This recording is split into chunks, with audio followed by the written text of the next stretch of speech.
Fundur settur í borgarstjórn Reykjavíkur þann 21. janúar 2020. Í upphafi fundar vill forseti biðja borgarstjórn að minnast Guðrúnar Ögmundsdóttur, borgarfulltrúa, sem lést þann 31. desember síðastliðinn. Guðrúnar Ögmundsdóttir, borgarfulltrúi og fyrrverandi alþingiskona, lést á líknæðis Landspítalans á gamlársdag eftir baráttu sína við krabbamein. Guðrún fæddist í Reykjavík 19. október 1950 og var alla tíð baráttukona fyrir mannréttindum og hlaut fjölmargar viðurkenningar fyrir trúnaðarstörf sín í þá mannréttinda og réttindum minnihlutahópa. Hún tók jafnframt virkan þátt í starfi rauða sokkuhreyfingarinnar og barðist fyrir kvenfrelsi og kvenréttindum alla tíð. Guðrún átti virkan og fastan stjórnmálaferil að baki og var kjörin varaborgarfulltrúi Kvennalistans í borgarstjórn Reykjavíkur árið 1990 og sat sem borgarfulltrúi frá árinu 1992. Árið 1994 til 1998 var Guðrún borgarfulltrúi Reykjavíkurlistans og gegndi þá meðal annars störfum varaforseta borgarstjórnar og var formaður félagsmálaráðs. Jafnframt gegndi hún ýmsum trúnaðarstörfum á vegum Reykjavíkurborgar. Guðrún var kjörin á þing fyrir Samfylkinguna árið 1999 og sat á þingi til ársins 2007. Árið 2018 var Guðrún að nýju kjörin sem borgarfulltrúi Samfylkingar og settist þá að nýju í sæti varaforseta borgarstjórnar auk þess sem hún var kjörin formaður öldungaráðs. Guðrún lauk nám í félagsfræði og félagsráðgjöf frá Roskilde University Center árið 1983, framhaldsnámið við sama skóla í fjölmiðlafræði 1983–85 og Kant-kom-prófið 1985. Guðrún kom víða við á fjölbreyttu starfsvæði en að lokinni þingsetu starfaði sem sérfræðingur í menntamálaráðuneytinu en árið 2010 fluttist hún til dómsmálaráðuneytisins sem tengingu ríkisins og þeirra einstaklinga sem sögðu sætt herðræði á vistheimilum hins opinbera sem börn og unglingar. Guðrún var árið 2009 sæmd rimdarakrossi hinnar íslensku fálkaorðu fyrir framlag í þágu mannúðar og jafnréttisbaráttu hinsegin fólks. Fyrir hönd borgarstjórnar sendi fjölskyldu og vinum Guðrúnar innilega samúðarkveðjur og þakka fyrir framlag hennar í þágu borgarinnar okkar allra. Ég bið borgarstjórn að minnast Guðrúnar Ögmundsdóttur, borgarfulltrúa fyrrverandi og fyrrverandi alþingismanns með að rísa úr sætum.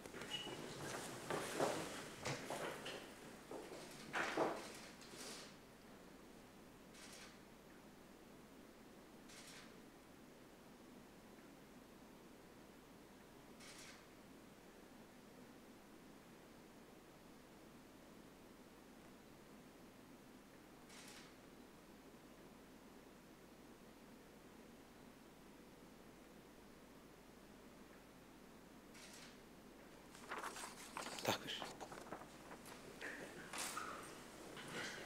Nú verður gert stutt í áfundi.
heldur áfram fundur í borgarstjórn og næsta mál eða fyrsta mál á dagskráni uppfærð húsnæðisáætlun Reykjavíkurborgar og tekur fyrst til máls borgarstjórinn Dagur B. Eggertsson. Forseti, ágæta borgarstjórn, húsnæðismálin hafa verið eitt stærsta og fyrirferðarmesta umfjöllunarefni og viðfangsefni borgarmálana undanfarin misseri og skemmst frá því að segja að það tók tíma sinn að koma húsnæðismarkaðnum og húsnæðisuppbyggingunni í gang eftir í raun algjört frost í kjölfar efnahagshrunsins og kreppu sem að fylgdi þeirra framísótti á húsnæðismarkaði.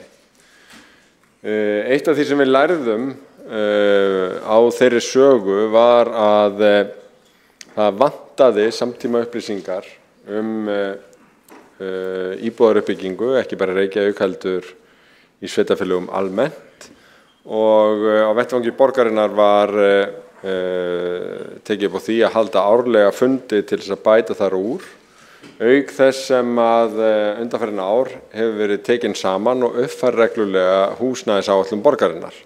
Það er að segja ekki bara yfirliti við það sem að í pípunum og það sem í uppbyggingu heldur líka stefnuþættir og það sem framundan er. Þetta auðvitað mjög mikið efni og árlegi fundurinn nú alltaf settur á vefinn og þetta tekur klukkustund í flutningi þannig að ég vona mér leyfist það að hlaupa nokkuð hraðar á þessu hér þar sem ég veit að margir í salnum hafa séð þessar upplýsingar og auðvitað búið að fara yfir þetta í borgarráði. En í heild að þá veitir þetta kynningarefni yfirsýn yfir stöðuna á íbúðamarkaði, þróunina þar, yfirliti við þá reiti sem eru í uppbyggingu en líka þá reiti sem eru tilbúnir í samþykktu deiliskipulagi og þeir sem eru á þróunastigi. Í stuttumáli þá að komast meira jafnvægi á húsnæðismarkaðinn. Það eru margar leið til að fylgjast með því, þetta eru markaðsupplýsingar mjög mikilvægar og greiningaraðilar fylgjast reglulega með þeim. Íbúðalánasjóður farin að gefa út mánaðarlega skýrslur og það ber öllum saman þetta. Það skiptir eins og máli þegar við erum að ræða húsnæðismarkaðinn að fjalla ekki bara í raun kaup og sölu eigna, því að séreigna hlutin er bara einn hluti, þannig að við fylgjumst með hinum hlutanum eða að fylgjast með biðlistum eins og eftir félagslegu húsnæði. Þeir hafa verið að lækka í fyrsta skipti í langan tíma. Við fylgjumst með því með að horfa á biðlista eftir stúdentaíbúðum. Þeir hafa verið að lækka ennþá hraðar. Við fylgjumst með því hvernig gengur hjá búseta, þar sem mikil uppbygging og auðvitað hafa mjög margar íbúðir verið að koma inn á markaðinn fyrir eldra fólk. Þannig að við erum að sinna öllum þessum mismunandi hluta af húsnæðismarkaðnum býsna vel og miklu betur en áður og það er áfram sterkur vöxtur þó svo að með við útgefin byggingarleyfi þá hafi langstærsta árið í sögunni verið árið 2018. En við sjáum í okkar tölum að það verður áframhaldi vöxtur, sterkur vöxtur og í raun erum við að spá því að það verði eitthvað í líkingu við þessi 3 metár sem voru á undan árinu 2018. Við höfum sem verið að sjá núna 4 ári röð mjög mikið af nýjum íbúðum verið að fara af stað. Þó verður að halda því til haga að Reykjavík að vaxa hvað íbúðabyggingu varðar hraðar heldur en nágrannasveitarfélögin. Þau eru sum að byggja minna, það minna í uppbyggingu. Þar horfum við ekki síst á talningar samtaka iðnaðarins sem telja reyndar ekki öll verkefni, heldur bara þau verkefni sem eru komin með botnplötu, þar að segja að þau eru komin það langt að þau eru komin með botnplötu og þau telja ekki stúdentaíbúðir af einhverjum ástæðum. Þannig að þær tölur vantar inn í Reykjavíkurtölunar því að Reykjavík eina sveitarfélagi sem að byggja stúdentaíbúðir. Við teljum sem að það vera góðar forsendur til þess að halda áfram kröftugur uppbyggingu. Það hefur verið tryggt í gegnum stofnframlög að svo uppbygging sem snýr að leigjendum er nokkurn veginn í höfn fjárhagslega. Bankarnir hafa aðeins verið að halda sér höndum virðist vera varðandi fjármögnun nýrra verkefna og það er spurning hvort að það fara að hafa meiri áhrif þeirra á líður. En við sjáum þetta líka endurspeglast í íbúa tölu að 3 síðustu ár hafa verið algjör metár í fjölgun íbúa í Reykjavík. Það hefur fjölgað sirka 2800 síðustu 3 árin. Reyndar árið í fyrra ekki þarna inni, þetta meðan við 1. janúar 2018 og 2019 en núna eru tölurnar komnar fyrir 1. janúar 2020 og 3. árið í röð þá 2% vöxtur. Meðal vöxtur í Reykjavík alveg frá 1960 hefur verið 0,9% ef ég man það rétt. Þannig að þetta óvenju kröftugur vöxtur og auðvitað margt fólk á bakvið þessar prósentur og mun fleiri heldur en á bakvið kannski hærri prósentutölur í nágrannasveitarfélögum sem eru með lægri grunn. Og það sem athyglisvert, kannski þvert á umræðan einhverju leyti, að íbúum að fjölga í öllum hverfum borgarinnar. Það bara 1 póstnúmer þar sem ekki fjölgar og það Grafavogurinn. Það ekki vegna þess að það sé verið að rífa hús, heldur vegna þess að það hverfi einfaldlega eldast, börnum að fækka og þess vegna fækkar þar allavega tímabundið. Þegar við sjáum það þegar við skoðum uppbyggingakortin á eftir að með uppbyggingunni í Gufunesi og síðan kannski einstökum þéttingareitum í Grafarvogi þá mun íbúum fara að fjölga þar aftur og reyndar mjög hraustlega. En íbúaverð hefur verið nokkuð stöðugt undanfarin ár. Við sjáum það í fasteignamati fyrir síðasta ár að fasteignaverð fór lækkandi meira segja í sumum hverfum þar sem að kannski var svona verðþrýstingur hafi verið mestur áður og að jafnast svolítið yfir svæði þannig að húsnæðismarkaðurinn í heild sinni orðinn heilbrigðari. Það eru ákveðnar vísbendingar jafnvel samdrátt í uppbyggingu ef það horft á sement sem stundum hefur verið notað sem mælikvarði en þá verðum við að muna eftir því að töluvert af því sem verið að byggja nýtt eru einingahús, samsettar einingar, jafnvel úr tré sem að mælast auðvitað ekki nema litlu leyti í sementstölunum því að þó að grunnurinn sé stundum steyptur þá ekki verið að tala steinsteypt hús. En við sjáum það að meðal sölutími íbúða hefur lengst, hann kannski orðinn eðlilegri, hann eins og við eigum að venjast og spurning hvort hann haldi áfram að lengjast eða þá að þetta sé kristallist í því að vera tími kaupenda eins og sem fasteignasalar hafi verið að nefna. Það hægt að gefa sér aðeins betri tíma til að velja eignir en við heyrum það líka að einstaklingar eiga það tekur aðeins lengri tíma að afla lána og svo framvegis þó svo að það vil líka breyst og lífeyrissjóður sé orðnir býsna stór tækir þegar kemur að lánum til einstaklinga. Það sem skiptir miklu máli varðandi betra jafnvægi á húsnæðismarkaðnum í heild sinni að uppbyggingaráætlun borgarinnar 2500 til 3000 leigu- og búseturéttaríbúðir hefur gengið eftir og skiptir verulegu máli fyrir þá sem vilja búseturétt, skiptir verulegu máli fyrir eldra fólk, skiptir verulegu máli fyrir stúdenta, skiptir verulegu máli fyrir þá sem vilja félagslega íbúð og síðast en ekki síst að þá að koma núna inn á markaðin eins og sést hefur auglýst í blöðunum undanfarna daga að Bjarg hefur verið að auglýsa sem uppbyggingafélag verkalýðshreyfingarinnar hefur verið að auglýsa hægt sé að sækja á nýjum stöðum bæði í Kirkjusandi og upp í Árbæ og Úlfarsárdal þar sem verið að byggja íbúðir á vegum Bjargs og þetta býr til nýja möguleika fyrir vinnandi fólk með lægri og millitekjur. Áramótin var verið að hækka aðeins tekjuviðmið til að stækka hópinn þannig að fjölskyldufólk passi inn í þetta og þannig að Bjarg skiptir þarna mjög miklu máli. Bjarg eins og fleiri byggja með stofnstyrkjum og lögum almennar íbúðir og það mjög áhugavert að sjá hvað stór hluti þessara stofnstyrkja hafa runnið til verkefna í Reykjavík. Reykjavík hefur verið í algjörri forystu að byggja félagslega blönduhverfi og vinna með verkalýðshreyfingunni, stúdentum og öðrum sem hafa verið að nota stofnstyrki til sinna uppbygginga.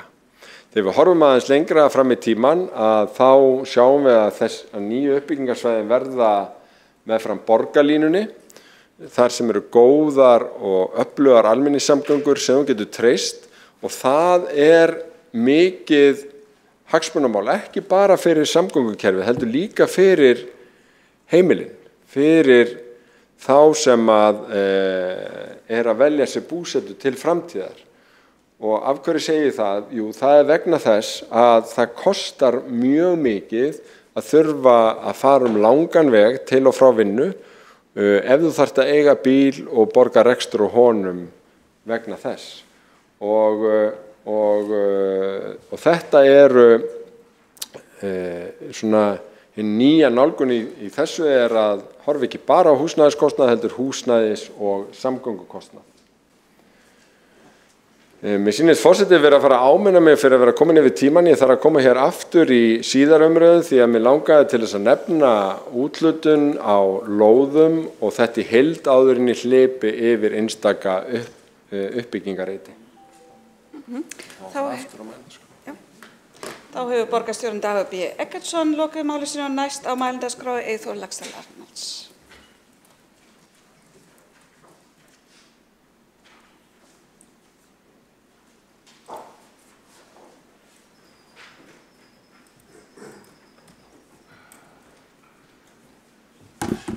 Forseti, ágæta borgarstjórn og tilheyrendur.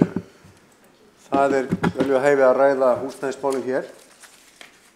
Þau voru nú málana eða eitt af stærstu málunum fyrir síðustu kosningar og eru ennþá stórt mál fyrir ungt fólk, fyrir leigjendur, fyrir þá sem eru að kaupa fyrstu eign og svo framvegis. Og hérna í löngu máli þá talaði borgarstjóri dálítið hvað vantaði inn í tölurnar, en talaði lítið tölurnar sjálfar. Talaði að vantaði stúdentíbúðir inn í, það vantaði húsnæði úr timbri og fleira inn í, en bara til glöggunar þá skulum við fara yfir nokkrar tölur. Ekki hvað hugsanlega gæti vantaði inn í opinbera tölur, heldur hvað í tölunum. Við sjáum það að leiguverð með því hæsta í Reykjavík af öðrum borgum sem við miðum okkur við, og í nýlegri skýrslu kemur fram í samanburði að leiguverð hærra í Reykjavík heldur en í öllum höfuðborgum Norðurlandana. Og ég held að það sé nú í fyrsta sinn það hefur tekist. Og það ekki hægt að útskýra þetta þannig að það sé bara í þéttbýlum eða fjölmennum borgum. Leiguverðið 75–80% hærra í Helsinki heldur en í Reykjavík, en það það líka í Þórshöfn. Þannig að það ekkert að segja að það svo dýrt að búa og leigja í Kaupmannahöfn og Helsinki, vegna þess að það svo lítið land, því að í Færeyjum það nægt land. Þannig að þetta bara alveg sama á hvaða litið. Við erum með hæsta leiguverð og við erum meira sem við 20–25% hærra leiguverð heldur en í Osló. Þannig að ég held að sé ekki að leita einhverjar einfaldara skýringa á þessu nema þeirrar að hér einfaldlega dýrt að leigja.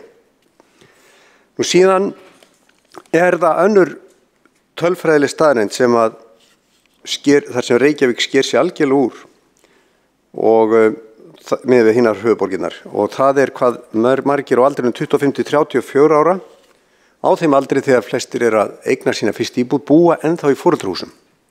Við erum að tala 10 ár eftir að háskólanámi lokið. Við erum að tala það að í Danmörku, landi sem við berum okkur sama við oft og landi sem við vorum í sambandsríki með, þar innan við 4% þeirra sem eru á húsnæðiskaupaldri í foreldrahúsum. En hér erum við með 14%. 14% þeirra sem eru á húsnæðiskaupaldri 25–34 ára eru í foreldrahúsum. Þetta alveg svakalegur munur. Hann meira en þrefaldur, hann nærri því fjórfaldur. Það næstum í 4 sinnum fleiri á þeim aldri þegar fólk að kaupa sína fyrstu íbúð sem að geta það ekki og búa í foreldrahúsum. Nú,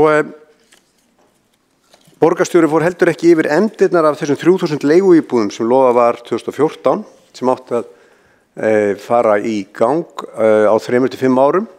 Núna eru liðin 6 ár og ennþá þetta nú bara stöku verkefni, margt á leiðinni. En ástandið samt þannig að leiguverðið hefur hækkað mjög mikið. Þó að það sé nú lát á hækkunarhrínunni, þá leiguverðið hærra heldur en hinum Norðurlöndunum. Og það ekki það sem stefnt var að.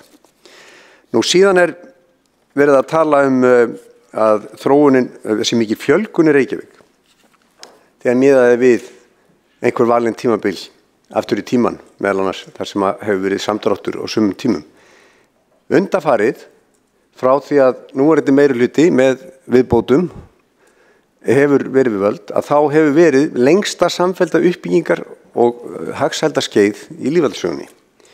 Þannig að við skulum ekki miða okkur við einhver önnur tímabil. Miðum okkur freka við hvað að gerast hérna í nágrannasveitarfélögunum. Og þá skulum við fara í tölurnar. Fjölgunin hefur verið 1% á ári á síðustu 5 árum. 1,2% að meðaltala á ári hér í Reykjavík. En hvað var nú landinu? 10%. Fjölgunin í höfuðborginni var það bil hálfdrættingur á það sem landsmeðaltali gerði með Reykjavík inni. Og hvað var það í nágrannasveitarfélögunum? Jú, það voru 10% fjölgun í Hafnarfirði, á meðan það var 6% fjölgun í Reykjavík. Það var 14% fjölgun í Garðabæ, á meðan það var 6% fjölgun í Reykjavík. Og það var 16% fjölgun í Kópavogi, á meðan það var 6% fjölgun í Reykjavík. Og ekki taka við betri samanburðartölur þegar við förum út fyrir höfuðborgarsvæðið. Það var 20% fjölgun í Árborg, á meðan það var 6% fjölgun í Reykjavík. Og það var 35% fjölgun í Reykjanesbæ, á meðan það var 6% fjölgun í Reykjavík. Þetta eru tölunar.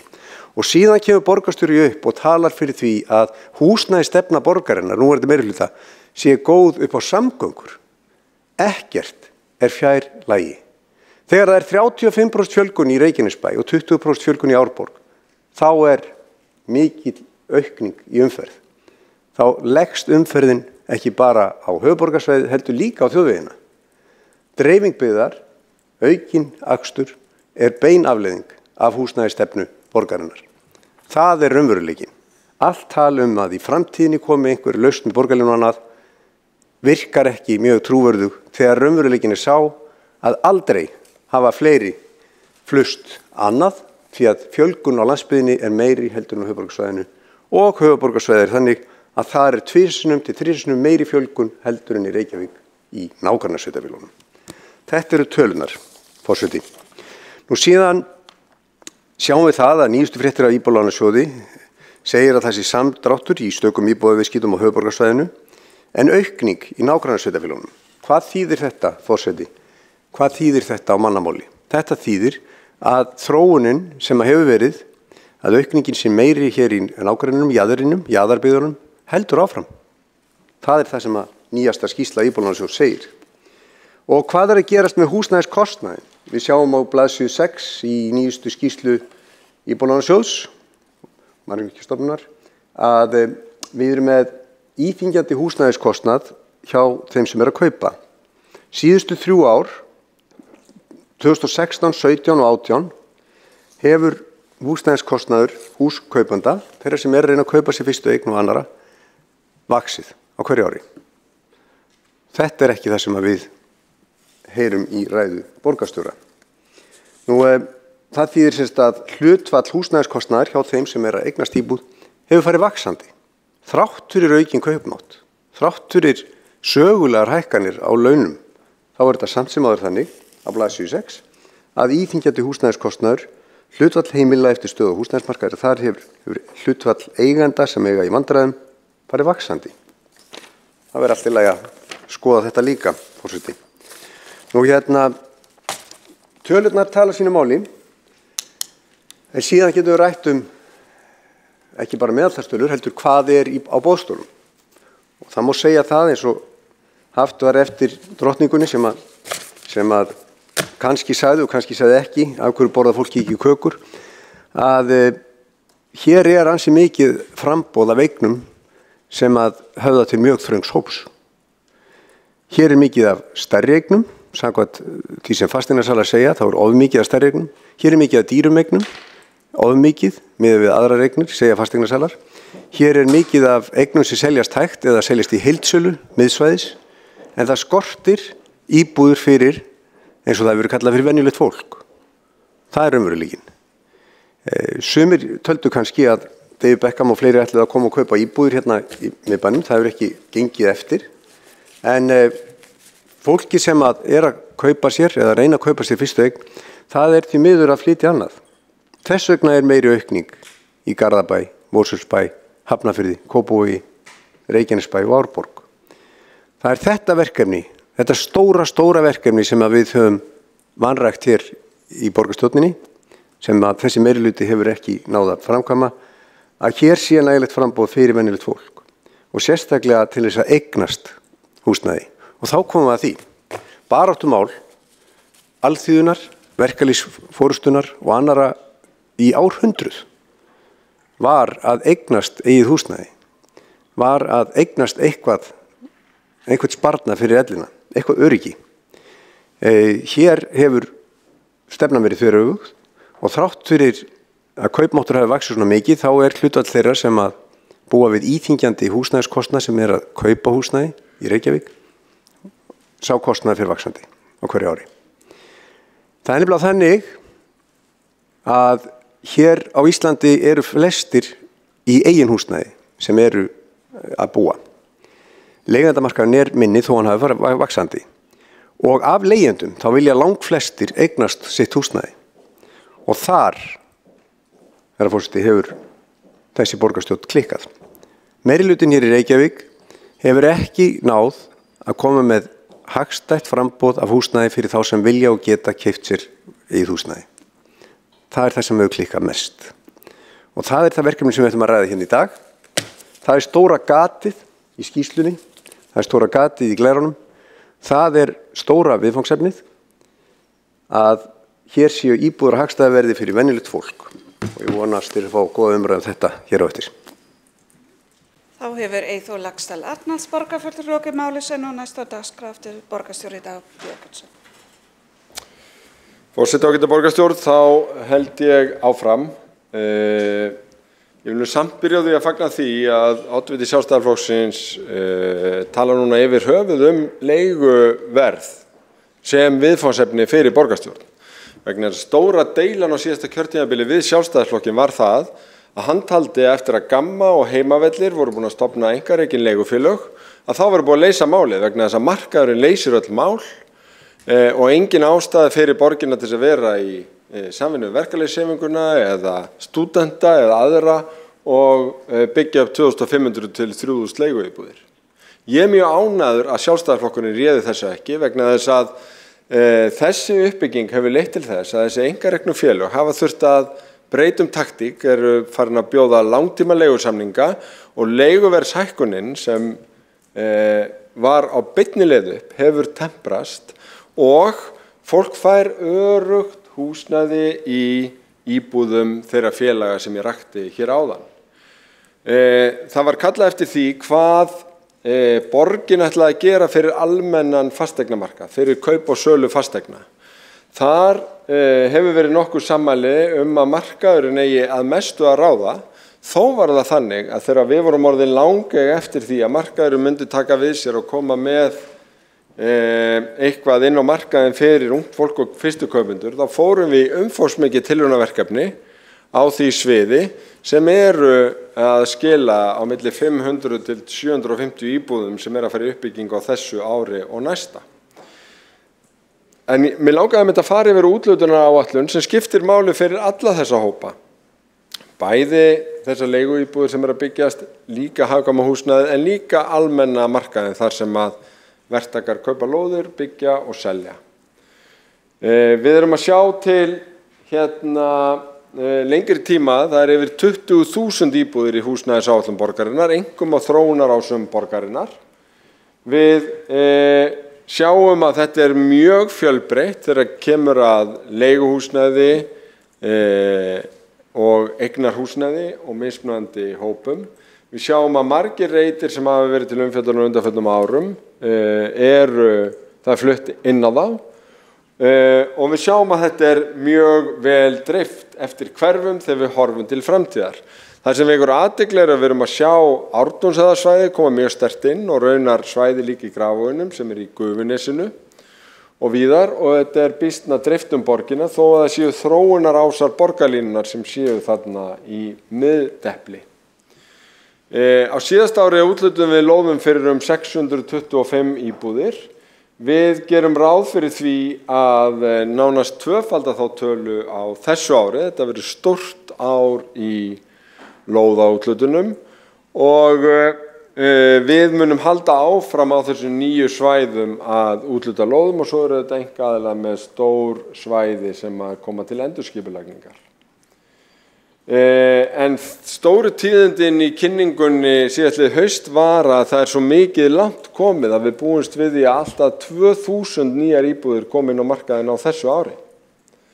Alltaf 2000 íbúðir og það mjög mikið og það sést þegar við förum yfir reitina sem í byggingu.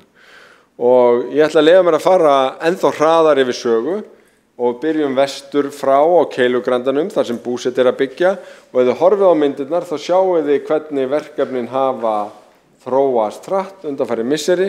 Á Héðinsreit verið að byrja á þessu ári.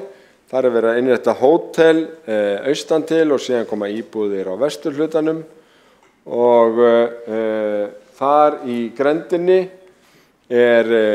líka verið að byggja örlítið á Nýlendurreit og Hafnartorgið orðið klárt og þar fólk að flytja inn og þar á næsta reit sem Austurhöfnin verða íbúðir tilbúnar á þessu ári og við sjáum hvernig þetta hefur þróast og að birtast hvað af öðru. Brynjureitur var svona fyrir nokkrum misserum en hefur síðan byggst upp og nú hérna verið að selja íbúðir sem alveg klárar og brúa í raun bilið milli Hverfisgötu og Laugavegar. Á Hverfisgötu 88-92 sömu sögu að segja, þar verið að byggja mjög hratt upp og endurgera gömul hús, eins og á Barónsreit, þar sem byrjað að selja íbúðir og þar verður hótelturn fremst við sjóinn. Á Hlíðarendi auðvitað að rísa bara heilt hverfi með 700 íbúðum og það að gerast nokkuð hratt en ennþá hraðar þó verið að flytja inn á stúdentagarðin og vísindagarðin. Það 240 námsmannaíbúðir sem verið að flytja inn í núna í vikunni og hefur gengið alveg gríðarlega hratt á biðlistana hjá Félagsstofnun stúdenta. Þetta verður stærsti stúdentagarður landsins. Háskólinn í Reykjavík síðan að byggja á 2 reitum við Nauthólsveginn og gríðarlega gaman að sjá hvað sú uppbygging hefur gengið hratt. En Hlíðarendi sjálfur sem með 700 íbúðir, svona var þetta fyrir örfáum misserum en allir sem hafa farið þarna sjá hvað þetta að taka á sig mikla mynd og þarna gengur vel að selja út úr fyrstu reitunum. Upp á Kennaraháskólareit orðin þau tíðindi, við höfum svolítið beðið eftir honum að Byggingafélag námsmanna fékk stofnframlag og búið að semja við verktaka og að fara af stað núna í upphafi árs með að byggja 100 stúdentaíbúðir. Eldri borgarar að byggja við Austurhlíð, Bjarg og Brynja að byggja í Kirkjusandi, þar líka einkaaðilar og þið sjáu það við erum bara rétt komin upp í Laugadal og tími minn á þrotum.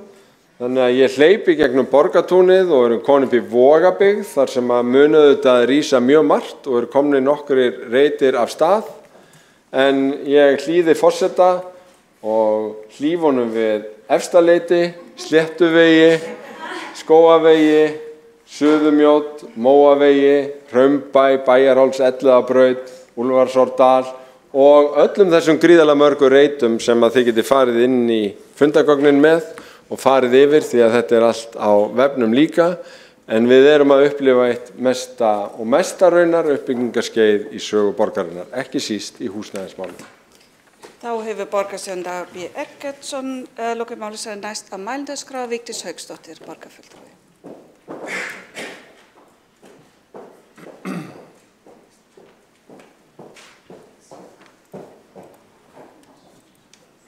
Virðulegi forseti, ágætu borgarfulltrúar og tilheyrendur. Á Aðeins varðandi fundastjórn, hér kom glögglega í ljós, það ekki sama að vera Jón eða séra Jón. Þegar borgarfulltrúar fari við tíma sinn hér í ræðustól þá bjallan óspart notuð, en nú urðu borgarfulltrúar þeir sem að horfa á heldur betur vitna því að það ekki sama hver þeir sem fer við tíma. Þetta vildi ég segja í upphafi. Hérna kemur borgarstjóri og ber sér á brjóst í þá veru og það hefur aldrei verið eins mikill uppbyggingatími í sögu borgarinnar. Ekki nema von, komin tími til, borginni haldið í viðvarandi lóðarskorti svo fleiri árum skipti. Ykkur hissa? Ykkur hissa? Hér koma sömu gömlu rökin fram í framsöguræðu borgarstjóra. Jú, hrunið, þeir kannist við það og vantaði gögn. Það alveg nýtt, ég hef aldrei heyrt áður. Það vantaði gögn til að hefja uppbyggingu Reykjavík. Hvers slags stjórnsýsla þetta eiginlega? Hvernig stjórnsýsla það að vanti gögn hvað varðar lóðir og uppbyggingu? Þetta náttúrulega rök sem ekki boðleg, virðulegi forseti, ekki boðleg. Þá eitthvað mikið það í stjórnsýslunni. En það sem að merkilegast samt af öllu, það það að borgarstjóri búinn að sitja hér tæp 20 ár í þessum sal, vera við stjórn meira og minna allan tíman og svo kemur hann alltaf fram bláeygur og skilur ekkert í ástandinu. Búandi að bera ábyrgð á þessu og öðrum málaflokkum borgarinnar í fleiri ár og segja svo, það vantar gögn. En nú krafturinn byrjaður. Þetta var nú innihald fyrri ræðu borgarstjóra.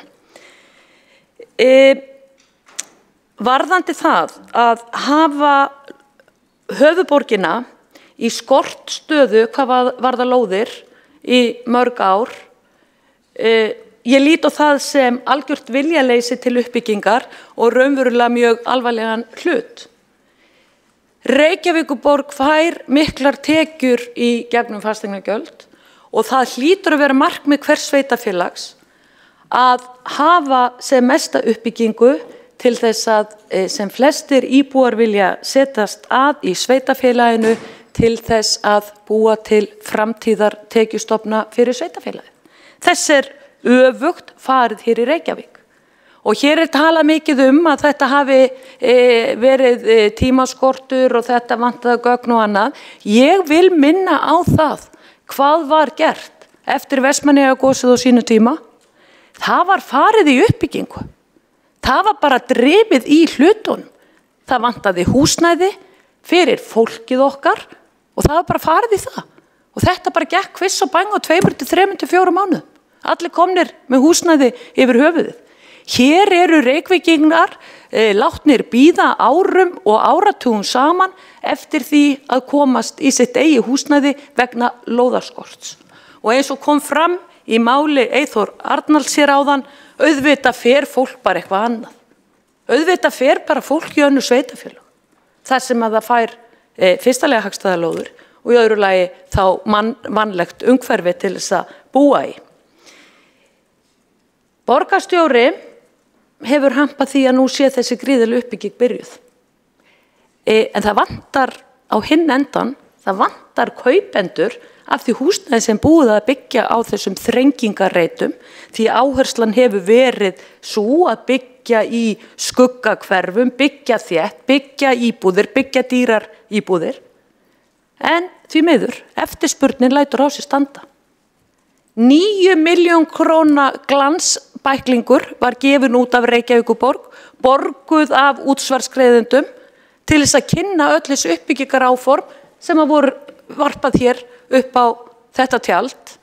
Það gengur nú ekki betur en svo að selja þessar rándýru íbúðir að Reykjavíkurborg sjálf fór og gerðist fasteignasala með því að senda bæklingum uppbyggingu í Reykjavík í öll hús og ekki bara Reykjavík takið eftir. Þessi bæklingu fór víst á allt Stór-Reykjavíkursvæðið. Þannig að borgarstjóri farin að leggja víunar og benda fólki í öðrum sveitarfélögum á þessar rándýru íbúðir ef einhver skildi hugsanlega pening til að fjárfesta í þeim. Þetta nú mikill hráskinnaleikur, forseti, þannig að en alveg í takt svo sem við það sem að maður hefur séð hér eftir að ég settist í borgarstjórn. Svo það náttúrulega með ólíkindum. það vantar húsnæði núna. En borgarstjóri talar hér uppbyggingu og húsnæði og þrengingarreiti sem koma til með að byggjast upp í kringu borgarlínu. Borgarlínu sem á að koma eftir 20-25 ár eða jafnvel bara kemur aldrei. Það verður tekin ákvörðun það eftir næstu kosningar, næstu sveitarstjórnarkosningar sem eftir 2 ár. Þetta borgarlína og þetta sem að borgarstjóri var að kynna varðandi það algjörlega ófjármögnuð draumsýn. Ófjármögnuð draumsýn. Við þurfum aðgerðir í dag og hefðum að sjálfsögðu þurft þær fyrir 10 árum en við breytum ekki fortíðinni, við getum gert eitthvað með nútíðina og í nánustu framtíð en ekki eftir 15-20 ár. Raunverulega meirihlutinn og borgarstjóri búin að slá út heila kynslóð Reykvíkinga með þeim lóðarskorti sem boðið hefur verið upp á í tíð borgarstjóra og hans meirihluta samstarfa á liðnum áratug. Heil kynslóð farin forgörður borginni. En borgarstjóra virðist vera alveg sama því að fólki fer bara eitthvað annað. Þetta bara einföld regla framboð og eftirspurn. Reykjavíkurborg hefur ekki getað boðið það framboð sem eftirspurn eftir og með það sitjum við uppi. Það alltaf tala hér eins og borgarstjóri sé nýtekið við stjórnartaumunum. Ég minna á það að hann búinn að sitja hér í þessum sal í tæp 20 ár. Það ekki svo virðulegi forseti, það ekki svo virðulega borgarstjórn. Þetta sjálfskapað vinstra vandamál. Og hér verið að tala það að leigufélög séu að leigja dýrt og gamma sé komin inn á markaðinn. Hversin eru leigufélög komin, einkareiki leigufélög komin inn á markaðinn? Jú, það vegna þess að þau að reyna að mæta þeim skorti sem hér á húsnæði í Reykjavíkurborg. Fórnarkostnaðurinn af því að leigjendur að borga himinháa leigu í stað þess að geta haft aðgang að ódýrara húsnæði. Húsnæði hér í efri byggðum Reykjavíkur. Þetta sjálfskapaður vandi af meirihlutanum borgarstjóra. Sjálfskapaður vandi. Þetta komið í algjöran hnút. Og svo til að kóróna þetta enn frekar, þá rekur Reykjavíkurborg þessa stefnu varðandi félagsbústaði að eiga í stað þess að leigja. Félagsbústaðir eiga nú yfir 3100 íbúðir og stefnan sett á 3500 íbúðir innan nokkura ára. Þessar íbúðir ekki á sölu fyrir unga fólkið. Þetta eru minnstu íbúðirnar. Það verið að taka út af markaðnum svo mikið af íbúðum í samkeppni við unga fólkið okkar. Þetta staðan, forseti. Ég ætla ekki að hafa fleiri orð þessi mál hér. En það ekki úr háum söðulega detta þegar borgarstjóri talar að hér sé upprunnið eitt mesta uppbyggingaskeið í sögu borgarinnar. Því miður. Það heimatilbúin vandi.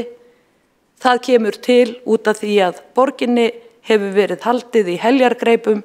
Hér hefur verið planaður lóðaskortur í fleiri ár og þetta eru afleiðingarnar. Og hverju borgar brúsann? Jú, íbúar Reykjavíkur. Útsvarsskriðendur Reykjavíkur. Þeir sem vilja ennþá búa hérna, þeir borga brúsann.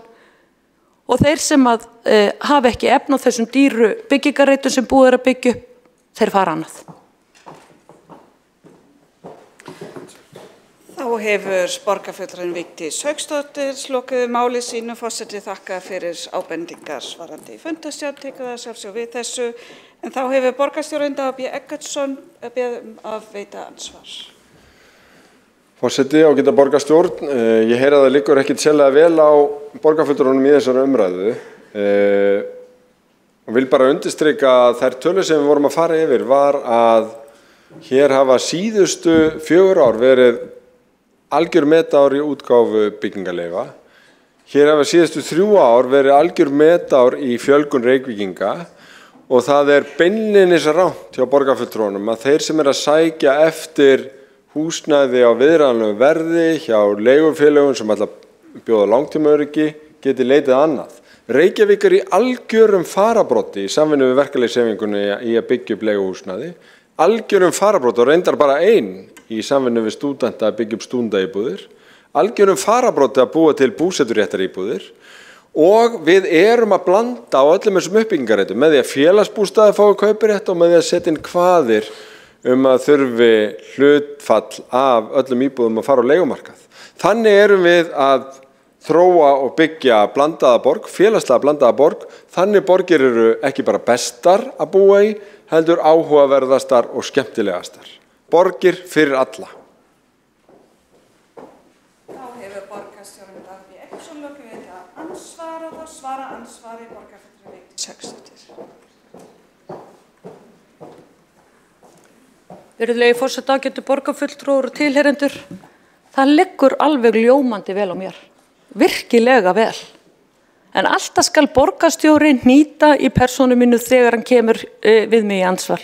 Alltaf einhvern veginn að nýta í mig, hvernig ég hvað ég segi, hvernig lund mín og þeim fundi, þetta er frekar leiðigjarnt. En það ágætt að borgarstjóri sé ánægður með sig og sitt. Það líka mikið gleð að búa í Kópavogi. Kópavogur fyrir alla, Garðabær fyrir alla, Hafnarfjörður fyrir alla. Þetta sjálfshól borgarstjóra varðandi flesta málaflokka hér í Reykjavík hins vegar orðin svolítið leiðigjarnt. Það ekki eðlilegt að hér séu stúdentagarðar þar sem að báðir háskólarnir eru Reykjavík? Jú. Ekki eðlilegt að hér séu búsetukjarnar fyrir eldri borgara og búseti starfandi? Jú, því að herra borgarstjóri, þetta nefnilega höfuðborg. Við erum borgarstjórn, þetta höfuðborg og höfuðborgir hafa skyldur. Höfuðborgir hafa nefnilega skyldur. Þær eru ólíkar öðrum sveitafélögum að því leyti. En það ágætt að borgarstjóri haldi áfram að vera roggi með sjálfa sig og ánægður með þetta allt saman og þetta sé alveg óskaplega fjölbreytt borg, ég ekki vissum allir deili því, sérstaklega ekki þegar kemur að umferðarteppunum sem eru jafn heima tilbúnar eins og lóðaskorturinn í Reykjavík. En hann með önnur gleraugu heldur en ég með. En þetta staðan. Og eins og ég fór yfir áðan, þetta fyrst og fremst stjórnað hér af lóðarskorti, út af því uppbyggingin komin og ég minni borgarstjóra enn og aftur á það að Reykjavík höfuðborg og ber höfuðborgarskyldur. Og það þarf ekki að vera að hrósa sér af því og þá líka minni ég aftur á það hversuna var þá þessi 9 milljón króna auglýsingabæklingu fyrir fasteignafélögin og fjármagnseigendur dreift á kostnað útsvarsgreiðandi Reykjavík? Það góð spurning. Var það kannski ekki út af því að það var svo lítið sala? Jú. Þá hefur Vigdís Hauksdóttir borgarfulltrúi lokið við að svara ansvari og næst á mælendaskrá þá Marta Guðjónsdóttir borgarfulltrúi.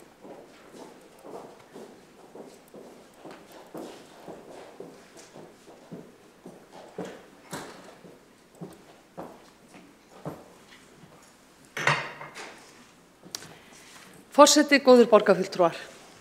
Tilfinning mín nú að standa hér í þessari umræðu dálítið sérkennileg. Mér finnst ég vera búin að ýta á repeat-takkan á vídeótækinu mínu heima hjá mér. Því að mér finnst ég hafa heyrt þessa ræðu borgarstjóra svo oft að ég næstu því farin að kunna hana utanbókar. Þannig að kannski bara þarf ég ekki að ýta á repeat-takkan. En að öllu því sleftu,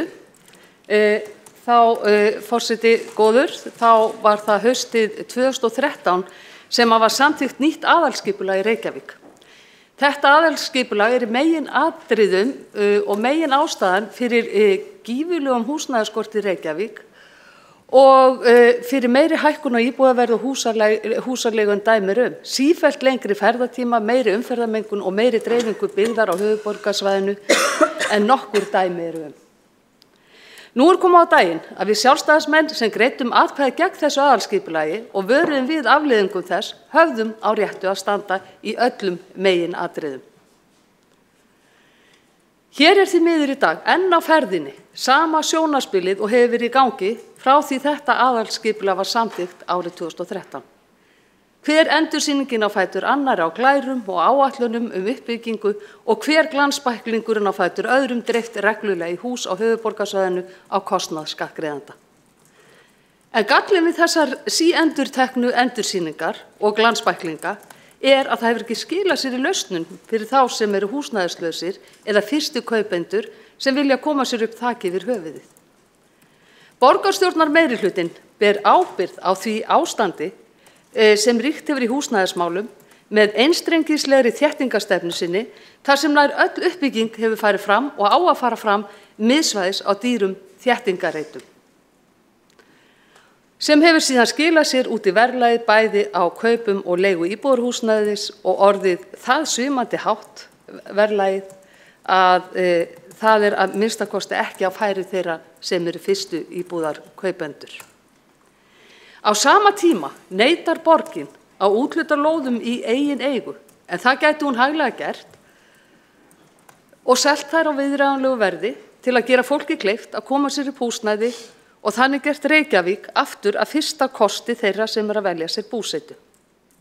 Bent hefur verið á að borgin eigi lausar lóðir, til dæmis upp á Kjalarnesi, en hefur harðneitað að úthluta þeim, þó að eftir því hafi verið sóst margsinnis. Það orðið löngu ljóst að þéttingarstefna meirihlutans hefur snúist upp í andhverfu sína og leitt til einnar mestu dreifingar byggðar svo lengi sem menn muna. Og svo mikið liggur á að keyra þessa löngu misheppnu þéttingarstefnu í gegn að farið er að auglýsa og úthluta lóðum áður en lögformlegu skipulagsferli lokið. Það hefur verið gert í Skerjafirði þar sem úthluta á lóðum sem byggðar eru á rammaskipulagi sem enga lögformlega þýðingu hafa, sem eingöngu hugmynd að skipulagi. Lóðir verða nefnilega ekki til fyrir en deiliskipulag hefur verið staðfest. Ef meirihlutanum hefur ekki verið það ljóst og borgarstjóra hefur það ekki verið ljóst, þá vil ég upplýsa hann það hér og nú. Þá á umhverfismat eftir að fara fram á því svæði sem gæti haft áhrif á skipulagið. Og fyrir liggur að fara í gerð hverfisskipulags fyrir Vesturbæinn árið 2022 og þar Skerjafjörðurinn undir. En við gerð hverfisskipulags á að leggja upp úr því að hafa gott og mikið samráð við alla íbúa. En það liggur svo mikið á að úthluta lóðunum að það má ekki ljúka lögformlegu skipulagsferli áður en lóðunum úthlutað. Og síðast en ekki síst, þá borgarstjóri nýlega búin að gera samning við ríkið það að það fari fram aðalskipulagsbreyting á þessu svæði og aðalskipulagsbreyting vegna þess að það að fara fram rannsóknir á möguleika á nýjum flugvelli í Hvassahrauni. En í samkomulaginu segir í grein 5 skýrt og þar skýrt kveðið á það að aðilar sammælist það að fari verði í aðalskipulagsbreytingu þar sem að flugvöllurinn á að þjóna innanlandsflugi á meðan þessar rannsóknir fara fram og þar til nýr flugvöllur fullbúinn til notkunar. Ég velti því fyrir mér hvort að svona vinnubrögð verði viðhöfð við fleiri svæði í borginni. Mega til dæmis íbúar Vesturbæjar kannski búast við því að einn góðan veðurdaginn áður en að aðalskipulag breytt, áður en að hverfisskipulag hefur verið samþykkt, að mönnum detti í hug til dæmis að fara að byggja fyrir neðan Ægisíðuna og ryðja kannski grásleppuskúrunum í burt í leiðinni. Miðað við þessi vinnubrögð, þá má búast við því.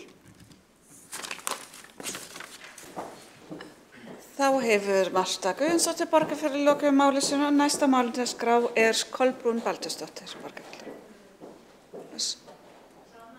Á undan, það var ekki, forseti byrst fólas og var vitlaust skrá, þá var það Sanna Magdalena Marsdóttir borgarfulltrúi.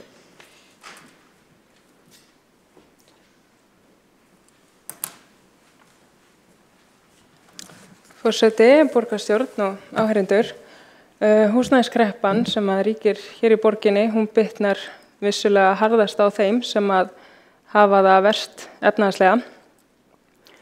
Það skortur á leiguíbúðum á viðráðanlegu verði. Það erfitt að verða sér út húsnæði og það vantar fyrst og fremst að byggja hér fyrir hina verðsettu.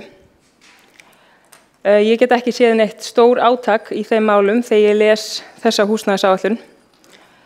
Þar að auki erfitt að lesa út úr þessu, þar sem upplýsingar ekki settar fram með skýrum og aðgengilegum hætti. Það eru jú vissulega hér 163 glærur sem segja mér til hvar verið að byggja og hvar það eru áform uppi að byggja í framtíðinni. En áætlunin ekki sett fram þannig að sé hægt að sjá hvað hún gerir fyrir tiltekna hópa, varðandi hvernig verður unnið að því að leysa slæma húsnæðisstöðu þeirra sem í neyð og búa núna við erfiðar aðstæður og jafnvel óboðlegar aðstæður, þar sem allt of stór hluti af tekjum þeirra fyrir leigu og borgarbúar að reyna að halda sér á floti í veruleika sem að gengur alls ekki upp. Nú við vitum að það eru tæplega 700 á biðlista eftir félagslegri leiguíbúð. Við vitum að það eru margir vinnandi einstaklingar sem eru fátækir og hafi ekki efni á því að vera á almennum leigumarkaði. Brynja hússjóður Öryrkjabandalagsins hefur lokað fyrir nýjar umsóknir þar sem þau geti ekki tekið við fleiri aðilum á biðlista og það eru gríðarlega margir í þörf fyrir húsnæði. 154 nýjar umsóknir höfðu borist húsnæði fyrir fatlað fólk í lok árs hjá Reykjavíkurborg, allt einstaklingar á biðlista og 68 voru á biðlista eftir húsnæði fyrir heimilislausa með miklar og flóknar þjónustuþarfir. Ef við skoðum bara þessa biðlista þá erum við að tala tæplega 1000 einstaklinga því þarna að bakvið þá eru vissulega margir einstaklingar með börn. Þetta vandinn sem við sjáum en við vitum líka að það eru miklu fleiri sem eru á almennum leigumarkaði að borga himinháa leigu, búa inni á öðrum, búa í ósamþykktu húsnæði og við þurfum að vera vissum að húsnæðisáætlun okkar nái líka til þeirra einstaklinga og fjölskyldna og hér sé engin skilin út undan eins og hefur gerst svo lengi. Nú af þeim 4164 íbúðum sem eru á framkvæmdastigi, þar að segja í byggingu, þá fara 2515 íbúðir á almenna markað, þar að segja á sölu, en 1649 íbúðir í byggingu á vegum húsnæðisfélaga og þegar maður brýtir þetta niður þá vísar húsnæðisfélag til dæmis til búseta og þó að sé alltaf jákvætt að sjá uppbyggingu á vegum félaga þá þetta form ekki eitthvað sem að hentar öllum þar sem að það þarf að eiga fjármagn til þess að fjármagna í búseturétti.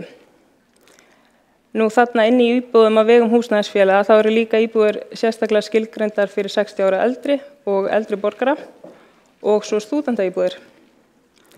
Og þó þetta sé auðvitað einstaklingar sem eru oft í mikilli þörf fyrir húsnæði og það gott að sjá að sé verið að byggja slíkar íbúðir, að þá sýnist mér að af þeim 1649 íbúðum sem verið að byggja á fara til húsnæðisfélaga, að þá fari 1000 íbúðir samanlagt til búseta, 60 ára eldri og stúdenta og þá eru 650 íbúðir eftir sem að fara þá til annara sem í erfiðleikum á húsnæðismarkaði og geta þá ekki komist inn í þær íbúðir sem verið að byggja fyrir ofangreinda hópa.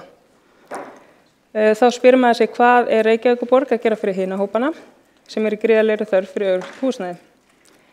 Námsmenn einn hópur sem oft í mjög erfiðari stöðu og það gott að sjá uppbyggingu á íbúðum sem ætlað að mæta þörf þeirra, en hvað tekur við þegar námið búið?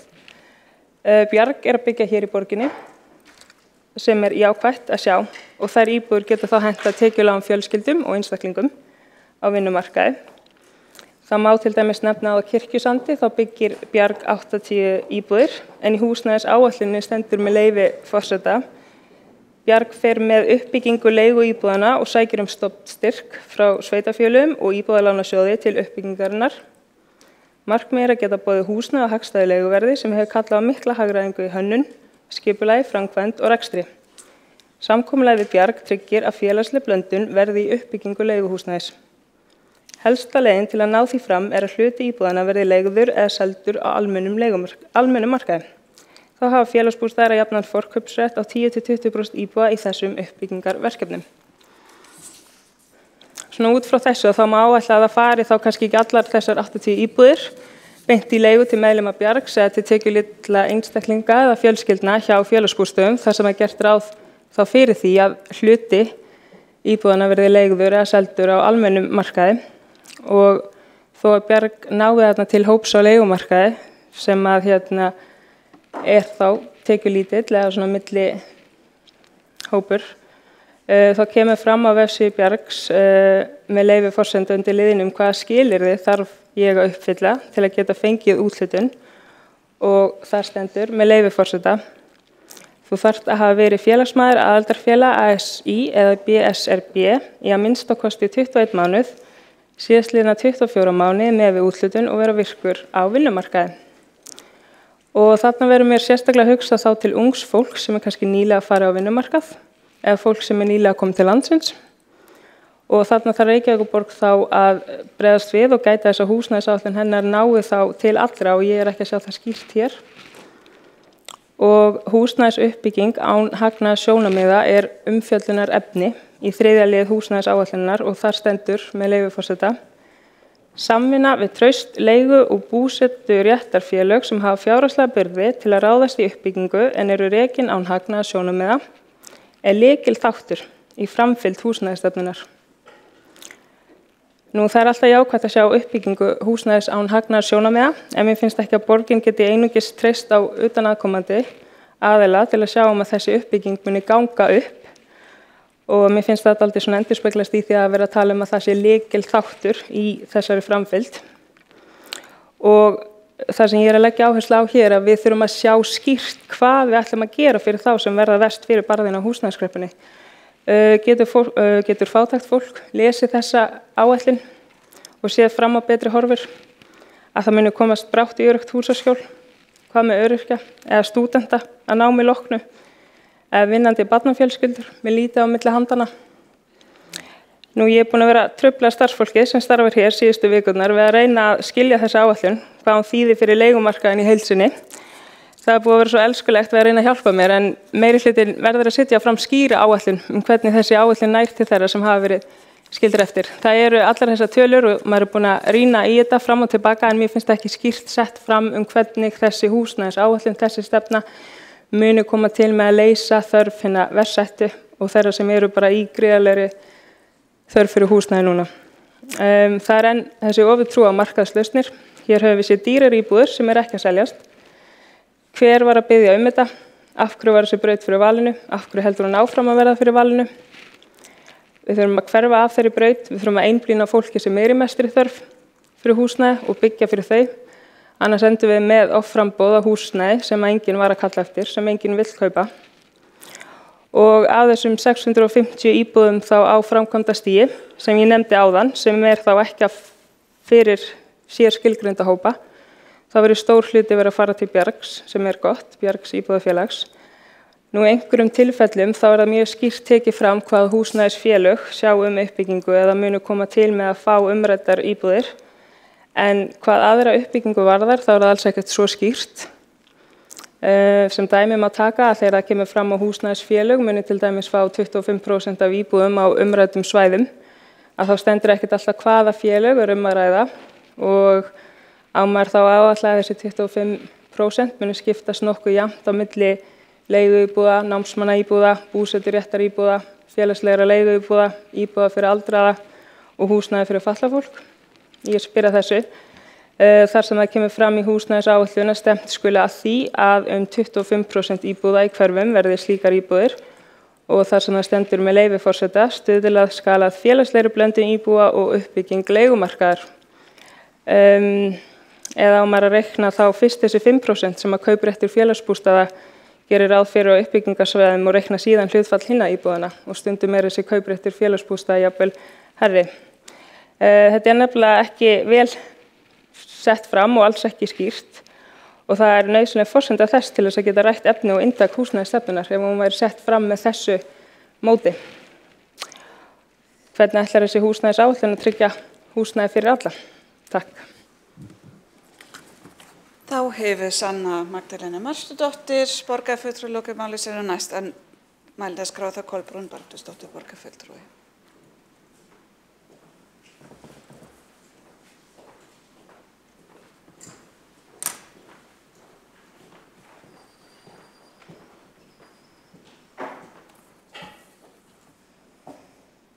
Forseti, ágæta borgarstjórn.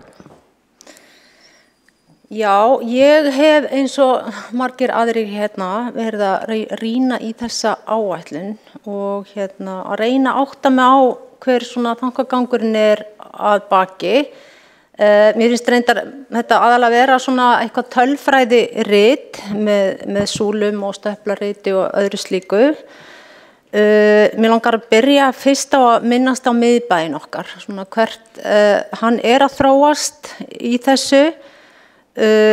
Það búið að byggja eins og fram með komið mikið að stórum íbúðum þar sem eru ekki að seljast, því að þetta eins og við vitum þá sér markaðurinn dálítið sig. En þarna eru að rísa líka fjölmörg hótel og það virðist eiginlega ekkert vera lát á þeim svona eftir því sem heyra mátt í borgarstjóra áðan þegar hann var að fara yfir það helsta. Fyrir mér þetta svona að verða bær þar sem að aukin stéttskipting að verða. Þarna bara verið að kalla eftir ákveðnum hópum og ég hélt svona að það væri kannski ekki á stefnuskrá þessa meirihluta. Að svona kalla eftir meiri ójöfnuði í samfélaginu. Ég spyr hvað með blöndun í miðbænum ekki lengur áhugavert að huga að félagslegri blöndun. Það einnig heldur ekki gert ráð fyrir svæðum þannig inn á milli í öllar þessari þéttingastefnu fyrir til dæmis verslanir eins og bara matvörubúðir.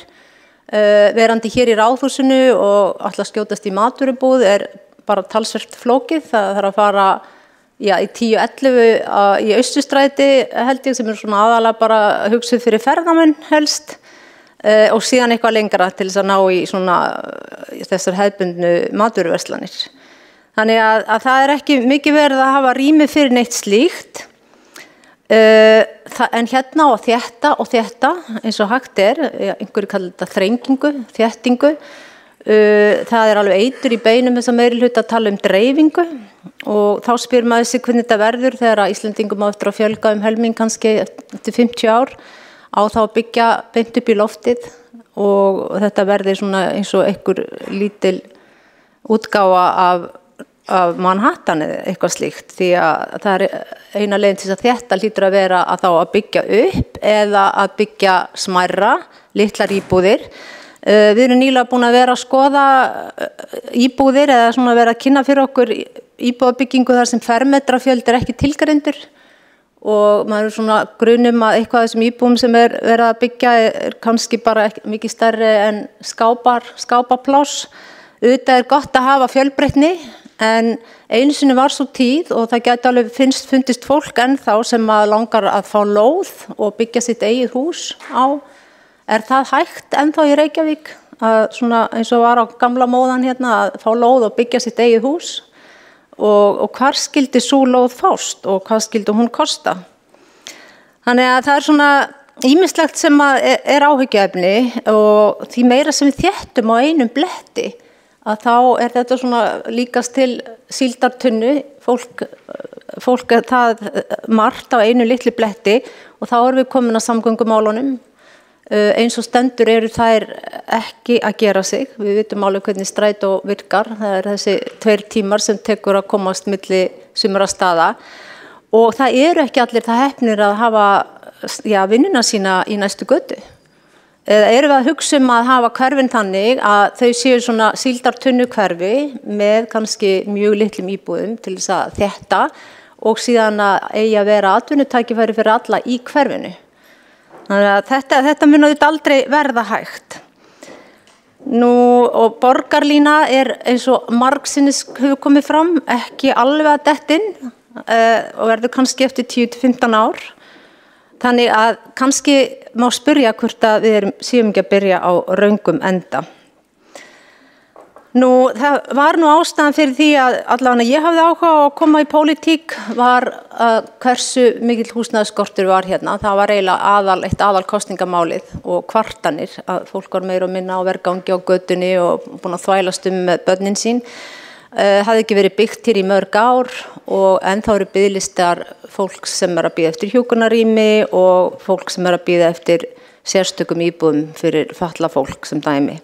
Sú staða hefur ekkert breyst. Þeir biðlistar eru ennþá mjög langir og ef litið í þessa áætlun að það sem á að byggja fyrir þessa hópa ekki nema bara brota því sem kemur til með að vanta.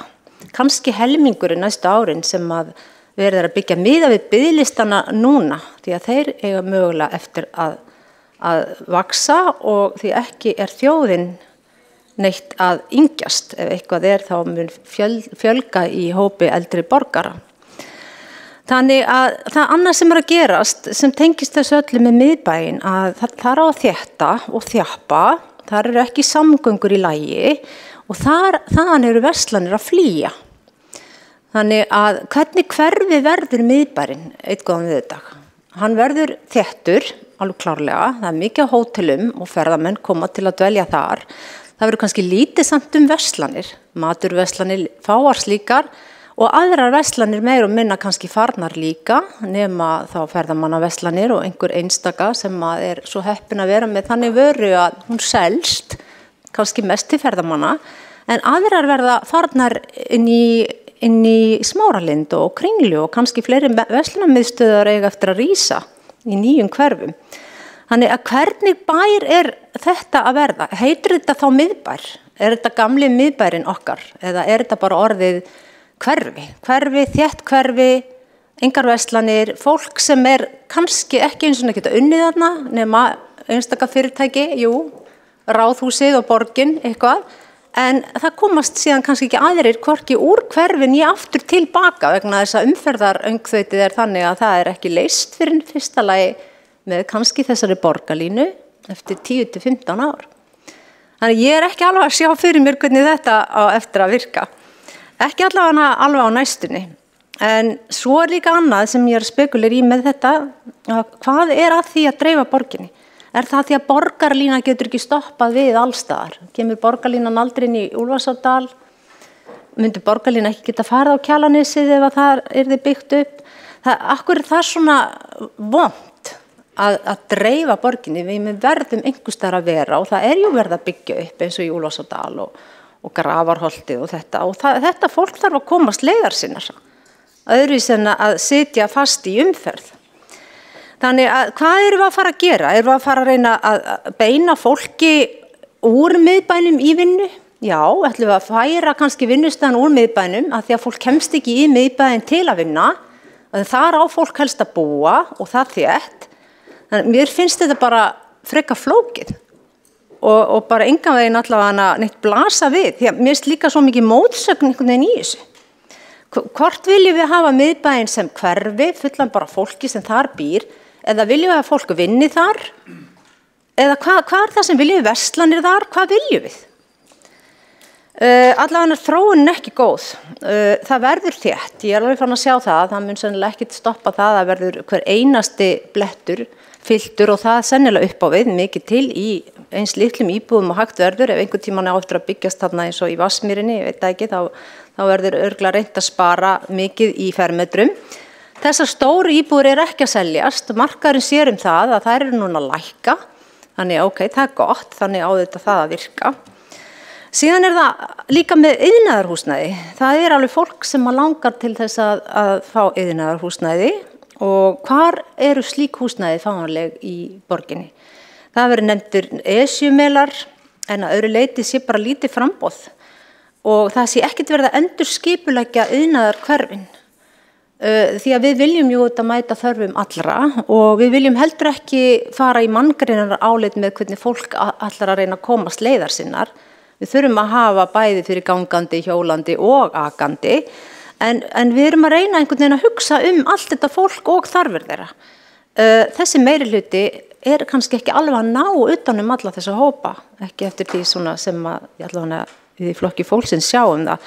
Heldur einhvern veginn verið að hugsa þá sem vilja búa miðsvæðis, vinna miðsvæðis, geta farið á inniskónum sínum í vinnuna og ferðamenn. En aðgengi fyrir hina sem koma lengra akandi, þar á að loka og hvar á það fólk að vinna ef það kemst ekki inn í bæinn? Þannig að þetta eiginlega einhvern veginn ómögulegt að sjá þetta fyrir. Og ég held að við getum ekki litið fram hjá því að reyna að finna lausnir fyrir alla þessa hópa og finna leiðir. Því að hvorki viljum við loka fólk inni eða úti í hverfum og það þurfa allir að komast til vinnu. Mér þykir vont að sjá að þessi áætlun skuli ekki taka betur utan minnihlutahópana eins og hjúkrunarrýmin og líka íbúið fyrir fatlað fólk. Það mun verða áframhaldandi biðlistavandi nema eitthvað muni gjörbreytast í þessari áætlun og ok, hún uppfærð núna en það þarf kannski bara uppfæra hana mjög fljótt aftur. Þá hefur Kolbrún Baldursdóttir borgarfulltrúi lokið máli sínu á næstu dagskrá Björn Gíslason borgarfulltrúi.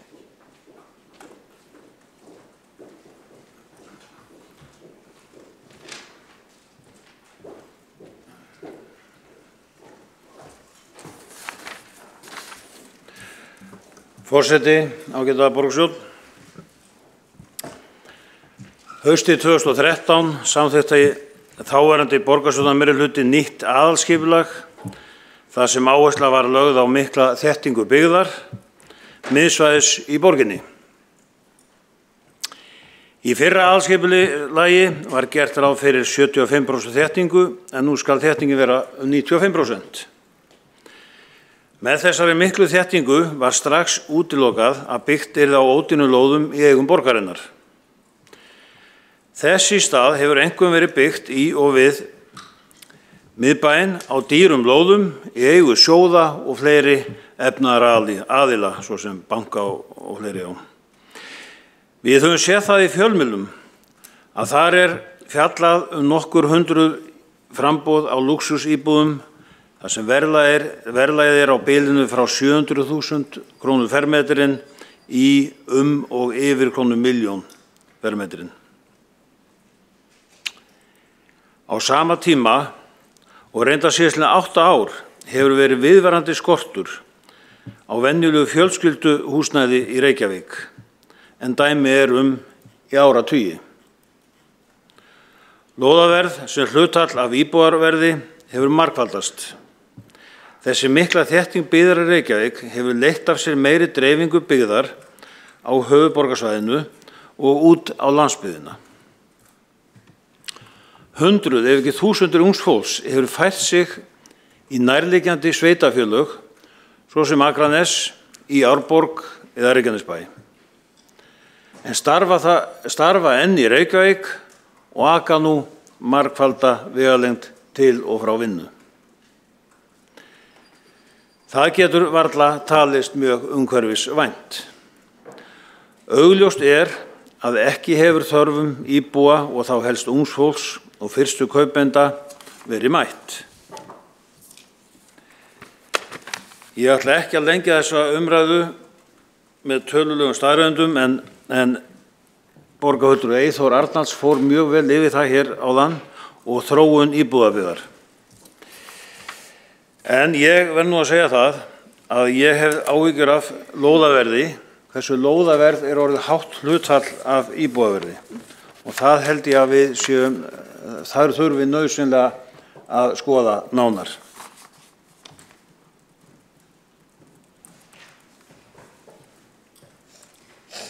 Þá hefur Björn Gíslason borgarfulltrúi lokið hefur einn borgarfulltrúi óskað eftir að veita ansvar og það Líf Magnúsdóttir borgarfulltrúi. Forseti, ágæta borgarstjórn, þegar Björn Gíslason borgarfulltrúi kemur með fullyrðingar sem að hljóða svo að 100.000 ungmenna hafi flutt í nágrannasveitarfélög þegar hér ekkert húsnæði, þá vil ég endilega sjá tölulegar staðreyndir. Þá hefur Líf Magnúsdóttir borgarfulltrúi lokið við að veita ansvar og svara þá ansvari Björn Gíslason borgarfulltrúi. Forseti, ágæta borgarstjórn. Ég held að ég verð að benda bara borgarfulltrúna Líf Magnúsdóttur á Hagstofuna. Þar vorum við að skoða þetta. Skýrslu þar. Þá hefur Björn Gíslason borgarfulltrúi lokið við að svara ansvari og veitir ansvar öðru sinni Líf Magnúsdóttur borgarfulltrúi. Já, borgarfulltrúin ágæti forseti hlýtur að hafa skoðað þetta sjálfur þannig að það eru handtæk heima tökin til þess að þá veita mér, Líf Magnúsdóttir borgarfulltrúa, þessi gögn. Það vekur líka upp spurninga hvað ungt fólk í huga borgarfulltrúans. Þetta fólk frá 18 til 30? Þetta fólk frá 20 til 40? eða hvað ungt fólk í hans huga? Ég myndi gjarnan vilja fá þessi gögn send til mín. Þá hefur Líf Magnúsdóttir borgarfulltrúi lokið við að veita ansvar öðru sig og svara þá ansvar öðru sinni Björn Gíslason. Forseti, ágæta borgarstjórn. Já, þetta eru nú bara opinber gögn. Ég skal reyna að hafa upp á þessu gögnum og senda þið það. Og ég held að við getum talað ungt fólk sé alltaf fertugu. Ég tek þegar svoleiðis. Þetta var 35 held ég að það hafi verið, en ég tel okkur alveg ung allan fram að fertugu.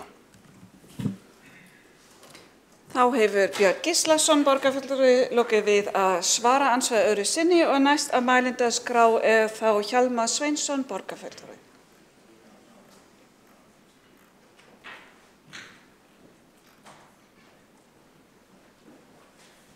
Já, forseti, ágæta borgarstjórn, mig langaði aðeins að koma upp og leggja orð í belg. Fyrsta lagi vil ég segja það að þessi húsnæðisáætlun og svo uppbygging sem hann framundan og svo uppbygging sem hefur þegar átt sér stað í borginni Reykjavík markar algjör tímamót í sögu borgarinnar. Það sér það hver sjáandi maður sem að keyrir hér fram hjá Hlíðarenda hverfi, Kirkjusandi, Keilugranda, upp Hverfisgötu, inn í Vogabyggð, upp í Bryggjukverfi, inn í Úlfarsárdal og inn í Grafarvog og upp í Hraunbæ. Alls staðar verið að byggja út alla borg og það er verið að byggja mjög fjölbreytt húsnæði. Það er verið lögð sérstök áherslu á það í umhverfis- og skipulagsráði, núna skipulags- og samgönguráði, að deiliskipulagsheimildir eru með alveg klárar kvaðir það að það eigi að vera fjölbreyttar gerðir íbúða, tiltekið hlutfall litlar íbúðir, tiltekið og ennþá stærra hlutfall meðalstórar íbúðir og svo mega einhverjar íbúðir vera stærri. Allt þetta er síðan unnið undir sem sagt merkjum bæði vistvæns skipulags, meiningin með þéttingu byggðarinnar er að stytta vegalengdir, létta á umferðinni og auðvelda fólki almennt lífið til að mynda að fólk eigi þess kost að búa hér og starfa án þess að þurfa alveg bráðnauðsynlega að reka 2 bíla. Eins og oft er í mjög dreifðri byggð og það er ein af ástæðunum fyrir því að við þurfum að þétta Reykjavík. Reykjavík var á árunum 1930 til 1960 lítil en tiltölulega þétt borg og síðan hefur dreifst úr henni út alla koppagrundir. Það var gert á forsendum móderníska skipulagsins frá 1966, þar sem að við getum sagt að hafa verið oftrú á bílinn og síðan kom í ljós ákveðnir gallar og mjög alvarlegir gallar á því að dreifa byggðin út allt og hverju voru þeir? Jú, það var nær ómögulegt að halda uppi þjónustu, verslunum, verslunarkjörnum, við þekkjum það, allt þetta lagðist af, allir þessi kjarnar virkuð ekki vegna þess að byggðin var allt og dreifð og þetta nú skup einfalt og hérna í rauninni nákvæmlega það sama og verið að gera í öllum öðrum borgum. Mér langar aðeins að rétt svona þó að sé svo mikill mitt hlutverk að og ég ætla að segja það ég alveg sannfærður það þegar ég sagði að þessi ár marka hér ákveðin tímamót og líka þeim svo mikla áhersla sem að borgaryfirvöld hafa haft á samvinnu við óhagnaðardrifin félög eins og Bjarg. Það hefur tekist hvorki meira en minna en að endurreisa nýtt verkamannabústaðakerfi hér í Reykjavík sem var lagt niður árið 2004 því miður.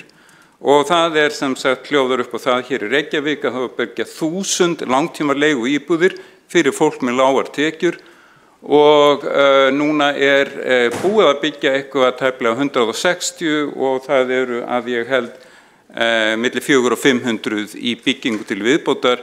Þetta náttúrulega ótrúlega stórt skref og mér einhvern veginn vona það að við sem að teljum okkur vera jafnaðarmenn hljótum að fagna þessu og mér finnst líka þeir sem ennþá lengra til vinstri eiginlega hljóta að gera það líka.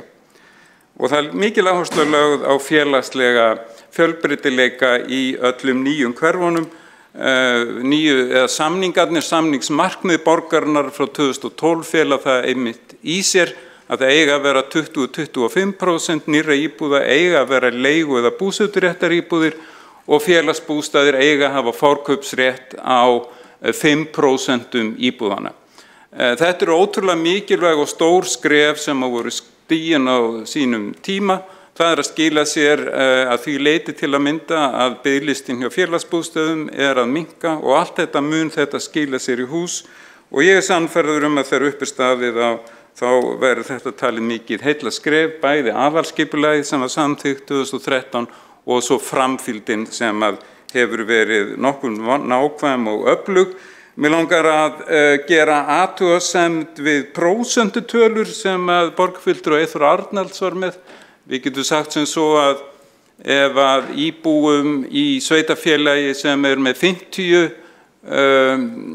íbúa fjölgar 30%, þá það gríðarlega mikil fjölgun, en ef íbúum eða íbúðum í sveitarfélagi sem með 130.000 íbúa, ef húsnæði þar fjölgar 30%, þá það orðið alveg ótrúlega mikil fjölgun og þá mjög hættið því að menn færu fljótlega að tala offramboð, þannig að tala prósentutölur og ber annars vegar saman mjög stórt sveitarfélag og svo tiltölulega lítill sveitarfélag pínkulítið villandi.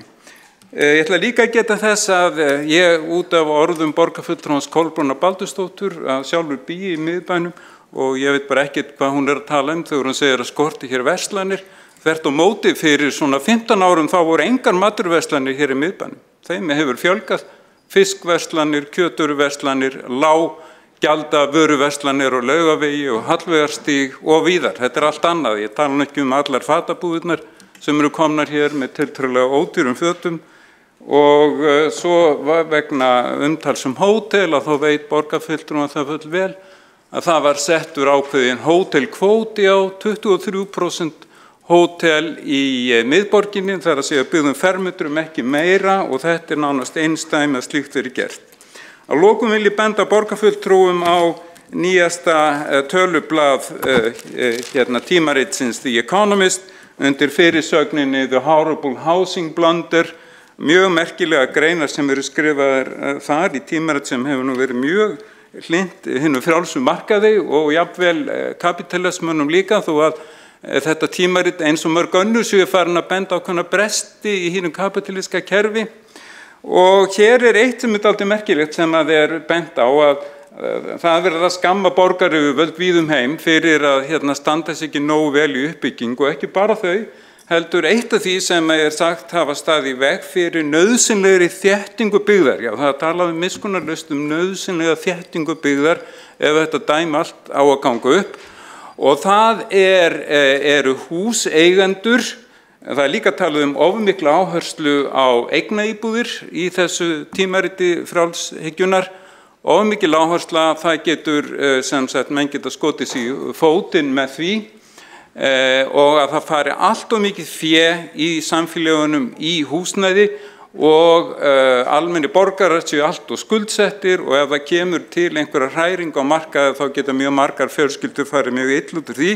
En eitt það sem að þeir nefna sérstaklega og ég ætla að skilja þau orð hér eftir á fundunum af gefnu tilefni, til dæmis tilefni Skerjafjörður.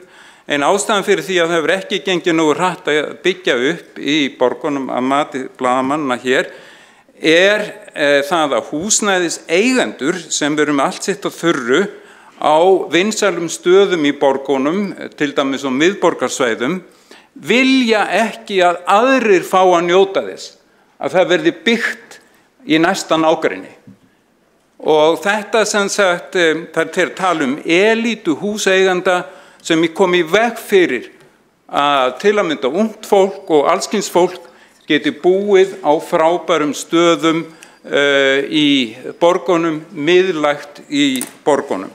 Þannig að ég ætla nú bara sem sagt að endurtaka það að þessi ágæta tímarit vel þess virði að renna yfir það, þannig alfarið helgað húsnæðismarkaðnum.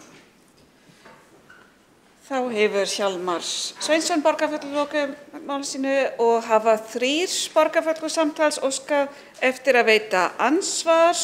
Það Eyþór Laxdal Arnalds, Kolbrún Baldursdóttir, Marta Guðjónsdóttir og fyrst Eyþór Laxdal Arnalds.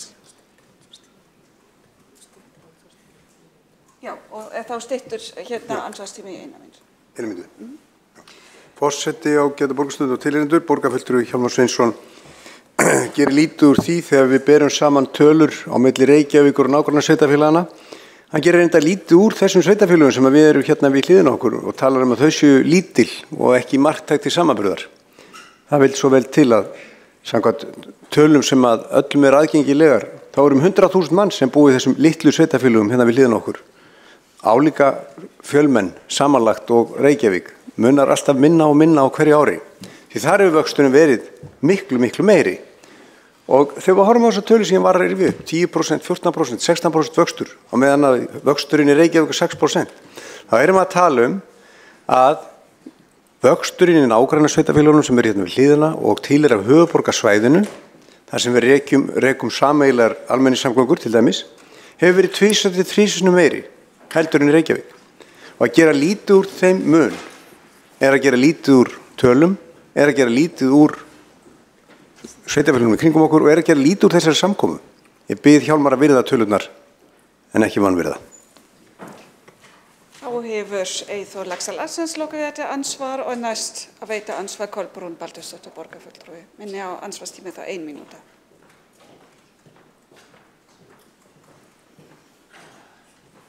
Forseti borgarstjórn, ég vil þakka borgarfulltrúa Hjálmari Sveinsinni fyrir sína ræðu.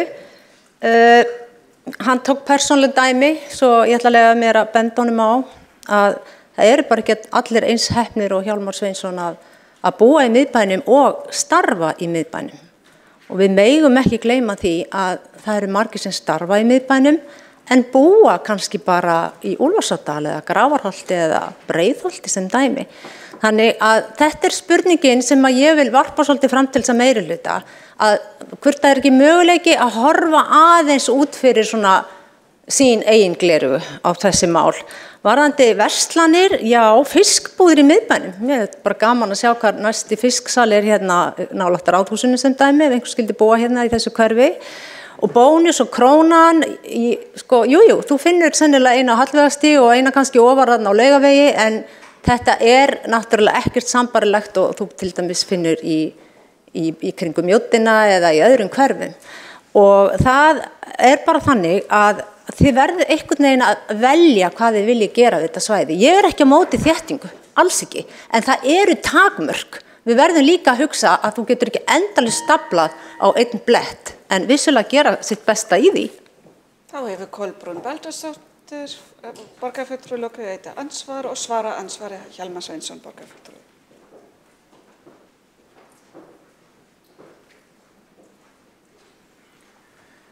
Já, ágæta borgarstjórn, mér heyrðist borgarfulltrúin í ræðu sinni áðan halda því fram að það væri orðið eiginlega ekkert eftir nema hótel í miðborginni og sennilega yrðu í framtíðin enga verslanir. Það fjarri senni og það vita það allir að miðborgin langstærsta verslunarsvæði landsins.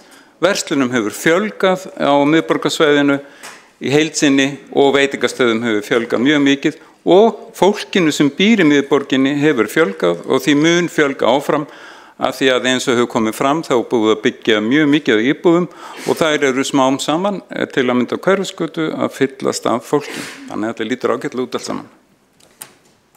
Hjálmar Sveinsson borgarfulltrúi lokið við að svara ansvar og veitir ansvar öðru sinni borgarfulltrúin Kolbrún Baldursdóttir. Forseti borgarstjórn, já, það rétt, það búið að setja kvóta á hótel. Þess vegna kom mér það svolítið óvart þegar borgarstjóri fór að tala þessu hótel á hann, en sennilega það allt innan kvótans, þannig að Guði sé lof fyrir það að það mun einhvern tíma ljúka að byggja þessu hótel. En það má heldur ekki gleyma því að það þurfa að vera rými fyrir verslanir. Það ekki hægt að setja endalaust bara íbúðir og fylla svo að hvern einasta blett að það sé ekki smá rými fyrir verslanir og vinnustæðina. Og fólk þarf að komast í og úr hverfið og þar með hefði ég vilja bara segja ekki næra að byrja á umferðarmálunum og aðeins að laga til í öllu þessu umferðar öngþveiti áður en við byrjum að stafla fólki hérna upp í einhverja skýjakljúfra. Þá hefur Kolbrún Baldursdóttir lokið við að veita ansvar öðruvísi og svara þá ansvar Já, forseti og ágæta borgarstjórn, þetta er skrítin samræða og ég skil hann eiginlega ekki alveg, það einhvern veginn, hún svo loftkend, hefur borgarfulltrúin virkilega aldrei haft fyrir því að ganga upp eða bara keyra upp Hverfisgötu. Það er orðið mjög mikið af húsnæði, atvinnuhúsnæði, verslunarhúsnæði og slíku á öllum jarðhæðum og menn hafa meira sem ágjörði þetta aðeins svo mikið, þannig að það er svo sannarlega búið að hugsa fyrir atvinnurekstri og verslunarrekstri hér í miðborginni og varðandi samgöngur að þá á borgarfulltrúin að vita að tíðni stoppleiða hjá Strætó hefur verið aukin verulega, komið upp í 10 mínútur, 6 og Ásinn, 6 fyrir upp í Grafarvog, Ásinn fyrir Hafnarfjörð. Það verður að taka stór skref og borgarlínan mun bæta ennþá betur í að hafa hér hágæða almenningssamgöngukerfi. Þá hefur Hjalmar Sveinsson borgarfulltrúi lokið við að svara ansvarinu og veitir ansvars Marta Guðjónsdóttir borgarfulltrúi.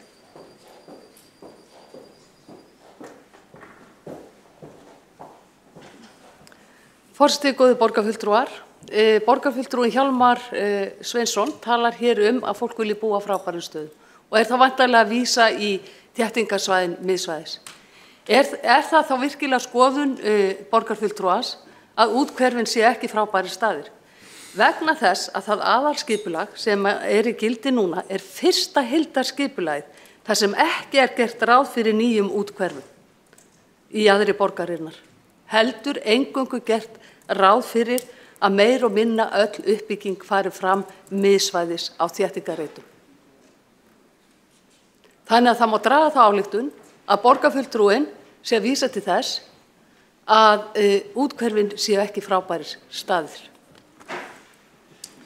Þá hefur Marta Guðjónsdóttir borgarfulltrúi lokið við að veita ansvar og svara ansvar Hjalmar Sveinsson borgarfulltrúi.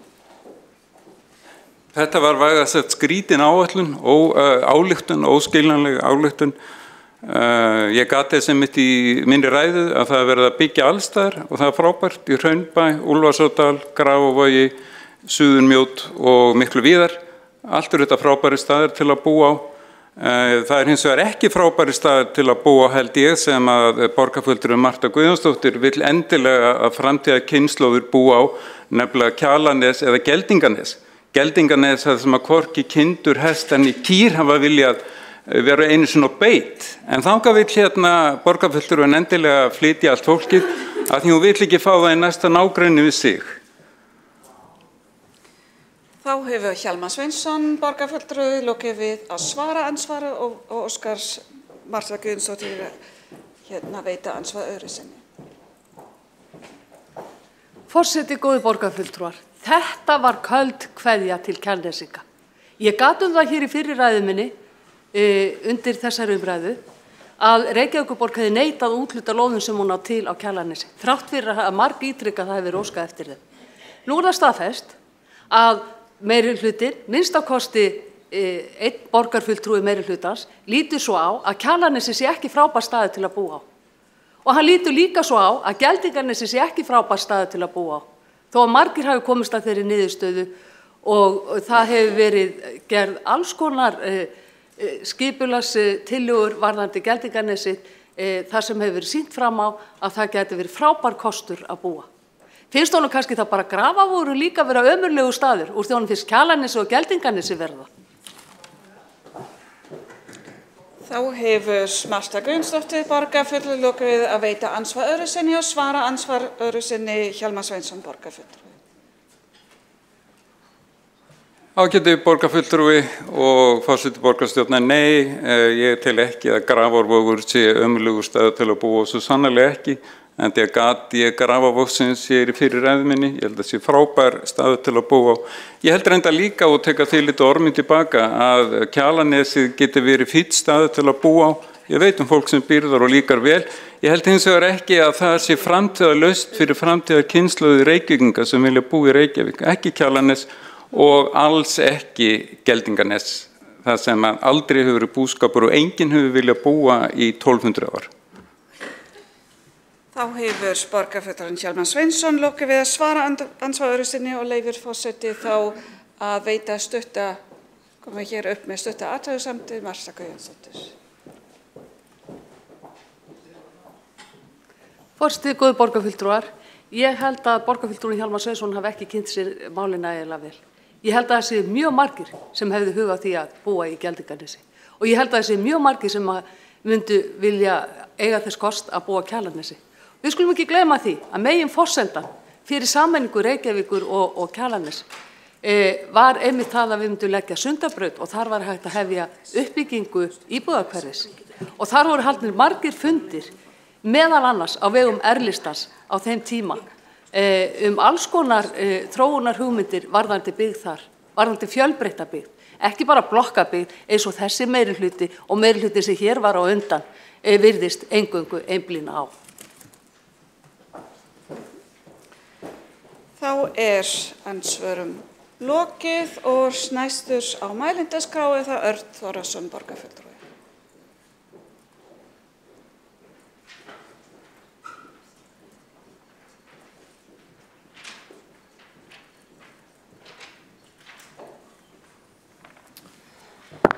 Forseti, ágæta borgarstjórn, gott að vera komin aftur úr löngu jólafríi. Ég nokkuð ferskur og útkvildur og tilbúin í starfið og það engin ólund í mér. Ég kátur svo ofta áður og hef ekki fundið fyrir ólund okkar megin í minnihlutanum. Auðvitað gæti maður hafa farið í smá fíl yfir þessum orðum sem voru látin falla til smærri sveitarfélaga. Ég hef nú oft litið á sjálfan mig sem þeirra fulltrúa, tengst þeim lengi, að auðvitað skiptir fjölgun máli og út á landi skiptir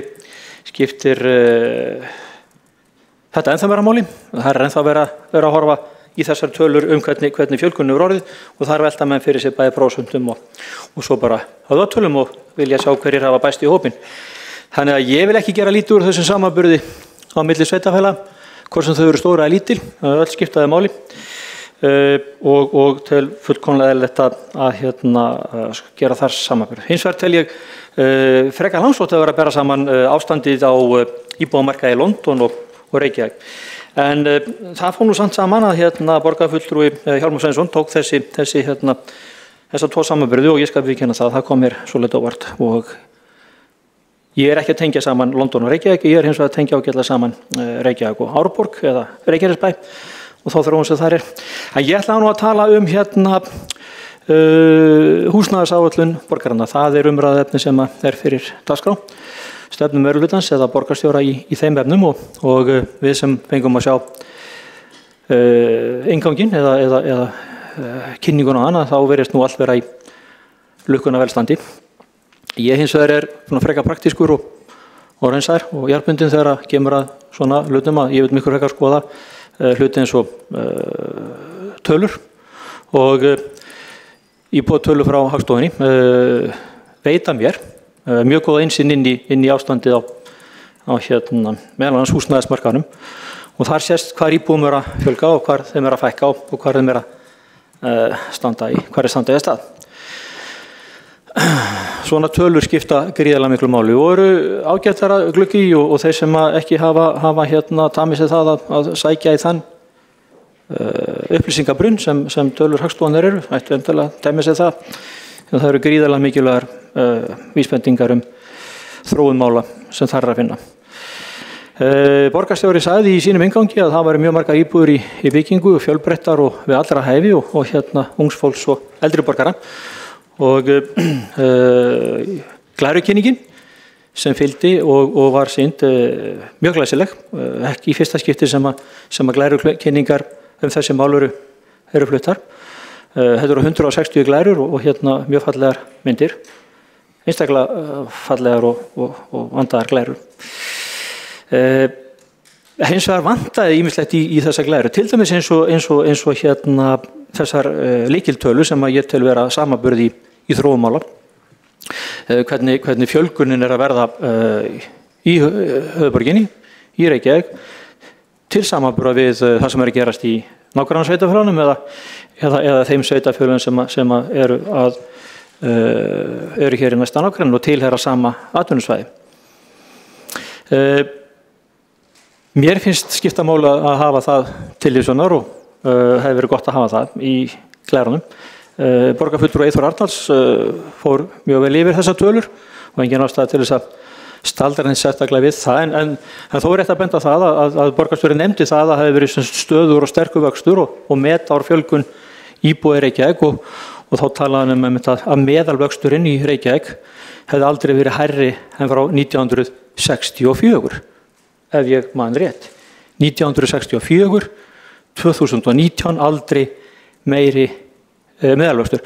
Veit ekki út af hverju verið að velja þetta viðmið. Það eru svo margar aðra tölur sem að tala miklu sterkar til mín og annar samanburður sem segir mér miklu meira heldur en þróun í meðal vexti frá 1964. En því miður þá er umræðan oft mjög skrítin í þessum sal og hún fyrir víðan völl og það er kannski oft ágætt, því það er kannski akkurat þannig sem að húsnæðisstefna borgarinnar ber niður, að hún er að fara víðan völl. Hún er ekki bara hér í borginni. Einhverjum vikum síðan þá blandaði borgarstjóri umræðum eða upplýsingum sauðfjárbeit í Elliðaárdal frá 1954 í umræðana og hjósetta glettið því og mest athyglisvert og áhugavert og þá var að vera að ræða skipulagsmál, nú erum við ennþá að ræða skipulagsmál og þá var að tala kýr og hross á beit í Geldinganesi. Nú er ég ekki sagnfræðingur eða hef mikið vit á svona eða íslensku fræðingur, en það mætti þó segja mig það að Geldinganesið hefði gegnt einhverju hlutverki í tengslu við búfénað, að nafngiftin Geldingur væri dregin af einhverju öðru heldur en eða sett frá húsdýrum.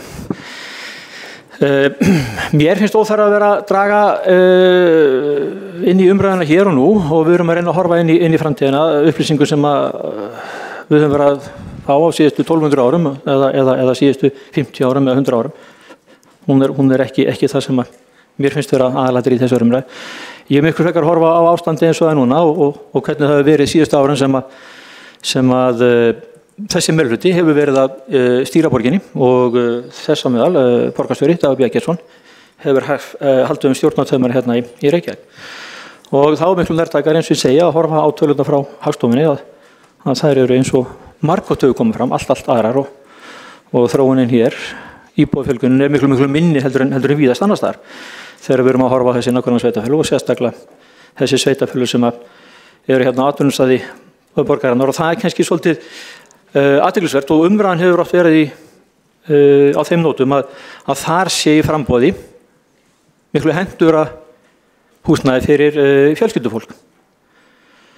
Og í mínum huga er sá hópur mjög mikilvægur og víða út af landi þar sem að fjölgunin er ekki mikil í sveitarfélögum er hort með áhyggju ef unga fjölskyldufólki er að flytja í burtu.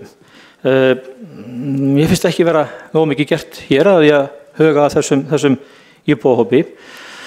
Hér er framboð af húsnæði fyrir ungt fólk lítið.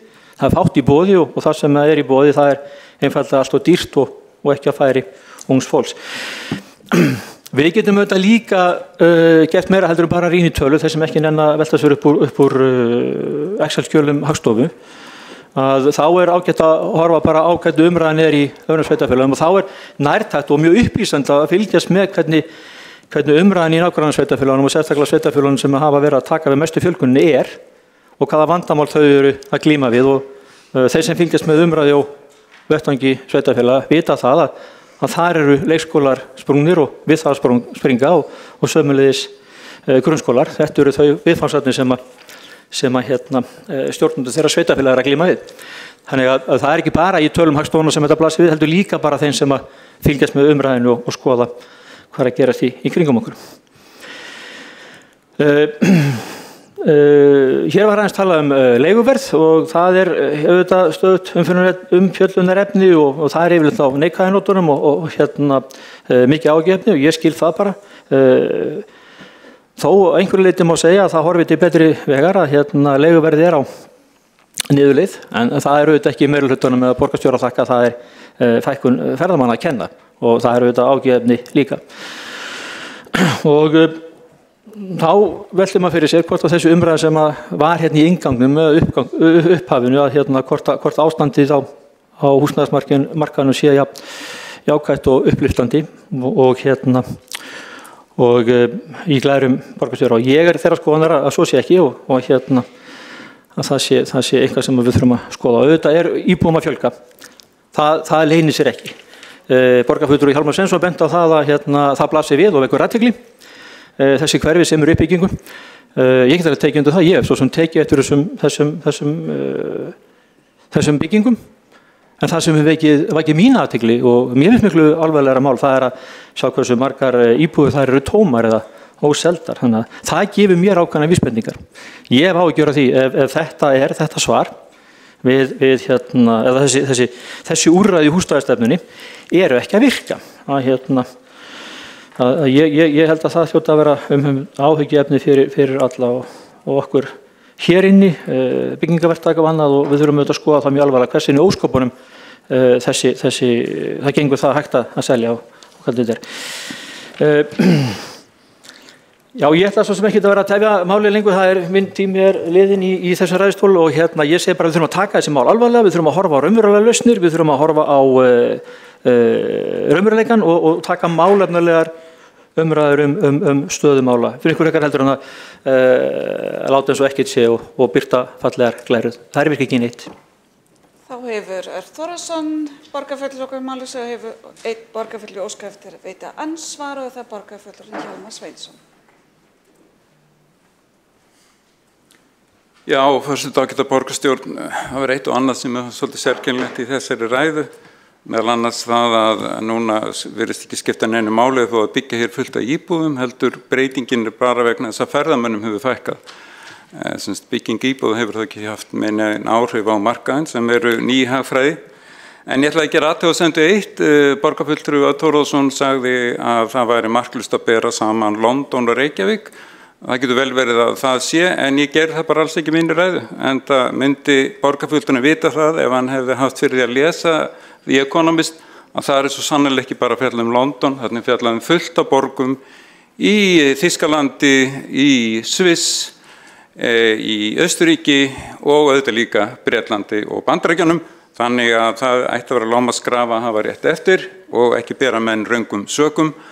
Og svo verði ég líka ekki athugasemd við það að það sé eðlilegt að bera Reykjavík saman við sveitarfélög, frekar við sveitarfélög eins og Hvolsvöll, frekar en til dæmis höfuðborgin Norðurlandana. Ég er ósammála því, það heimóttaskapur, auðvitað við að bera okkur saman. Við erum höfuðborg, stolt höfuðborg, auðvitað bera okkur saman við höfuðborgir hinna Norðurlandana og það sem við erum að gera þar. Borgarfulltrúi Hjálmar Sveinsson hefur lokið veita andsvars og svara andsvari í borgarfulltrúi Örn Þórðarson. Forseti ágæta borgarstjórn, já, takk fyrir þetta Hjálmar Sveinsson borgarfulltrúi. Ég svo sem nefndi sérstaklega bara London í mínum málflutningi en inntæki var náttúrulega samanburður við erlendar stórborgir í Evrópu eða Bandaríkjunum. Hann kannski ekki réttur í mínum huga, við ættum miklu frekar að vera að horfa á og það sem við ættum að vera að horfa fyrst og fremst á, það ástandi hérna í Reykjavík, það það sem skiptir mestu máli. Og eitt í lokin, það heitir Rangárþing Eystra, sveitarfélagið þar sem að bærinn eða þorpið, þéttbýlið Hvolsvöllur í. En þetta bara fín umræð og frábært að geta farið yfir þetta, það á nóg að taka, heilmargt sem við þurfum að leysa og laga. Þannig að við skulum bara vera samstegið því. Takk. Þá andsvörum lokið og næst á mælendaskrá Valgerður Sigurðardóttir borgarfulltrúi.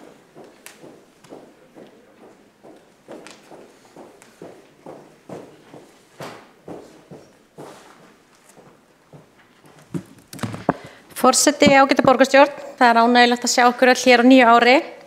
Hér er verið að kynna húsnæðisáætlun Reykjavíkurborgar sem var upprætt í nóvember 2019 og þetta er plagg upp á 163 síður. Samkvæmt þessari áætlun er og verður áfram byggt upp að krafti hér í Reykjavík og staðan er gríðarlega góð. Ég spyr mig hvaða viðmið höfum við til að sannreyna það að staðan er góð og hér séu hlutirnir jafn góðir og vísa þeir til. Húsnæðisþing var haldið á Íbúðalánasjóði og félagsmálaráðuneytinu síðla árs 2019. Það var umræðefnir staða og þróun húsnæðismála. Það er gaman að skoða húsnæðisáætlun Reykjavíkurborgar og síðan þá skýrslu sem var gefin út eftir það þing.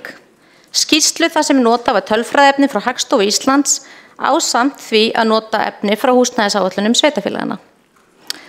Þar eru teknar saman tölur aðflutta umfram brottflutta frá árunum 1998 til 2018. Með leyfi forseta þá er þær þannig að aðfluttir umfram brottflutta eru 82% í Mosfellsbæ, 66% í Kjósarhrepp, 65% í Garðabæ, 54% í Kópavogi, 36% í Hafnarfirði og 3% í Reykjavík. Það er því augljóst að sveitarfélög allt í kringum okkur er í stórsókn. Með leyfi forseta þá vil ég aftur vitna í skýrsluna. Á síðustu 10 árum hefur byggðum íbúðum fjölgað 11% á landsvísu. Alls voru 2/3 hlutar þeirra aukningar vegna nýrra íbúða á höfuðborgarsvæðinu. Hlutfallslega hefur íbúðum þó fjölgað mest á Suðurlandi. Frá árinu 2008 eða 15,2%. Innan höfuðborgarsvæðisins þá rekur Reykjavíkurborg lestina vegna fjölgunar íbúða. Raunar hefur íbúðauppbygging verið hlutfallslega mest í Mosfellsbæ og öllum sveitarfélögum landsins. Þar er skráðum íbúðum sem fjölgar 36% frá árinu 2019. Einnig hefur þeim fjölgað töluvert í öðrum sveitarfélögum og höfuðborgarsvæðinu. Til að mynda 27% í Garðabæ, 18% í Kópavogi og ef húsnæðisuppbygging er borin saman á milli sveitarfélaga sést að heilt yfir hefur uppbygging íbúðarhúsnæðis verið í takt við uppbyggingu atvinnuhúsnæðis á síðustu 10 árum. Það er því gríðarlega mikilvægt að við pössum að alltaf sé nægt framboð lóða, hvort svo sem þær séu undir atvinnustarfsemi eða íbúðir. Ég fagna gerð húsnæðisáætlunar því hún varpar ljósi á ólíkar áskoranir á húsnæðismarkaðnum og auðveldar okkur að bera saman hvar við stöndum með önnur sveitarfélög. Sá samanburður sem kom fram í þeirri skýrslu sem ég hef verið að vitna í hér er gríðarlega fróðlegur og góð áminning það hversu mikilvægt lóðaframboð er og hversu dugleg sveitarfélög í kringum okkur eru í uppbyggingu. Þá hefur Valgerður Sigurðardóttir borgarfulltrúi lokið máli sínu og eru ekki fleiri á mælendaskrá búin að boða bókanir. Eru bókanir? Nei? Já, eru einhverja bókanir tilbúin til að lesa? Já, bjóða.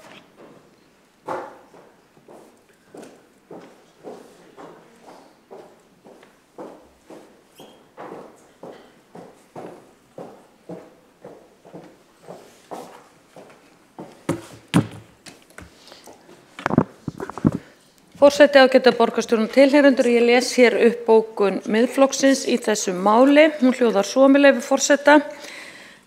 Reykjavíkurborg var höfð í heimatilbúinni skortstöðu hvað varðar lóðaframboð í fleiri ár. Í framsöguræðu borgarstjóra var hins vegar hrununarvenju kennt og gagnaskorti. Hvaða stjórnsýsla er það að heildaryfirsýn vanti vegna vöntunar gagna?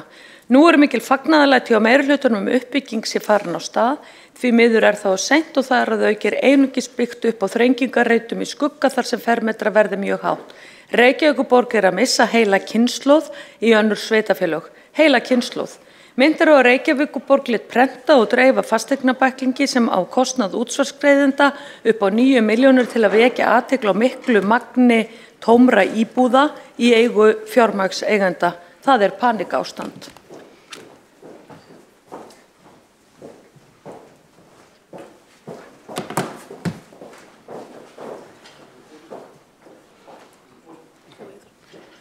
Borgarfulltrúi Vigdís Hauksdóttir og lokið við taka til máls á þessu bókun.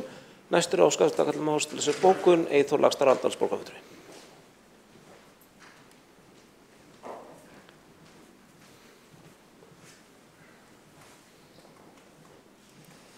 Fyrst þá getur borgarfulltrúar tilheyrendur lesa bókun okkar undir lið 1. En mikill skortur á hagstæðu húsnæði og almennum húsnæðismarkaði í Reykjavík og fólk flýtur áfram í nágranna sveitarfélög sem og jaðarkjarna. Eykur þessi þróun enn á samgönguhúsnæðisvandann. Fermetraverð nýbyggingar tæplega 380.000 krónur í Árborg en fer varla undir 600.000 krónur í Reykjavík. Dæmi 100% hærra fermetraverð í Reykjavík en í Árborg. Fjölgun í nágranna sveitarfélögunum margföld á við íbúðaþróun í Reykjavík. Að meðan húsnæðisverð svona hátt í Reykjavík útilokar það stóran hluta á kaupendamarkaðnum venjulegt fólk. Borgarfulltrúi Eyþór Laxdal Arnalds hefur lokið við að taka til máls og lesið upp bókun. Þá er óskað eftir að taka til máls til þessu bókun Kolbrún Baldursdóttir, borgarfulltrúi.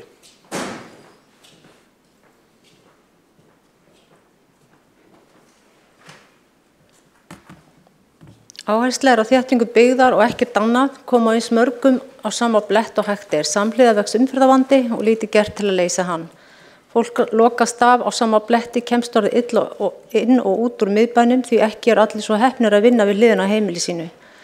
Fólk hefur ólíkar þarfir og væntingar. En eru þeir til sem ala þá von í brjósti að fá lóð til að byggja sitt eigið hús. Það liðin tíð? Einnig ómögulegt að fá iðnaðarhúsnæði í Reykjavík annars staðar en á Esjumölum. Í dag ekkert til húsnæði fyrir alla. Síðastliðinn október voru 267 á biðlista eftir hjúkrunarrými á höfuðborgarsvæðinu. 560 bíða eftir hvíldarinnlögn. Eftir húsnæði fyrir fatlað fólk bíða enn 162. Aðeins 99 rýma að ræða við Sléttuveg fyrir eldri borgara og áætlun að byggja 450 íbúðir fyrir eldri borgara. Þetta dugar bara ekki til. Þjóðin að eldast og þessi rými rétt taka biðlistan sem nú Sama gildir húsnæði fyrir fatlað fólk. Þar bíða nú 160 manns eftir slíku húsnæði en á áætlun að byggja aðeins helminginn af því sem þarf. Borgarfulltrúi Kolbrún Baldursdóttir hefur lokið við að lesa upp bókun. Eru fleiri sem tilbúnir með bókanir?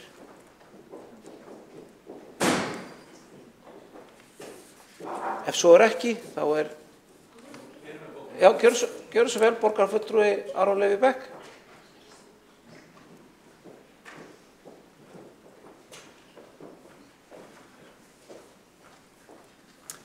Já, forseti ágæta borgarstjórn. Ég með bókun við lið 1, bókun meirihluta. Húsnæðisáætlun Reykjavíkurborgar lögð fram að nýju uppfærð frá fyrra ári. Í nýjum tölum kemur meðal annars fram að fjölgun nýrra íbúða að eiga sér stað í nær öllum póstnúmerum í Reykjavík og uppbygging íbúða langmest í Reykjavík af sveitarfélögunum á höfuðborgarsvæðinu. Það engin tilviljun, enda hefur borgin fylgt húsnæðisáætlun markvisst á undanförnum árum. Íbúðir fyrir almenna markað eru fjöldamarkar og á sama tíma sjáum við að stúdentaíbúðum, íbúðum fyrir eldri borgara og íbúðum verkalýðshreyfingarinnar fer hratt fjölgandi. Húsnæðisáætlun í samræmi við fyriráætlanir borgarinnar í aðalskipulagi 2010 til 2030 og uppbygging í miklu samræmi við þróunarás borgarlínu. Áherslur húsnæðisáætlanar að byggja upp íbúðir í samstarfi við óhagnaðardrifin uppbyggingafélög en nú þegar fjöldi íbúða tilbúinn og enn fleiri í uppbyggingu. Takk. Borgarfulltrúi Aron Leví Beck hefur lokið við að taka til máls og lesið bókun. Þá hyggjast ekki fleiri lesið bókun, svo forseti viti, og þá hægt að ganga til næstu liðar á dagskrá. Þá tekið fyrir annað og sjötta dagskrármál sem tillaga borgarfulltrúa Sjálfstæðisflokksins að fallið verið frá skerðingu þjónustutíma leikskóla Reykjavíkur og umræðum styttingu opnun til leikskóla að beiðni borgarfulltrúa Miðflokks, Sóðastofnunar Íslands og Flokks fólksins. Til máls tekur Eyþór Laxdal Arnalds borgarfulltrúi. Voru borgarfulltrúar búin að biðja orðið sem með?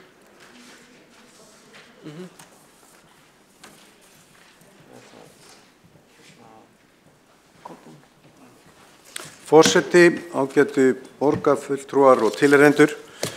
Við erum hér að ræða tillögu Sjálfstæðisflokksins að fallið verði frá skerðingu á þjónustu leikskóla Reykjavíkur og farið verði í sveigjanlegri umgjörð varðandi opnunartímann sem byggir á sjálfstæði leikskóla. Jafnframt erum við að ræða þessi mál almennt. Tilefnið ærið.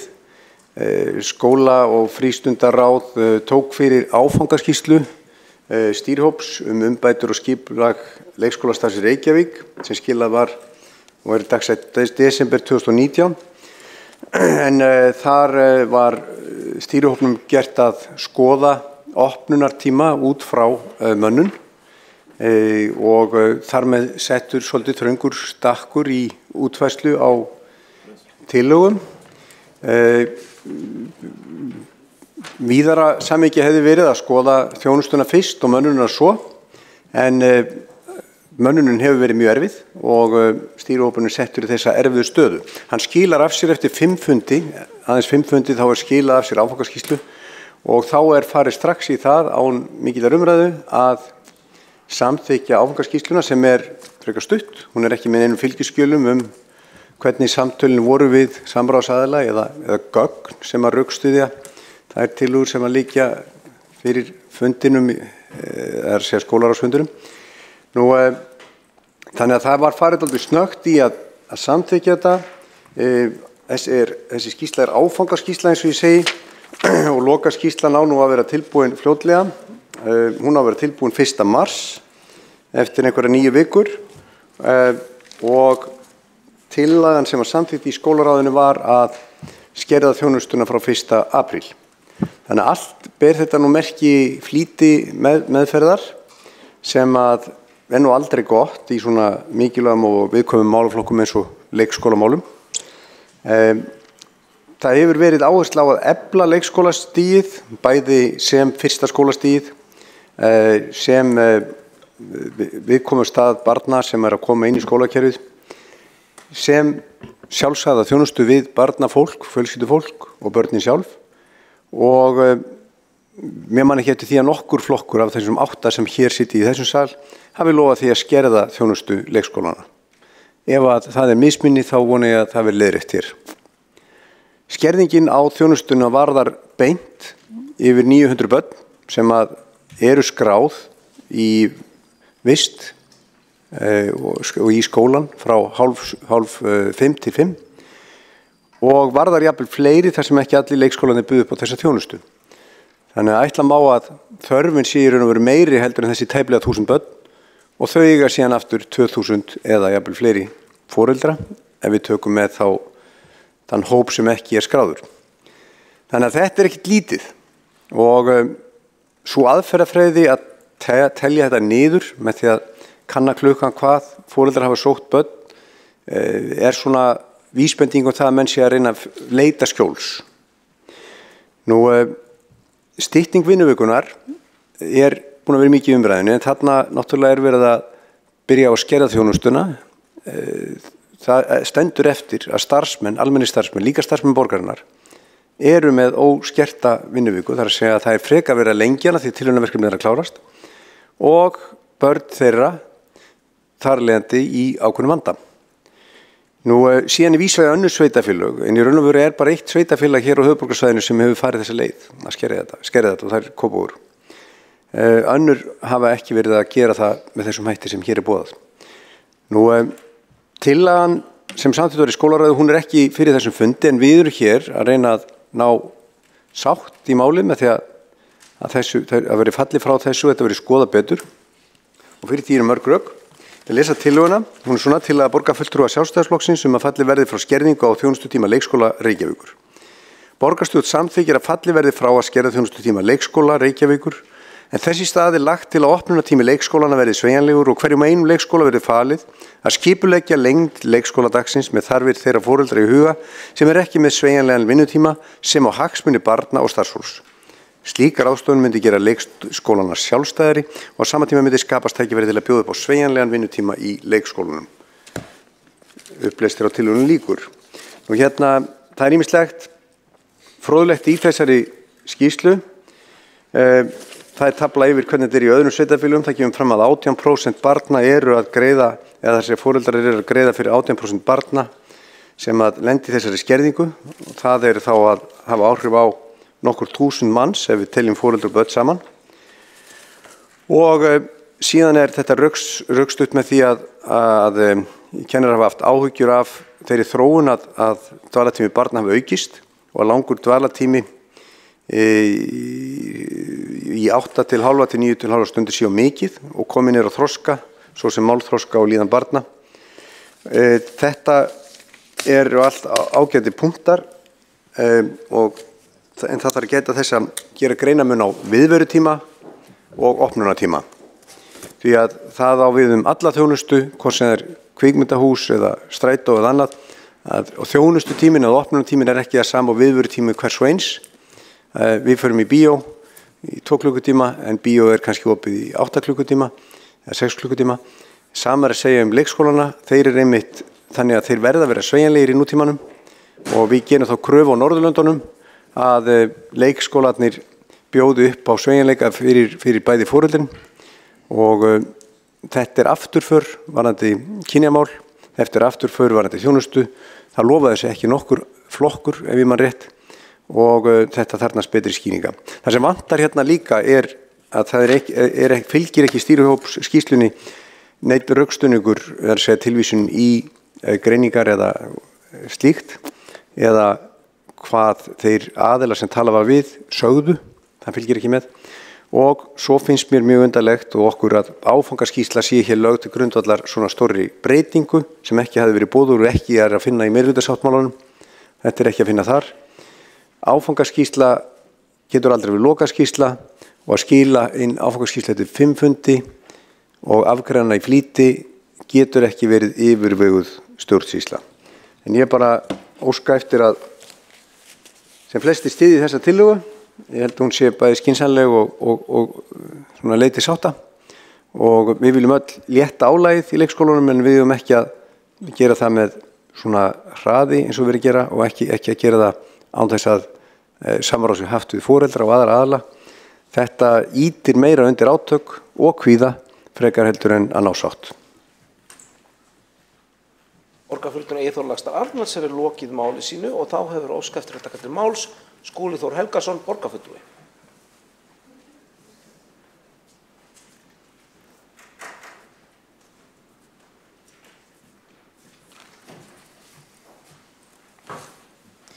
Forseti ágæta borgarstjórn, ég byrja á því að þakka fyrir þessa umræðu hér, bæði hugmyndirnar að stytta opnunartíma leikskóla og sömuleiðis tillögu borgarfulltrúa Sjálfstæðisflokksins að falli verði frá þessari tillögu sem var borin upp og samþykkt í skóla- og frístundaráði fyrir viku síðan og byggir á tillögum stýrihóps umbætur og skipulag leikskólastarfs í Reykjavík. Fyrst vil ég nefna að þessi aðgerð liður í áætlun sem hefur staðið yfir undanfarin misseri, síðustu 2 ár í raun og veru að bæta starfsumhverfi starfsfólks og barna á leikskólum í borginni. Og þetta verkefni sem við erum með í algjörum forgangi. Þetta verkefni sem sérstaklega fjallað í meirihluta-sáttmálanum. Það líka talað að minnka álag á starfsemina og það kveikjan að þessari tillögu sem við erum hér að ræða. Þetta kannski annað af 2 risaverkefnum í málaflokknum. Hitt brúum biliverkefnið sem gengur út á að fjölga leikskólarýmum og stækka verulega þann hóp barna og forráðamanna sem nýtur leikskólaþjónustu í borginni. Og það verkefni sem vel á áætlun og rúmlega það. Við höfum sett bæði mikla vinnu, það fjölmargar tillögur komið fram í skýrslu sérstaks starfshóps það hvernig við getum bætt vinnuumhverfið á leikskólunum og aðgerðirnar tala sínu máli. Við höfum fjölgað starfsfólki á elstu deildónum, við höfum fækkað börnum á hvern starfsmann, við höfum aukið leikrými barna, fjölgað undirbúningstímum og greiddum starfsmannafundum, sett inn fjármagn í liðsheildarvinnu, boðið starfsfólki upp á samgöngustyrki sem njóta skattfrelsis og svo framvegis. Þetta eru aðgerðir sem hlaupa á tugum og fjármagnið nýtt fjármagn meira en 1000 milljónir á ári. Og ég held að það sé engin vafi að þetta hefur minnkað álag á starfsemina og hjálpað okkur við að viðhalda gæðunum. Og við sjáum að ákveðnir hlutir hreyfast í rétta átt eins og það sem stóra vandamáli í þessum málaflokki sem það að okkur vantar fleiri leikskólakennara að hlutirnir að hreyfast í rétta átt. Það eru fleiri að fara í námi núna en það mun taka mörg ár að ná þeirri stöðu að við séum á góðum stað að það sé jafnvægi á milli þess hóps sem hættir störfum sökum aldurs og nýrra leikskólakennara sem kom inn. Þetta kjarninn í því sem við getum sagt að sé að skapa álag á leikskólum, ekki bara í borginni heldur allt land. Það vantar fleiri leikskólakennara og það beint samhengi á milli þess að þessi skortur verður undanfarin 10 ár í beinu framhaldi af lengingu kennaranámsins úr 3 árum í 5.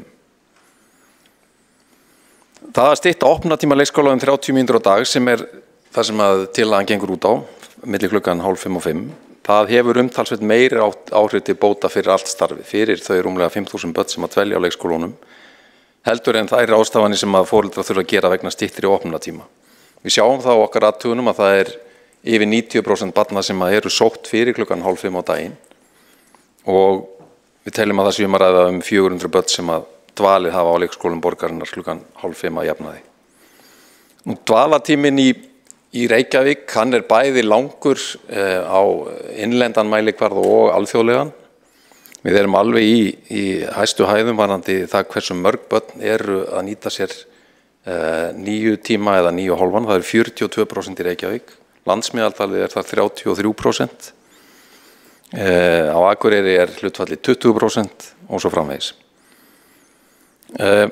Líka áhugavert að hafa í huga því við erum að tala samhengi við önnur sveitarfélög að þetta aðgerð sem hefur verið farið í víðum land, Árborg fyrir nokkrum árum síðan, 2016, Akureyri sömuleiðis, Reykjanesbær og síðan eins og hér hefur verið nefnt Kópavogi, þar sem rúmt ár síðan að þessi stytting kom til framkvæmda og Hafnarfjörður hefur síðan á allra síðustu vikum tekið ákvörðun þar sem að þeir samþykkja að stytta heildartíman í 8,5 tíma og veita leikskólum heimil til þess að loka 4:30 ef aðstæður bjóði upp á það.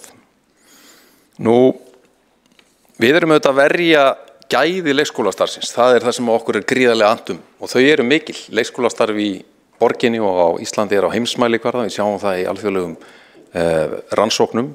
Það nýleg skýrsla frá Eurodice sem staðfestir að Ísland með sterka umgjörð leikskólastarfið. En það vissulega dregið fram að þáttaka barna í leikskólastarfi með þeim hætti að þau dvelja hvað lengstan dag í leikskólum hér á landi og dvalartíminn í kringum 10 tímum lengri á viku hverri heldur en gerist og gengur í löndum Evrópu.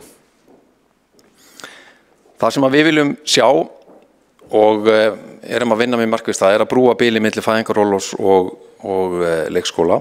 Það eru 8 Evrópulönd sem að tryggja börnum þáttöku í leikskóla skömmu eftir að fæðingarorlofi lýkur og þar eru Norðurlöndin, Danmörk, Finnland, Noregur og Svíþjóð fremst í flokki og við erum að stefna ótrúlega því að fylla þennan flokk með brúum bilið áætluninni.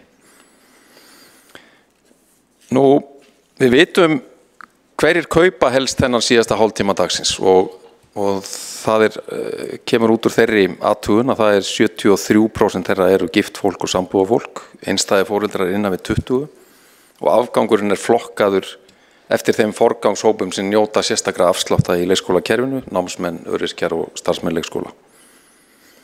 Það sem að núna stendur fyrir dyrum síðan að afla nákvæmara upplýsinga það hverjir eru það sem að nýta raunverulega tíman því það kemur fram í gögnum stýrihópsins og áfangaskýrslunni að það vel innan við helmingu þeirra sem að borga fyrir tíman sem nýtir hann í reynd. Með við það úrtak sem að gert var 57% borgatíman en nýtan síðan ekki. Og áhrifin af breytingunni hljóta að vera minni sem því nemur.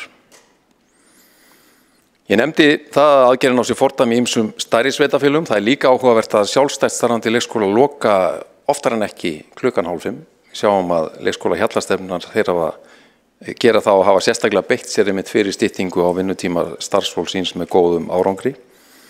Og auðvitað samhengi á milli þessar aðgerðar og þeirrar almennu áherslu sem að borgin með á að stytta vinnuvikuna og fylgja þar með eftir því tilraunaverkefnum sem hér hefur verið kert undanfarin ár og hefur skilað okkur góðum árangri. Lykilatriði varðandi bara samfélagið í heild sína því við erum í þessu umhverfi þar sem að verið að semja og það eru kjaraviðræður að við náum betra jafnvægi sem samfélag á milli fjölskyldulífs og atvinnu. Að við styttum vinnuvikuna og leyfum börnunum ekki síst þeim yngstu að njóta fleiri samverustunda með fjölskyldunni. Nú tillagan hún hefur vakið mikil viðbrögð sem að alveg eðlilegt, bæði jákvæð og neikvæð og það full ástæða til þess að setjast vandlega yfir það hverjar eru líklegar afleiðingar breytingana og halda því til opnu að mæta þeim með öflugum mótvægisaðgerðum ef við teljum í kjölfar vandargreiningar að brýn þörf verði á slíku. Hvaða greining er það sem þarf að eiga sér stað núna? Við þurfum til dæmis að skoða nánar þennan hóp sem ég nefndi áðan, hverjir nýta tíman í dag.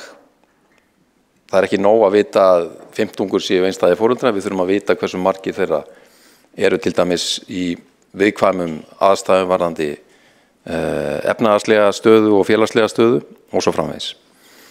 Í því skyni höfum við sett af stað undirbúning við að vinna ítarlegt jafnréttismat á tillögunni með samtölum við foreldra á einstökum leikskólum þar sem verði farið yfir áformum og hvernig þau eru líklega til þess að verka á einstaka hópa.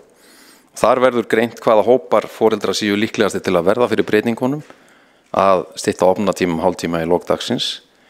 Til dæmis hvort samsetning þess hóps sé svipuð samsetningu hópsins sem er að kaupa tíman í dag. Formaður borgarráðs mun fara betur yfir þetta í umræðunum hér á eftir og lýsa því hvernig borgarráð hyggst taka á málun á fundi sínum á fimmtudaginn.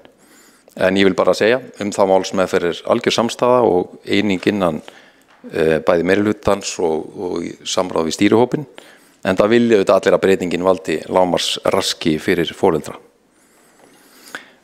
Rétt í lokin varðandi vinnuna í heild sinni, þessi stýrihópurinn er ekki bara að skoða opnunartíma leikskóla, við erum líka að skoða skipulag leikskóla dagsins, hvort við getum skipulagdaginn þannig að fagstarfið fari til dæmis meira fram fyrir hluta dagsins og síðan verið dagskrá með öðrum áherslum seinni hlutan. Þetta teljum við að gæti létt á starfseminni, skapa meira rými fyrir undirbúning og gert starfið markvissara. Gjaldskrámálin vera líka skoðuð og tekin til rýni sem er eðlilegt því að hún er að mörgu leyti barn síns tíma og er sett upp með þeim hætti sem hún er sett upp þegar aðstæður í leikskólaumhverfinu voru talsvert frábrugðin af því sem við þekkjum í dag. Og síðan erum við að vinna markvisst í brúum bíliverkefninu. Hin tillagan sem að kemur fram í áfangarskýrslunni lítur að því og er svo að við erum komin í þá aðstöðu núna sem er mikið gleðiefni að það eru laus pláss á mörgum leikskólum borgarinnar. Það er búið að tæma biðlistana þar og við getum þá vakið athygli foreldra á því að hægt er að sækja þessi pláss og við erum að taka saman yfirlit það hvar þau eru til þess að foreldra geti nýtt sér þetta tækifæri. Að lokum þessi tillaga að stytta opnunartímann er lögð fram til þess að verja gæði leikskólastarfsins. Við erum gríðarlega stolt af leikskólunum okkar í borginni. Foreldrar eru okkur sammála það. Ánægjan í viðhorfskönnunum foreldra er ótrúleg, yfir 90% með starfið og það er skylda okkar að bregðast við þessu ástandi sem vonandi tímabundið skort á fagfólki með því að gera það sem við getum til þess að draga úr álaginu og verja þetta gæðastarf sem þarna er unnið. Borgarfulltrúi Skúli Þór Helgason hefur lokið máli sínum. Næst hefur óskað eftir að taka til máls Vigdís Hauksdóttir, borgarfulltrúi.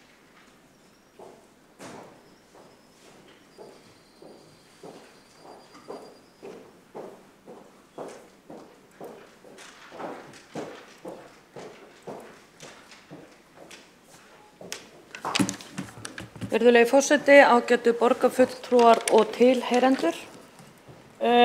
Á forsætisnefndarfundi síðastliðinn föstudag var ákveðið að taka saman til umræðu hér undir þessum dagskrárlið tillögu borgarfulltrúa Sjálfstæðisflokksins að fallið verði frá skerðing á þjónustutíma leikskóla Reykjavíkur og óskum umræðu styttingu og opnunartíma leikskóla að beiðni mín og borgarfulltrúa Sósíalistaflokks Íslands og Flokks fólksins. Þannig að þessi mál eru hér bæði undir í þessari umræðu.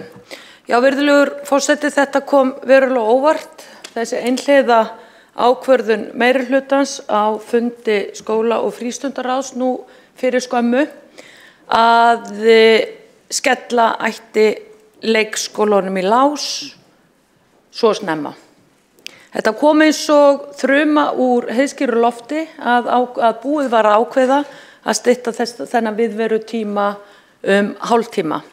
Ýmis rök eru borin fram af fulltrúum meirihlutans sem að mér finnst nú ekki algjörlega haldbær, eins og það til dæmis að það sé erfitt að manna þennan tíma. Bent hefur verið á að faglegt starf gæti verið til 4 og síðan væri hitt á meiri frístund, svona eins og í grunnskólum Reykjavíkur. Talandi grunnskóluna þá hef ég verið spurð að því hvort að það sé kannski stefna meirihlutans að taka frístundastarfið í grunnskólunum af líka. Maður svo sem trúir orðið öllu upp á þennan meirihluta. Þetta meirihluti sem kennir sig við velferð. Ég get nú ekki alveg séð hvernig hægt að koma því heim og saman þegar það ráðist á þennan hóp sem eru ungir foreldrar með lítil börn í leikskóla. Þetta óskiljanlegt. Ég hef sagt að það sé komin forsetubrestur í starf borgarinnar gagnvart foreldrum í Reykjavík. Þetta fullkomin forsendubrestur. Og þetta á að byrja 1. apríl eftir örfáar vikur og foreldrar standa gáttaðir og horfa á og vita ekki hvers þeir eiga að gjalda. Það nefnilega þannig, forseti, að Reykjavíkurborg stjórnvald sem á að vinna í hljóði og þjónusta borgarana, ekki öfugt. Foreldrar sem stóla á þessa þjónustu frá Reykjavíkurborg eiga ekki að vera undir það komin að stjórnvaldi Reykjavíkurborg breyti allt í einu ákvörðunum sínum. Bent hefur verið á að þetta bitnar á þeim sem verst eru staddir. Þar erum við að tala einstæða foreldra sem stór hópur sem þurfa að vinna langa vinnudag til að ná endum saman, eru einir að framfleyta fjölskyldu sinni og hvað? Hvað á þetta fólk að gera? Á það að fara að stytta sinn vinnutíma? Þarf þessi stóri hópur að fara núna í viðræður við sína vinnuveitendur til þess að ná börnunum út af leikskólum Reykjavíkur áður en þeir loka? Þetta hreinlega galið, forseti. Þetta hreinlega galið. Og þetta, eins og ég segi, eru þessir svokölluðu góðu vinstrimenn sem kenna sig allavega í kosningabaráttu við velferð. Þetta fyrsta lagi, algjörlega galin ákvörðun. Í öðru lagi, allt of lítill aðlögunartími. Og ef að þetta eitthvert pólitískt innspil hjá Reykjavíkurborg í þá veru að knýja á með verkalýðsfélögunum að stytta vinnutíma, þá Reykjavíkurborg á miklum villigötum. Reykjavíkurborg á ekki að koma þarna megin að kjarasamningsviðræðum. Reykjavíkurborg og í fullt í fangi með að semja við þessa aðila til dæmis að vinna á leikskólanum. Og ef að fólk búið að lesa fréttir undanfarna daga, þá sjáum við alveg hvað stefnir í því. Það stefnir í verkföll. Ég held að Reykjavíkurborg eigi nú frekar að huga að því að hækka laun þessar aðila sem starfa á leikskólanum til að þessi auðveldara að manna þá, í stað þess að vera þvinga atvinnulífið að stytta vinnutíma starfsfólks. Það byrjað hér alveg á öfugum enda eins og í öllum öðrum málum. Reykjavíkurborg alltaf að taka sér vald sem hún hefur ekki. Reykjavíkurborg getur ekki komið úr þessari átt til þess að knýja á styttingu vinnuvikunar. Alls ekki, á engan hátt. Reykjavíkurborg hætt að vera þjónustuaðili fyrir fólkið í borginni. Hún bara segja Reykjavíkurborg sé að segja upp þjónustusamningum. Við vitum það að leikskólinn ekki lögbundinn, en hann hluti af grunnþjónustu. Og þetta algjörlega skref í ranga átt hvað varðar jafnræði á vinnumarkaði. Algjörlega. Það óskandi að fólk fara að sjá í gegnum það hvernig Reykjavíkurborg stjórnað, að það ekkert að marka í orði það sem gert á borði. Það sannaði sig í þessu máli. Ég nefnilega búin að vera glugga til dæmis í stefnuskrár Vinstri grænna undanfarna daga, því að mig myndi að Vinstri grænir hefðu sett ofurkapp á það að meira segja hafa fría leikskóla í borginni í 2 kosningabarátum. Vinstri græn eru búin að sitja inn í þessum meirihluta í tvígang og sitja þar enn. Þetta nú eitt, dreifa og sáldra kosningaloforðum sem ekkert að marka.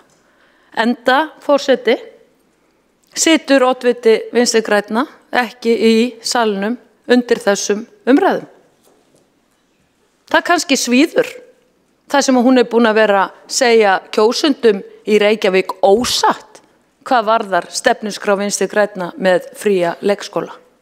Vinstri grænir segja það líka að það eigi að samhæfa skólastigin og að raunveruleg skóli hefst þegar barn hefur nám í leikskóla. Það ekkert að marka þetta fólk, ekki neitt. Ekki nokkuð skapaðan hlut. Forseti, ég verð með bókum hér á eftir þar sem að ég kem til með að útskýra mál mitt betur. Þetta eru mikil vonbrigði að málin skulu hafa þróast með þessum hætti.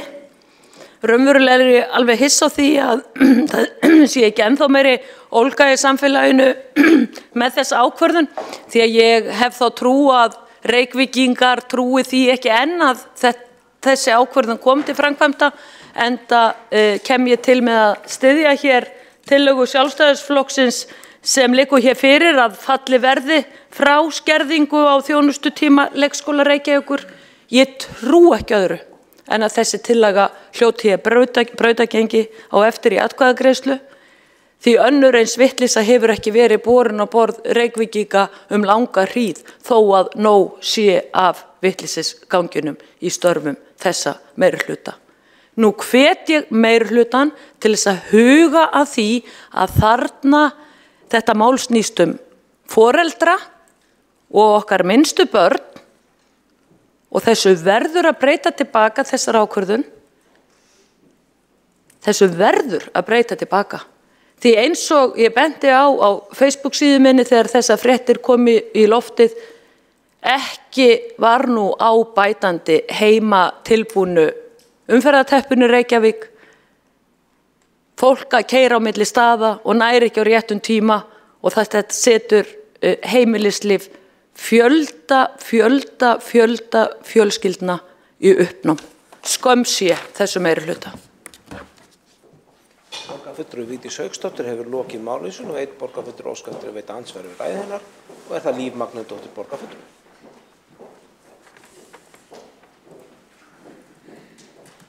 Ágæti forseti og borgarstjórn, mér ljúft og skylt að leiðrétta rangfærslu Vigdísar Hauksdóttir borgarfulltrúa, þessum tala fjálglega stefnuskrá okkar Vinstri grænna í kosningabaráttunni.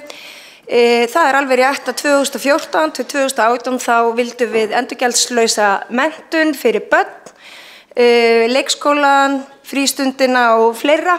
Það var hins vegar ekki sett á kosningadagskrá okkar fyrir síðustu kosningar, heldur töluðum að lækka álögur á barnafólki í borginni og líka létta álagið á fagstéttum sem eru upp til hópa að bugast í leikskólum, í grunnskólum og frístundaheimilum vegna álags sem að stjórnvöld kannski hafa á einhverju tímapunkti búið til með ákvörðunum sínum. Ég ætla ekki að fara út í þá sálma núna, en það gott ef að borgarfulltrúinn reynir að fara rétt með málin hér í ræðustól. Borgarfulltrúi Líf Magnúsdóttir hefur lokið að veita ansvar og svara þá ansvari Vigdís Hauksdóttir borgarfulltrúi.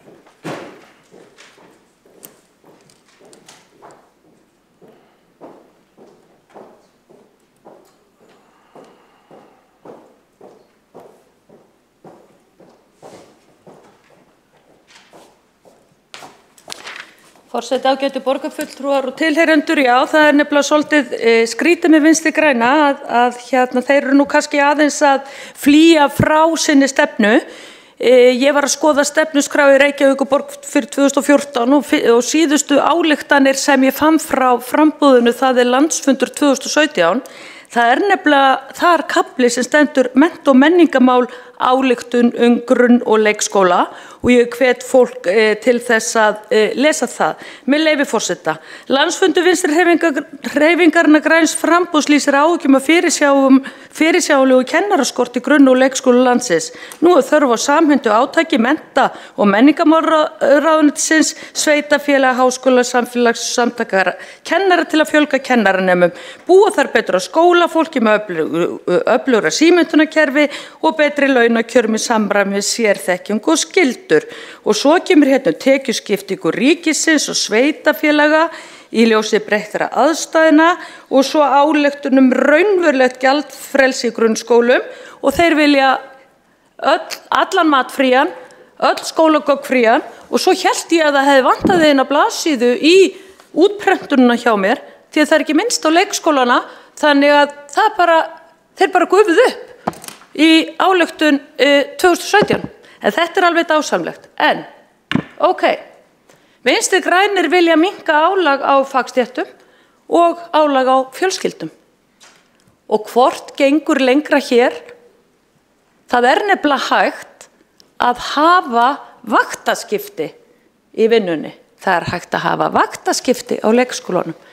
En það ekki hægt að hafa einstæð móðir, getur ekki haft vaktaskipti. Þá ekki skylda borgarinnar að létta álaginu af foreldrunum sem þurfa þjónustuna allan tíman? Ég vildi gjarnan að oddviti Vinstri grænna myndi svara því. Álaginu nefnilega hægt að létta af vinnustaðnum. Borgarfulltrúi Vigdís Hauksdóttir hefur þá lokið við að svara andsvari og veitur ansvar öðru sinni Líf Magnúsdóttir borgarfulltrúi. Já, ágætu forseti og borgarstjórn. Ég talaði álögur á barnafjölskyldur fyrir síðustu kosningabaráttu. Ég held að það dyljist engum að ég enn þeirra skoðuna að fyrsta menntastigi ungra barna eigi að vera endurgjaldslaust. En það náðist bara því miður ekki í þeim samningum sem að gerði voru hérna við myndun 4 flokka meirihluta. En það verður framtíðin og sanniði til að einn daginn rennur upp sú stund fyrir barnafjölskyldur að fyrsta menntastigi ungra barna verður endurgjaldslaust, að börn geti fengið fríar skólamáltíðir í grunnskóla og í leikskóla og að fjölbreytt tækifæri barnafjölskylduna til þess að hafa sveigjanleika í því námsumhverfi sem við erum núna að leggja grunninn að líka að skapa. Og þetta algjör staðreynd og ég vil bara þakka borgarfulltrúum kærlega fyrir það að lesa upp þessa góðu stefnuskrá Vinstri grænna hér í borgarstjórnarsalnum vegna þess að hún blífur og hún stendur og hún framtíðin og það best fyrir börnin og fjölskyldur og fagstéttir. Borgarfulltrúin Líf Magnúsdóttir hefur lokið að veita ansvar öðru sinni, svara þá ansvari öðru sinni Vigdís Hauksdóttir borgarfulltrúi. Virðulegi forseti, ágætu borgarfulltrúar og tilheyrendur, já, einmitt. Þetta alltaf viðkvæðið. Jú, þetta stefnan okkar, en við erum í samstarfi og náum stefnun ekki fram. Þetta geta vinstri menn alltaf notað þegar þeir eru myndir á svikin kosningaloforð. Alveg kynrúðalaust, ef það eru aðri flokkar, sérstaklega á miðjunni eða hægra megin með viðju, þá eru viðkomandi flokkar barðir áfram, myndir á svikin kosningaloforð. Það nefnilega þannig að vinstrimenn hafa einhvern veginn þessa friðhelgi þegar þeir svíkja kosningaloforð sín. Já, það stefna Vinstri grænna. Þið sáu það og heyrðuð ofan í hana núna þegar oddviti Vinstri grænna Líf Magnúsdóttir var að halda hér ansvari fram við mig. Jú, það á alltaf vera ókeypis í framtíðinni, allt saman ókeypis, leikskólastigið ókeypis og allt, en þessi sama manneska getur ekki einu sinni haldið leikskólanum opnum í dag. Eins og þarf vegna peningaskorts og álags á þá sem vinna þar. Reykjavíkurborg verður að girða sig í brók og ráða fleira starfsfólkin á leikskóluna, hafa vaktaskipti, létta álaginu af fjölskyldunum, létta álaginu af þeim sem virkilega þurfa að hafa börnin sín svona lengi í leikskóla til að sjá sér og þeim börnum farbóða. Það er eins og vinstrimenn skilja þetta ekki hvað þetta mál snýst. Þetta snýst afkomu fjölskyldna í Reykjavík. Og líka til þess að vitna hér nú enn og einu sinni aftur í stefnu Vinstri grænna með leyfi fundarstjóra. Þar stendur menntun barna að vera gjaldfrjáls að öllu leyti og ekki gera upp á milli barna eftir efnahag eða aldri, tilvitnun lýkur. Það er ekkert að marka þetta fólk. Borgarfulltrúi Vigdís Hauksdóttir og lokið við að svara andsvarinu sinni. Næst hefur óskað eftir að taka til máls Marta Guðjónsdóttir, borgarfulltrúi.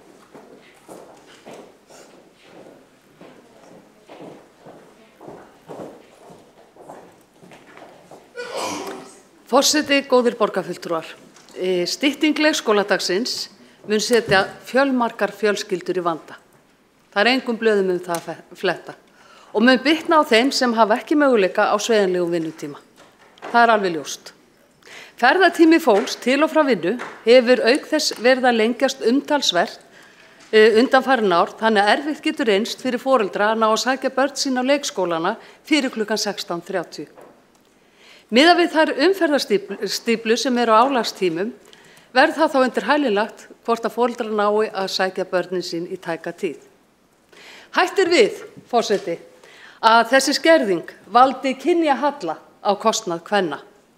Enda sá Kvenréttindafélag Íslands ástæðu til þess að senda okkur kjörnum fulltrúum, okkur borgarfulltrúum hér í borgarstjórn Reykjavíkur, tölvupóst eftir að borgarstjórnarfundur hófst, þar sem þessari skerðingu er harðlega mótmælt.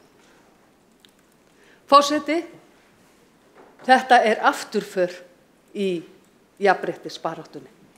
Þetta er stórt skref aftur á bak í jafnréttisbaráttunni. Það er engum blöðum að fletta. Það sjá allir sem vilja sjá. Það verður að teljast ámælisvert að þessi ákvörðun var ekki tekin í nokkru samráði við foreldra. Foreldrafélög, samfólk eða heimili og skóla. Auk þess sem aðlögunartíminn er mjög stuttur þar sem skerðingin á að taka gildi 1. apríl. Þannig að foreldrar og fjölskyldur leikskólabarna munu hafa allt of knappan tíma til að gera ráðstafanir. Það skýtur svolítið skökku við að á sama tíma og verið er að stytta opnunartíma leikskóla til klukkan 4:30 á daginn eru frístundaheimili grunnskólana opin til klukkan 5. Opin til klukkan 5 á daginn. Hér er sama vinnuveitandan að ræða sem mun setja sitt eigið starfsfólk í vanda því þeir sem vinna á frístundaheimilum munu þurfa að brúa þetta bil þangað til þeirra vinnu lýkur. Það mun ekki draga úr álagi, heldur auka álagið á börnin og fjölskyldur þeirra. Það er ekki til marks samráð eða lýðræðisleg vinnubrögð að þessari tillögu hafi verið skellt inn í skóla- og frístundaráð án nokkurrar heildstæðrar umræðu og ráðun ekki gefin kostur á að fjalla þessa tillögu með nokkurum hætti. Tillagan kemur frá stýrihóp sem settur var á laggirnar í haust sem eru enn ekki lokið störfum og það fyrsta sem heyrist frá stýrihópnum er einungis það að verið er að kynna tillögu skerðingu á leikskóladeginu. Borgarstjórn er fjölskipað stjórnvald og því hefði verið eðlilegt að umræða hefði farið fram í ráðinu þessa tillögu í stað þess að tekin hafi verið einhlíða ákvörðun með engum fyrirvara. Hvorki fyrir kjörnafulltrúa né foreldra eða börnin sem þurfa þessari þjónustu að halda. Það er ekki ásættanlegt að Reykjavíkurborg sem innheimtir hæsta mögulega útsvar sem lög leyfa skuli skerða þessa grunnþjónustu á sama tíma og hægt er eyða í hvert gæluverkefnið á fætur öðru. Reykjavík stærsta sveitarfélagið á að sjálfsögðu að vera leiðandi í því að bjóða íbúum sínum upp á góða þjónustu. Það verður best gert með því að mæta þörfum íbúanna, þess vegna leggjum við sjálfstæðismenn til að falli verði frá skerðingu á opnunartíma leikskólana þannig að þörfum foreldra, ekki síst þeirra sem ráða ekki sínum vinnutíma sjálfir, verði mætt með sveigjanlegum opnunartíma leikskólana í stað þess að tekin sé miðlæg ákvörðun opnunartíma fyrir alla leikskóla borgarinnar.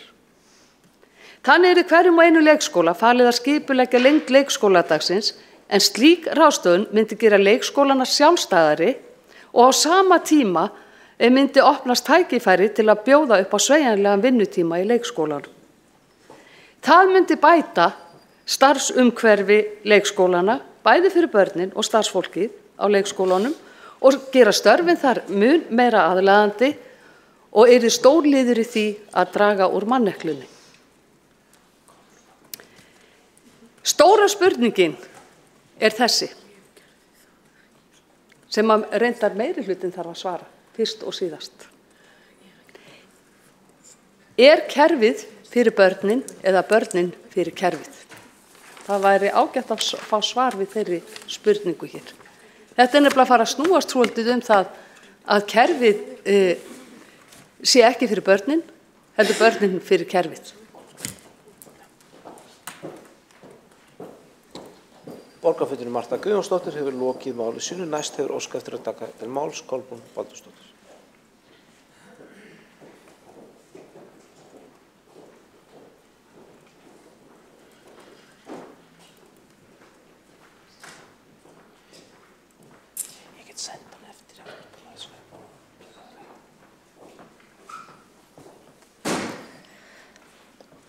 Forseti, ágæta borgarstjórn.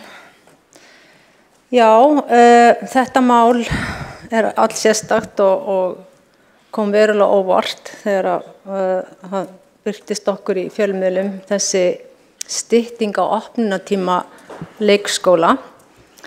Mig langar að byrja kannski á því að Flokkur fólksins leggur fram breytingartillögu við tillögu Sjálfstæðisflokks. Okkur þykir hún ekki alveg nógu góð. Við teljum að það megi hafa hana öðruvísi þannig að ég ætla að fá að byrja bara þessa ræðu hér á að lesa hana. Að borgarstjórn Reykjavíkur samþykki að fresta ákvörðun skerðingu á þjónustutíma leikskóla Reykjavíkur þar til ákvörðun styttingu vinnuvikunar liggur fyrir og leggi þess í stað áherslu á að leysa mannekluvanda leikskólana með því að bjóða starfsmönnum þar betri launakjör. Vitað að það eru hagsmunir barna og foreldra að vera sem mest saman. Hópur foreldra, ekki síst einstæðra, munu lendi í vandræðum þegar opnunartími leikskólana styttist hálftíma. Ekki allir geta unnið vinnu sína með sveigjanlegum hætti. Líkur eru því á að með þessari ákvörðun munu einhverjir foreldra missa vinnu sína eða lækka í launum. Ekki dugar að setja ábyrgðina sveigjanleika á herðar leikskólana eins og Sjálfstæðisflokkur leggur til, heldur þar borgin fyrst að vinna þessa tillögu í samvinnu við atvinnulífið, til dæmis samhliða ákvörðun styttingu vinnuvikunar. Lítið pláss og mannekla einkennir leikskóla og það hefur neikvæð áhrif á börn og starfsfólk. Það ætti að vera fókusinn að tryggja að slíkar aðstæður séu aldrei til staðar í leikskólastarfi. Þetta þarf að vinnast í meiri sátt við foreldra, safna þar meiri gögnum og vinna undirbúningsvinnuna betur.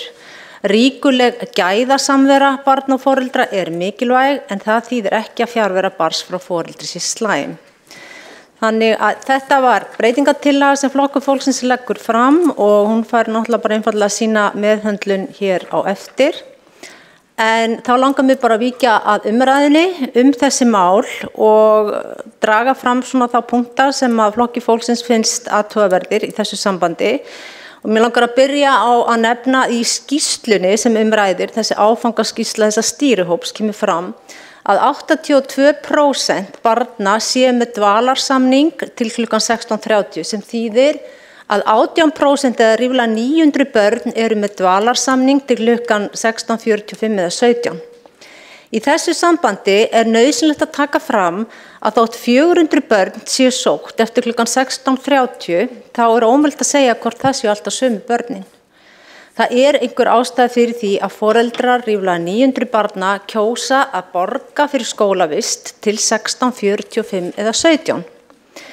Það því ljóst að á næstu vikum þá munu á bilinu 800 til 1800 foreldrar eða forráðamenn barna þurfa að semja við sinn vinnuveitenda breyttan vinnutíma. Og ef það gengur ekki, munu einhverju neyðast til að minnka við sér vinnu og í verstu tilfelli munu foreldrar þurfa að segja upp og finna sér nýja vinnu til að aðlagast þessum breytta veruleika í þjónustu borgarinnar. Jafnframt tiltekið í breyttum reglum leikskólaþjónustu að börn geti dvalið í leikskólum í 9 klukkustundir hámarki á dag, líkt og greint frá vefsíðu Reykjavíkurborgar. Með þessari breytingu vissulega þrengt að sumum fjölskyldum í Reykjavík. Því hér borgin að draga úr þjónustu sem verið hefur veitt árum saman og jafnvel áratugum saman. Ekki tekið tillit til umferðarvanda en þeir foreldrar sem hafa sótt börn sín hvað síðast eru einmitt oft fastir í umferðaröngþveiti sem borgaryfirvöld vilja ekki leysa en sem vel hægt að leysa á auðveldan hátt, til dæmis með bættri ljósastýringu til þess að byrja einhvers staðar. Verst kemur þessi þjónustuskerðing niður á einstæðum foreldrum. Þessi ákvörðun stríður auk þess gegn öllu því sem að minnstakosti Vinstri græn og Samfylking þykja standa fyrir. Samanber, svo ég taki nú undir það sem borgarfulltrúi Vigdís Hauksdóttir sagði hér áðan, samanber fría leikskóla. Ég velti nú fyrir mér hvað stendur eftir af stefnu Vinstri grænna yfir höfuð og ég legg nú til að skipti bara nafn og kallist Hægri græn híðan í frá því að það akkurat ekkert lengur við flokkin sem að hann gaf sig út fyrir að ætla að breyta og laga. Hér verið að skerða þjónustu en þá spyr ég líka, lækka leikskólagjöldin það sem þessu nemur? Vinstri græn, lækka leikskólagjöldin. Allt svona þarf að vinna í samvinnu og auðvitað fyrst og fremst við atvinnulífið, vinnumarkaðinn, atvinnurekendur. Þetta hangir saman umræðu styttingu vinnuvikunar. Hvaða foreldri vill ekki fá meiri tíma með barni sínu? Og það auðvitað hagsmuni barnanna að fá sem mesta tíma og þá á ég við gæða tíma með sínum foreldrum. Þetta ekki ágreiningsefni. Við erum algjörlega sammála nákvæmlega þetta og áherslan á fjölskylduna og að bæta aðstöðu hennar. En eigum við þá ekki aðeins að ræða af hverju þetta gert? Af hverju verið að taka þessa ákvörðun? Af hverju á að stytta opnunartíma? Jú, það nefnilega allt önnur ástæða heldur en eitthvað að verja leikskólastarf. Hér náttúrulega einfaldlega verið að sigla undir fölsku flaggi og þá gjarnan að nota tilfinningar til þess, en ástæðan bara einfaldlega svo að þessi borgarmeirihluti, hann vill ekki setja meiri pening í þennan málaflokk til þess að hægt sé að laga laun þessara starfsmanna, hækka launin til þess að fá fleira fólk til þess að vinna á leikskólum. Í stað þess að leggja áherslu á að gera störfin aðlaðandi með því að hækka launin, vaktaskipta deginum til að létta á álagi, hefur þessi og líka síðasti meirihluti lagt áherslur á allt annað. Þjónusta við fólk hefur sennilega aldrei verið í forgangi hjá þessum og síðasta meirihluta. Leikskólakennarar eru vissulega úrvinda og eðlilega eru þeir þess vegna ánægðir með þessa styttingu. Hér ekki verið að segja að langur vinnudagur sé góður fyrir börn. 9 tímar á leikskóla langur tími fyrir sum börn og þau eru vissulega orðin lúin. En vandinn hins vegar sá að það hafa bara ekkert allir foreldrar sveigjanleika og hjá því verður ekki komist að taka þann vanda til greina. Og ætlar borgin að bæta þeim foreldrum upp hugsanlega launamissin eða það að hvernig ef einhver skyldi þurfa að skipta vinnu. Og þess utan eins og áður hefur komið fram þetta ekki neinu samræmi við aðra tímasetningar. Samanber grunnskólan sem byrjar 8:30 ef systkin að ræða. Og eins og áður hefur verið nefnt að það eftir því tekið að foreldrar voru ekki með í ráðum og á þeim fundi sem þessi ákvörðun var tekin held ég að engin fulltrúi foreldra hafi setið. Og nú ef það rangt hjá mér þá bara verður það leiðrétt hérna væntanlega eftir. En þessi ákvörðun meirihlutans sett undir yfirskynið að auka fagmennsku, minnka álag og börn og starfsfólk og tryggja gæði starfsins. En í rauninni eina markmið þeirra að draga úr fjármagni sem fer í þennan geira og losa sig undan kvörtunum sem hafa komið vegna manneklu. Og nú með þessari breytingu meirihlutinn hólpinn með manneklu vandan.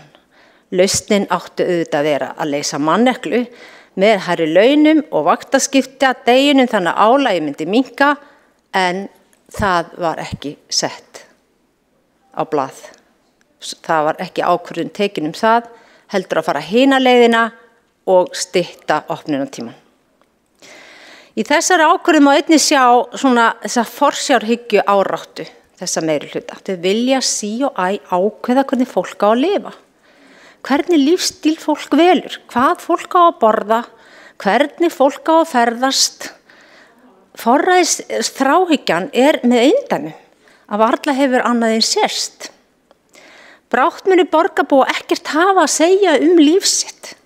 Nú vill meirihlutin stýra lengt samverustunda fjölskyldunar. Hvað kemur næst? Það allt í lagi að viðra áhyggjur sínar og koma ábendingar. En hvorki kjörnir fulltrúar né starfsmenn borgarinnar eiga að kenna foreldrum að ala börnin sín upp. Foreldrar þekkja börn sín best og vita hvað þeim fyrir bestu. Þannig að ég veit ekki hvað á að halda áfram með þetta, en einnig vísað til þess samkvæmt þessum faghópi sem vann á þessum tillögum að þetta muni ekki aðeins minnka álægð á starfsfólk leikskóla heldur börnin, en þessar fullyrðingar eru líka bara vafasamar. Það hafa engar rannsóknir raunverulega sagt til það hvort að hálftími til eða frá muni skaða börnin. Ég ætla að fá að koma upp aftur til þess að ljúka þessu. Takk fyrir.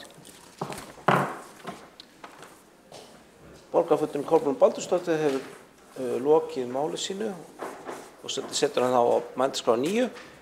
En eru 8 borgarfulltrúar þá á mælendaskrá og vill forseti upplýsa að hann hyggst ljúka umræðu cirka eftir 2 tímar að hún hafi hafist, en það vel hægt innan þeirra að rýma fyrir þeim borgarfulltrúum sem hafa óskað eftir að fara á mælendaskrá miðað við eins og staðan núna. Þá hefur næst óskað eftir þetta til máls Þórdís Lóa Þórðardóttir borgarfulltrúi.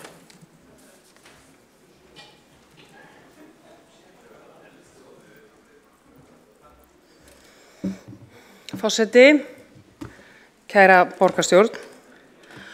Opnunartími leikskólana hefur verið mikið til umræðu að undanförnu og þetta hagsmunamál sem snertir marga og því mikilvægt að sú ákvörðun verði tekin að vel undirbúnu máli og hlusta bæði á foreldra og á leikskólana. Máli var samþykkt í skóla- og frístundaráði og vísað til borgarráðs og þar málið í dag.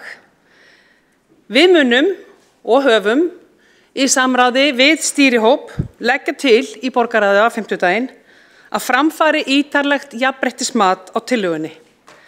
Sem hluti af þessu mati verði talað við alla foreldra sem eru með dvalarsamning eftir kl. 16:30 og að aðstæður þeirra og afstaða til tillagnanna kannaðar.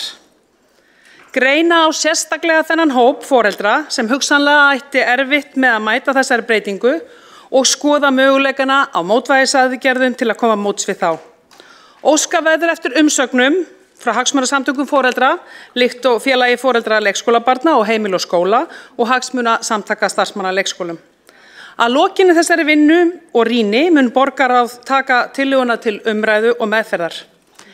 Ég legg því til að þessari tillögu frá Sjálfstæðisflokknum hér verði vísað frá þar sem málið á borði borgarráðs, komin þar og á dagskrá næsta 50 eins og flestir vita hér inni, þar sem við munum leggja fram tillögu næstu skref. Stýrihópurinn mun mæta svo borgarráðsfulltrúar hafi tækifæri til að taka umræðuna. Þetta hagsmunamál sem snertir marga og því mikilvægt að ákvörðun sé tekin að vel undirbúnu máli og hlustað á foreldra á leikskóla, starfsmenn leikskóla, því að við viljum jú öll brúa bilið, við viljum öll bæta starfsumhverfið, en við viljum líka öll leið bjóða upp á góða þjónustu fyrir fjölskyldur í borginni. Borgarfulltrúinn Þórdís Lóa Þórðardóttir hefur lokið við að taka til máls og borið fram málsmeðferðartillögu. Þá hefur óskað eftir að veita ansvar. Það eru 2 borgarfulltrúar og fyrstur þeirra Eyþór Laxdal Aldnans borgarfulltrúi.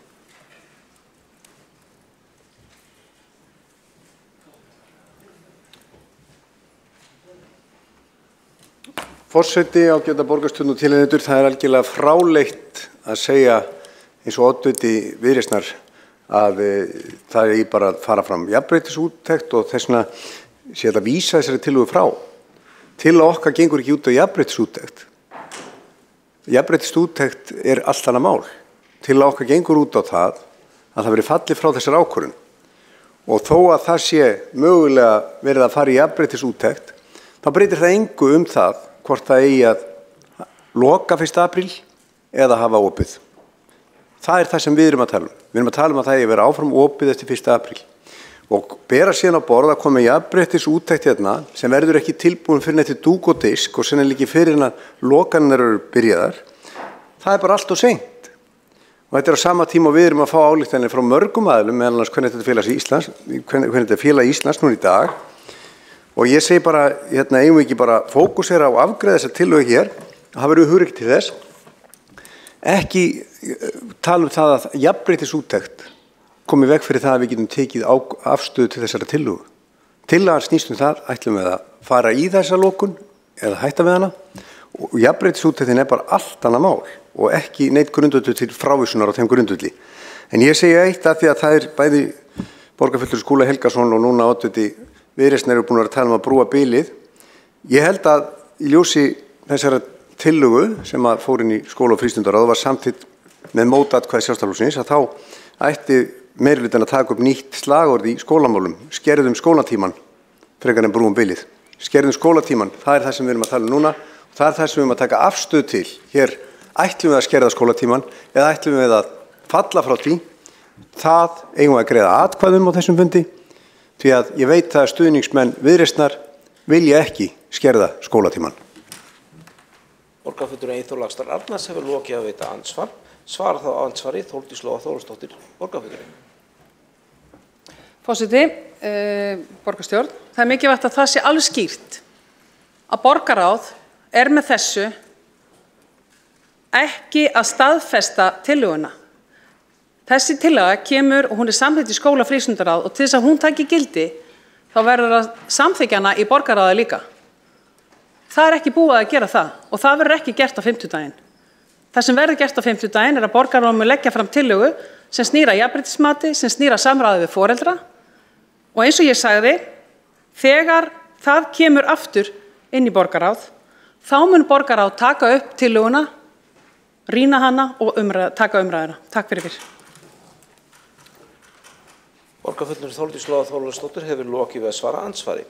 Veitir þá ansvar öðru sinni Eyþór Laxdal Arnars, borgarfulltrúi. Forseti ágæta borgarstjórn og tilheyrendur, ef ég skil Þórdísi Lóu Þórhallsdóttir oddvita Viðreisnar rétt, að þá á þetta mat að fara fram áður en endanlega afstæða borgarráðs liggur fyrir. Ef svo þá spurningu hvernig tímalínan Því að samkvæmt því sem var samþykkt núna í skóla- og frístundaráði, þá á að skella í lás klukkan 4:30 1. apríl.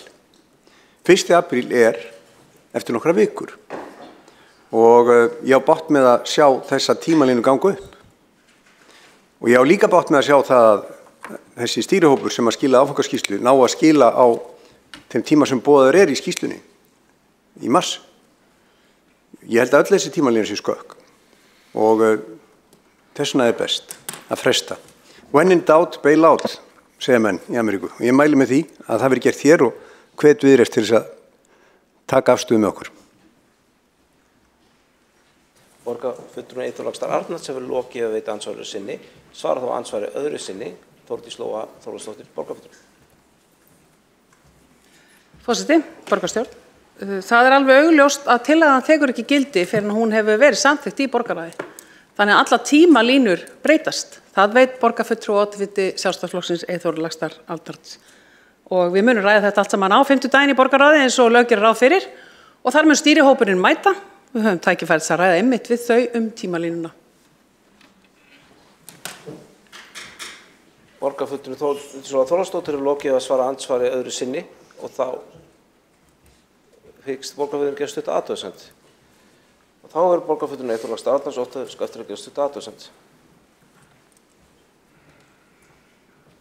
Með þessi orð, forseti ágætu borgarfulltrúar, þá eru nokkur tíðindi í þannig ferð. Ég get ekki skilið orð borgarfulltrúans öðruvísi heldur en að það verði frestað þessum áformum. Því að það mun ekki takast að gera úttektina í tæka tíð. Það eru stuttur tími.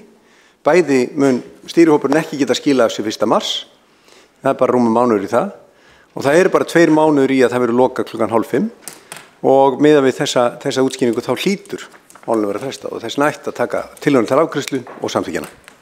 Borgarfulltrúinn Eyþór Laxdal Árnason hefur lokið við að gera stutta athugasemd og gerir þá stutta athugasemd Þórdís Lóa Þórhallsdóttir borgarfulltrúi. Forseti, borgarstjórn, ég veit ekki hvað treggáfaður hlaupinn í oddvita Sjálfstæðisflokksins, hann nú vanlega ekki treggáfaður og hefur greinilega ekki skilið að ef að tillagan ekki samþykkt í borgarráði þá tekur þessi tímalína 1. apríl ekki gildi. Ekki gildi. Ég fann að endurtaka mig eins og annar borgarfulltrúi var að gera en þessi tímalína tekur ekki gildi 1. apríl.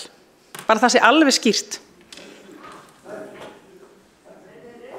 Borgarfulltrúi Þórdís Lóa Þórhallsdóttir hefur lokið við að svara andsvari við gera stutta athugasemd og forseti biður borgarfulltrúum að tala aðra borgarfulltrúa virðingu.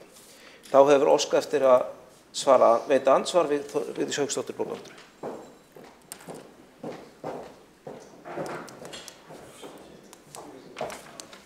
Forseti ágætu borgarfulltrúar tilheyrendur, ég tel að forseti hefur nátt að áminna borgarfulltrúan Þórdísi Lóu Þórhallsdóttir fyrir að kalla oddvita sjálfstæðismanna hér inni treggáfaðan. Þetta byrjað alltaf þegar mál þrot þá ráðist á mannin og ég vil að forseti taki þetta til sín og athugi þetta í fundastjórn til framtíðar.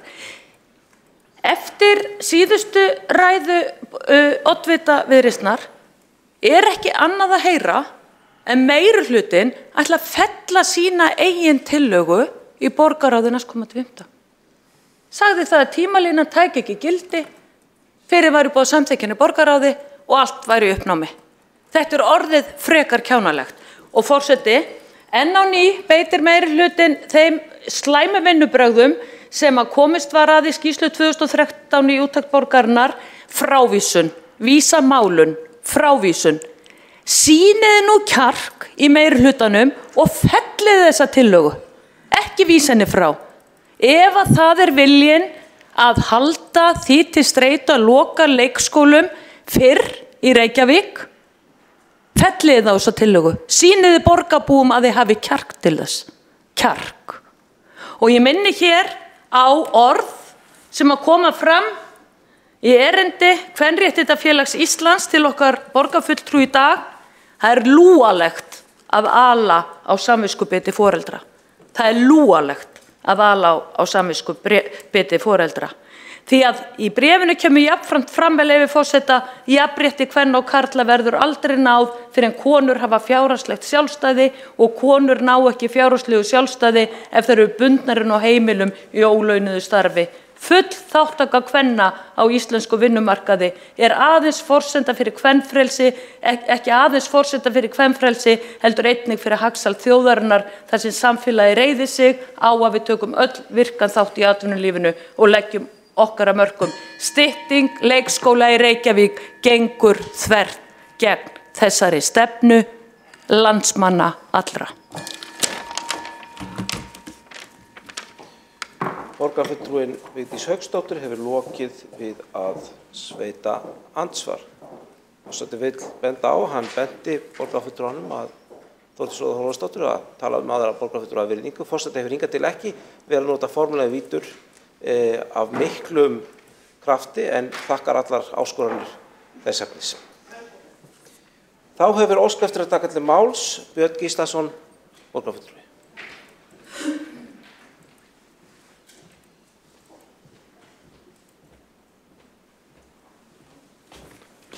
Forseti, ágæta borgarstjórn, mér heyrist nú vera að koma eitthvað vöflur á meirihlutann í þessu máli en ég ætla að segja ykkur hér stutta sögu af ungri konu sem nokkuð kvíðin fyrir framtíðinni. En í síðustu viku má segja að hakan á mér hafi dottið inn á bringu og það meina ég orðsins fyllstu merkingu. Það var þannig að mér bar símtals klukkan 22:15 rétt eftir síðari kvöldfréttir frá ágætri frænku minni sem búsett í austurhluta borgarinnar. Þessi frænka mín hringdi mig, hefur aldrei kosið neitt annað en Samfylkinguna að hennar sögn, þrátt fyrir að ég, frændi hennar, hafi margsinnis reynt að snúa henni í aðrar áttir. En svona það nú bara. Mér þykir vænt hana, þrátt fyrir það. Það vill svo til að hún á þeim aldri að eiga barn á leikskólaaldri. Hún útivinnandi og einstætt foreldri. Hún sækir vinnu miðsvæðis í borginni og hún ein af þessum kjósendum Samfylkingarinnar sem á erfitt með að viðurkenna það sem aflaga fer hjá þessum blessaða flokki. Í þessu símtali okkar, hvað þó heldur betur við annan tón og það kannski ekki skrítið. Að mér frænda hennar hafi brugðið allverulega, enda hélt ég fyrstu í sannleika sagt að hún væri að gantast í mér, eins og hún á til að gera. Hún tilkynnti mér það að hún var að gefast upp á því að búa í Reykjavík og bað mig, borgarfulltrúan og frænda hennar, að reyna hvað ég gæti til að snúa þeirri svo mjög vakt sé til orða tekið heimskulegu ákvörðun meirihlutans. Nú allt í einu opna á sig, staðreyndin sú að hún þarf að aka til og frá vinnu og það tekur hana 70 mínútur.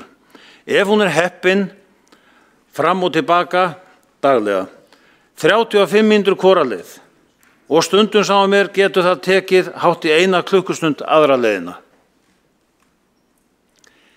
Þessi ákvörðun meirihlutans olli henni það miklum áhyggjum og kvíða að hún hringdi frænda sinn, sem í flokki sem hún hefur aldrei stutt. Ekki það, hún hringir nú stundum í mig en aldrei talar hún við mig pólitík enda hefur það verið þegjandi samkomulag okkar á milli. Frá því hún fór að hafa vit á stjórnmálum að ræða pólitíkan ekki. Ég viðurkenni það þá og ég brýt nú oftar en ekki samkomulag við hana þegar kosningum kemur, en sem betur ver okkur vel til vinna og hún fyrirgefur mér svona oftast nær. En í þetta skiptið og kannski eðlilega grátbað hún mig að reyna allt hvað ég gæti til að snúa þessari ákvörðun við, enda hafði hún í orðsins fyllstu merkingu miklar áhyggjur af því hvað vinnuveitandi hennar myndi segja þegar hún þyrfti að tilkynna honum að hún að fara í lægra starfshlutfall ef ákvörðun meirihlutans gengi eftir. Einstæða móðirin sem hefur lítið á milli handana. Hún kvaðst mjög kvíðin fyrir þessu. Ég verð að viðurkenna að það fauk allhressilega í mig við að hlusta á frásögn og hugsa afleiðingar þessarar ákvörðunartöku meirihlutans. Og þetta dagsett. Hér ekki neinar ýkjur að ræða. Þessi frábæra manneskja ekki einum þetta vandamál enda hefur umferðarþungin í Reykjavík aldrei verið meiri og engin meirihluti hefur boðað jafn mikinn óvinafögnuð og þessi meirihluti. Þetta sennilega óvinsamlegasti meirihluti sem hefur starfað í borginni frá upphafi borgarstjórnar. Þetta meirihlutin sem með færri atkvæði en minnihlutin á baku sig. Það ekki bara umferðarþungin sem meirihlutin þverskallast við að leysa. Heldur það fjármálin, skólamálin, skipulagsmálin svo fátt eitt sé nefnt. Við getum nefnt mörg önnur dæmi, svo sem Elliðaárdalinn, samningar í Grafarvogi, nýtt leiðakerfi strætó og vegakerfi, klóakmálin, innkaupamálin og margt fleira. Þetta saga meirihlutans. Það ekki eitt, það allt. Borgarfulltrúinn Björn Gíslason hefur lokið máli sínu. Næst óskað eftir að taka til máls Örn Þórðarson, borgarfulltrúi, og hyggst forseti loka mælskrá brátt, svo hann hefur boðað.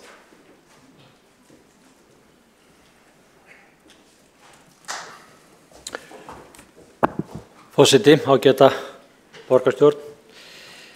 Ég ætla ekki að vera stuttorður, ég ætla að fara hérna yfir málið eins og það lítur út frá mér.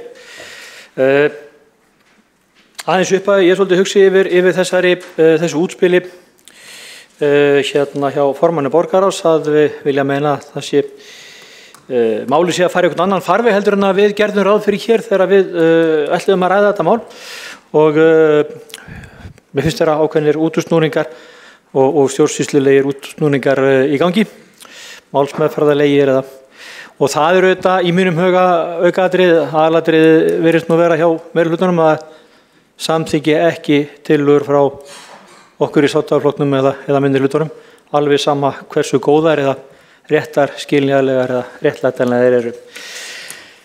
Ég ætla aðeins að ræða málið eins og það blasir við mér. Ég hef lengi haft áhugjur af starfsumhverfi leikskóla, fækkun í hópi leikskólakennara og minnkandi ásókn í leikskólakennaranám. Ég hef litið á það verkefni sem eitt af stærsta og mikilvægasta viðfangsefni sem við erum að fást við í rekstri borgarinnar, veitandi þá grunnþjónustu sem að leikskóla starf og ekki síður hef ég fylgst mjög náið með því máli í skóla- og frístundaræði. Og ég teki það verkefni mjög alvarlega. Ég er opinn fyrir lausnum og áhugasamur að vera skoða allt sem geti fært þetta mikilvæga mál til betri vegar. Það er að bæta rekstrarumhverfi og skipulagi í leikskólastarfi borgarinnar. En ég var nokkuð hissa þegar ég sá þessa tillögu í fundagögnum fyrir síðasta fundi í skóla- og frístundaráði. Átti satt að segja ekki vona því að þar að vera komin til að stytta opnunartíma leikskóla.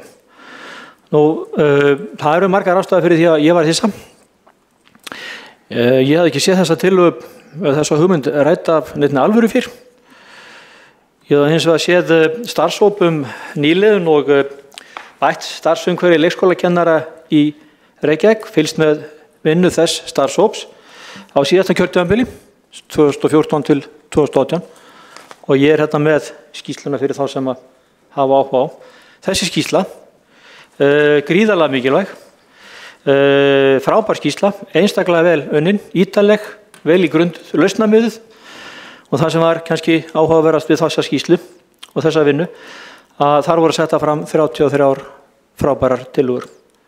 Vandaðar og metnaðar fullar tillögur, margar hverjar einfaldar og ekkert sérstaklega dýrar en að því að virtist flestar ef ekki allar árangursríkar í því að bæta starfsumhverfi leikskóla.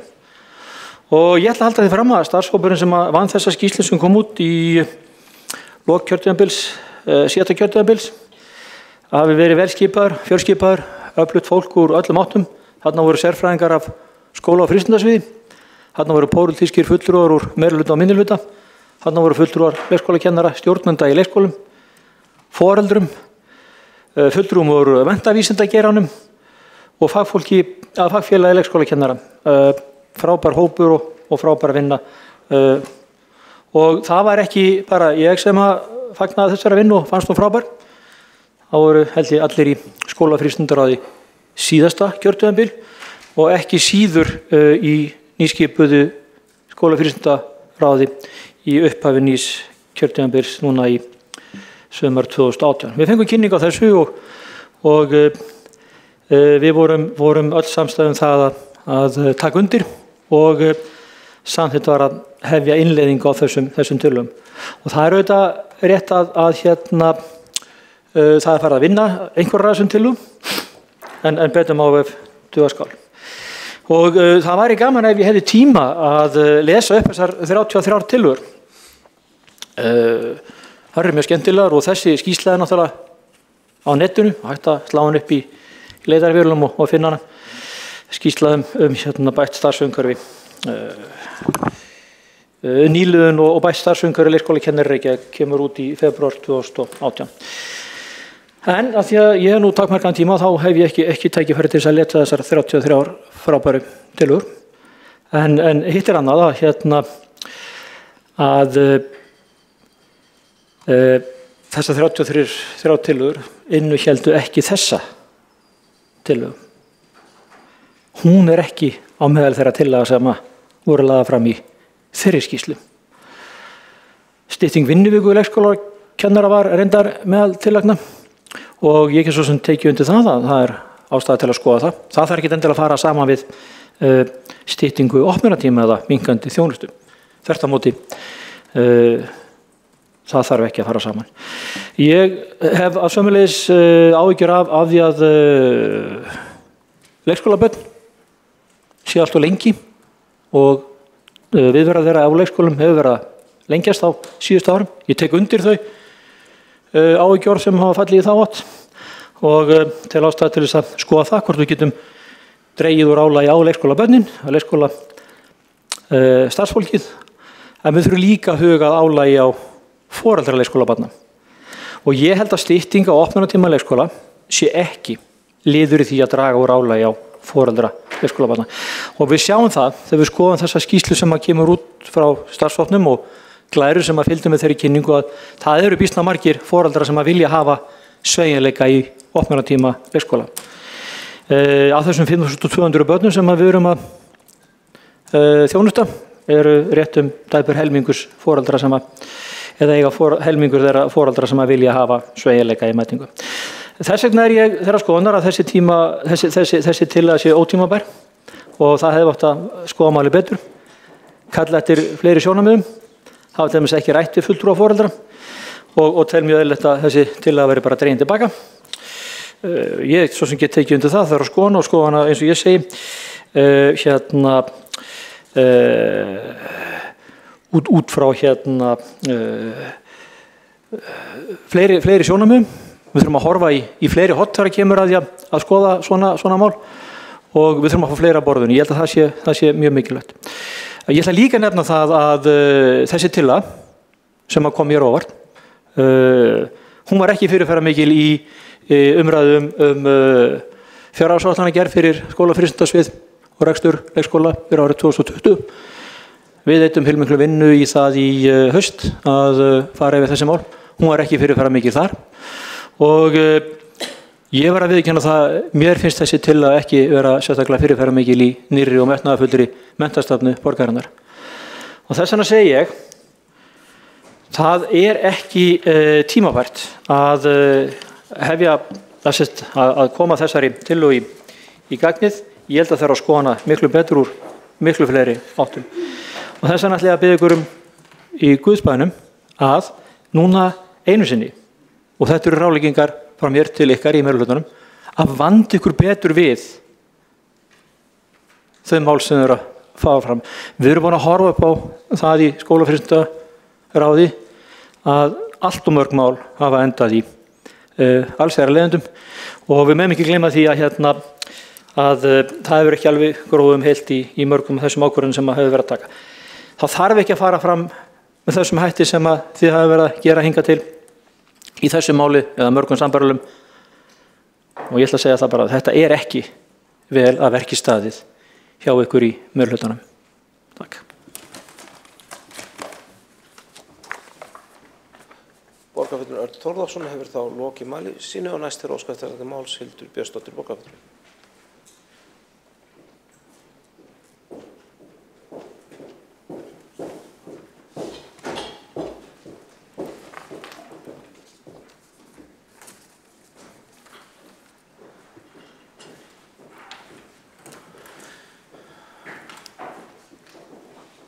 Forseti, ágæta borgarstjórn. Skerðing leikskólaþjónustu fyrirhuguð í Reykjavík.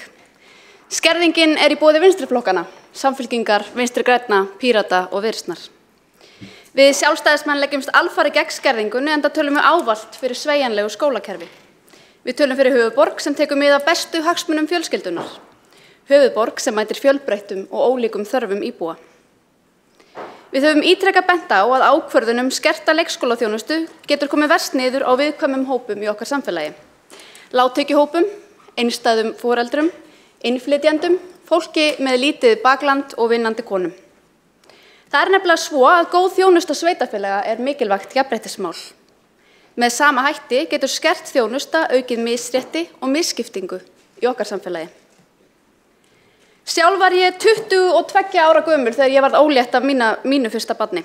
Það þótti kannski ekki ungt hér áður fyrr, en þykir nokkuð ungt nú til dags og 22 ára sjálfur mér þótti það hræðilega ungt. Ég tilheyri nefnilega kynslóð kvenna sem ólst upp við að við getum gert allt.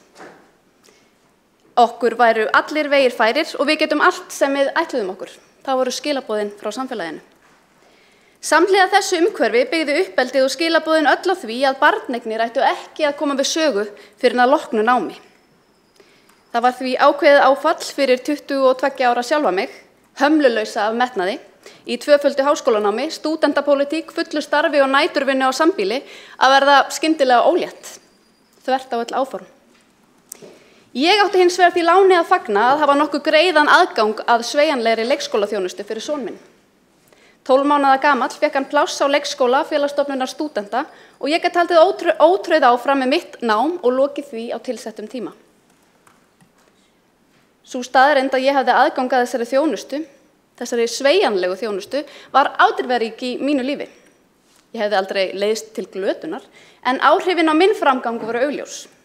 Ég á sjálf sveigjanlegri leikskólaþjónustu margt að þakka. Hún hafði mikil áhrif á þau tækifæri sem lífið færði mér, allt fram til dagsins í dag. Einhverjir hafa dregið í efa að skert leikskólaþjónusta geti valdið bakslagi í jafnréttisbaráttunni.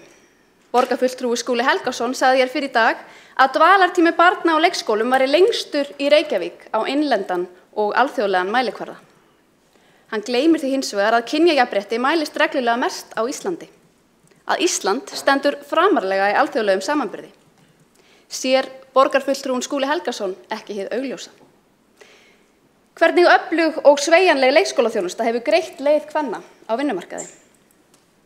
Í dag eru konur 67% nýútskrifaðra háskólanema hérlendis.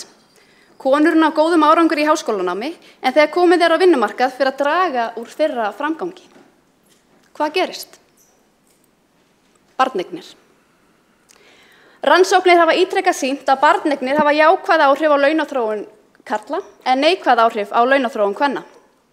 Vinnandi konum gjarnan falin minni ábyrgð í kjölfar barneigna en karlar hljóta aukinn framgang. Þeim körlum sem nýta rétt sinn til fæðingarorlofs hefur farið fækkandi. Konur taka hins vegar aukið orlof og fjarvistir þeirra frá vinnu eru lengri. Kynbundinn launamunur mælist 10% samkvæmt launakönnun VR. Þá sýna rannsóknir að eftir því sem börnum fjölgar eykst vinnutími karla en vinnutími kvenna skerðist. Þannig virðast barneignir draga úr atvinnuþátttöku kvenna og möguleikum þeirra á fullri vinnu. Enda fjölskylduábyrgð enn að meirihluta á herðum kvenna. Við búum nefnilega í samfélagi þar sem feður eru svo duglegir. Dásamlegi maðurinn minn, faðir barnanna okkar 3, fær sífellt að heyra hversu duglegur hann er. Svo duglegur að sækja börnin á leikskólan, svo duglegur að gefa þeim morgunmat, svo duglegur að kenna þeim á skíði, alveg svakalega duglegur. Á 10 ára ferli mínum sem móðir hef ég aldrei, ekki eitt einasta afmarkað skipti, fengið að heyra að ég sé dugleg í móðurhlutverkinu. Þrátt fyrir að hafa alla tíð sinnt meirihluta fjölskylduábyrgðar og heimilisstarfa. Það allt í lagi, en þetta áhugavert. Fyrir ríflega ári mættu sjónvarpstökuvélar heim til mín að morgni og fylgdust með morgunrútínu fjölskyldunar. Þegar þátturinn birtist á miðlinum var yfirskriftin "Pabbinn gerir allt á heimilinu". Í þættinum var rætt að pabbinn gerði sumt, en þá upplifunin sú að pabbinn gerði allt á heimilinu. Við búum nefnilega enn í samfélagi sem upplifir þátttöku feðra í fjölskyldu og heimilistörfum mjög sterkt. Vissulega hafa feður komið sterkir inn síðustu ár, en konur sinna enn þann dag í dag miklum meirihluta heimilistarfa og barnauppeldis hér á landi. Þetta staðfestir hver einasta rannsókn sem gerð hefur verið á nákvæmlega þessu. Það því alveg augljóst og ógjörningur að afneita að skert leikskólaþjónusta mun að sjálfsögðu í meira mæli koma niður á vinnandi konum en vinnandi körlum. Skert leikskólaþjónusta getur því að sjálfsögðu valdið bakslagi í jafnréttisbaráttunni. Það þarf enga jafnréttisúttekt til að staðfesta það. Hvílíkur þvættingur. Enn ein tilraun Viðreisnar til að þagga erfið mál, þvæla þau í stjórnkerfinu. Hvernig væri svona einu sinni að Viðreisn stæði í lappirnar og sýndi hugrekki til að standa með eigin málflutningi? Ríflega 5.200 fjölskyldur nýta þjónustu leikskólana í Reykjavík. Ákvörðun skerta þjónustu virðist tekin í tómarúmi, án samráðs við fjölskyldur sem eru leikskólanum jafnvel háðar. Skerðingin dregur úr svigrúmi fjölskyldufólks til að skipuleggja eigin hversdag. Breytingin virðist gera ráð fyrir að allir foreldrar vinni samskonar vinnudag. Samhliða virðist gleymast að í borginni býr allskyns fólk í ólíkum störfum með fjölbreyttar þarfir.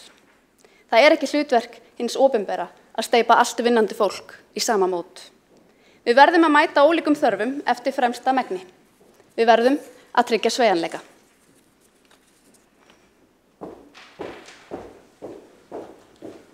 Borgarfulltrúi Hildur Björnsdóttir hefur lokið máli sínu og borgarfulltrúi Skúli Þór Helgason hefur óskað eftir að veita andsvar við ræðu hennar.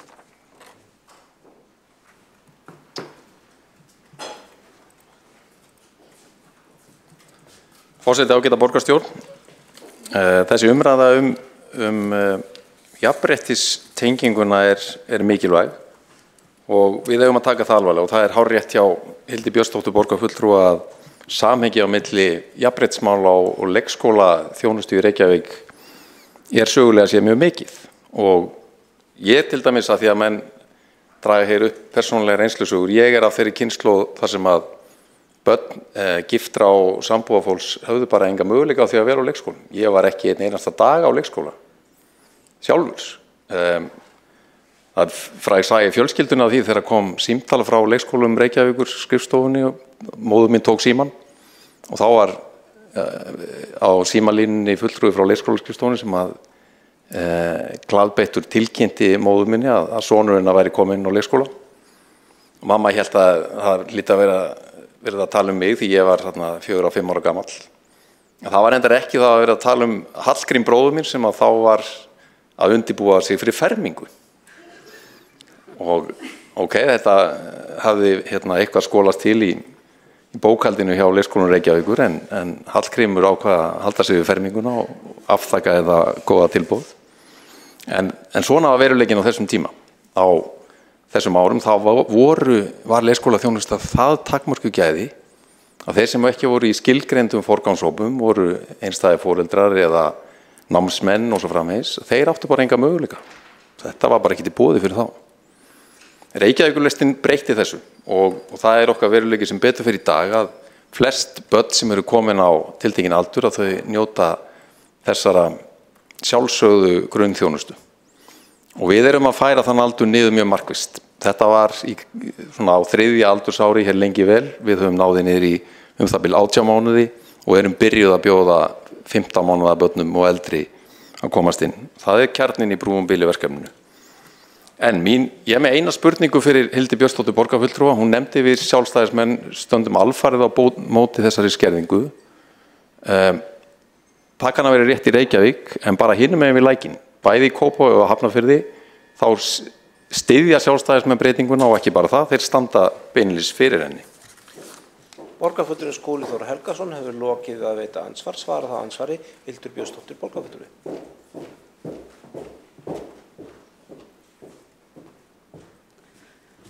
Forseti, ágæta borgarstjórn, það með bæði ljúft og skylt að svara þessum misskilningi borgarfulltrúa Skúla Helgasonar sem hún hefur orðið tíðrætt sérstaklega hvað varðar Hafnarfjörð. Í Hafnarfirði boðið upp á sveigjanlegt umhverfi fyrir foreldra leikskólabarna. Þar fá börnin að hámarki 8,5 tíma dvöl á leikskóla daglega en foreldrar hafa sveigjanleika til að velja hvenær innan dagsins frá 7:30 til 5. Þau velja vistun fyrir börnin sín. Þannig að einhver leikskóli gæti lokað 4:30 en það þó eingöngu vegna þess að foreldrar í þeim tiltekna leikskóla völdu ekki lengri dvalartíma.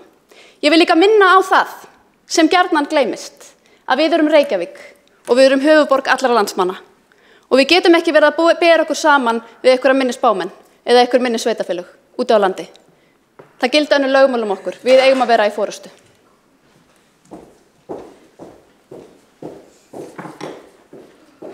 Borgarfulltrúinn Hildur Björnsdóttir lokið við að svara ansvari, veitir á ansvar öðru sinni, Skúli Þór Helgason, borgarfulltrúi. Forseti, ágæta borgarstjórn, ég veit ekki hvernig félagar Hilda Björnsdóttur í Kópavogi taka því að vera kallaði minni spámenn og lítil sveitafélög út á landi. En ég spyr aftur, hvernig getur Sjálfstæðisflokkurinn látið það ganga upp í sínum huga hér í Reykjavík, borgarfulltrúa Sjálfstæðisflokksins, að þetta sé óalandi og óferjandi að bregðast við auknu álagi á leikskólunum út af skorti á fagfólki með því að skerða opnatímanum hálftíma þegar að bara hinum megin við lækinn. Hinum megin við Fossvogsdalinn eru sjálfstæðismenn sem að þar ráða ríkjum í Kópavogi að gera nákvæmlega þetta sama.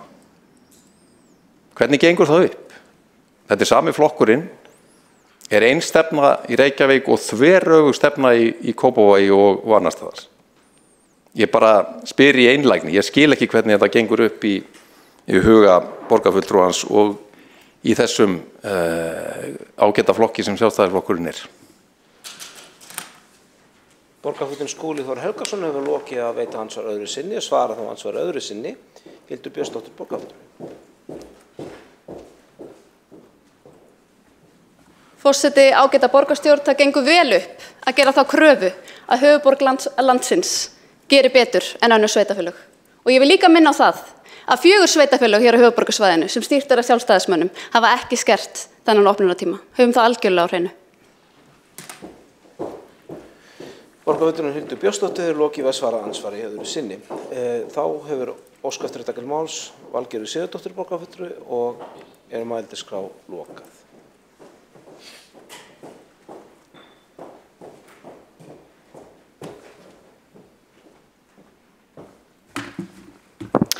Forseti, ágæta borgarstjórn. Það er ekki einfalt að setjast í Reykjavík og eiga ekkert bakland. Það er gríðarlega flókið að eignast sér börn og eiga ekkert bakland. Langur ferðatími innan höfuðborgarsvæðisins er ekkert að hjálpa þar til, þar sem ferðatími gleypir mikið á tíma okkar foreldra sem búum í efri byggðum og sækjum vinnu út úr hverfunum. En sem betur fer fyrir mig, þá er opnunartími leikskóla Reykjavíkur rúmur, þannig að ég gat ráðið mig í vinnu og unnið fullan vinnudag. Sum okkar hafa nefnilega ekkert val. Við höfum ekkert bakland og það er gríðalegt álag og skapar mikla streitu bæði fyrir foreldra og börn, óhjákvæmilega. Þar hafa leikskóla Reykjavíkur með sínu frábæra starfsfólki komið til bjargar og sveigjanlegur opnunartími. Starfsfólki Reykjavíkur vill því þakka gríðarlega gott starf. Mín börn hafa ekki liðið fyrir þann tíma sem þau dvöldu á leikskóla, þvert á móti. Þrátt fyrir það stundum væri dagarnir langir, en á móti náðum við foreldrarnir líka að stytta aðra daga. Allt vegna þess að sveigjanleiki var í opnunartíma leikskóla. En gríðarlega margar rannsóknir sýna að góðir leikskólar hafa jákvæð áhrif á þroska barna og við eigum svo sannarlega góða leikskóla. Því þarf að hugsa það vel þegar við erum að fara í að minnka þennan sveigjanleika sem við höfum í dag. Og mér finnst það ekki hafa verið gert nægilega vel hér. Enda hafa fjölmargir aðilar verið að benda á það og á það ber að hlusta. Hlusta áður en við framkvæmum. Hér er verið að taka skref aftur á bak. Hér er verið að bregðast við mönnunarvanda og ég hef miklar áhyggjur af því fólki sem er núna á sama stað og ég var fyrir 12 árum þá að byrja með mitt fyrsta barn á leikskóla og hafði ekkert annað val. Ég gat ekki treyst á neitt annað en leikskóla Reykjavíkur. Það er því ljóst að þetta á eftir að skapa stress og streiti hjá foreldrum fjölda barna sem dvelja á leikskólum Reykjavíkur. Vandinn er mönnunarvandi, vandinn er skortur á fjármagni til leikskóla Reykjavíkur. Hann á að leysa á þennan hátt, en við getum gert svo miklu betur. Við höfum ekki mikið að gögnum til að styðjast við þessa ákvörðun sem á að taka núna. Því þau gögn sem í skýrslunni stýrihópurinn skilar eru frá gríðarlega stuttu tímabili og því er ekki faglegt að taka svona stóra ákvörðun út frá þeim. Við verðum að skoða máli betur, en það ekkert að því að skoða það að stytta þennan tíma og meta hvaða áhrif þessi ákvörðun mun hafa. Það verðum við þó að gera áður en við tökum þessi ákvörðun. Það er ekki boðlegt að gera það eftir að þessi ákvörðun hefur verið tekin. Og þessi ákvörðun var tekin í skóla- og frístundaráði.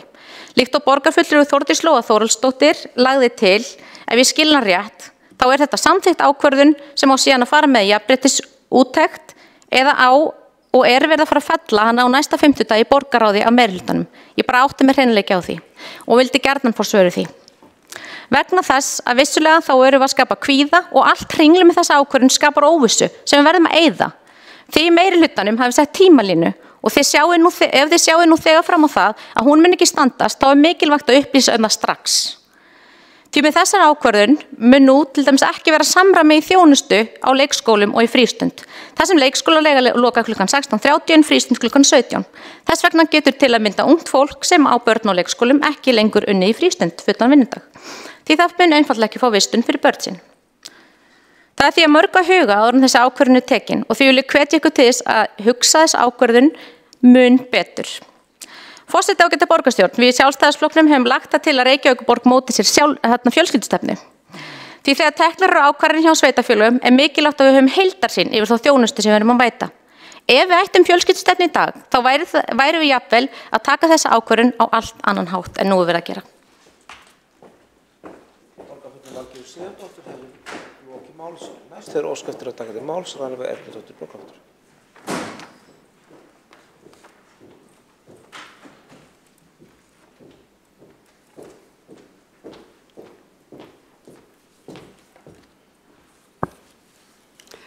Forseti, kæra borgarstjórn. Leikskólamál eru fjölskyldumál. og við sem samfélag verðum að forgangsraða í þágu fjölskyldna. Til þess að standast samanburð við nágrannalöndin og tryggja það á ungu fólki þykir það fýsilegur kostur flýtinga eftir nám eða velja fremur að setjast hér að eða í öðrum nágrannalöndum eða nágrannasveitarfélögum. Á sama tíma verðum við að standa vörð það að leikskólaumhverfið sé griðastaður lærdóms og eflingar. Við þurfum fleira menntað fagfólk og við þurfum aðbúnað við hæfi. Við þurfum leikskóla starfsfólk sem líður vel því það leiðir af sér börn sem örugg og líður vel. Kulnun orðið stórt mein í okkar samfélagi sem leggst helst á kvennastéttir eins og leikskóla starfsfólk. Kvíði meðal leikskólabarna einnig að aukast. Þetta eru vandamál. Við þurfum í sameiningu að bregðast við af yfirvegun og sveigjanleika. Ýmsar leiðir eru færar og þessi tillaga breyttan opnunartíma ein þeirra. En það er vert að taka fram að það er jú starfsfólk leikskólana sem að kalla eftir þessari breytingu. Þau biðja þessa breytingu til að minnka álag og það er byggt á þeirra reynslu og mati á starfinu sem þau sinna hverjum degi fyrir börnin okkar. Og mikið álag er ein helsta ástæða brottfalls fagfólks frá leikskólum. En þessi tillaga hefur nú verið send til borgarráðs og þar til umfjölluna núna á fimmtudaginn. Þar sem áætlað að tillagan verði skoðuð nánar út frá gögnum og tölum. Að framfari jafnréttismat og aukið samráð við foreldra. Því ákvarðanir skulu að sjálfsögðu byggðar á réttum og góðum upplýsingum og góðu samráði við alla hagaðila. Börn í dag geta verið alltaf 9,5 tíma á dag í leikskóla, sem þýðir að hámarksvistunartími barna alltaf 47,5 klukkustund á viku. Og meðan að vinnuvikan okkar 40 klukkustundir. Við hljótum að vera sammála að það æskilegt að stytta vinnudag barna fyrir þeirra andlegu heilsu og líðan. Því staðreyndin að aukin samvera barna og fjölskylda þeim öllum til bóta. Og hvernig sköpum við svo samfélag sem á forsendu barna og fjölskyldna, en ekki fyrst og fremst á forsendum atvinnulífsins? Það komin tími til að fara fram á að atvinnulífið aðlagist fjölskyldunni, enda skal atvinnulífið vera hér fyrir okkur, þótt því geti fylgt óþægilegt aðlögunarferli. Atvinnulífið á að þjóna samfélaginu, ekki öfugt. Fyrst kom maðurinn, svo kom verðbréfamarkaður.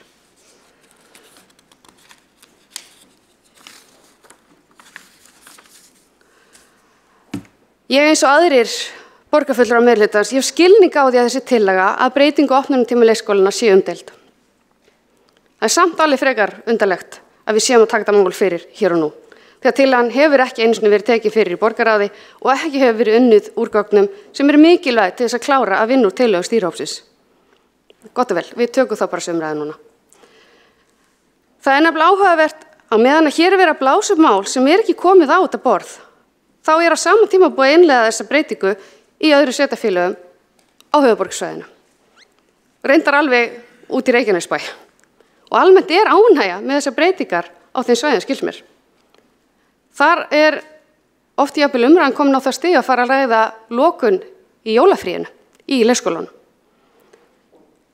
Áhugaverðast í þarna að þarna sjálfstæðisflokkurinn ráðandi í sveitarstjórnunum.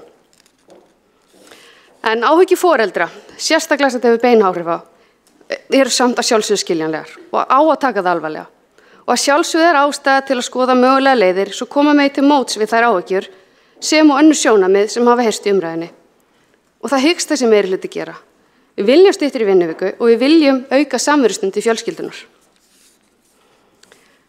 Við þurfum að draga úr vinnutíma foreldra og barna. Það hagsmunamál barnanna að fá meiri tíma með foreldrum. En eitt af mikilvægasta sem börn þurfa í umhverfi sínu stöðugleiki. Og þetta þurfum við að hafa í huga í allri umræðu sveigjanleika opnunartíma leikskóla. Mér finnst rétt forgangsröðun að við fullorðna fólkið aðlögum okkur á umhverfi barnanna en ekki öfugt. Kannski það sé ekki endilega besta leiðin að allir leikskólar loki 16:30, en það þarf að skoða í samhengi við mismunandi þarfir eins og á að gera.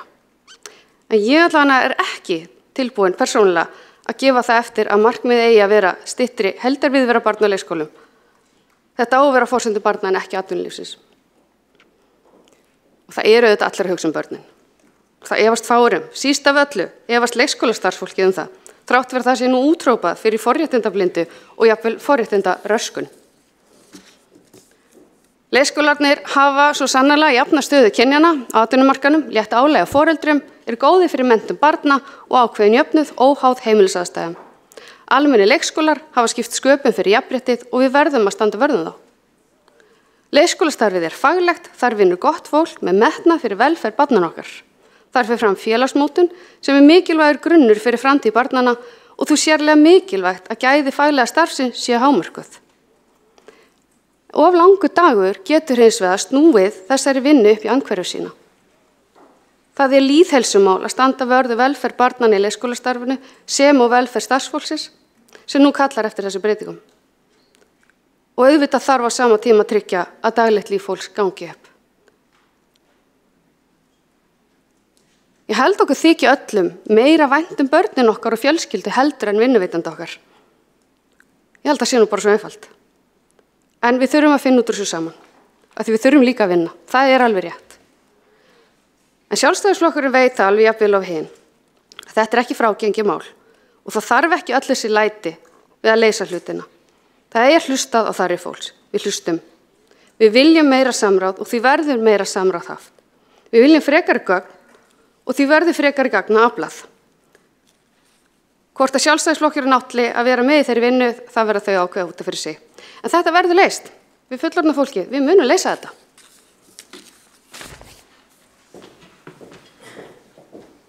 Borgarfulltrúinn Rannveig Ernudóttir fyrir lokið máli sínu. Vill forseti mennta á að þetta var hennar fyrsta ræða og henni óskar niður til hamingju með hana. Þá hefur óskað til taka máls Sanna Magdalena Mörtudóttir, borgarfulltrúi.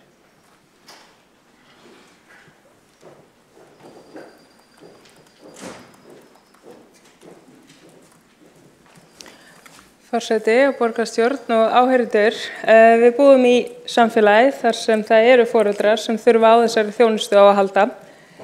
Þannig staðan í dag og að tala hlutina á þann veg að það séu nú ekki svo margir sem þurfi á henni á að halda. Tel ég að sé ekki hægt að nota sem réttlætingu til að skerða þjónustuna. Og við þurfum að spyrja okkur hver ber kostnaðinn á því. Skerðing á þjónustu bitnar verst á þeim sem þurfa einmitt mest á þjónustuna á að halda. Það hefur komið fram að núna séu 73% af þeim sem kaupi síðasta hálftíma dagsins, þeir sem eru giftir eða í sambúð og einstæðir séu innan við 20% af þeim og aðrir sem nýti þennan hálftíma séu síðan þeir sem eru skilgreindir sem forgangshópar sem njóti afsláttar, þar að segja námsmenn, öryrkjar og starfsfólk leikskóla. Við vitum að einstæðir foreldrar og umræddir forgangshópar eru líklegir til að eiga erfitt með að mæta þessum breytingum.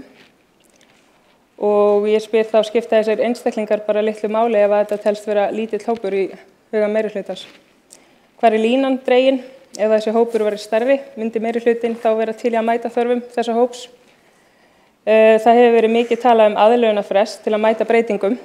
En það þýðir ekki að þú getur bara útvegað þér öðru betra launuðu starfi þannig að þú komist fyrr úr starfi. Aðlögunartímið eða aðlögunarfrestur þýðir ekki að þú hafir þann valmöguleika að geta breytt stundatöflu í námiðinu til að sækja barn þitt fyrr úr skóla. Og það eru margir samhangandi þættir sem þarf að nefna hér. Nú áðan þá vorum við að ræða húsnæðis áætlun Reykjavíkurborgar og þar kom fram að byggingafélög væri að byggja fyrir stúdenta. En eins og við vitum þá oft ýmsar kröfur sem þarf að uppfylla til þess að halda stúdenta íbúð, líkt og ná ákveðnum lágmarksfjölda eininga á önn. Og það því ekki hægt að segja sig úr ákveðnum áfengum til að hliðra til í dagskrá til að bregðast við breyttum opnunartíma leikskólana. Sérstaklega til dæmis ef maður einstætt foreldri, ef maður hefur ekki mikið félagslegt tengslanet í kringum sig, svona sem dæmi. Eigum við ekki að vera borg sem að mætir þörfum ólíkra hópa? Í stað þess að setja auka álag á foreldra og foreldra í viðkvæmri stöðu. Þau gögn sem við höfum í höndunum áfangaskýrsla stýrihóps þar sem fjallað nýtingu á keyptum stundum í leikskólum. Sú könnun einungis yfir eina viku og sýnir fram á að 400 börn séu sótt eftir klukkan 16:30 en að 521 börn séu með dvalarsamning til klukkan 5. Það hefur mikið verið talað að það sé ekki allir sem að nýti þennan tíma alveg til 5, en stundum aðstæða þannig að foreldrar þurfa að hafa þennan tíma en geta stundum komið fyrr og stundum ekki. Það alveg nóg að sjá það að þarna eru börn og þá foreldrar þeirra sem þurfa á þessari þjónustu á að halda. Í gögnum með tillögunni styttingu á opnunartíma leikskólans sem var samþykkt í skóla- og frístundaráði að þá fylgir jafnréttismat eða umfjöllun jafnréttismat og af hverju fór það þá ekki fram áður en tillagan var lögð fram að þessar upplýsingar væri fylgdu þá með, en þar stendur með leyfi forseta: hvernig hefur tillagan áhrif á stöðu kynjanna og jaðarsetta hópa rökstyðið? Og þar stendur: ekki liggur fyrir hvernig tillagan snertir stöðu kynjanna eða ákveðna þjóðfélagshópa. Tilvitnun lýkur. Og manni líður eins og það sé verið að byrja hér á öfum enda að þessar upplýsingar eigi þetta að leggja fyrir áður en það að vera að boða svona stórar breytingar. Margir kannski líta á þetta bara sem eitthvað svona hálftíma, að það sé kannski ekki mikið fyrir suma, það getur verið rosalega mikið. Hlutverk borgarinnar snýr meðal annars því að veita þeim sem á þurfa að halda stuðning. Auðvitað viljum við stuðla að styttingu vinnuvikunar hjá öllum, en vinnudagur foreldra ekki sjálfkrafa að fara að styttast þó svo að leikskólar stytti opnunardaginn. Og það rosalega mikið stress að þurfa að fara úr skóla og svo annan stað áður en maður getur farið heim til sín. Af því það ekki allir í þeirri stöðu að geta farið beint heim til sín eftir skóladaginn eins og sumir virðast halda að gerist sjálfkrafa eftir því sem að leikskólar loki fyrr. Það ekki allir sem að kannski eru með fjölskyldumeðlim sem að getur náði í mann fyrr í leikskóla eða náði í börn fyrr úr leikskóla. Það ekki allir kannski endilega með einhvern sem að getur aðstoðað við það ef að einstæðir foreldrar eigi hlut. Það ekki endilega allir sem að eiga efni á því að kannski ráða einhvern til þess að ná í barnið, einhverjum svona barnfóstru eða hvað sem að barnapíu eða einhvern aðila til þess að aðstoða sig við þá þennan hálftíma. Og þannig veruleikinn sem að blasir við okkur. Það getur verið rosalega stressandi að þurfa að fara í leikskóla og svo í pössun og svo heimtíðin sem lítið barn. Það getur verið rosalega stressandi að fara á milli ólíkra staða í stað þess að geta dvalið á einum stað áður en kemur loks heimtíðin. Nú stöndum við frammi fyrir því að þá eftir að semja til dæmis við Eflingu, en þar starfa margir fyrir Reykjavíkurborg og þar meðal annars farið fram að styttingu vinnuvikunar sem meirihlutinn hefur opinberlega talað að hann sé fylgjandi. Og sem stærsta sveitarfélagi þá gæti Reykjavíkurborg verið leiðandi í því að tala fyrir styttingu vinnuvikunar meðal annars með því að ganga kröfum Eflingar og sýna fram á að hann styðji styttingu vinnuvikunar fyrir alla í orði, en starfsfólki þar hefur verið samningslaust í marga mánuði. Hvernig væri að tryggja styttingu vinnuvikunar innan Reykjavíkurborgar hjá öllum áður en farið í svona stórar breytingar. Og vinnudagur foreldra, hann ekki sjálfkrafa að fara að styttast þó svo opnunartími leikskóla styttist. Það þarf að bæta margt innan leikskólana, við vitum það. En væri þá ekki réttast að byrja innanfrá í stað þess að skera niður þjónustu. Þurfum við ekki að fara rót vandan sem að hljóta að vera aðstæður inn á leikskólanum og álagið sem á starfsfólkinu það hljóta að vera aðra leiðir til að leysa það og ef að starfsfólkið fengi fjármagn sem þarf til þess að leiðrétta kjör sín og gera starfsaðstæður boðlegri myndi það þá ekki leiða til minna álags. Þurfum við ekki að bæta fjármagn í leikskólan og tryggja þannig betri starfsaðstæður í stað þess að draga úr þjónustu. Nú eins og staðan blasir við mér þá hefur stefna borgarinnar beinst gegn starfsfólki leikskólana varðandi kjör og nú beinir stefna borgarinnar gagnvart þeim sem þurfa á þjónustu leikskólana á að halda. Og ég get ekki séð að það minnki álag að þurfa að bregðast við þessum breytingum og að þurfa einhvern veginn að bregðast við þessum hálftíma sem að margir bara ekki í stakk búnir til þess að geta brugðist við núna. Á meðan að foreldrar eru það í námi eða ennþá í vinnu. Það mikið verið talað samráð hér í borgarstjórnarsalnum en ég ekki að sjá það hér og við þurfum að tryggja gott starfsumhverfi, bætum kjörin, tryggjum góða þjónustu. Þessi tillaga hefur valdið miklu uppnámi hjá mörgum og mér finnst ekki að kynna eitthvað svona stórt án þess að samtali við þá sem að eiga í hlut hafi átt sér stað. Borgarfulltrúi Sanna Magdalena Mörtudóttir hefur lokið máli sínu. Næst hefur óskað eftir að taka til máls Katrín Atladóttir borgarfulltrúi.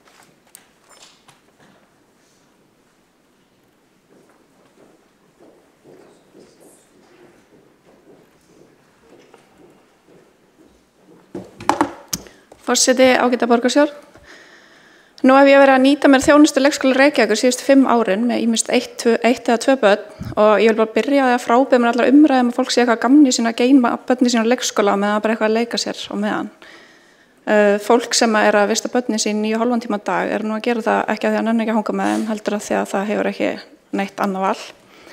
Fólk er bara að gera sitt besta og það vilja heldur flestir vera með börnunum sínum en samfélagi býður ekki upp á það eins og er að stytta daginn bara leikskólamegin eins og borgarfulltrúi Sanna Magdalena Mörtudóttir kom inn á og það er þetta klárlega ekki rétt endin til að byrja á.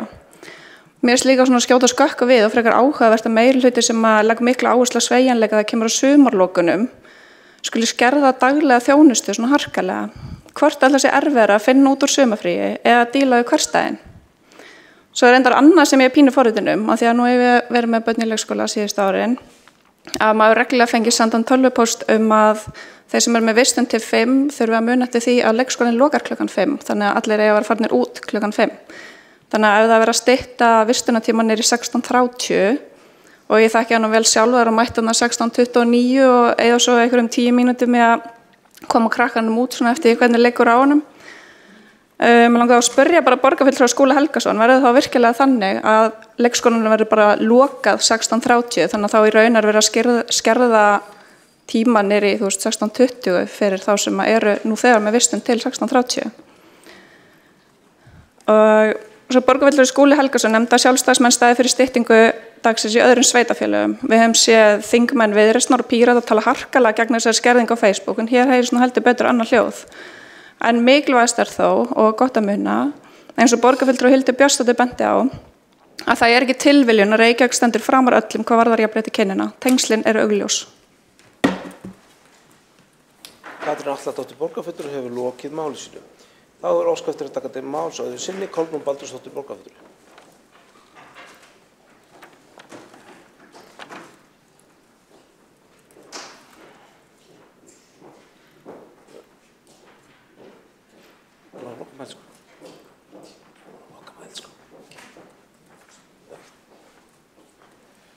Forseti, borgarstjórn.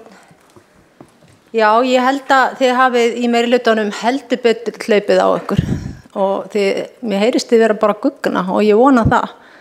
Því að þetta er náttúrulega bara svo arfavitlaus hugmynd og illa ígrunduð, foreldrar algjörlega hunsaðir og svona mætti lengi telja. Auðvitað henta þessi svona aðgerð ykkur og nú er ég næstum farin að tala eins og þetta sé út af borðinu. Ég ætla bara heila rétt að vona það. Þetta hentar þetta vel með hlutunum því að þá náttúrulega þurfum við ekki lengur að hafa áhyggjur af þessu fólki sem er á þessu lélegu launum og getið engan veginn haldið fólki þarna í vinnu og fæst ekki fólk til vinnu.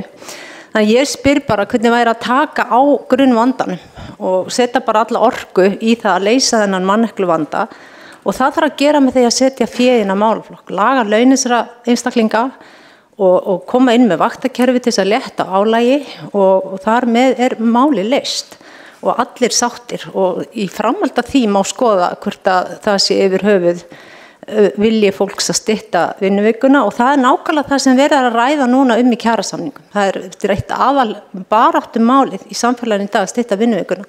Þannig að þetta hangir allt saman. Nú, en það er auðvitað þannig að það er ekkert allir foreldrar sem þurfa að hafa þessa vistun fyrir börn sín til klukkan 5 eins og búið að koma inn á og flestir foreldrar sækja börn sín fyrr í leikskólanum þeir mögulega geta. Það er nákvæmlega það sem við viljum alveg örugglega, það er foreldrar og börn vera saman og þegar að fólk getur gert það og hefur tækifæri til að sækja börn sín jafnvel klukkan 3 þá gerir fólk það. Þannig að meirihlutin í þessari borg þarf ekkert að fara í það að ala upp foreldra borgarinnar. Þeir geta þetta alveg sjálfir og sjá bara ljómandi vel sín börn.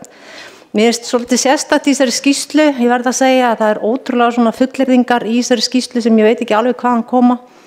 Það er svona nána sagt að börn sem eru lengi 9 tíma leikskóla sín í auknum mæli merki kvíða og streitu.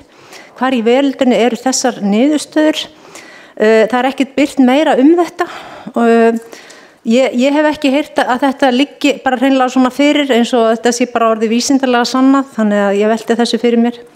það byrja hér á röngum enda með þessa hugsun og hugmynd og núna allt í ná að fara jafnréttis með þetta, ræða við foreldra, ræða við þá sem að hugsanlega þurfa einmitt að vera með börnin sín lengst á leikskóla og nú á ekki lengur að gera neitt með þetta, bara taka þetta í borgar og ekki eins og ákveða það þar og þá ekki eins og að setja þetta á 1. apríl eins og bara stendur í flest öllum fjölmiðlum landsins að þetta að taka gildi 1. apríl, allt innur það bara út af borðinni, það náttúrulega sýnir bara því að hafi hreinlega runnið illilega á rassinn með þessa hugmynd og þessa hugsun og mikið leitt að þið séu búin að valda þessum óróa í borginni, það bara fjölmargir foreldrar sem búin að vera bara kvíðinir út af þessu og líða illa.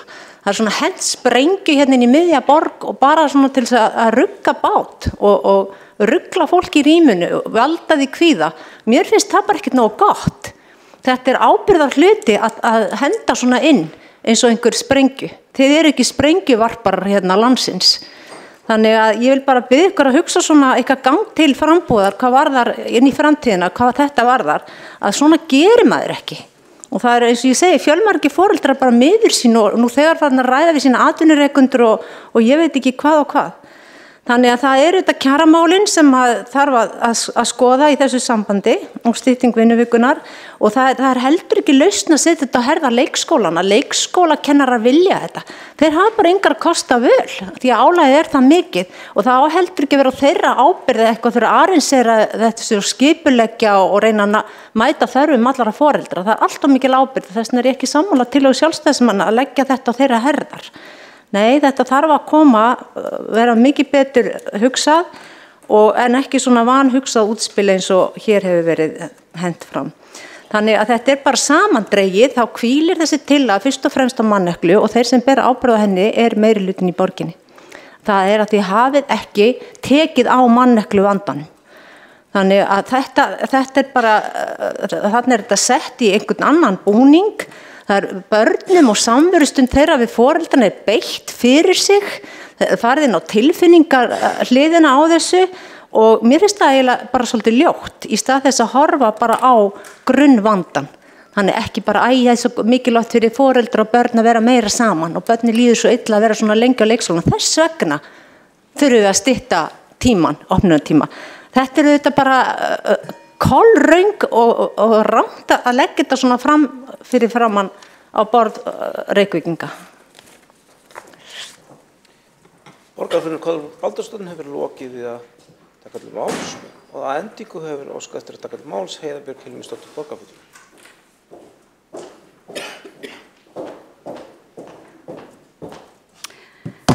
Forseti, ágætu borgarfulltrúar, það eðlilegt að umræður opnunartíma leikskóla veki upp alls konar tilfinningar og skoðanir fólks. Þetta einfaldlega ein af grunnstöðum samfélagsins, fyrsta skólastigi þar sem að yngstu börnin okkar hefja sína skólagöngu og læra óteljandi margt.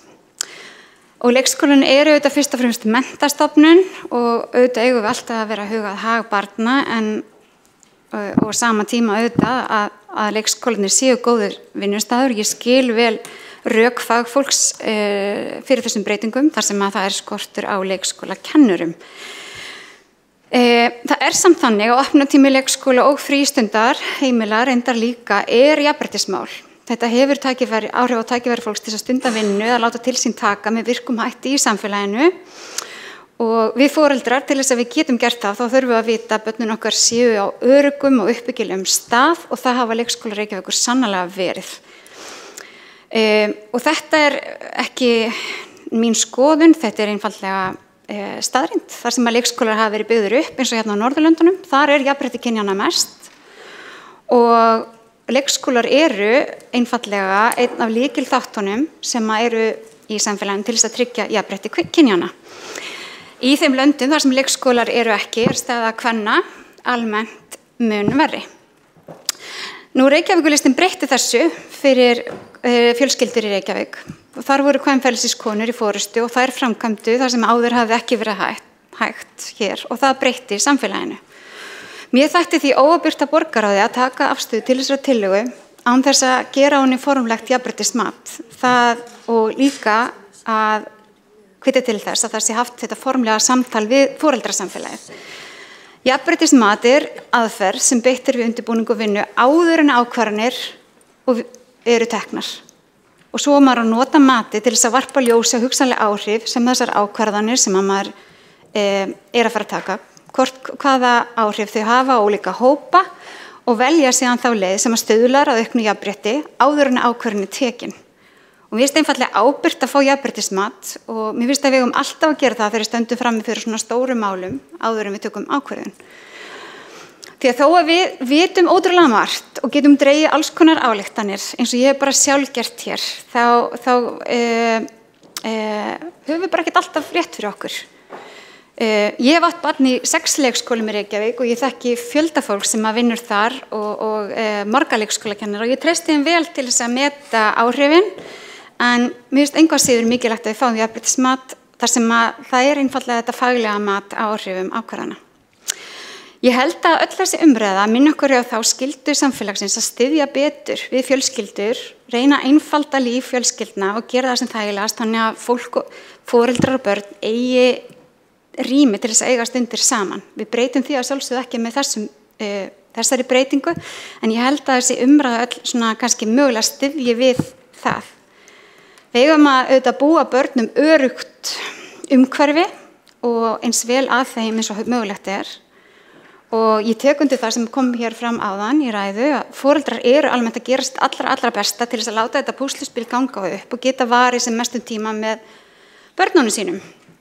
Við hins vegar vinnum mjög mikið og það kom út núna nýlega skýrsla frá samstarfsvettvangi Evrópuþjóða á sviði menntamála sem kom fram að börn á Íslandi dvelja að jafnaði 10 klukkustundum lengur á leikskóla á viku en almennt gengur gerist í Evrópu.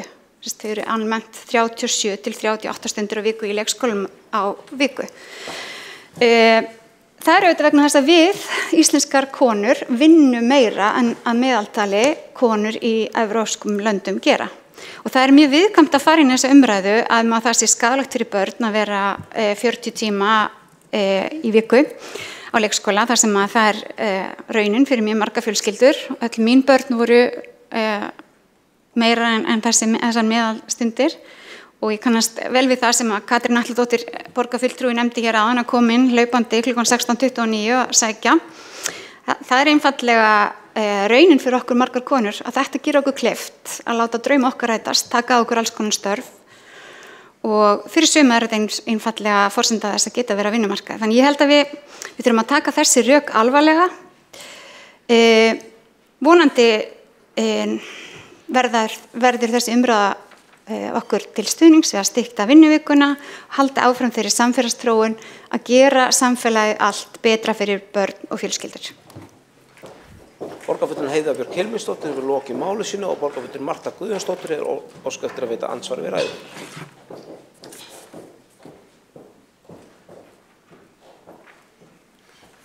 Forseti, góðu borgarfulltrúar, það vekur í raun furðu mína að meirihlutinn skuli ekki vilja samþykkja þessa tillögu okkar hér í dag vegna þess að umræðan hefur verið á þann veg og ég held að við viljum öll reyna að mæta þörfum bæði barna og fjölskyldna sem best eða það ætla ég allavega að vona en það vakti mig svolítið til umhugsunar þegar fram kemur í umræðinni þessi ruglingur á milli hámarks vistunartímar og hins vegar sveigjanlegs opnunartíma. Vegna þess að þetta eru 2 ólíkir hlutir.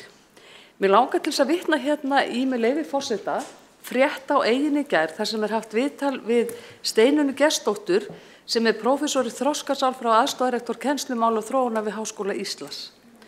Hún segir: Ég veit ekki neina rannsóknir sem sýna 8,5 tímar séu skaðlegri fyrir leikskólabörn en 8 tímar.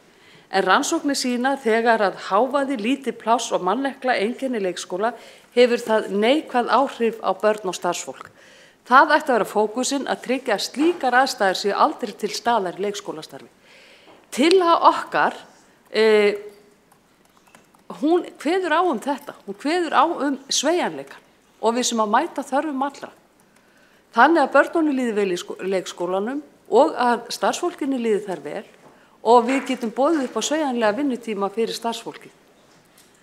Þannig að ég ætla bara að biðja borgarstjórnarmeirihlutann að vanda betur til verka þegar hann slengir fram svona tillögum og bera þær undir foreldra og bera þær undir fagfólk áður en ákvörðun tekin. Í rauninni búið að taka ákvörðuna því að þetta á að taka gildi 1. apríl. En hér lætur formaður borgarráðs í veðri vaka að það eigi eftir að taka ákvörðuna. Vissulega á eftir að leggja hana fyrir borgarráð, en það er búið að samþykkja það í skóla- og frístundaráði að þetta muni taka gildi 1. apríl. Borgarfulltrúi Marta Guðjónsdóttir hefur þá lokið við að veita ansvar og svara þá ansvari Heiða Björk Hilmisdóttir borgarfulltrúi. Forseti, ágætu borgarfulltrúar, ég var ekki að rugla saman vistunartíma, hámarksvistunartíma og opnunartíma. Ég var einfaldlega bara að segja að þessi umræða hefur komið upp í tengsli við þessa ákvörðun í samfélaginu það hvort börn séu of lengi á leikskólum. Og ég var bara að nefna það að mér finnst það mjög viðkvæm umræða sem við þurfum að nálgast mjög varlega. En þarna ekki verið að breyta því í þessari ákvörðun sem að tekin var í skóla- og frístundaráði. Nú þetta bara í hefðbundnu ferli. Málið komið til borgarráðs og þar það tekið fyrir næst. Borgarfulltrúi Heiða Björk Hilmisdóttir hefur þá svarað ansvari. Umræðið þá lokið og hægt að ganga til þess að afgreiða tillöguna. Allir borgarfulltrúar í salnum, borgarfulltrúar beðnir að fá sér sæti svo að þeir sem rita funda geti fylgst með því hvernig atkvæði falla.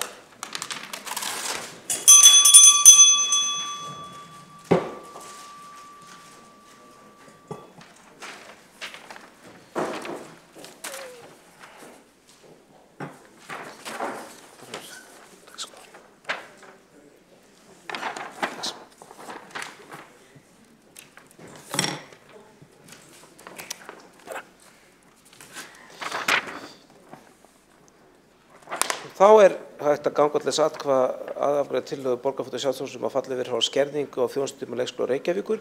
Fram hefur komið tillögu að málsmeðferð að vísa málinu frá. Þau ykkar sem samþykkt eru þeir í málsmeðferð vinsamlegast gefið merki. Já, breytingartillagan er ekki tekið fyrir ef málinu er vísað frá. Þannig að það komið ef það skýrt. Breytingartillagan er ekki tekin fyrir ef ákveðið er að vísa málinu frá. Það hefðbundin. Já. Þannig að þá liggur þá vonandi skýrt fyrir, þá hægt að ganga til þess að afgreiða tillöguna. Þau ykkar sem samþykkt því að vísa málinu frá vinsamlegast gefið merki. Svo þau sem móti kunna vera. Já. Það ekki hægt að bóka nema þá undir þeim lið. Málsmeðferðin þá samþykkt með 12 atkvæðum gegn 9, 2 greiða ekki atkvæði. Og þá hafa verið bókanir boðaðar undir, forseti vekur athygli að þetta bóka undir báðum liðum, bæði undir lið 2 og lið nr. 6 í dagskrá þar sem þeir voru teknir fyrir samhliða. Eru bókanir tilbúnar? Okay, þá boðið upp á að lesa bókun fyrir þau ykkar sem það vilja. Gjörðu svo vel við í Hauksdóttir borgarfulltrúi.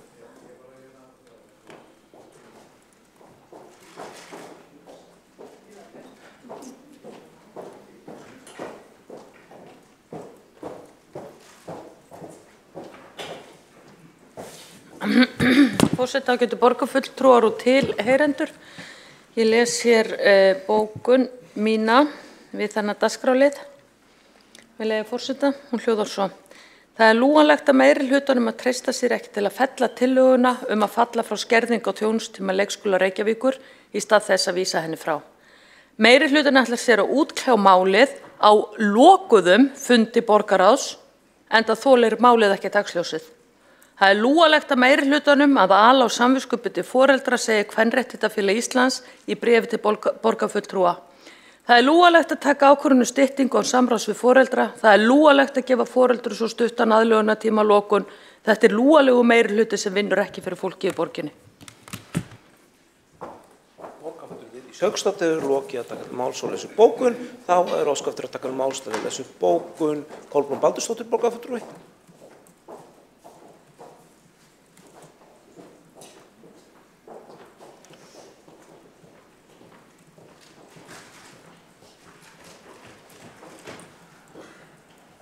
Já, ég ætla að byrja að lesa bókun vegna tillögu Sjálfstæðisflokksins. Tillaga Sjálfstæðismanna að opnunartími leikskólana verði sveigjanlegur. og lengst leikskóladagsins með þarfir foreldra í huga erfið í framkvæmd og setur mikla ábyrgð á leikskólana að mæta þörfum allra foreldra. Þess vegna satt Flokkur fólksins hjá við málsmeðferðartillögu frávísun. Flokkur fólksins var með breytingartillögu þess efnis að fresta skuli ákvörðun sem þessari og nota tímann til að leysa mannekluvandann með því að bjóða starfsmenn betri kjör. Aðstæður eru ólíkar hjá foreldrum og hætta á mismunun nema öllum standi til boða sami opnunartíminn. Rót vandans mannekla vegna þess að launin eru lág og álagið mikið. Væri launin hækkuð og störfin til vaktaskipt myndi álagið minnka. Fleiri myndu sækja og mannekluvandinn væri úr sögunni. Þá fyrst gætu leikskóla sinnt sínu hlutverki þá barn og foreldra og haga mönnun þess vegna þannig að opnunartími haldist eins þrátt fyrir stytting á vinnuviku, til dæmis með því að hluti starfsmanna mætti fyrr og hætti snemma og hluti mætti seint og hætti við lokun. Eins og breytingar til að Flokks fólksins fjallar þá leiðin ekki að setja þetta á herðar leikskólana, heldur fresta ákvörðun sem þessari þar til stytting vinnuviku liggur fyrir. Nota á tímann til að vinna í launamálum, vaktamálum og gera störf leikskóla enn meira aðlaðandi. Og ég síðan með bókun við umræðinni sjálfri. Meirihlutinn að gugna á þessari ákvörðun sinni, það væri óskandi enda ákvörðun sem tekin undir fölsku flaggi. Börnunum og samverustund þeirra með foreldrunum sín með beitt til að fela vangjut og skort á vilja meirihlutans að leysa mannekluvanda leikskólana. Meirihlutinn vill ekki fjármagna bætt laun og aðstoð leikskólakennara. Foreldrana átti bara að hunsa. Svona breyting þarf að vera tekin í takt við atvinnulífi og umræðum styttingu vinnuvikuna sem nú eitt helsta baráttumál verkalýðshreyfingunnar í þeim kjarasamningsviðræðum sem nú standi yfir. Rökin fyrir ákvörðuninni sett í tilfinningarlegan búning hvað sé barninu fyrir bestu. Það einfaldlega engin ágreiningur. Sjái foreldrið að 9 tímar erfiði barni sínu bregðast þeir margir foreldra við því með því að sækja það fyrr alltaf þegar þau geta. Skóla og frístundarráð á ekki að ala upp foreldra. Aðstæður foreldra mismunandi. Þess vegna rúmt val nauðsynlegt. Þessar kerfisbreytingar munu leiða til aukins ójafnvægis og álags ekki síst hjá einstæðum foreldrum sem þurfa að leita annarra leiða ef daglegur vinnutími fellur ekki nákvæmlega að opnunartíma leikskólans.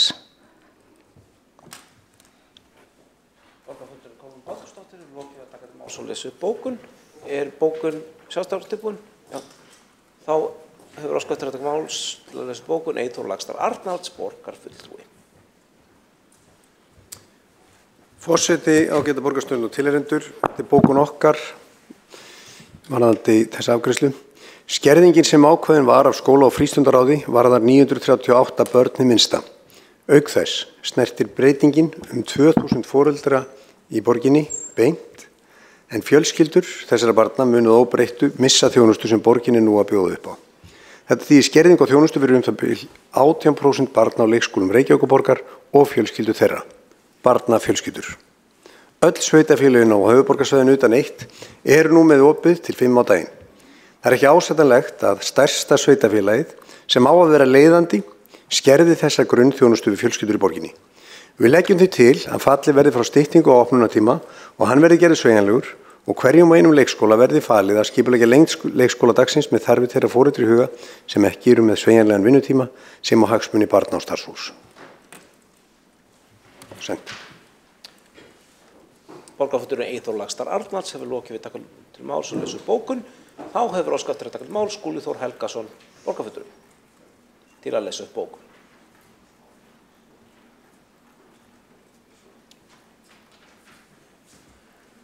Forseti, ágæta borgarstjórn, hér bókun frá okkur í meirihlutanum.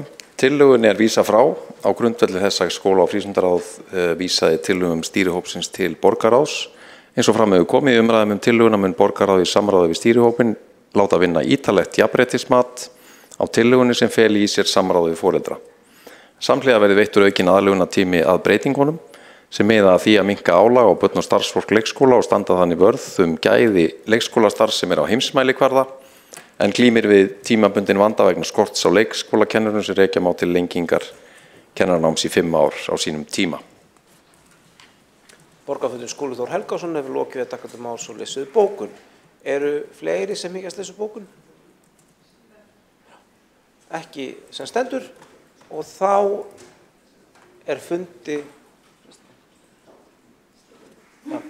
fundi frestað 30 mínútur.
Fundi framhaldið í borgarstjórn Reykjavíkur.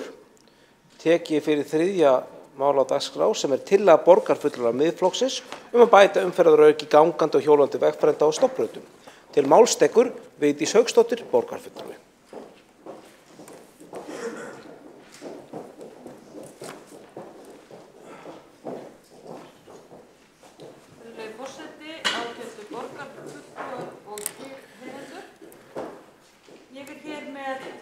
Eins og forseti sagði, tillögu að bæta umferðaröryggi gangandi og hjólandi vegfarenda á stofnbrautum.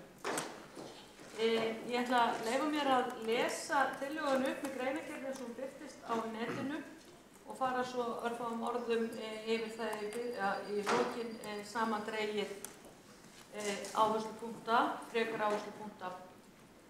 Tillagan þá svo hljóðandi með leyfi forseta. Borgarstjórn samþykkir að farið verði tafarlaust í að bæta umferðaröryggi gangandi og hjólandi vegfarenda yfir umferðarmiklar stofnbrautir þar sem slysatíðnin há. Lausnirnar skulu annaðhvort vera göngubrýr, undirgöng eða annars konar þveranir. 1. Hringbraut við Bræðraborgarstíg. 2. Hringbraut við Gamlagarð. 3. Miklubraut við Klambratún. 4. Miklubraut við Stakkarhlíð. 5. Kringlumýrabraut við Suðurver. Greinargerðin svohljóðandi með leyfi forseta. Umferðarslys eru kostnaðarsöm fyrir samfélagið og þá sem í þeim lenda og geta valdið bæði líkamlegum og tilfinningalegum skaða og ekki síður örkuml og stundu dauða. Þessar þveranir gegna mikilvægu hlutverki í göngu og hjólreiða umferð borgarinnar auk þess sem það stór auka öryggi gangandi og hjólandi vegfarenda þessar umferðarþungu stofnæðar. Þær verður því að útfæra á sem bestan og öruggastan hátt fyrir alla vegfarendur. Umferðaröryggi gangandi og hjólandi vegfarenda slakt á þessum stöðum og þolir enga bið úrbætur. Tryggt verður að framkvæmdirnar verði afturkræfar og hindri ekki framkvæmd á nýgerðum samningi milli samtaka sveitarfélaga á höfuðborgarsvæðinu og ríkisins. Reykjavíkurborg mætti líta til Kópavogs í þessum efnum þar sem einfaldar og staðlaðar göngubrýr voru settar upp yfir þungar umferðargötur eins og að nýja Arnarnesveginum rétt hjá Smáralind. Kosturinn við þær að framkvæmdatími er afar stuttur og framkvæmdin veldur mjög litlu raski. Þegar við lítum til mismunandi orsaka slysa á gangandi og hjólandi vegfarendum þá hraðinn sjaldnast frumorsök þeirra en afleiðingarnar verða verri með meiri hraða. Yfir 90% orsaka eru mannleg mistök eins og til dæmis ef keyrt yfir á rauðu ljósi viljandi eða óviljandi. Ástand og athygli ökumanns spila stórt hlutverk eins og til dæmis lyfjanotkun, áfengisnotkun, þreyta og heilsa. Á veturna sérstaklega á veturnar sýnileiki gangandi og hjólandi mjög áríðandi. Áríðandi að nota endurskinsmerki verið í áberandi fatnaði eða endurskinsvestum. Áríðandi fyrir alla að nota ekki síma meðan verið á ferðinni og algengur orsakavaldur slysa skert útsýn bæði frá gangbraut og götu. Varðandi forganginn hér í Reykjavík þá á ekki að bíða eftir alvarlegum slysum til að fara í framkvæmdir eins og oft vill verða. Eigum við núna að líta til dæmis til Flateyrar sem betur fer varð ekki mannskaði þar en það þurfti nýtt snjóflóð til eftir 25 ár þar til var farið að taka upp umræðu það að það þyrfti að fara og í stórátak í snjóvarnargörðum. Þessu eigum við ekki að bíða eftir í umferð í Reykjavík, að það verði slys til þess að verði farið í aðgerðir. Því miður það lenska hér á landi. Þetta hefur marg sýnt sig að það þurfi alvarlegir atburðir að gerast til að stjórnvöld ranki við sér.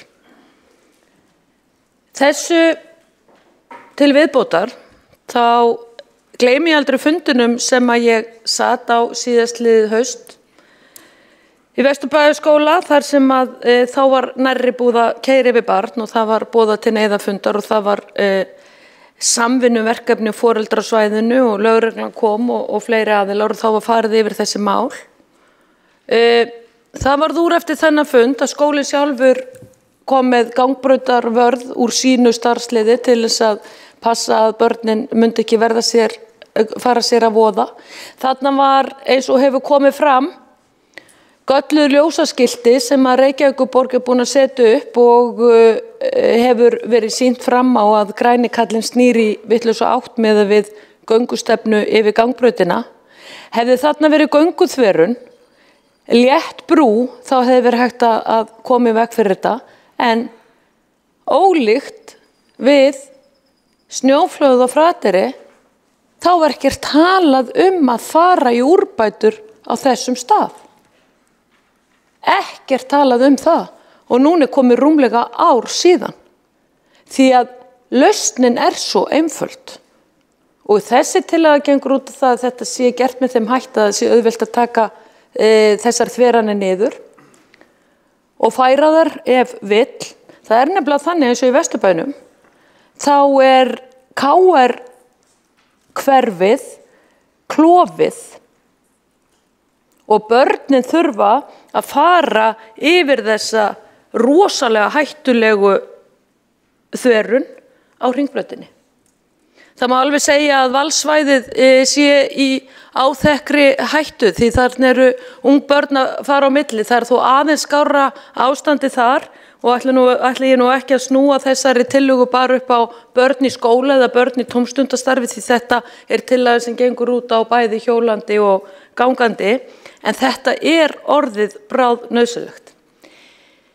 Þegar þessar þveranir eru komnar, þá greiðist úr umferðinni. Og þegar snjallljósatæknin er komin líka til hér í Reykjavík, þá verður kannski bara orðið hægt að fara milli staða á frekar bara stuttum tíma, sem er afar jákvætt bæði fyrir bæði vegna söku minni mengunar og styttri tíma á milli A og B. Að heiman í vinnu, að heiman í leikskóla, í skólabasis og svo í vinnu, hvernig sem að hringur fjölskyldubílsins er. Þetta er nefnilega tillaga sem gengur líka út á það að flýta umferð. Og það er það sem við þurfum að gera. Það er mjög mikilvægt að verkefnið sé kostnaðarmetið og það verði einmitt sett í arðsemismat. Að það verði sett í arðsemismat. Arðsemismat sem reiknar út jafnframt ásamt peningahliðinni, jafnframt arðsemismatið af því hvað hugsanleg slysahætta er þarna mikil. Því eitt mannslíf verður aldrei bætt með peningum, aldrei. Eitt mannslíf í bílslysi er einu mannslífi og mikið. Við verðum að gera allt sem við getum sem stjórnvald að fyrirbyggja slys á fólki, allt. Og ég hef oft hugsað það hér núna á þessum vetramánuðum þegar myrkrið er hvað mest, það er kannski lemjandi rigning og mikið myrkur, engin snjór til að lýsa upp götunar og það er búið að hugsa ykkur það. Það er meira sér búið að draga úr götulýsing Reykjavík. Það er búið að draga úr götulýsing Reykjavík. Sem gerir það verkum að gangandi og hjólandi vegfarendum er enn meiri hætta búin að því að það sé ekki brýr eða undirgöng sem þvera þessar þungu umferðargötur. Það er eitt sem er alveg óskiljanlegt.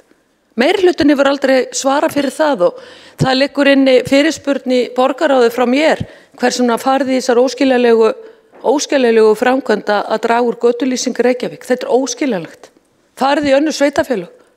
Það eru flóðlýsing og það er fyrir utan öryggisþáttinn upp á það að konur og menn sem reynar á gangi að bara hreinlega árásarhlutin í málinu að draga götulýsing á götunum. Þetta er óskiljanlegt. En samfara því líka að það dregið úr götulýsingunni þá verður að taka það inn í arðsemismatið varðandi slysin, örkuml og dauðsföll.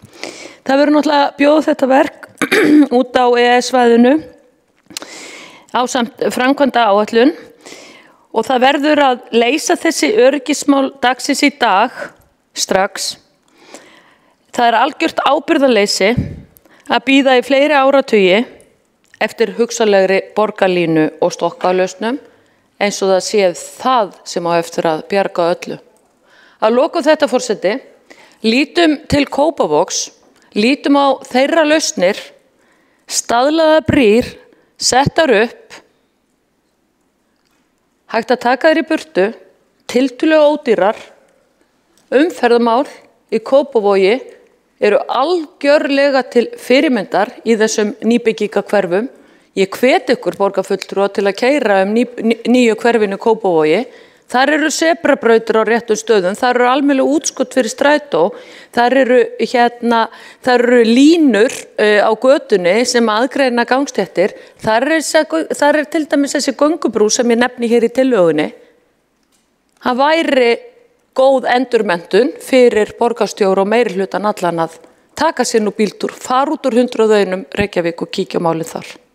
Þessi tillaga gengur fyrst og fremst út á aukið öryggi, gangandi og vegfarenda og ég ber mikla von í brjósti til þess að þetta verði samþykkt því eitt líf sem að fer í bílslysi og örkum, það er einu líf og mikið.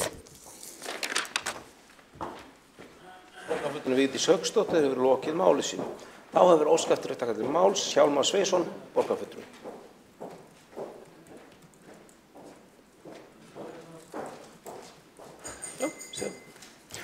Forseti og ágæta borgarstjórn, já, umferðaröryggismál eru svo sannarlega mikilvæg mál, þau eru og geta verið dauðans alvara. Þau hafa verið tekin mjög alvarleg í Reykjavík, reyndar í mjög mörg ár, ég ætla að rekja það, og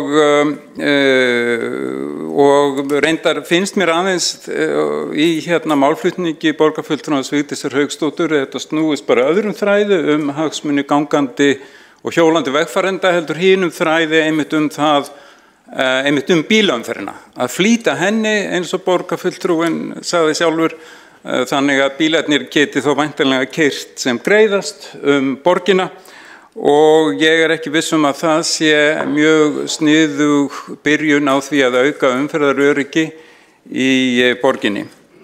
En nú er verið að vinna einmitt vegna þess hvað þetta er tekið alvarlega, nú er verið að vinna að nýrri umferðaröryggis áætlun fyrir Reykjavíkurborg. Það eru færustu sérfræðingar okkar á sviði umferðaröryggismála, meðal annars með aðsetur í Svíþjóð, sem að vinna þessa áætlun. Drög að áætluninni hafa þegar farið til umsagnar hjá Vegagerðinni, Samgöngustofu og lögreglunni á höfuðborgarsvæðinu. Þessi áætlun hefur undanfarna mánuði verið útfærð nánar í hverfum borgarinnar þar sem hugað er að ýmsum staðbundnum málum. Hún hefur verið kynntur í kjörnum fulltrúum að minnsta kosti tvisvar, auk þess sem að fjalla var hana á málþinginu léttum á umferðinni sem haldið var hér í Ráðhúsinu fyrir tæpu ári. Og svo verður væntanlega tekið til formlegra afgreiðslu á allra næstu vikum þegar hún verður tilbúin á fundi skipulags- og samgönguráðs og svo hér í Ráðhúsinu. En megin áhersla umferðaröryggis áætlunar auðvitað að fækka alvarlegum slysum og banaslysum með sérstakri áherslu á að draga úr slysum á börnum. Það er rétt að geta þess að sem betur fer hefur einmitt náðst mikill árangur hvað varðar banaslys og gangandi vegfarendum hér í Reykjavík eins og ég hef getið áður hér í þessu púlti og það var gert með því í rauninni að neyða bílstjóra til að keyra undir 30 km á klukkustund inn í íbúðahverfum. Og slíkum slysum, þar að segja slysum á gangandi vegfarendum hefur fækkað mikið síðast liðin 20 ár og það er auðvitað óendanlega mikilvægt. Akkúrat í þessu samhengi og það er rétt að geta þess að þessi 30 km hverfi komu held ég fyrst til sögunar árið 1995.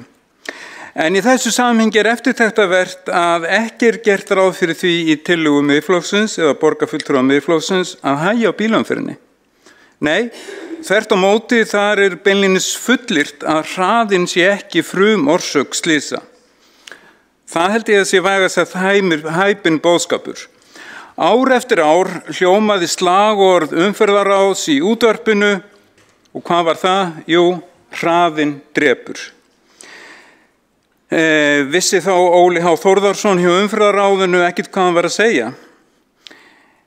Jú, auðvitað vissi hann það mæta vel. Sá góði árangur sem hefur náðst undanfarna 2 til 3 áratugi í fækkun banaslys og gangandi vegfarendum meðal annars honum og þeim áróðri sem hann stóð fyrir, þeim jákvæða áróðri að þakka. Honum sem var óþreytandi að minna okkur á að hraðinn drepur. Stóri gallinn við þessa tillögu eins og hún sett fram að í henni virðist ætlað að tryggja sem allra mest flæði og þar með óhindraðan hraða bílaumferðarinnar. En gangandi og hjólandi, hvað við þá? Hver eiga þeir að vera? Jú, þeir eiga annarkvort að fara upp á hábrýr yfir göturnar eða onni jörðina eða þá að grípa til einhverja annara aðgerða. Það reyndar ekki ástæða til þess að útiloka slíka framkvæmdir alltaf og allstaðar, auðvitað ekki, einkum og sér í lagi þar sem að byggðin dreifð og umferðarhraðinn mikill. Undanfarandi ár hafa 2 göngubrýr yfir miklar umferðaræðar verið byggðar hér í borg eins og flestir vita, annars vegar brú yfir Breiðholtsbraut sem tengir Efra Breiðholt við Seljakverfi og hins vegar brú sem tengir Selháskverfið í Árbænum við Norðlingaholt. En það hæpið að fara í slíkar framkvæmdir víða í borginni. Almenna reglan hlýtur nefnilega að vera sú að fótgangandi vegfarendur og hjólandi hafi jafnan rétt til að ferðast á jafnsléttu á yfirborði jarðar og þeir sem að kjósa að fara allra sinna ferð á bílum. Og auðvitað það lykilatriði að umhverfið sé þá aðlaðandi og örugt fyrir fótgangandi og hjólandi vegfarendur. Lífvænlegustu borgir heims samkvæmt fjölda alþjóðlegra kannana eru einmitt borgir þar sem gott að vera fótgangandi vegfarandi eða hjólandi og þar sem mjög öflugar skilvirkar almenningssamgöngur. Hvaða borgir það? Jú, það eiginlega alltaf sömu borgirnar ár eftir ár: Vín, Zürich, Kaupmannahöfn, München, Melbourne, Vancouver og nokkrar fleiri.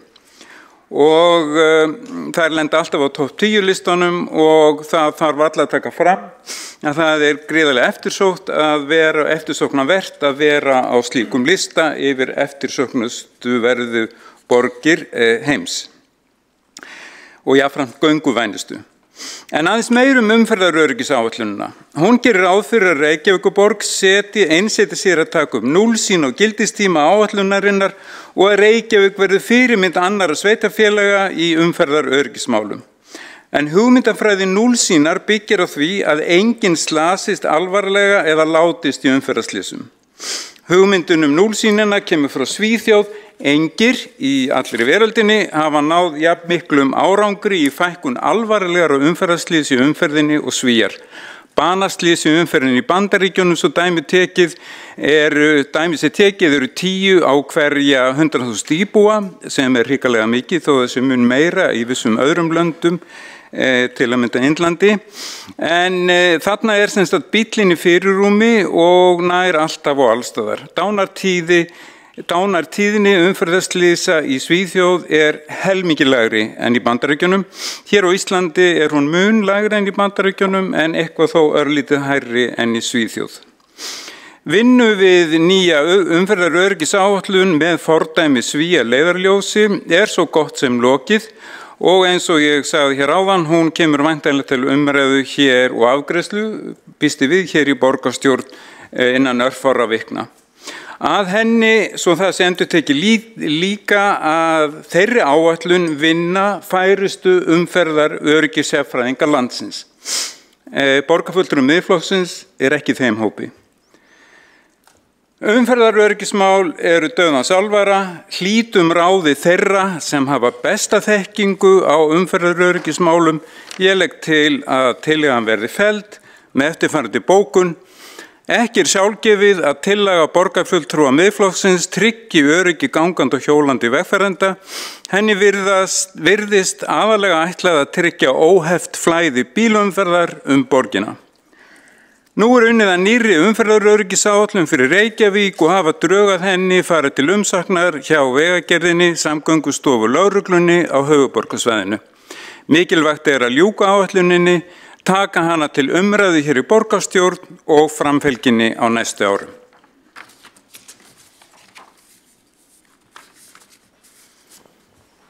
Borgarfulltrúi Hjálmar Sveinsson hefur lokið við að taka til máls. 2 borgarfulltrúar hafa óskað eftir að veita andsvari við ræðu hans og fyrst þeirra er Vigdís Hauksdóttir, borgarfulltrúi.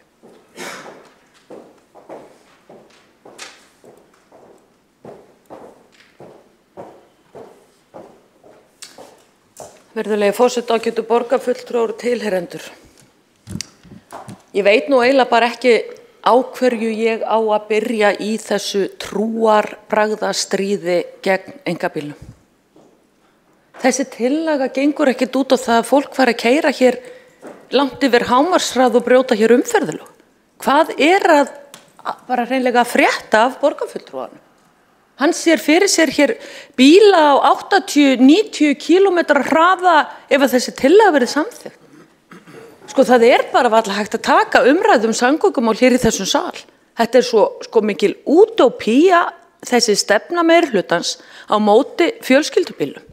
Hvað er að því að umferðinni í Reykjavík verði greiðari svo að fólk allavega þurfi ekki að bíða heilu og hálfu dagan á ljósum, spúandi mengun út í loftið, bílarnir okkar menga mest í lausagangi.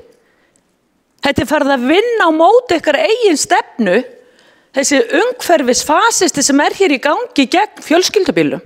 Það er bara þannig. Það er allt gert til þess að torvelda akstur fjölskyldubíls borgina. Það má ekki fara í undirgöng fyrir gangandi hjólandi, það má ekki búa til göngubrýr yfir umferðarþungar götur til þess að minnka slysahættu, því þá gæti ljóti fjölskyldubílinn kannski komið sér af 30 upp í 40. Vitið það það er ekki hægt að taka umræðu þetta. Hverjir fara að brjóta umferðarlög þó þú komi einu og einn göngubrú hér yfir umferðaræðar? Hvaða vitleysa er þetta? Hvaða trúarbrögð eru þetta? Teljandi hér upp, borgir út í heimi sem eru eftirsóknarverða gönguborgir, Melbourne til dæmis í Ástralíu, eigum að bera saman veðrið í Melbourne og Reykjavík hér núna síðasta hálfa mánuð 3 vikur. Ég vona borgarfulltrúar í Pollagalla og nokkur stykki af flísgöllum til að veri í þessu óveðri sem er hér búið að geysa. Við erum átt okkur á því hvar við erum stödd á jörðinni. Borgarfulltrúi Vigdís Hauksdóttir lokið að veita andsvar. Þá hefur óskað eftir að svara andsvari Hjálmar Sveinsson, borgarfulltrúi.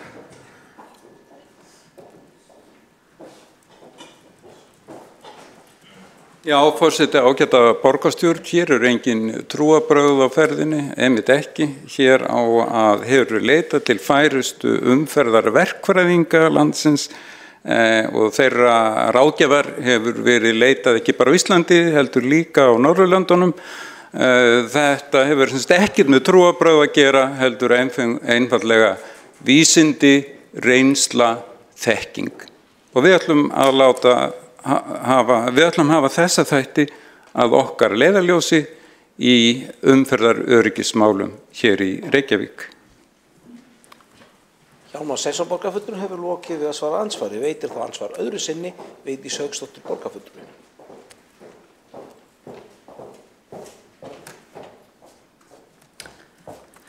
Forseti, ágætu borgarfulltrúar og tilheyrendur. Já, við skulum byrja á því, kæru meirihluti, að fara með þessa umferðarsérfræðinga ykkar og verkfræðinga beinustu leið út á Hringbraut. Alla leið niður á Jóðhúsi og keyra með þá hérna, alla leið fram yfir Kringlumýrarbraut. Og spyrja þá að því hvað þeim finnst ástandið. Hvað þeim finnst slysagildrurnar sem þar eru. Það skuluð þið gera. Byrja á því.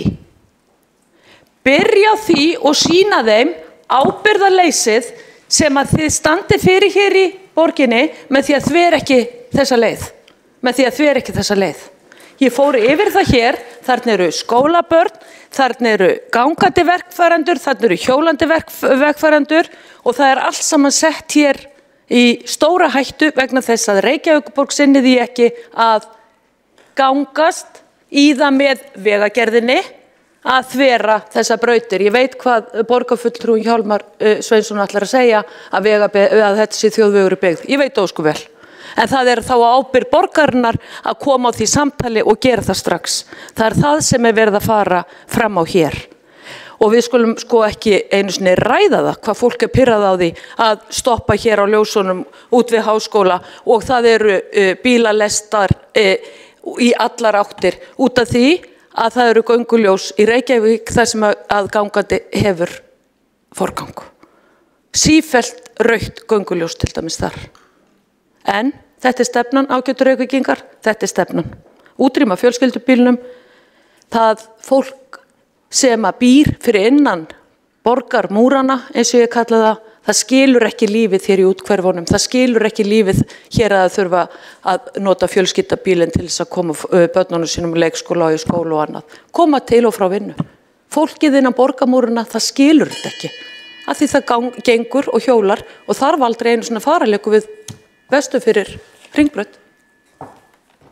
Borgarfulltrúi Vigdís Hauksdóttir er lokið að veita andsvar öðru sinni. Svara þá andsvar öðru sinni Hjálmar Sveinsson, borgarfulltrúi. Já, forseti, enn og aftur hefur það einhvern veginn afhjúpast í málflutningi borgarfulltrúans að þetta snýst fyrst og fremst óheftan, tiltölulega mikinn hraða bílumferðarinnar. Borgarfulltrúin ráður sagt að það séu óþolandi að fótgangandi vegfarendur séu forgangi borginni og það er þá prívat skoðun borgarfulltrúans. Það er hins vegar stefna borgarinnar og það er stefna í öllum borgum sem ég þekki að fótgangandi vegfarendur hafi forgang. En hitt varðandi Hringbrautina að þá veit ég ekki betur en það að þessir umferðarsérfræðingar þekki mjög vel til mála hér. Ég hugsa að þeir þekki, fyrirgeði, er eitthvað að hérna.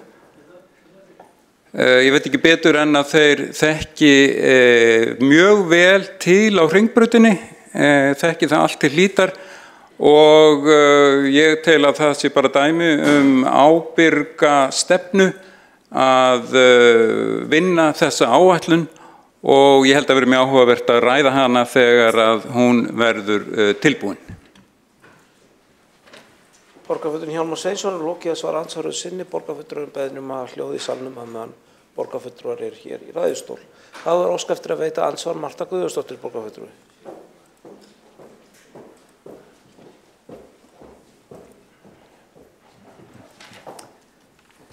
Forseti, góðir borgarfulltrúar, mér leikur forvitni á að vita hvaðan borgarfulltrúinn Hjálmar Sveinsson hefur þar upplýsingar að slysum hafi fækkað. Þegar það framkom í rannsóknarskýrslu sem var styrkt á vegum vegagerðarinnar í fyrra, leiddi sú skýrsla í ljós að þá hefði slysum á börnum inn í hverfum því miður fjölgað. Og það er svo sem ekki skrítið að slysum á börnum hafi fjölgað inn í hverfum vegna þess að þessi meirhluti hefur verið að beina umferðinni í auknum mæli inn í íbúðahverfin.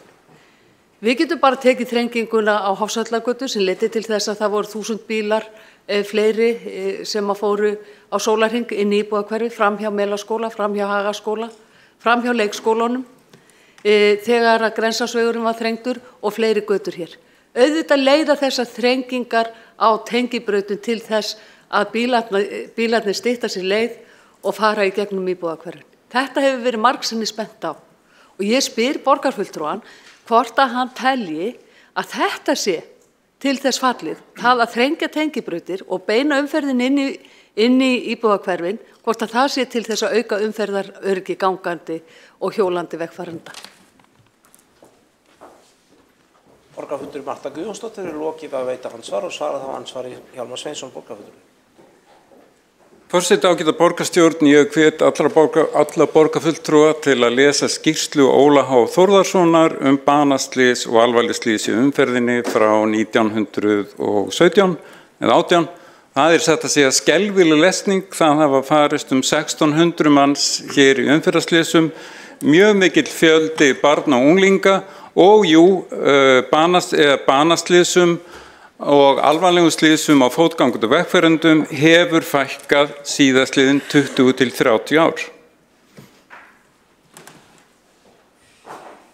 Borgarfulltrúi Hjálmar Sveinsson hefur lokið við að svara andsvari og vill forseti enn aftur minna borgarfulltrúa hafa hljóð í salnum á meðan borgarfulltrúa í ræðustól.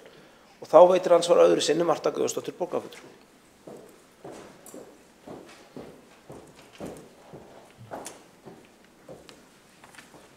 Forseti, góðir borgarfulltrúar, það er augljóst mál að borgarfulltrúinn Hjálmar Sveinsson hefur ekki lesið þessa rannsóknarskýrslu sem styrkt var af Vegagerðinni og kom út í fyrra.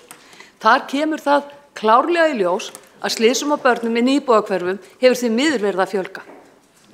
Og máli snýst það að við viljum tryggja hér í þessari borg umferðaröryggi barna fyrst og síðast og auðvitað allra gangandi og hjólandi vegfarenda.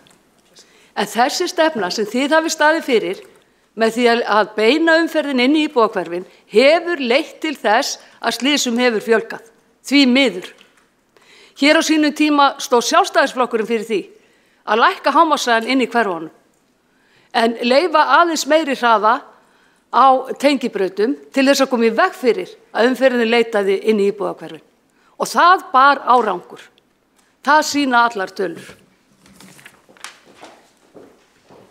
Borgarfulltrúi Marta Guðjónsdóttir er lokið að veita andsvar öðru sinni. Þá hefur óskað eftir að taka til máls Marta Guðjónsdóttir, borgarfulltrúi. Já, er óskað eftir að ræðumenn skipti röð á ræðum. Gjörðu svo vel, Örn Þórðarson, borgarfulltrúi.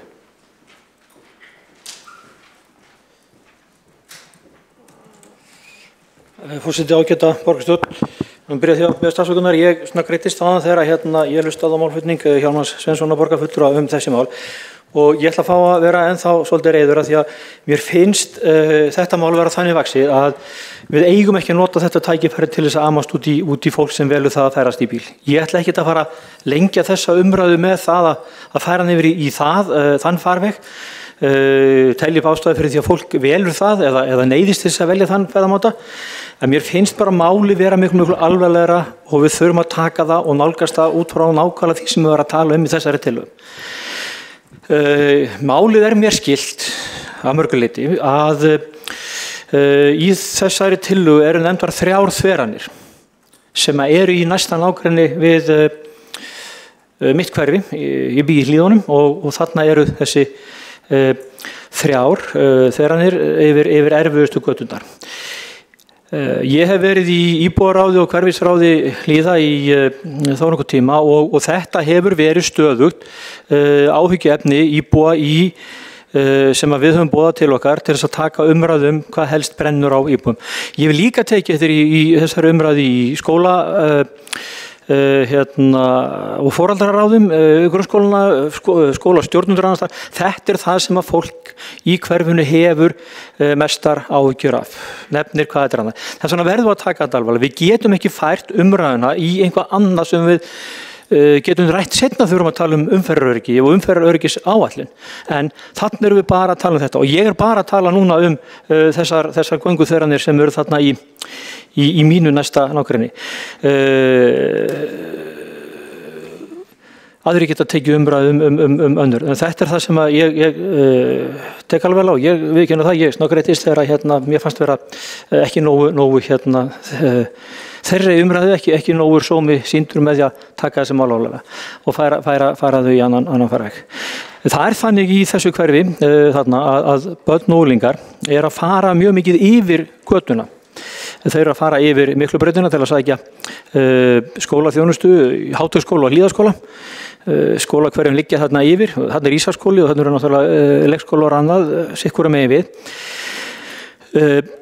Það er tómstundastarf og íþróttastarf og sitt hvoru megin við. Við erum með valsheimilið öðrum megin og sem dregur 100 barna á hverju með sem tegi til sín og við erum síðan með listaskóla, dansskóla og tónlistaskóla í hinum megin í hverfinu. Þannig að það er mikið umferð barna og unglinga yfir þessu götu. Þannig að þetta skiptir auðvitað heilmiklu máli að það sé þokkalega örugt að fara þarna yfir. Ég ætla að nefna líka annað dæmi að Kringlunarbrautin, hún er stórvarasöm. Hún er að skilja að þarna 2 stóra framhaldsskóla, annars vegar Verslunarskólan og síðan hins vegar Menntaskólan með Hamrahlíð og ég búandi hérna í hverfinu þekki það að þessi krakkar að fara mjög mikið, menntaskólakrakkar og framhaldsskólakrakkar að fara mjög mikið þarna yfir götuna að sækja þjónustu fram og tilbaka og þarna eru þetta Kringlan öðrum megin og Verslunarmiðstöðin suður hinum megin sem að hérna er að draga þetta unga fólk hérna fram og tilbaka. Kringlunarbrautin umferðarþyngsta gata landsins. Og við erum að tala hérna börn og unglinga og þeirra ferðir hérna fram og tilbaka. Ég ekkert að tala einkabílinn eða neitt slíkt. Ég bara að tala það að við þurfum að huga að öryggi þessara barna í umferðinu. Auðvitað þurfum að hafa allra umferðar öryggi í huga. Og fagna því að vera að vinna umferðar öryggis áætlun. Sérstaklega varðar gangandi og hjólandi og ég sé það að það vera að taka jákvæð og uppbyggileg skref í því að bæta úr þessum málum. Ég get ekki dæmi göngu þörun við Lönguhlíð, ég get ekki tekið öflugan hjólastíg við meðfæran Kringlunarbraut og þetta skiptir málum að sér það að vera að fara til betri vegar en þannig vera að koma með tillögu þveranir sem eru að mínum mati miklu öruggari heldur en flestar aðrar og ástæðan fyrir því svo að við þekkjum þessar öruggu þveranir. Þetta ekkert nýtt fyrir okkur í mínu hverfi og þessar þveranir hafa sanna gildi sitt.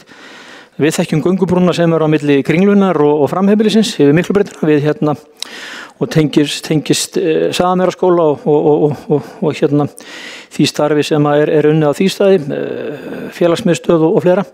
Við þekkjum líka undirgöngin við bústaðin, við Valsheimilið. Þar fara börnin undir og eru alveg örugg. Það enginn sem sér krakka fara yfir bústaðaveginn þarna. Þau fara þarna undir og eru alveg örugg. Og við þekkjum líka göngubrúna í Fossvogsdalnum neðst þarna yfir Kringlunarbrautina. Þar tek ég eftir að það mikil hjólandi umferð.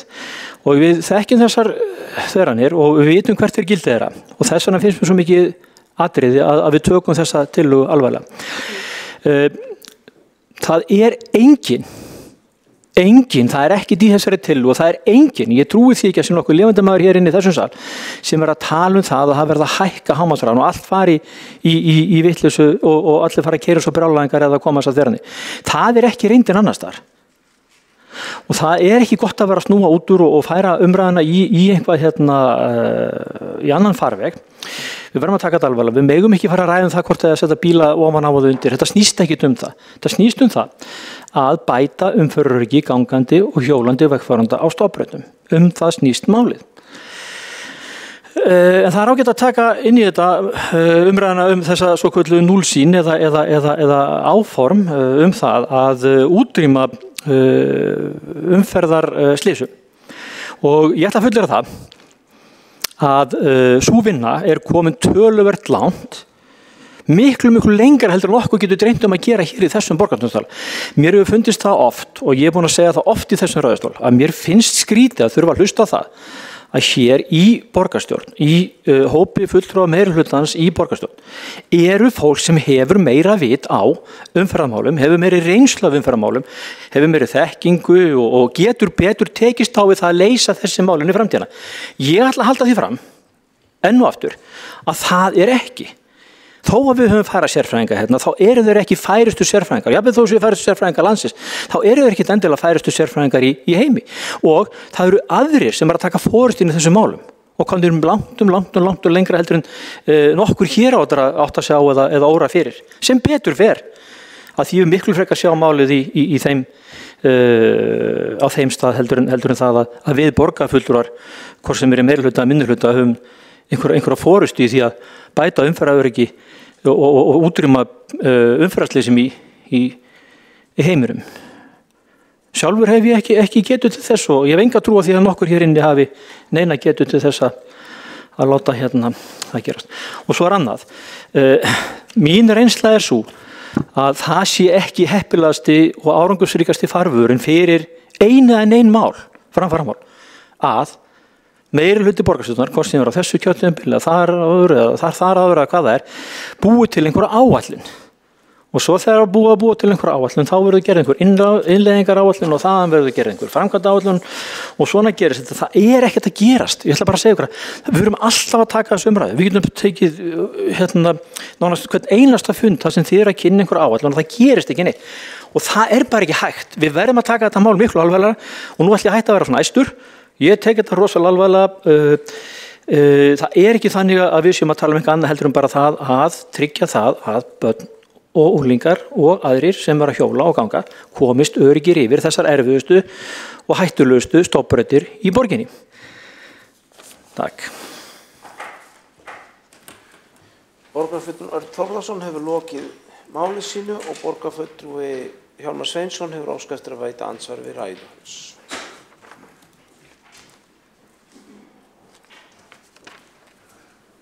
Já, forseti ágæta borgarstjórn, ég má til með að leiðrétta meinlega misskilning sem ég hafa skæta í málflutningi borgarfulltrúans og sem sagt það ekki borgarfulltrúar að pólitíski fulltrúar sem að vinna þessu öryggisáætlun, nei, það meðal annars umferðarverkfræðingur sem heitir Haraldur Krøyer, býr og starfar í Svíþjóð og eins og ég gat þá engin þjóð í veröldinni náð jafn langt í umferðaröryggismálum og Svíar. Það voru þeir sem að komu með hennar svokölluðu núllsýn. Það litið til þeirra úr mörgum borgum og löndum. Þeir eru algjör fyrirmynd af því að þeir hafa náð svo miklum árangri og nákvæmlega þangað hefur verið leitað núna til þess að fá bestu mögulegu sérfræði þekkingu til að gera úttekt á þessum málum.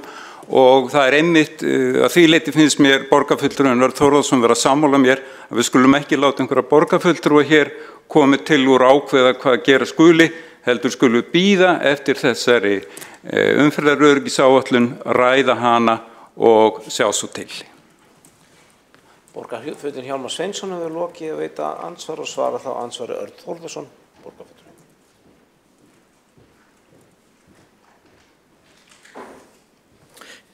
Forseti ágæta borgarstjórn, já gott að heyra það sé verið að taka þetta alvarlega, það sé verið að vinna þetta og við séum að fá færustu sérfræðinga alls staðar á heiminum því ég heldur þurfum þetta að hjálpa að halda að fá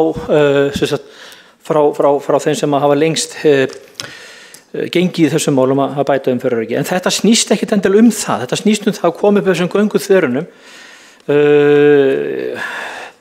án tafar og það hefur verið rætt og í tillögunni að þessar þessar umferðaröryggisúrbætur eiga að vera hugsaðar afturvirkar og það ekki tvíti fyrirstöð með nútíma tækni og verkfræði þekkingu þá þetta að setja upp mannvirki af þessum toga sem afturkræf og það þetta og í tillögunni einmitt sérstaklega rætt að þetta getur orðið bráðabirgða úrræði og ég ætla mér að halda því fram þó ég þekki nú ekki Harald Krøyer eða hvað svo sem þessi sérfræðingur sem þið hefur leitað til heitir að það við verið að ná gríðarlegum árangri í umferðaröryggismálum með risaskrefum sem við varum að taka með tækninýjungum. Ég oft talað fyrir þessu, ég þekki þetta ekki en ég skynja þá að veit að umræði annara sem hafa vita á þessum málum að við séum að taka stórskrefið þessa átt. En gott að við verum samstæða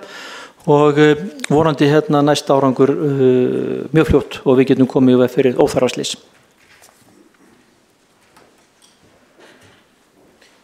Borgarfulltrúi Örn Þórðarson hefur lokið að svara ansvari. Þá hefur óskað eftir að taka til máls Marta Guðjónsdóttir borgarfulltrúi.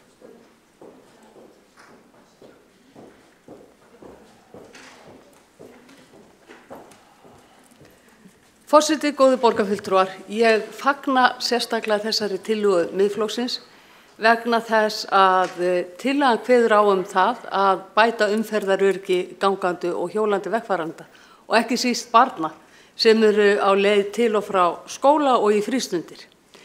Þarna verið að tala til að mynda hringbrautina. Það hefur verið kallað eftir því í mjög langan tíma að minnsta kosti í áratug, svo ég viti til, það að það verið komið fyrir göngubrú eða undirgöngum við hringbrautina þar sem börnin fara oftast yfir. Árið 2009 þá var gerð úttekt af verkfræðiskrifstofunni Mannvit hvar best væri að koma fyrir slíkri göngubrú eða undirgöngum. Og þeir fóru í rannsóknarvinnu og komumst að því að sennilega væri besta staðsetningin við Bræðraborgarstíg. Það finnst mér vera mjög líklegt að það sé heppilegasti staðurinn, einfaldlega vegna þess að það er tengingin við eina íþróttafélagið sem er í hverfinu.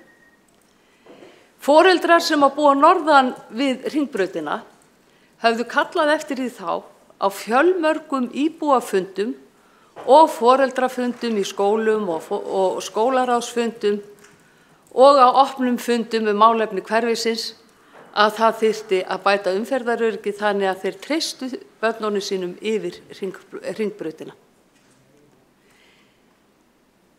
Ekki hefur verið farið í þessar vegabætur eða umferðarbætur eða til þess að bæta umferðaröryggi barna á þessu svæði, enda því miður þá hafa orðið slys alloft á þessari götu. En auðvitað viljum við koma í veg fyrir slysin. Og hér er ágætis tillaga og tilraun til þess að reyna að fá meirihlutann hér í borginni til þess að hlusta. Hann hefur ekki hlustað í heilan áratug þegar kemur að Hringbrautinni að bæta umferðaröryggi þar. En það vonandi að einhverjir hér inn í þessum sal leggi við hlustir og taki undir þessa tillögu Miðflokksins og Vigdísar Hauksdóttur borgarfulltrúa. Það var haldinn opinn fundur í Vesturbæjarskóla síðastliðinn vetur.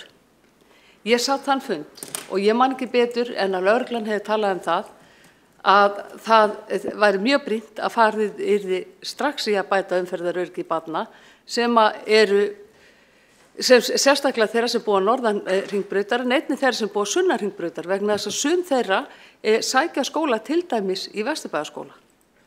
En það víðar á Hringbrautinni sem þarf að bæta umferðaröryggið en bara þarna vestast. Það þarf líka að gera það við Birkimelinn vegna þess að það eru fjölmörg börn sem búa norðan Hringbrautar sem að sækja Melaskóla og Hagaskóla. Og þar væri vel hægt að koma fyrir undirgöngum. En meirihlutinn er á móti undirgöngum, móti göngubrúm og þess vegna má ekki fara í þessar aðgerðir. Vegna þess að það gæti hugsanlega leitt til þess að það myndi greiða fyrir umferð einkabílsins. Það eru einu rökin sem hafa komið fram í málinu. Og það eru fáránleg rök. Það eru rök á kostnað öryggi barna sem eru á leið til og frá skóla og í tómstundir. Það er sorglegt til þess að vita. Það er mjög sorglegt til þess að vita. Það er von mín að þegar þessi umferðaröryggisáætlun sem að Hjálmar Sveinsson borgarfulltrúi nefndi hér áðan lítur dagsins ljós, að þar verða að finna tillögur á borð við þá sem liggur hér fyrir þessum fundi núna. En það var ekki að heyra það á máli borgarfulltrúans að hann byggist við því. Ég held að hann búist við því að það veri frekar farið í þrengingar á Hringbrautinni, á Miklubrautinni og þeim götum þar sem verið að leggja til að setja göngubrýr eða undirgöngu. Hefur borgarfulltrúin gert sér grein fyrir því að það er væntanleg gífurleg fjölgun vestast í Vesturbænum? Veit hann ekki af því að það er verið að fara að byggja á Héðinsreitnum, Lýsinsreitnum, Bíkóreitnum og nýbúa að byggja á Sífreitnum? Hvað þýðir þetta marga íbúa? Þetta þýðir fjölgun upp á svona 2-3 þúsund manns með allri þeirri umferð sem fylgir þessari íbúðabyggð. Ekki er það til þess fallið að auka öryggi gangandi og hjólandi vegfarenda. Nei, ég tek öryggi gangandi og hjólandi vegfarenda fram yfir allt annað og ég ætla ekki að láta það verða til þess að ég vilji, eins og meirihlutinn boðar hér, að það megi ekki greiða fyrir umferð akandi bíla, þá skal það verða á kostnað gangandi vegfarenda.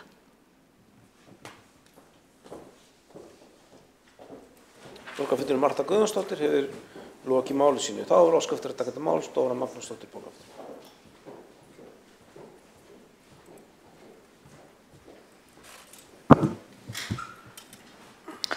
Forseti, kæru borgarfulltrúar, Nú ætla ég ekki að vitna í sérfræðinga, ólíkt því sem hér hefur verið gert í ræðustól, heldur ætla ég að tala svolítið sjálfa mig í æsku. En ég ólst upp í Hlíðunum og gekk í Hlíðaskóla og eins og gerist og gengur þá þrammaði ég og hjólaði allt hverfið sem barn og þekkti það inn og út og gerði það sjálfsögðu enn. Og sem barn þá fór ég afskaplega oft yfir Miklubrautina eða ég þveraði hana, eins og gjarnan sagt, eða rættur samgöngur. Ég fór yfir Klambratúnið en það var það draumur móður minnar að ég yrði einhvers konar dansdrottning og var því skikkuð í dansskóla Heiðars Ástvaldssonar í Brautarholtinu ár eftir ár. Þessi draumur hennar rættist ekki en vegna þess að metnaðir hennar fyrir mína hönd það fór ég mitt oft og reglulega í nokkur ár yfir Miklubrautina á gatnamótunum við Lönguhlíð en þar eru innmitt undirgöng. Athygli vekur að borgarfulltrúi Miðflokksins leggur til með leyfi forseta að lausnundan skulu vera annarkvort göngubrýr, undirgöng eða annars konar þveranir við Hringbraut við Bræðraborgarstíg, Hringbraut við Gamlagarð eða númer 3 Miklubraut við Klambratún. Tilvitnun lýkur. Sum sé þarna eru undirgöng og því myndi ég halda að það var óhætt að taka þá staðsetningu út, eða staðsetningu númer 3 út í þessari tillögu. En það er kannski ekki kjarni málsins hérna, svo ég haldi áfram með sögur af sjálfum mér í æsku að þá held ég að ég hafi verið komin á fullorðinsaldur reyndar þegar ég áttaði með því að þessi göng voru líklega búin til á sínu tíma svo gangandi gætu farið þarna undir til að komast yfir götuna. Eða sem sagt, já, réttar að sagt undir götuna en ég notaði þau aldrei með bjóði foreldrahúsum í Hlíðunum á þeim 20 árum sem það tók eða það bil og ég veit ekki til þess að neitt vina minna hann er skólafélaga í Hlíðunum eða bara nokkur yfir höfuð, bara nokkur manneska hafi nokkur tíma notað þessi undirgöng til að fara undir Miklubrautina. En þó er ekki útilokað að sá atburðir hafi átt sér stað. Það get ég ekki fullyrt. Þannig að hérna, þau voru þetta bara, enginn notaði þau og ekki þannig að ég tæki eftir því og hérna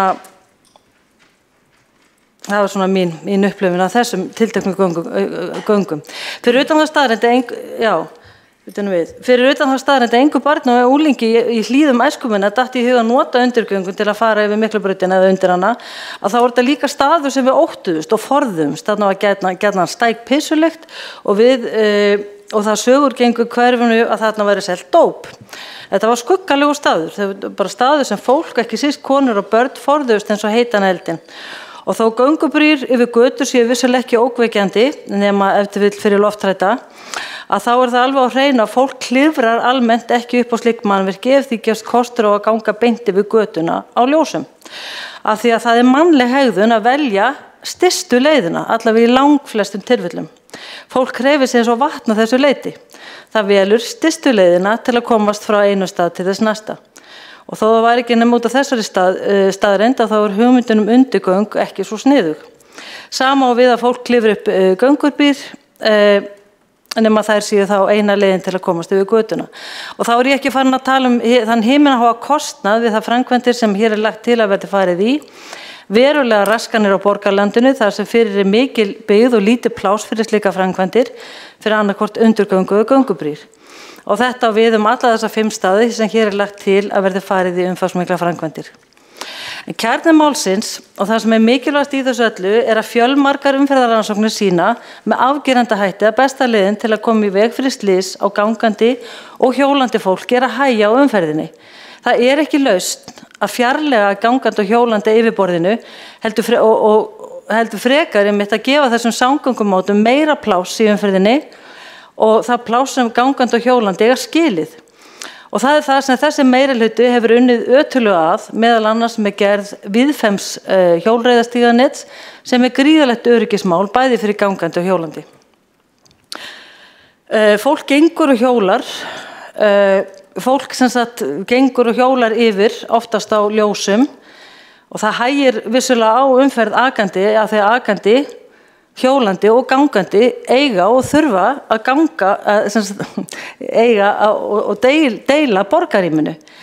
Ekki bara þannig að akandi láti hina bara hverfa. Og nú er ég til dæmis allt í senn, ég og hjóla og gengi í umferðinni, sennilega 1/3 fyrir hvern þennan umferðarmáta og ég upplifði það mjög sterkt, sérstaklega álagstíma því ég og það þarf að stoppa rauðu ljósi og þau virka mitt ágætlega til að losa göturnar þessar cirka einu mínútu sem að rauða ljósið logar. Til dæmis hérna rauðu ljósin á hringbrautinni þau gefa umferðinni smá breyk eða smá bil og svo halda allir áfram og komast leiðar sinnar. Danir hafa ágætt máltæki sem að segir ting tager tid og það var svo sannlega við umferðina, traffic tager tid og fólk verður bara að sætta sig við það. Þetta tekur svolítið tíma að fara borgarlandið og fyrir alla. Sums sé hraði eða öllu heldur takmarkanir á hraða hér lykilatriði, ekki bara fjarlæga gangandi og hjólandi og það er mikilvægt að koma gangandi og hjólandi fólki í fyrsta sæti og láta þennan hóp ekki sífellt í það hlutverk að víkja fyrir bílánum og helst hverfa við yfirborðinu að þegar bílarnir þurfa að fá allt plásið til að komast eins rætt yfir og hægt er. Bílarnir verða einfaldlega að hægja á sér að gefa fólki sem nýtir aðra samgöngumáta séns á að vera til og vera örugt í borgarlandinu og ekki þurfa að taka góðan krók á sína ferðir til að klifra upp á göngubrýr eða fela sig neðanjarðar í skuggalegum undirgöngum sem fæstir vilja nota til þess að láta bílunum eftir allt plásið í borgarlandinu svo þeir geti farið sem hraðast yfir. Borgarfulltrúinn Dóra Magnúsdóttir hefur lokið máli sín og 2 borgarfulltrúar hafa óskað eftir að veita andsvar. Fyrstur þeirra þá Örn Þórðarson borgarfulltrúi.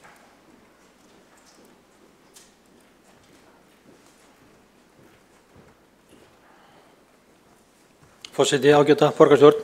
Já, takk fyrir þetta. Þessa upprifjun, borgarfulltrúi Dóra Magnúsdóttir. Ég man eftir þessum undirgöngum líka og ég þekki það ágætlega. Ég man mér þess að ennþá lengra, ég man eftir því að þarna var starfsmaður á vakt.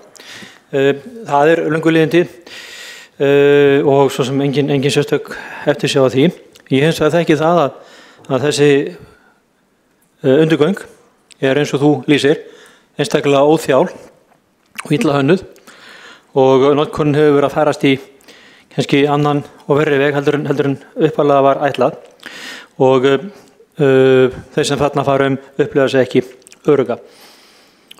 Og við þekkjum dæmi það að þarna sé verið að nota undirgöngin sem skjól fyrir hérna þá sem ekki eiga hérna höfðsuna halla annars staðar því miður og hérna engin ástæða til að ræða það.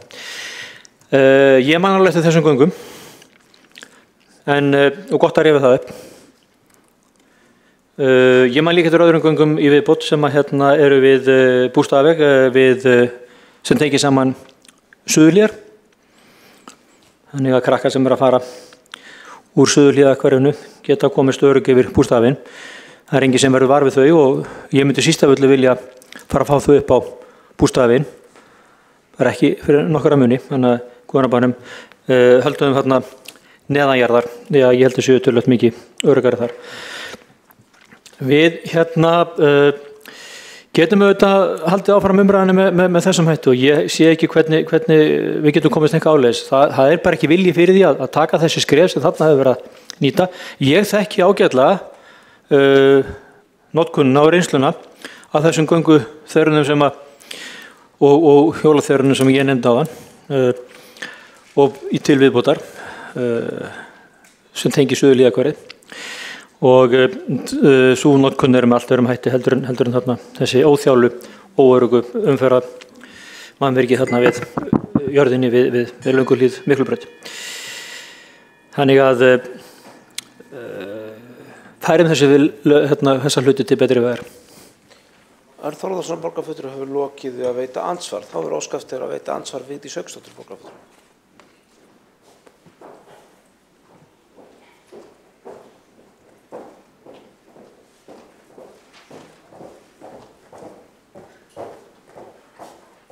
Virðulegi forseti, ágætu borgarfulltrúar og tilheyrendur, ég þakka Dóru Magnúsdóttur fyrir hennar ræðu, verð náttúrulega bregðast þér náttúrulega við þessum misskilningi sem kom fram hjá henni. Fyrst talar hún það að það sé algjörlega óþarft að koma ykkur gönguþverun á Miklubrautinum við Klambratún því þar eru fyrir göng sem samt enginn notar og hún gat ekki notað heldur þegar hún var ung.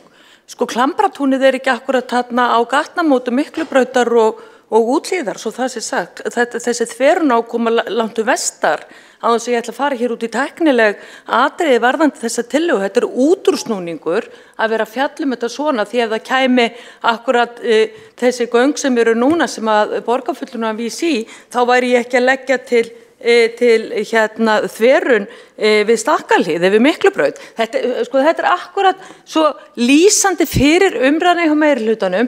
Það útúrsnúningur, bull og vitleysa. Það náttúrulega bara þannig. En hún tala hér að fullorðið fólk renni yfir gönguþveranir eins og vatn. Já, fullorðið fólk nefnilega hefur langt meira skynbragð á umferðina heldur en börn. Fullorðið fólk sem foreldrar vilja tryggja öryggi barnanna sinna og það það sem að ég að leggja fram í þessari tillögu og fór yfir ræðu minni. Ég nefndi KR-svæðið, ég nefndi Valsvæðið og svo framvegis. Það nefnilega stundum þannig, virðulegi forseti, þegar maður hlustar á ræðu frá meirihlutanum, þá bara eins og viðkomandi aðilar hafi ekki hlustað á framsöguræðu manns eða ekki haft tíma til þess að vera niðursókn í tölvun eða verið með tilbúna ræðu og ekki vitað hvað maður ætlaði að segja. Það eins og hafi ekkert verið hlustað allan tíman. Þetta það sem ég að tala að sé alltaf verið að snúa út úr. Svo ef að fólk eða meirihlutinn heldur að undirgöng sé eins og undirgöngin þarna við Klambratún, þá það bara misskilningi byggt. Ætli sé ekki 50-60 ára gömul á þess að ég viti það nákvæmlega. Undirgöng í dag öll upplýst. Komið ykkur nú til nútímans ágæta fólk og lítið á þetta með björtum augum. Við að tala umferðaröryggi gangandi og hjólandi og þá sérstaklega skólabarna á myrkum vetrarnóttum í Reykjavík. Borgarfulltrúi Vigdís Hauksdóttir lokið að veita andsvar, svara þá andsvari Dóra Magnúsdóttir borgarfulltrúi.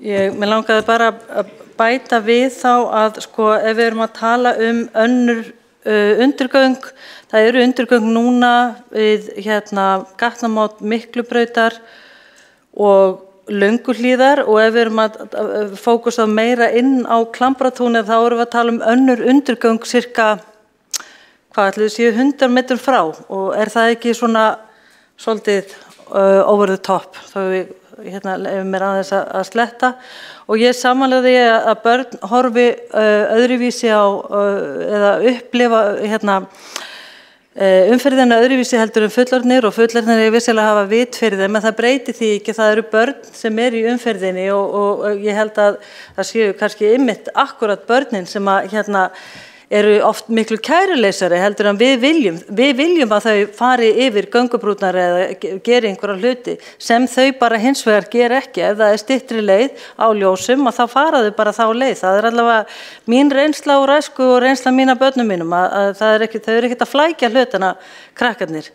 En það fulllangt gengið að vera að búa til 2 göngu, undirgöng hlið við hlið með kannski 100 metra millibili. Svara ansvari og forseti beinið til borgarfulltrúa hefja ræðu sína á því ávarpa forseta og þá hefur óskað eftir að veita ansvar öðru sinni Vigdís Hauksdóttir borgarfulltrúi. Virðulegi forseti, getur borgarfulltrúar og tilheyrendur. Ég bara hætt að skilja þessu umræðu. Það over the top að vera að koma með önnur undirgöng 100 metrar frá hinum en samt að borgarfulltrúar og tala það í ræðu sinni ég ráðalega það myndi ekki nokkur einasti maður nota þau því þau væru full af dópi, dópsölu, skuggaleg og ógeðslu og engi færið á hvað Veistu það, forseti, ég bara, þú veist, líklega þetta tímaeyðsla að vera taka upp hér brýn mál sem að snúa að borgurunum í Reykjavík út af þessu öllu saman. En má þá ekki spyrja með leyfi forseti ég ætla að sletta, þá ekki algjörlega over the top að setja Miklubraut í stokk? Það ekki stærstu undirgöng sem að Reykvíkingar koma til með að sjá fram á ef það verður? Við skulum hafa þessa umræðu hér inni vitræna. Við bara vitum það þá núna, þetta gengur allt út á það að tefja fjölskyldubílinn, það á kostnað gangandi og hjólandi vegfarenda, gangandi og hjólandi vegfarendur eru mannlegur skjöldur fyrir þá stefnu meiri hlutans að tefja fjölskyldubílinn. Þá vitum við það, gott fólk, þá vitum við það. Ég er með bókun í málinu. Vill borgarfulltrúinn óska borgararnir að komast að mælskrá? Nei. Það er ekki þannig. Borgarfulltrúinn þá hefur óskað eftir þetta máls Örn Þórðarson borgarfulltrúi, öðru sinni.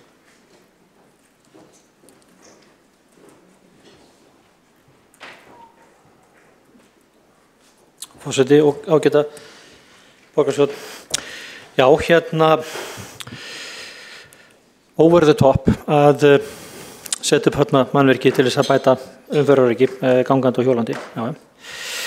Já, það er skoðun. Það er ekki mín skoðun. Ef það væri eitthvað þægið því að fylla upp í þessu undirgöng þá er ég alveg tilbúin til að skoða það. Við þekkjum það sem við kynnst framkvæmdum í borginni að svona mannvirki eru nú ekkert rosalega dýr og umfangsmikil. Það er ekkert langt síðan að var gerð gönguþörun og hjólaþörun í Breiðholti. Kostnaður það liggur fyrir, hann er innan við 200 milljónir. Við minnir að kostnaðaráætlun hafi verið á 126 milljónir fyrir það að börnin kemur örugg yfir Breiðholtsbrautina. Við mögum heldur ekki glemma því að það var þetta svo litið over the top að setja upp eða færi allar þessar endurbætur á Klambaratúni sem eru sem við verðum sjáum á hverjum deginn sem búum þarna eða fyrir þarnum að það var auðvitað svolítið over the top að færi allar þar framkvæmdi. Sérstaklega í ljósi þess að það liggur fyrir áætlun, ekki umferðaröryggis áætlun eða lýðheilsu áætlun eða hvað allar þessar áætlunni heita, heldur heitir áætlun að koma á fót borgarlínu og áætlun að koma á fót setja miklu breytin í stokk þarna. Auðvitað er það fagnaðarefni þegar við erum það stórhuga og hugsaum það langt inn í framtíðina með bæta umferðaröryggi og samgöngur í borginni. En ég held að það sé ekkert tiltökumál þó við myndum fara í þessar framkvæmdir og fyrir heldur en setna til þess að þó að ekki annað væri heldur en að tryggja umferðaröryggi gangandi og hjólandi vegfarenda þangað til að þetta er það veruleika. Þetta eru ekkert stórar upphæðir í stóra samhenginu og eins og ég nefni, við erum nýbúin að fara í gegnum kostnaðarsama framkvæmdir sem við vitum svo sem eða er allt eins líklegt að verði fjallaðar þegar við setjum hinnar áætlanirnar í gang. En over the top kann að vera ekki að mínu áliti. Borgarfulltrúinn Örn Þórðarson hefur lokið máli sínu. Ekki eru fleiri á mælendaskrá og er þá umræðu þennan dagskrá lokið og er hægt að ganga til þess að afgreiða tillöguna.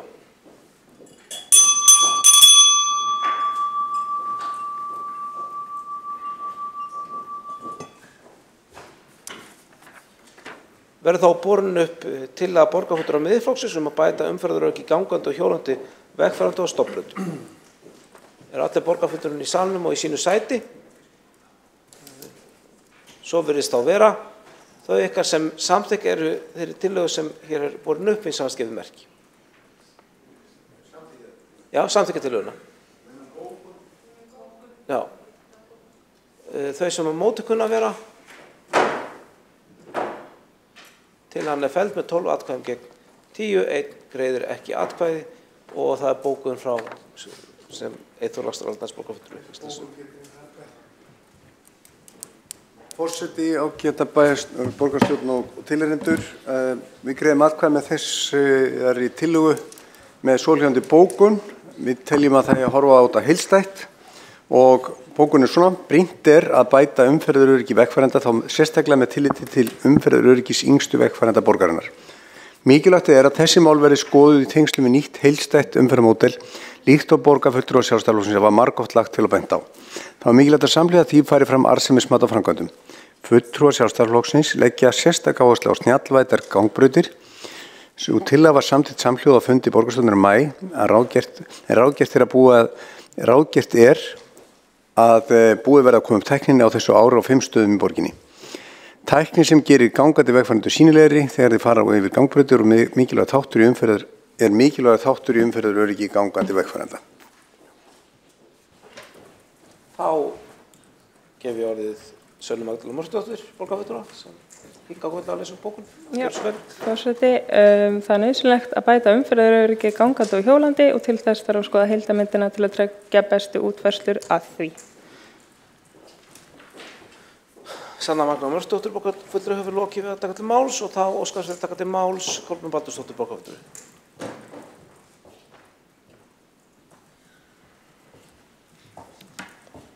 Flokkur fólksins styður þessa tillögu. Umferðarmannvirki í borginni hafa tekið litlum sem engum breytingum árabil og engan veginn verið tekið tillit til þeirra auknu umferðar á öllum sviðum ásamt fjölgun íbúa.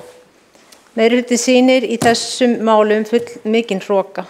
Flokkur fólksins leggur til að stór átak verði gert í að tryggja öryggi gangandi og hjólandi vegfarenda á stofnbrautum. Hjá því verður ekki litið að bifreiðafloti borgarbúa hefur aukist til muna og hjólreiðar að sama skapi. Meirihluti borgarna hefur ekki séð neina ástæðu til að tryggja öryggi gangandi vegfarenda með því að bæta umferðarmannvirki helstu þveranir stæðstu umferðaræða borgarinnar. Enn fremur eykur það slysahættu og mengun í borginni að meirihlutin vill ekki greiða fyrir umferðinni með bættri ljósastýringu á helstu umferðartoppum. Það þolir enga bið að huga sé að velferð gangandi vegfarenda. Þar á meðal eru sérhver dag fjöldi barna og eldri borgara. Er það raunverulega stefna meirihlutans í borginni að hunsa þennan vanda sem og hunsa jafnan rétt fólks til að komast á milli staða af öryggi og án óþarfa tafa. Þá telst, Kolbrún Baldursdóttir hefur lokið að lesa bókun og þá lesur bókun borgarfulltrúi Miðflokksins Vigdís Hauksdóttir.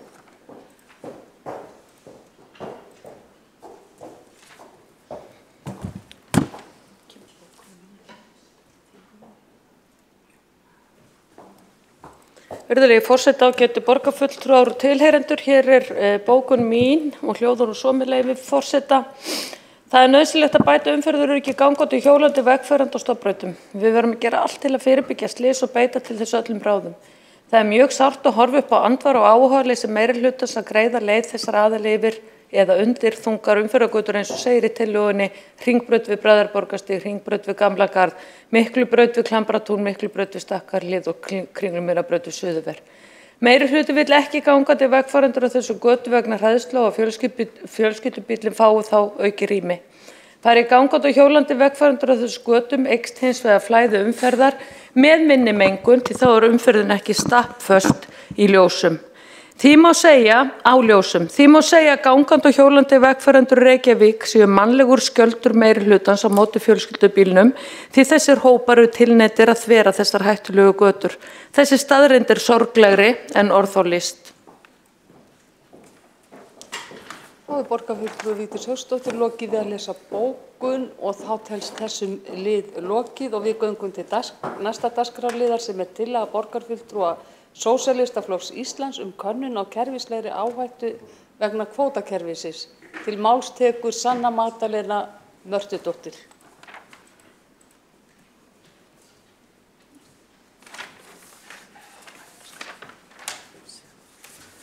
Já, forseti, borgarstjórn og áheyrendur. Hér liggur fyrir tillaga að Reykjavíkurborg framkvæmi úttekt á afleiðingum þess ef að stærstu fyrirtækin í Reykjavíkurborg með fiskikvóta flytti starfsemi sína úr sveitarfélaginu.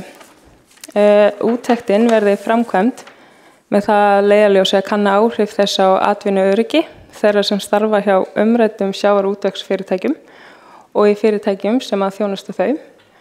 Það er fjöldi fólk sem hefur vinnslu af sjávarútvegi og störfum tengdum þeim. Þannig að hvað myndi eiga sér stað ef að sá sem fer með völd í útgerðarfélaginu, fyrirtækinu, ákveður að flytja það frá Reykjavík? Hvað myndi það þýða fyrir starfsfólkið sem á í hlut?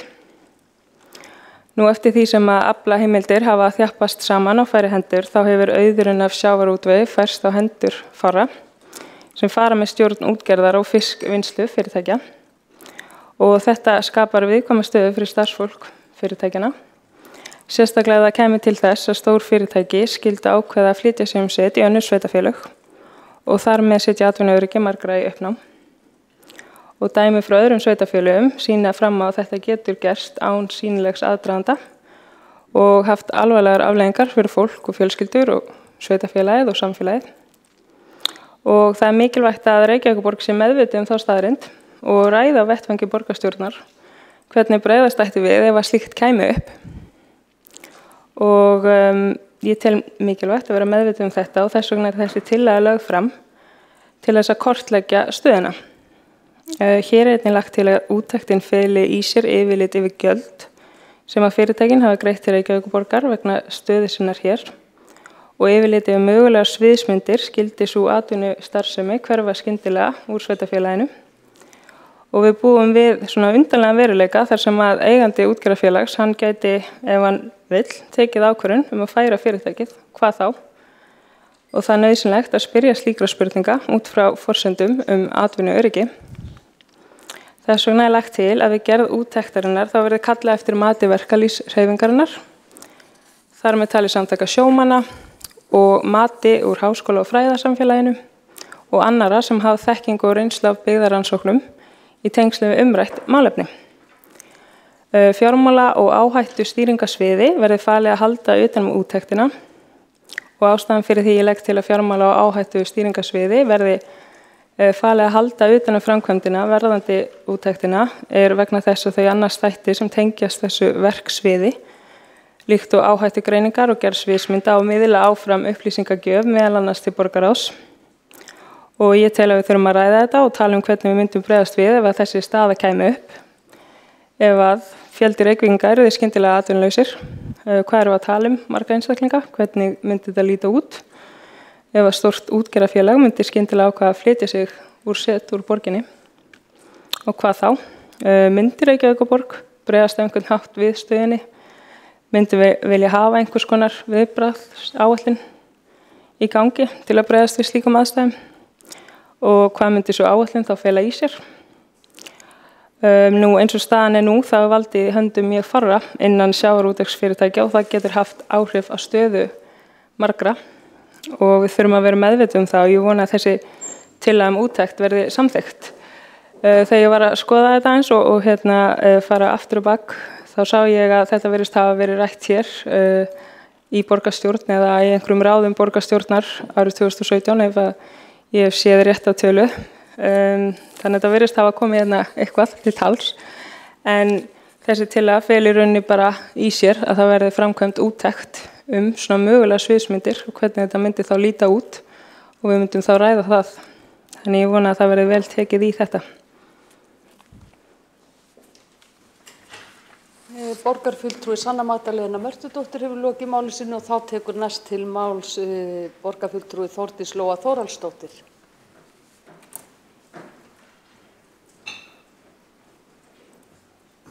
Forseti, herra borgarstjórn, ég læt nú ekki framhjá mig fara að fá tækifæri til að ræða þessum atvinnulífið og ekki síst kannski Reykjavík sem fiskveiðibæinn eða fiskveiðiborgina. En Reykjavík er þriðji stærsti útgerðarbær landsins og af 372.000 þorskígildistonnum sem var úthlutað síðastlið haust til 466 skipa fyrir þetta fiskveiðiár sem hún stendur yfir, að þá er 10,6% úthlutað til skipa í eigu heimahafnar í Reykjavík. En þetta er reyndar í fyrsta sinnum langt árabil sem Reykjavík trónir ekki á toppinum sem svo heimahöfn sem fær mestan kvóta úthlutað.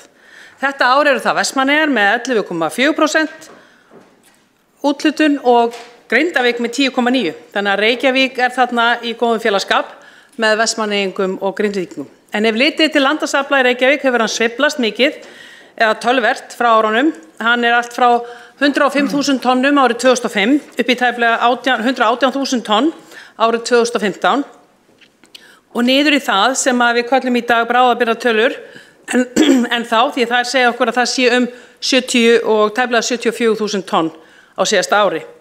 En þar hefur loðnan eða öllu heldur loðnuleysið haft nokkuð að segja. Og landaðurafli er nokkuð umfram úthlutaðan kvóta í Reykjavík eins og kannski gefur að skilja því að höfuðborgin okkar er líka stór uppskipunarhöfn. Þannig að hér er ekki bara í Reykjavík verið að landa kvóta frá borginni sem er úthlutað hér í borginni heldur líka kvóta sem kemur frá öðrum sveitarfélögum eða öðrum stöðum á landinu. En hvort sem litið er til úthlutaskvóta eða landasafla sjáum við að Reykjavík er dágóður útgerðarbær þó að við kannski höfum aðeins annað yfirbragð. Það myndi sannarlega hafa áhrif á kvótan, áhrif á okkur ef að kvótanum yrði kippt í burtu, en það er reyndar ekkert útlit fyrir slíkt, svo því sé nú vel haldið til haga. Fyrirtækjum í útgerð og fiskvinnslu hefur fækkað á undanförnum árum, ekki bara hér í Reykjavík, heldur út allt land og bæði með sameiningum og svo með gjaldþroti Toppfisks hér á síðasta ári þegar 40 manns mistu vinnuna. Við vitum líka, við höldum okkur hérna í borgina og vitum við að Brim stefnir og gamli Grandi stefnir í að endurnýja búnað sinn í frystihúsinu við Norðurgarð og þar eru umtalsverðar fjárhæðir undir sem segir okkur að Brim hefur ekki það á stefnu sinna að hverfa á brott. Vélsmiðjan Gjörvi vill einnig stakka við sig við Grandaskála til að auka þjónustu við togara og fiskiskip. Og til að meta hvort ástæða sé til að skoða sérstaklega áhrif ef kvótinn myndi hverfa frá Reykjavík, þá getum við til dæmis skoðað fjölda starfsmanna. En fulltrúi Sósíalistaflokksins nefnir sérstaklega í greinargerð með tillögu sinni áhrif á starfsfólk í sjávarútvegsfyrirtækjanna. Og þá kemur að ýmsu skemmtilegu. Samkvæmt rannsókn sem að Árni Steinn Viggósson gerði fyrir Faxaflóahafnir árið 2018 atvinnustarfsemi í gömlu höfninni voru tæplega 1300 starfsmenn í fiskvinnslu, útgerð og iðnaði sem að mestu var tengt sjávarútvegi á þessu svæði. En íbúa borgarinnar er eins og við höfum oft tekið fram hér í borgarstjórn tæplega 129.000 og þaraf eru 70.000 starfandi. Afleidd störf af sjávarútvegi eru auðvitað mun fleiri en þessi einfalda mynd sem ég er að draga hér upp, en hún gefur okkur samt sem áður ákveðna mynd. En önnur leið til þess að skoða þessi áhrif er líka að líta til atvinnurekandana. Og Byggðastofnun gaf út núna í nóvember á síðasta ári áhugaverða skýrslu atvinnutekjur á áratugnum 2008 til 2018 eftir atvinnugreinum og landshlutum. Þar kemur fram að rúmlega 10% allra atvinnutekna í fiskveiðum skila sér til íbúa Reykjavíkur og tæplega 10% atvinnutekna í fisk- eða landvinnslu. En ef atvinnutekjur eru skoðar eftir stærð atvinnugreina, þá eru það einungis fiskeldi og landbúnaður sem eru smærri í Reykjavík en fiskveiðar og fiskvinnsla.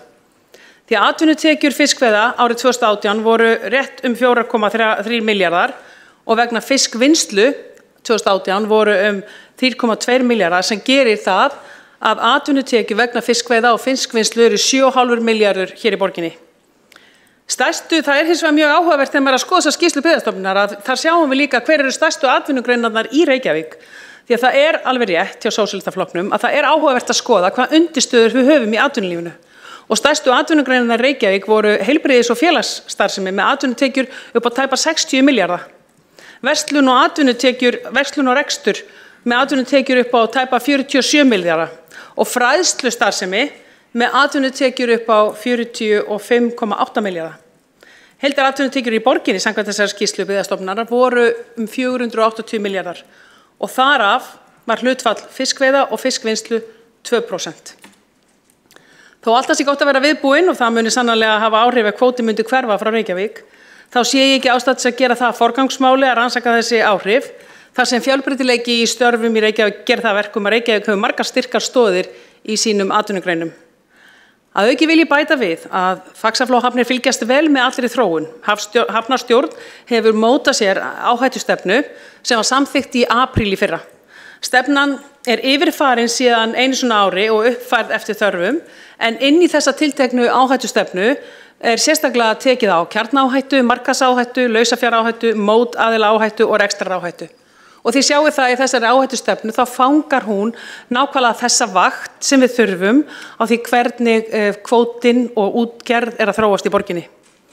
Tillaga Sósíalistaflokksins er óþörf að mínum mati þar sem stjórn Faxaflóahafna er að vakta málaflokkin vel og fær stjórnin mánaðarleg yfirlit yfir allar helstu tölur og mælikvarða sem eru skipta miklu máli fyrir Reykjavíkurborg sem sjávarútvegsborg og ég legg því til að tillagan verði felld. Þórdís Lóa Þórhallsdóttir hefur lokið máli sínu og einn borgarfulltrúi hefur óskað eftir að veita andsvar, Sanna Magdalena Mörtudóttir.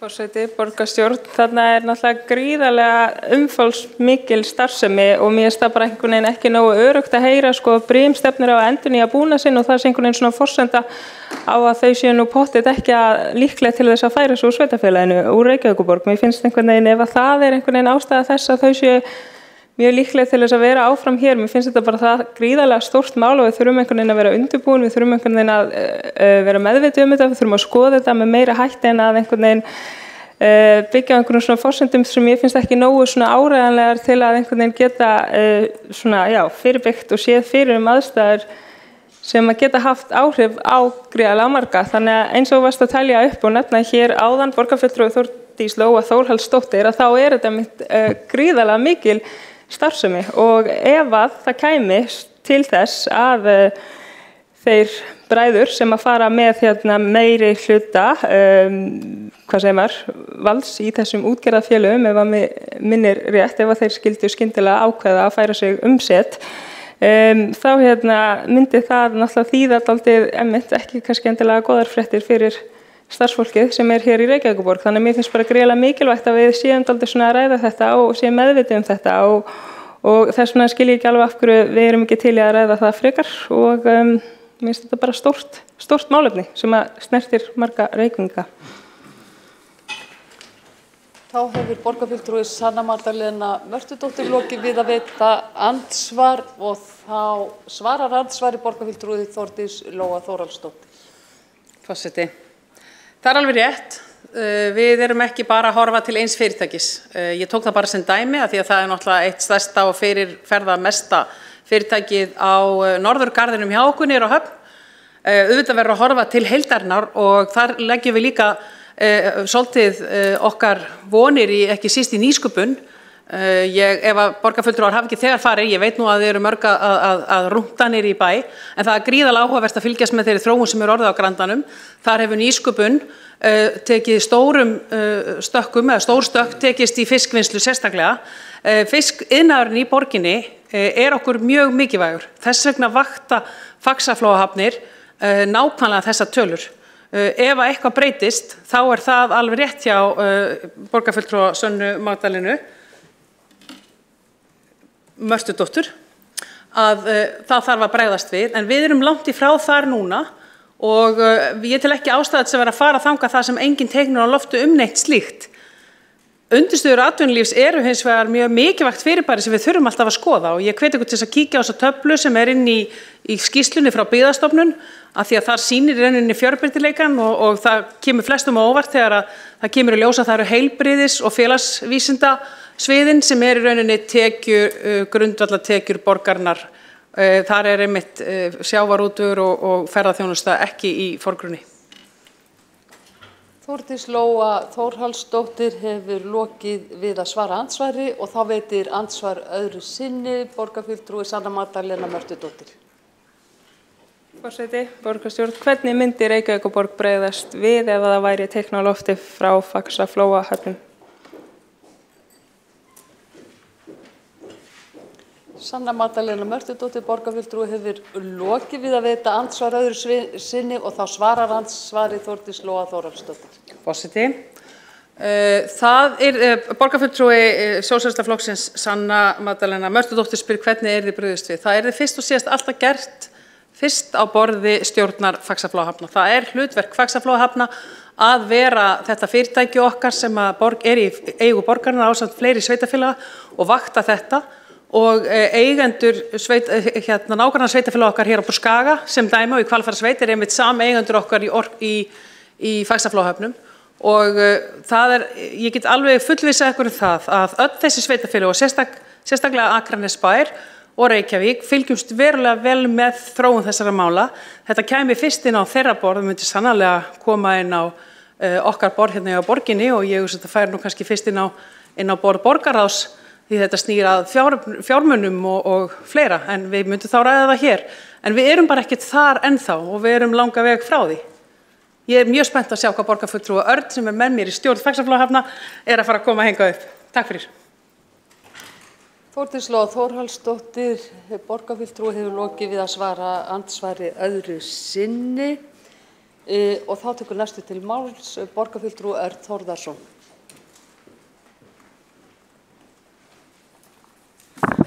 Forseti, ágæta borgarstjórn. Já, gott að vita það að Þórdís Lóa Þórðardóttir í stjórn Faxaflóa og Hafna sé spennt að fá að vita hvað ég ætla að segja og ég er alveg svakalega spenntur að fá að segja það sem ég langar að segja.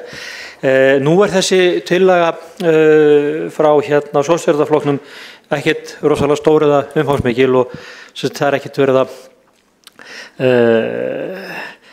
og ég skal viðurkenna það, ég veitti þessari tillögu enga sérstaka athygli en svona hafa bara umræðurnar þróast að ég fara að verða meira og meira spenntur fyrir því að koma að þessu máli aðeins að ræða þetta. Ég sit með Þórdísi Lóu í hafnarstjórn Faxaflóa höfnum ásamt fleiri hérna inni. Við erum alveg þokkalega vel mönnuð hafnarstjórnar fulltrúar Reykjavíkurborgar. Og þá er þetta spurningin hvers vegna er þetta mál bara ekki einfallega á dagskrá okkar í hafnarstjórn, Faxaflóa höfnum, að gera svona litla, snotra, skemmtilega og fræðandi úttekt á kerfislegri áhættu. Jú, ég held í fram að áhrif sjávarútvegs eða þessara mála sem að þarna þyrfti að rannsaka ná langt út fyrir höfnina og hlutverk Faxaflóa Hafna. Við getum til dæmis tekið sem dæmi að útsvarsgreiðslur þeirra sem að starfa í þessum geira, það skilað sér nú ekki beint í hafnarsjóð. Þannig að það þarf að skoða það, fasteignagjaldatekjur og aðra tekjur sem að þessi rekstur þarf að greiða. Rennur til borgarinnar og þetta eru þetta, eins og rétt hefur verið bent á, gríðarlega þó sé ekki stór atvinnugrein og umsvifamikil að þá er hún mikilvæg því hún er að tryggja þarna ákveðna fjölbreytni í atvinnuflóru borgarinnar og við viljum svo sem ekkert okkar held ég, við vilja missa þetta úr frá okkur þessa starfsemi því að við viljum vera okkur randum þessa ímynd og ásýnd borgarinnar við sundin og partur af þeirri ímynd og þeirri ásýnd er að hér sé stunduð stundaði sjávarútvegur. Kerfislega áhætta, það er svo sem alltaf gott að skoða það og auðvitað hefur við einhver áststefnu. Mér þótti svolítið gaman að heyra spurninguna frá borgarfulltrúa Sönnu Magdalenu Mörtudóttir hvað ætlum við að gera í hafnarstjórn ef það koma einhver teikn á loft. Og ég var að viðurkenna það, ég var svo sem ekkert alveg 100% viss það, nákvæmlega hvernig við ætlum að bregðast við. Þetta er bara áhugaverð spurning, en það eru hlutur að gerast sem að við þurfum að hafa áhyggjur af og það er ekki tengjast bara einstaka fyrirtækjum eða sjávarútvegi í borginni. Eins og hann er Reykjavík úr borginni, þetta tengist samdrætti í sjávarútvegi yfir heildina, en við erum að sjá það og nýjustu tölur sem við fengjum á borður okkar í hafnarstjórn voru kynntar á föstudaginn að aflagjöld er að dragast verulega saman. Við erum að sjá aflagjöld draga saman 25% og það er auðvitað áhyggjuefni þó að það sé ekki hryggjastykkið í tekjumyndun hafnarstjórnar að þá er þetta eitthvað sem að maður rekur augun í og vill skoða betur og hafa áhyggjur af. Sömuleiðis er afli í tonnum sem er að berast að landi töluvert mikið að draga saman og sem dæmi að heildarafli í tonnum voru í Reykjavík á síðasta ári 93.000 tonn en stefnir í það að vera 73.000 tonn á þessu ári sem er 20.000 tonna samdráttur og þetta er auðvitað heilmikil samdráttur, ég er svo sem ekki búin að reikna það, þetta er ekki rétt 20% samdráttur sem er þó nokkuð mikil en tölurnar annars staðar frá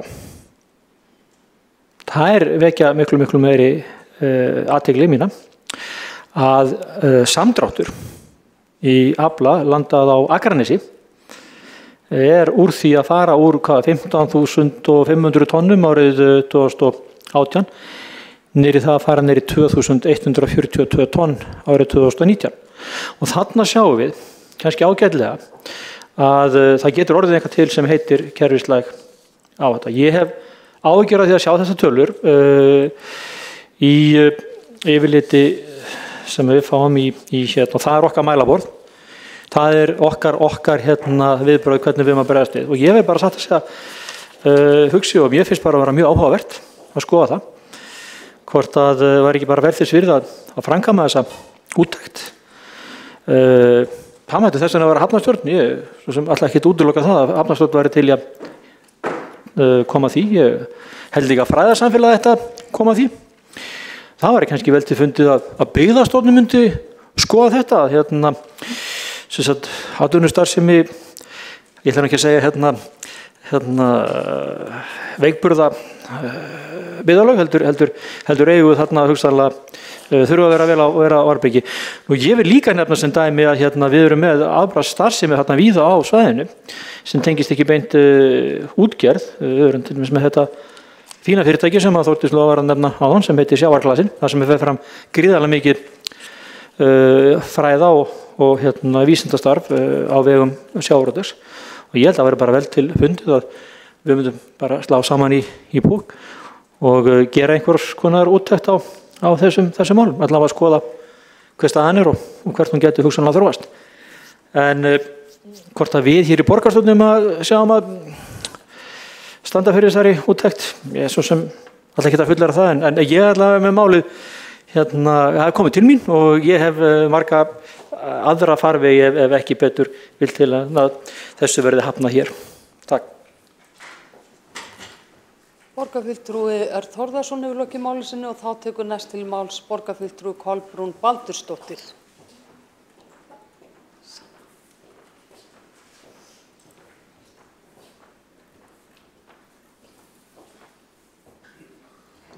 Forseti, ágæta borgarstjórn, mér finnst þetta bara góð tillaga og gefið til kynna að borgarfulltrúi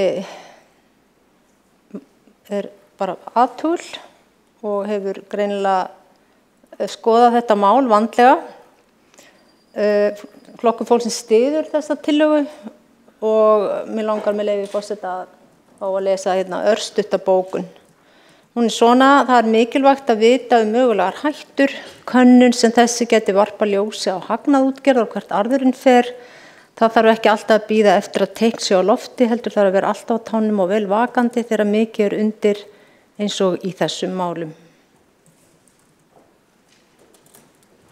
Borgarfulltrúi Kolbrún Baldursdóttir hefur lokið máli sínu og næst tekur til máls Sanna Magdalena Mörtudóttir.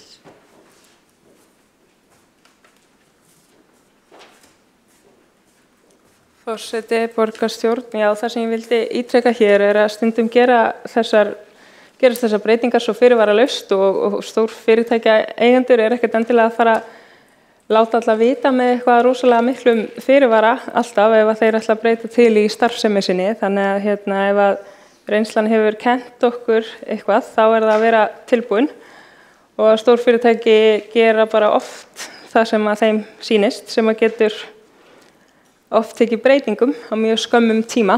Þannig að ég er með bókun en hún kemur bara á eftir.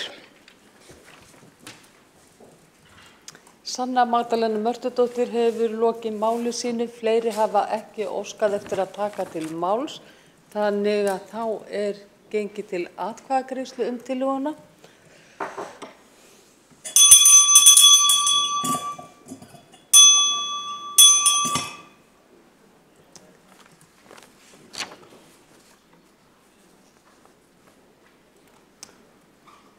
Þá sýnist mér allir borgarfulltrúar vera komnir í sæti og verið sannum. Þannig að við göngum til atkvæða. Þeir sem að samþykkja vilja tillöguna gefi merki.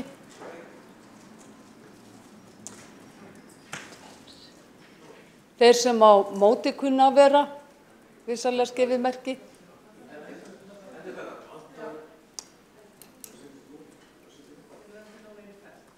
Við skulum þá endurtaka atkvæðagreiðsluna.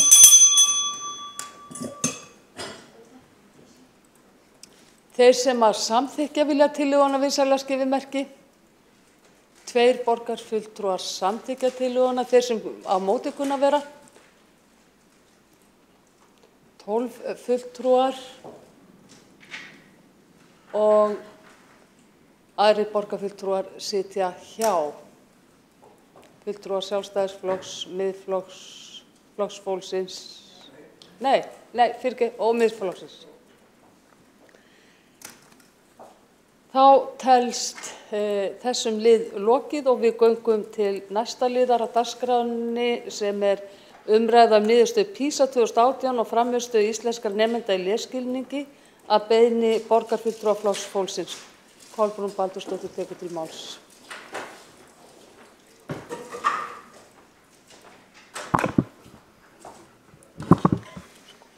Forseti, ágæta borgarstjórn. Ég hef óskað eftir umræðu niðurstöður PISA og mögulegar orsakir þess að frammistaða íslenskra nemenda í lesskilningi heild hefur ekki breyst marktækt frá síðustu könnun PISA árið 2015.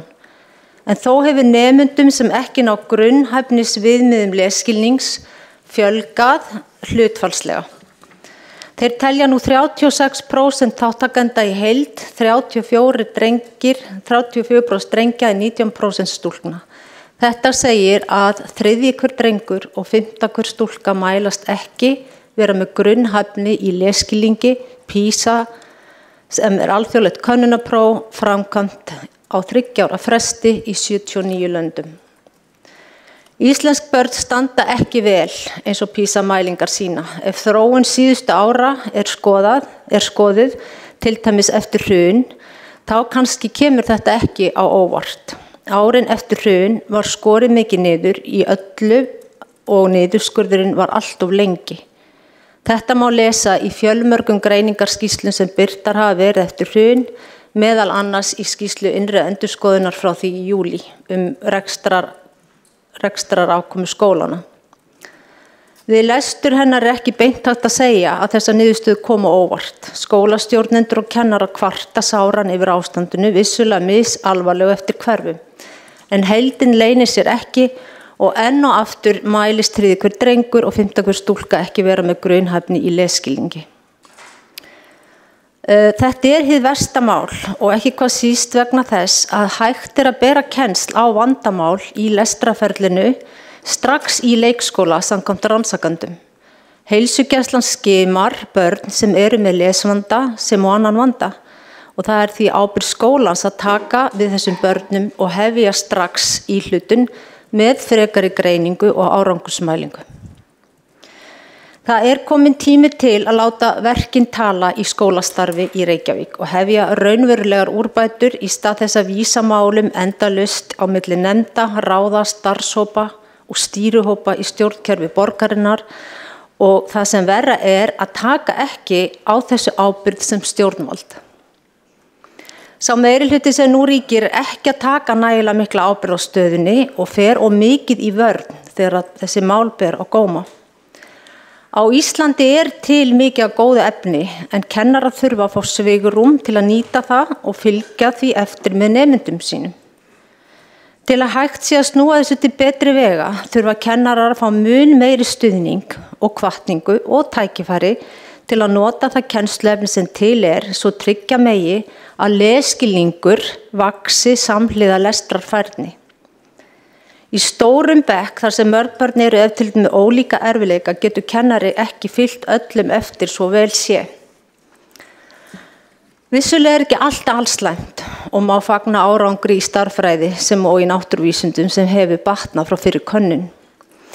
Flokki fólksins finnst það þó fremur ósmekklegt að meirihlutanum í Reykjavík að hrósa sigri yfir að Reykjavík sé í fremstu röð þegar borin saman árangur nemenda í öllum landshlutum, samanber bókun þeirra í skóla- og frístundaráði í desember 2019. Börn Íslands börn okkar allra, hvort sem þau í Reykjavík eða annar staðar. Tímabært að hlusta á skólastjóra og kennara í grunnskólum. Þeir segja að bæta þurfi skólastarf í skólum borgarinnar. Í skýrslunni koma fram bæði þættir sem benda til lakari árangus íslenskra nemenda í námsáttum með miðað við skóla innan OECD en einnig þættir sem lýsa betri stöðu íslenskra nemenda í þeim samanburði. En til þess að þetta megi ná yfir allt þá þarf að leita meira til kennara og stjórnenda innan skólana þegar kemur að viðbrögðum til þess að finna leiðir til lausna. Ef hort til nýútgefna menntastefnu Reykjavíkur borgar, þá í rauninni ekki mjög mörg orð þennan vanda. Jú, það er sagt að lesskilning verði að efla, en ég held að sé ekki mikið meir það sagt. Þannig að enn og aftur, bæði má sjá í skýrslunni endurskoðenda og heyra í skólastjórnendum þeim finnst að málið sé ekki borið nægilega vel undir þá. Einnig þarf að styrkja menningarlega bakgrunn tungumálsins, auk þess sem augljóst að miða við niðurstöðu PISA að sannkalla stórátaksins þörf þegar kemur að málefni nemenda sem eru í skólum borgarinnar og eiga ekki íslenska móðurmáli. Það hefur verið margskorað á skóla og frístundaráð að ráðast í og styðja aðgerðir sem miða auknu úrvali náms og lesefnis á íslensku fyrir þessi börn. Á Íslandi er nefnilega til þetta ágæta kennsluefni og sem dæmi er leið til læsis og varla er svo lestrar aðferð sem kölluð hljóðaaðferðin umdeild. Allavega held ég flestir sammála að betri aðferð er hvergi að finna, svo varla er hún að flækjast fyrir.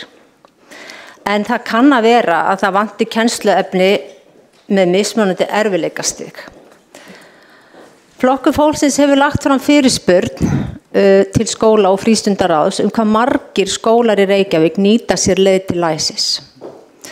Óskað var eftir upplýsingum fjölda skóla og á það bent að með leið til læsis er handbók sem stútfull af úrræðum, auk þess sem að þessu kennsluefni fylgir skimunarpróf. Og þetta er alveg einstaklega gott kennsluefni þegar að þarf að grípa til snemmtækrar þjónustu vegna sýnilegs vanda barns með lestur og lesskilning. Rannsóknir sýna að með réttum aðferðum er hægt að draga úr eða jafnvel koma í veg fyrir námsörðuleika. Námsefnið er úrræði fyrir nemendur sem eru í áhættu í málskilningi, orðaforða, hljóðkerfisvitund, hljóðvitund og stafaþekkingu. Leið til læsis er í eigu Menntamálastofnunar sem setti prófið inn sem hluta af lesferli sem er samheiti við próf sem stofnunin hefur gefið út. Með þetta gagnreynda verkfæri er hægt að bæta lestur og lesskilning íslenskara barna, fái kennara stuðning og svigrúm til að nýta það í kennslustofunni í samvinnu við fullnægjandi sérfræðiþjónustu og teymisvinnu. Og þarna liggur ábyrgðin hjá skóla- og frístundasviði. Flokkur fólksins hefur einnig lagt fram fyrirspurnir samstarf skóla og heilsugæslu vegna skimunar barna hjá heilsugæslu. Eins og við vitum þá fara öll börn í svokallað 4 ára skoðun og þá eru lögð fyrir þessi börn þroskamatslistar. 2 þroskamatslistar sem eru mjög nákvæmir og í þessum niðurstöðum kemur í ljós hvaða börn eru líkleg til að eiga í vanda með lestur og lesskilning. Þetta þetta alveg ótrúlegt tækifæri að grípa börnin strax þarna þegar fyrir liggur hvaða börn munu eiga í vanda. Þannig að hægt að hefja þjónustu strax sem að stundum kallað snemmtæk íhlutun, ég vil eiginlega kalla bara snemmtæka þjónustu. Það hægt að byrja strax með þessi börn og nota til þess þetta gagnreynda efni sem til En með þessu efni þarf við að nota handbókina og skimunarpróf. Og allt þetta tekur ákveðið tíma og svigrúm og til þess þurfa kennarar að fá tækifæri til þess að geta nýtt þetta og fylgt börnunum eftir með þetta efni. Nú, ég hef fyrir hönd Flokks fólksins spurt nákvæmlega þetta samstarf heilsugæslu og skóla. Hvernig því háttað, hvort að upplýsingar berist til skólans eða skóla- og frístundasviðs og hvernig þá því samstarfi hvernig það þá útfært nákvæmlega. Og einnig hvernig stuðningur og eftirfylgni við þessa nemendur tryggður í skólum Reykjavíkur. Þegar að fyrir liggur hvaða börn mögulega eigi í þessum vanda og hægt að fara að taka utan þau og byrja að fylgja þeim eftir með sértæka þjónustu, þá þarf þetta að halda áfram að skima og halda áfram að greina og halda áfram að mæla. Það er ekki bara hægt að halda áfram blind án þess nokkuð tíman að staldra við og skoða árangurinn. Allt og oft finnst mér í þessu skólakerfi hér í Reykjavík að það gripi til úrræða með barn án þess að fyrir liggi hver vandi barnsins í raun. Ástæða les- og lesskilningsvanda sjaldan einsleit.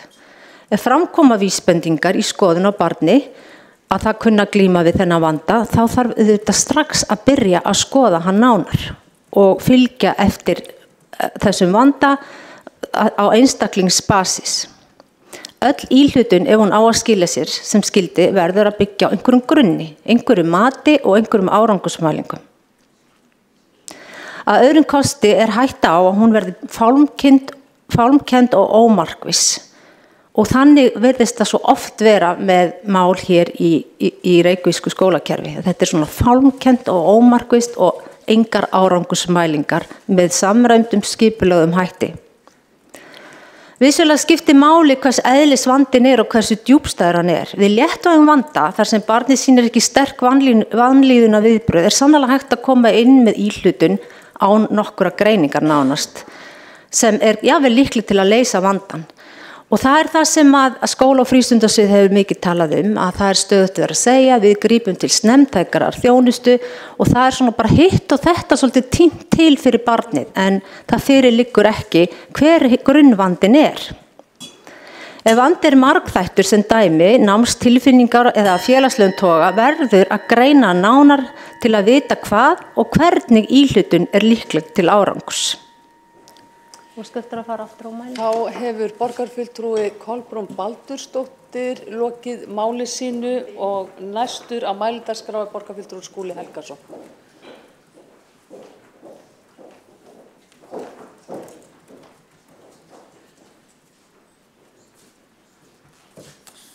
Forseti borgarstjórn, við ræðum hér niðurstöður síðustu könnunar PISA frá 2018 og frammiðstöðu íslenskra nemenda í lesskilningi.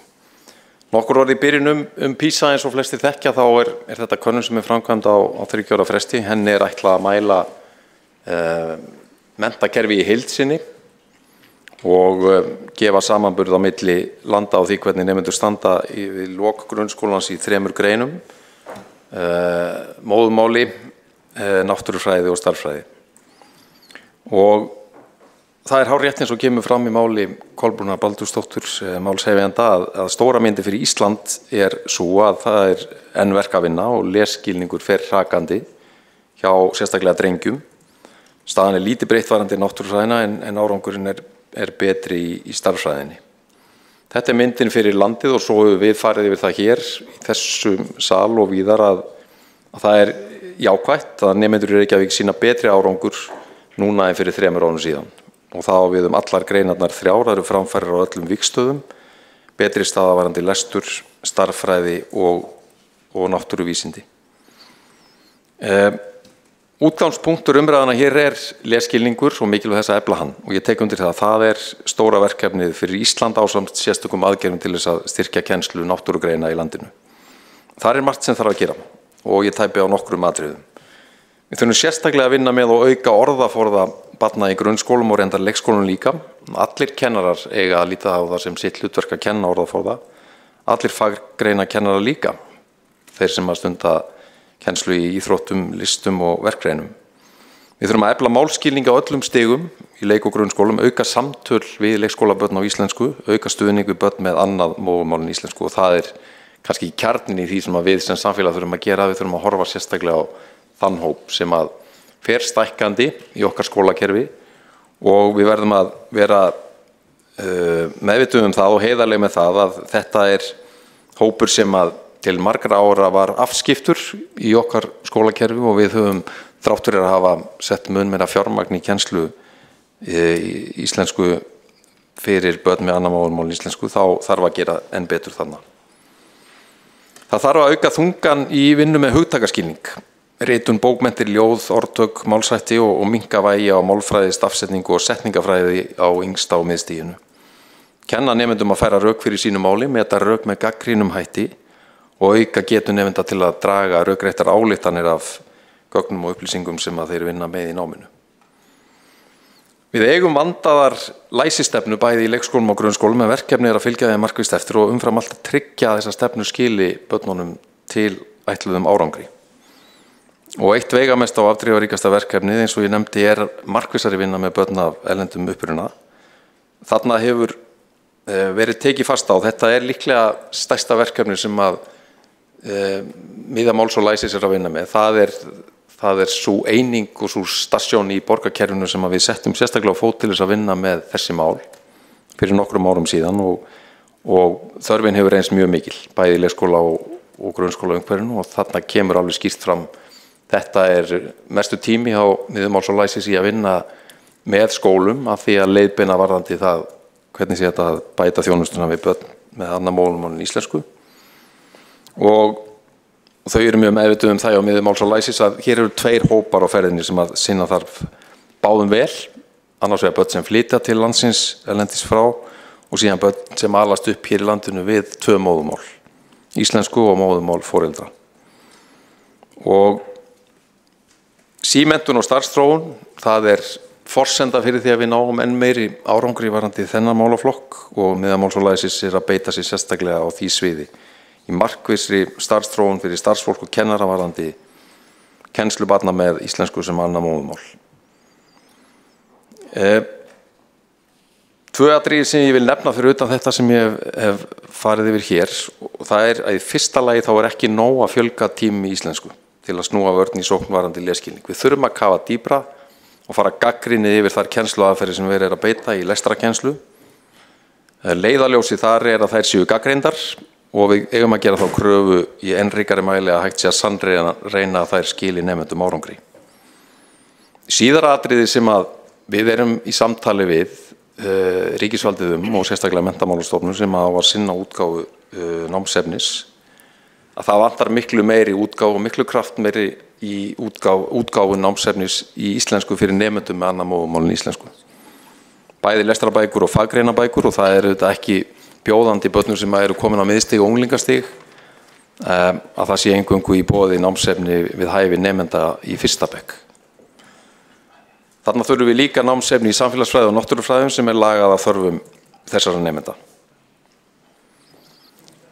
Það alveg rétt að setja þann fyrirvara sem margir gera að PISA engin allsherjar stóri dómur yfir gæðum menntakerfa en þetta eru vísbendingar sem við eigum að taka alvarlega. Þetta eru greinar sem skipta máli, grunngreinar eins og lestur, náttúruvísindi og starffræði þar sem að árangur í grunnskólum getur skipt mjög miklu máli og verið afdrifaríkur fyrir það hvernig mönnum vegnar síðar í námi og á lífsleiðinni almennt. Við þurfum sem samfélag, Íslands samfélag að gera hér betur, vera gagnrýnin á þær aðferðir sem við erum að nota, skerpa á því að lesskilningurinn þarf að vera í forgangi og draga úr áherslum sem að kannski hafa verið fyrirferðarmiklar í skólakerfinu undanfarna áratugi, þar á meðal utanbókar lærdómur á kveðskap skálda frá 19. öld, svo ég nefni það sem eitt dæmi, sem auðvitað hluti af okkar menningararfi en við þurfum að vera gagnrýnin á það og meðvituð að þetta kannski ekki aðferðin til þess að kveikja og glæða áhuga nemenda í dag á íslenskunni, á tungumálinu og margbreytileika þess. Þannig ég þakka fyrir umræðuna og brýn okkur að vera gagnrýnin á það sem við erum að gera og vera óhrædd við að skipta því út sem að ekki á lengur erindi við nútímann. Skúli Þór Helgason, borgarfulltrúi, hefur lokið máli sínu og borgarfulltrúi Kolbrún Baldursdóttir óskað eftir að veita andsvar við ræðu þess.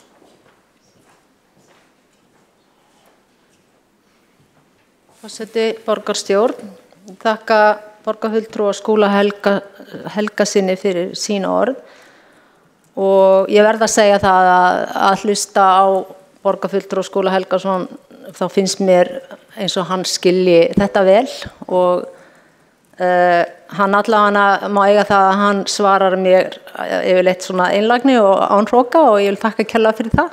Ég sjaldnast svona reið þegar á Skúli talar miðað við oft marga aðra hér, þannig að það afar notalegt að eiga þessi samskipti við hann. En engan síður þá vil ég svona bara segja það ekki nóg að þurfa og það þarf að gera þetta og þarf að gera hitt. Þetta eru orðið svo mörg ár sem að íslensk börn eru greinilega að koma svona verið út og illa út í hvað þetta varðar.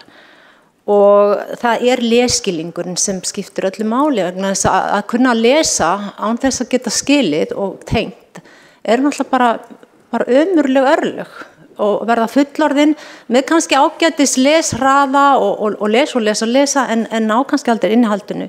Ég held að kannski fá okkar hérna getum ímyndað okkur hvernig það en ég hef hitt mörg slík börn og þetta má bara ekki verða og hér hefur orðið ómikil áhersla á hraðapróf finnst mér, þessar eilífu mælingar með hraða og ég óttast það að í gegnum það allt saman hefur lesskilningur dálítið orðið eftir. Ég veit að stóð til að búa til lesskilningspróf líka en hjá Menntamálastofnun en það varð ekki og það er ekki við borgin að kannski beinlínis að sakast í þeim efnum, ekki það að þetta getur borgin þrýst á Menntamálastofnun að gera sem gera þarf og þetta er samvinna að sjálfsögðu. En síðan við kannski aðeins minnast á sérkennsluna og sko börn sem ekki fá þessa aðstoð strax að þegar við vitum hvað vandinn að þau þróa með sér bara meiri vanda og meiri vanlíðan og það hlaðast upp á biðlistana sem eru orðin mörg tugi barna þannig að þetta hangir hvert í öðru og ég læt þetta duga núna, ég sé að Borgarinn Kolbrún Baldursdóttir þá lokið við að veita ansvar og hyggst á svara ansvari sýnist forseta. Skúli Þór Helgason, borgarfulltrúi.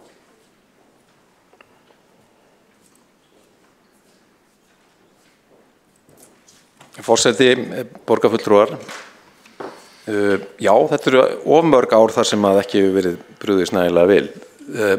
Það svo sem ekki eins og menntaryfirvöld á Íslandi hafi ekki gert neitt til þess að bregðast við lakri stöðu í sérstaklega læsi, en ég held því fram að það sem gert hefur verið hafi ekki verið nægilega markvisst.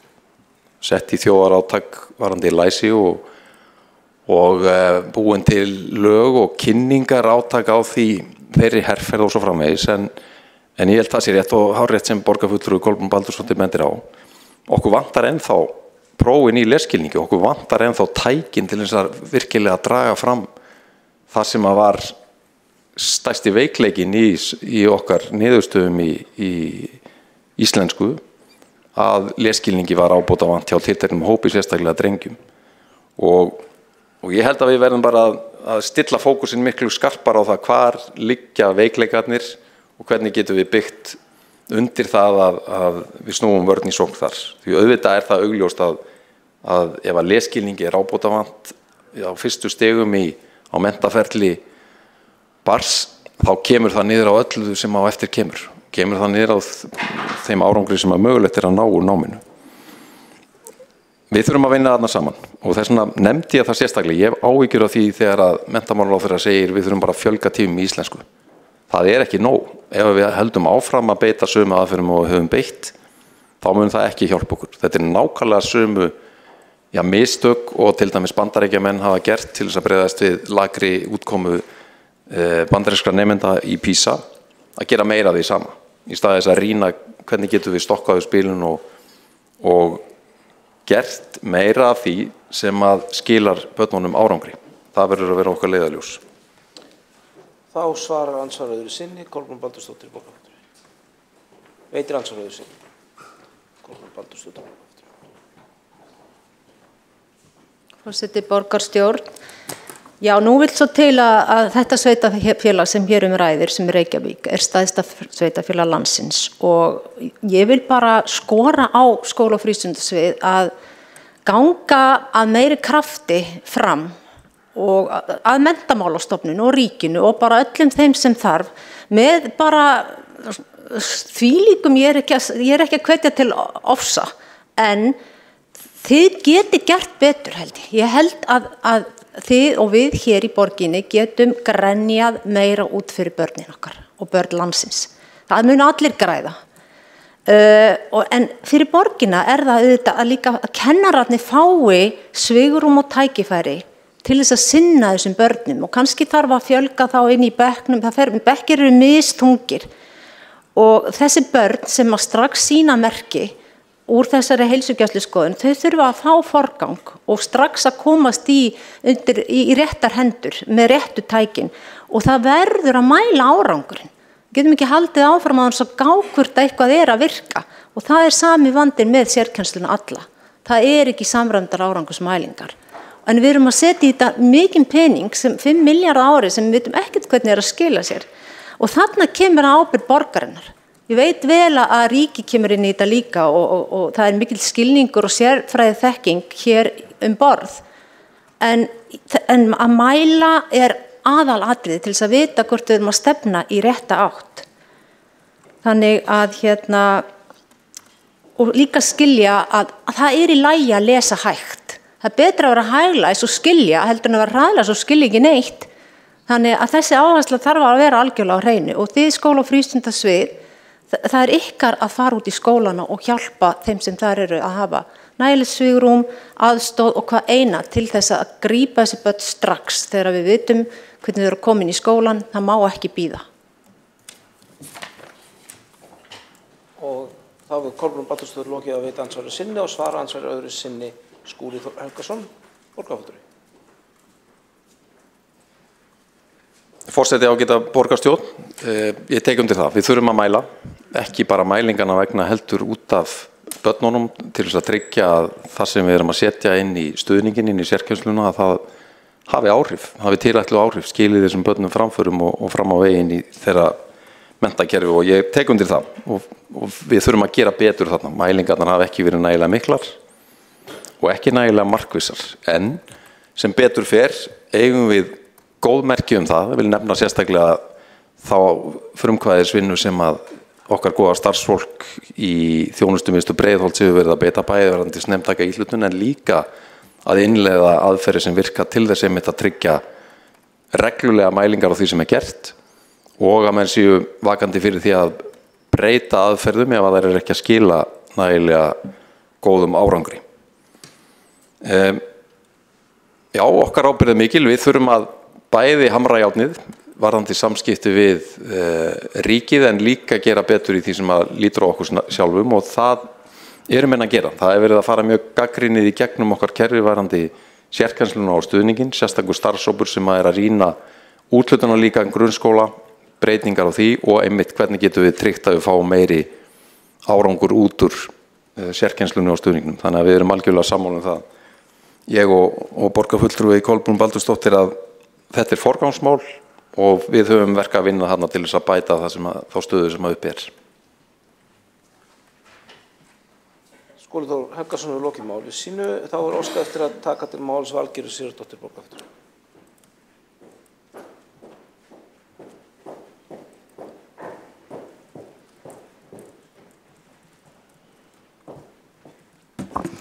Forseti, ágæta borgarstjórn. PISA-könnunin gefur mikilvægar vísbendingar stöðu menntakerfa, hver eru styrkleikar landa í menntun og hvað megi betur fara.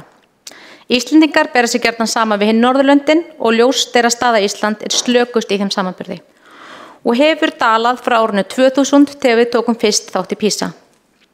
Gríðarlega sorgleg staða. Er þessi staða tilkomin vegna þess að við beitum ekki snemmtækri íhlutun nægilega snemma, gætum við sparað þar gríðarlega í sérkennslu með því að byrja fyrr? Erum við að beita hér kennsluaðferðum sem eru ekki þær réttu? Er hér miðstýring og mikið? Það er eitthvað sem að spyrja sig að. Fræðimenn tala það að hér séu verið að beita aðferðum varðandi mælingar á lestrarhraða sem ekki eigi rétt á sér, sérstaklega varðandi yngstu bekkina. Hér hefur verið bent á að átök þau eru ekki að skila okkur árangri og okkur vanti raunhæf markmið. Það eru þó nokkrar spurningar sem ég vildi gjarnan fá svör við frá borgarfulltrúa Skúla Helgasyni. Kannski tók ég ekki nægilega vel eftir en þá kannski bara leiðréttir hann það. Námsárangur okkar er stöðugt að vera lakari og hvernig er Reykjavíkurborg að bregðast við því? Hverju höfum við breytt? Hvað áherslum höfum við breytt eða munum breyta vegna þessa niðurstaðna sem við vorum að fá núna frá 2018? Og þá hefur nemendum sem ekki ná grunnhæfni í lesskilningi fjölga gríðarlega síðan í PISA 2015 og eru nú 26% af heildarfjölda nemenda og hlutfall drengja sem tilheyrir þessum hóp er 34% sem þýðir að þriðji hver 15 ára karlkyns nemandi á Íslandi býr ekki yfir þeirri grunnhæfni sem OECD telur nauðsynlegt til þess að þeir geti lesið sér til gagns og fróðleiks og tekið fullan þátt í samfélaginu. Þessi gríðarlegi kynjamunur er athyglisverður vegna þess að kynin eru saman í bekk, sitja í sömu tímum, hafa sömu kennslubækur og búa við sömu aðstæður í skólanum. Hvernig er Reykjavíkurborg að bregðast við þessum kynjamun sem hefur aldrei verið meiri? Síðan það atriði sem slær mig einna mest þegar maður skoðar niðurstöðuna frá 2018 og það staða innflytjenda. Þeirra staða mjög slæm, hvort svo sem það sé fyrsta eða önnur kynslóð. Og ég spyr bara hvort það mun ekki sérstaklega vera brugðist við þessari stöðu og þá ég að tala hvort að við gerum ekki eitthvað umfram það sem að þegar hefur verið gert. Valgerður Sigurðardóttir borgarfulltrúi hefur lokið máli sínu og hefur Skúli Þór Helgason óskað eftir að veita andsvar við ræðunnar. Forseti ágæta borgarstjórn, ég þakka Valgerði Sigurðardóttur borgarfulltrúa fyrir hennar spurningar. Það þarf auðvitað að halda því til haga, eins og ég gerði í minni ræðu að það nokkur munur á því þegar við skoðum niðurstöðurnar hvort við erum að horfa á Reykjavík og kannski höfuðborgarsvæðið annars vegar eða landið allt. Og það sem betur fer betri niðurstöður í Reykjavík varðandi alla þessa þætti. Munurinn mestur eða uppsveiflan mest í náttúruvísindum og stærðfræði, minni í lesskilningi en tölurnar eru þó betri þar heldur en síðast og við erum yfir landsmeðaltali. Hverju þetta að þakka? Það kannski engar einhlítar skýringar á því. Þetta eru ekki sömu nemendur sem að þreyta þetta próf, heldur aðrir árgangar, þannig að við getum ekki útilokað að það sé einhver munur á milli árganga í þessu. En við teljum þó varðandi læsi og leskilningin að það sé engin vafa á því að miðamáls og læsis sú nýjung sem við setjum á fót hér 2015, hún að hjálpa, hún að gera miklu markvissari vinnu bæði í leikskóla og grunnskóla og í vaxandi mæli frístundar með þau mál sem tengjast málþroska, lestrarfærni og lesskilningi.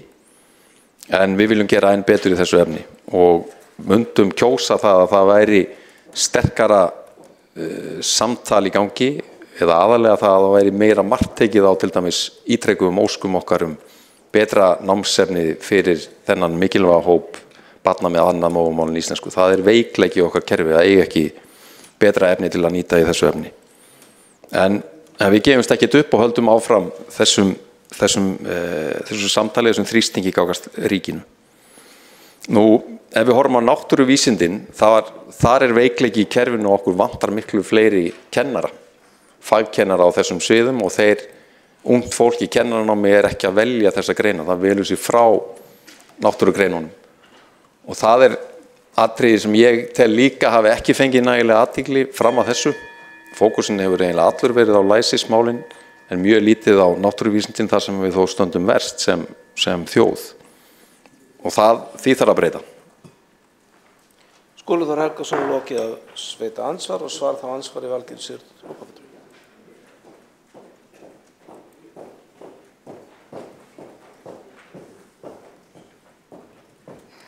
Ég þakka borgarfulltrúa Skúla Þór Helgasyni fyrir þessi svör. Ég áttaði mig samt kannski ekki algjörlega á þeim en við kannski tökum þetta bara áfram inn í skólafrístaráði og ég vissum að hér getum við myndað þverpólitískan hóp til þess að pressa á betra námsefni og meira. Ég algjörlega sammála því og hef heyrt það að þess þurfi.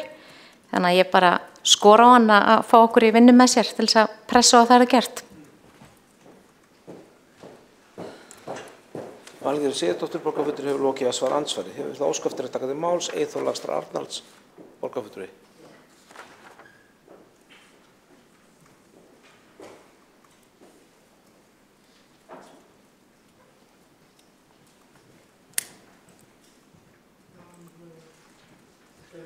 Forseti, ágæta borgarstjórn tilheyrendur, ég ætla ekki að tefja fundinn ósekju, ég ætla að lesa bókun sem við erum með undir þessum lið en kannski koma inn á nokkra þætti sem að hanga saman við þetta mál en áningir það þá tel ég líklegt að við munum ræða þetta áfram í vetur. Varðandi ýmsi önnur mál, það segja aðra mælingar líka, ekki bara PISA. PISA könnun sem samræmd á alþjóðavísu en við erum líka með aðrar mælingar sem að mæla hvernig þróunin í Reykjavík per se frá ári til árs og síðan milli einstakra hópa. Nú, eins og við vitum þá eru grunnskólarnir á Íslandi með þeim aldýrustu í OECD og við þurfum að passa að fjármagn fara réttu þættina og við nýtum fjármagn sem allra best og ég alveg viss að við erum sammála það öll sem erum hér.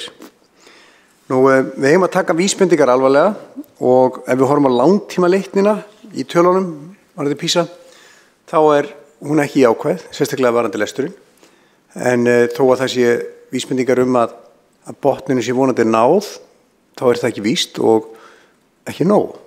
Þannig að við þurfum að ná að sækja fram. Við sjáum það líka að Asíu þjóðir eru margar mjög öflugar og við sjáum það að á öðrum mælingum sem við gerum hérna bara frá ári til árs innan Reykjavíkur að lesskilningi hefur hrakað hjá ákveðnum hópum mjög verulega. Þá ég nefnilega sérstaklega drengi og líka innflytjendur, eða börn innflytjenda. Nú hérna, við þurfum að skoða þessar vísbendingar í samhengi og það mjög mikið verk að vinna varðandi börn innflytjenda. Ég held að við séum öll hérna inni búin átt okkur á því að það þarf að taka alvarlega og við sáum að í skýrslu norrænu ráðherranefndarinnar og fleiri samantektum að meðalengunir voru skuggalega lágar í ákveðnum hópum með við það sem gengur gerist og það eitthvað sem við ætlum ekki að láta viðgangast. Þannig að ég vissum það að þessi umræða hún mun halda áfram, ekki bara vera hérna, en ég ætla nú, eins og ég segi ekki að tefina fundi að lesa bara bókurna. Bókurna svona: PISA-könnunin eina alþjóðlega samanburðarmælingin sem gerðir hér á landi á skólakerfinu. Hún gefur veigamiklar og samræmdar upplýsingar þróun skólastarfs frá einum tíma til annars. Hún gerði á 3 ára fresti og niðurstöður hennar voru síðast birtar 2016. Þá gaf hún ótvíræðar vísbendingar að nemendur hér séu heilu skólaári og eftir jafnöldum sínum í öðrum löndum og árangur íslenska grunnskóla sé sá lakasti á Norðurlöndum. Niðurstöður PISA-könnunar nú sýna að staðan hefur breyst lítið til batnaðar og að lesskilningi hefur hrakað þegar litið til langtíma leikni. Samkvæmt niðurstöðunum ná 26% nemenda ekki grunnhæfni í lesskilningi, 3 hver drengur eða 34% drengja og 5 hver stúlka geta ekki lesið sér til gagns. Umræddar niðurstöður þarf að greina frekar í því skyni að skýra betur stöðu skólakerfisins í Reykjavík sem á stöðu einstakra skóla. Ljóst að niðurstöður árangur eru ekki viðunandi og mikilvægt að þegar í stað verið ráðast í aðgerðir til úrbóta í þeim 3 greinum sem könnunin til lesskilningi, náttúruvísindum og stærðfræði. Upplýstir lýkur, ég ætla bara að segja að lokum. Eins og skólastefnan segir þá erum við að tala náttúrulega lesskilning líka í víðri merkingu. Það bæði skrifað og talað orð en líka náttúruvísindi og stærðfræði að hafa skilning á hlutunum og byrja sem fyrst og að því vorum að ræða leikskólamálin hérna fyrir í dag að þá leikskólinn fyrsta skólastíð og kannski mikilvægast að treysta grunninn þar. Borgarfulltrúinn Eyþór Laxdal Arnalds hefur lokið máli sínu. Þá hefur verið endingu óska eftir að taka til máls Kolbrún Baldursdóttir borgarfulltrúi.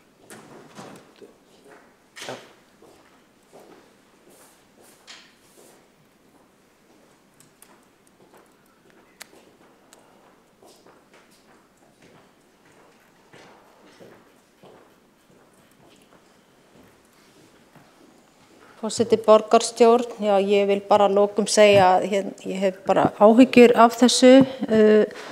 Ég sé öll þau fjölda andlita barna í síðustu alltaf 20 ár sem glíma við þennan lesskilningsvanda og það bara sorglegra en tárum taki því að vera orðin fullorðin og einhvern veginn hafa ekki náð að skilja það sem við komum til les kemur ekki auðvitað á fullorðinsárum og þar einhvern veginn strandar þetta oft þegar fullorðinsárum náð. Það búið að missa af einhverju lest þarna sem sennilega hefði þurft að koma strax í byrjun. Þetta bara flókið fyrirbæri að lesa og skilja það sem hann að lesa og geta síðan sagt frá og lýst atburðarás og svara spurningum úr efni. Þetta flókin hugmynda og vitsmuna fræðileg bara aðferð og fyrir þá sem þetta var auðvelt hjá, það einhvern veginn þá upplifir þeir einstaklingar ekki vandamál í kringum þetta en fyrir þá sem glíma við einhvers konar vanda með les og lesskilninga þá þetta bara ótrúlega flókið mál. Og við þurfum raunverulega að fara að gera eitthvað í þessu. Við getum ekki á næsta ári eða næst þegar PISA við fáum niðurstöðu PISA. Ég bara get ekki hugsað mér að sjá svona mælingar og þetta jú svona ein aðal mælingin. Við erum ekkert með margar aðrar svona stórtækar mælingar, þess að samanburður tæplega 80 löndum. En með leyfi forseta þá langar mig að ljúka þessu með því að lesa bókun. Hún sirkabát svona: frammistaða íslenskara nemenda í lesskilningi samkvæmt niðurstöðum PISA hefur ekki breyst marktækt frá síðustu könnun PISA. Nemendum sem ekki ná grunnhæfnisviðmiðun lesskilnings hefur fjölgað hlutfallslega. Í nýrri menntastefnu til 2030 eru lausnir á þessum vanda ekki ávarpaðar. Augsýnilega hefur eitthvað brugðist í les- og lesskilningsstefnu og framkvæmdum í því sambandi hjá ríki og borg. Skóla- og frístundasvið veit að lesskilningur ekki ófrávíkjanlegt framhald af leshraða. Í hópi barna lestrarfærni mismikil. Öll börn fara í skoðun á heilsugæslu 4 ára aldur þar sem fyrir þau eru lagðir þroskamatslistar. Þá kemur í ljós hvaða börn eru líkleg til að eiga vanda með lestur og lesskilning. Strax og börnin hefja skólagöngur því hægt að hefja einstaklingsmiðað þjónustu við börn sem þess þurfa.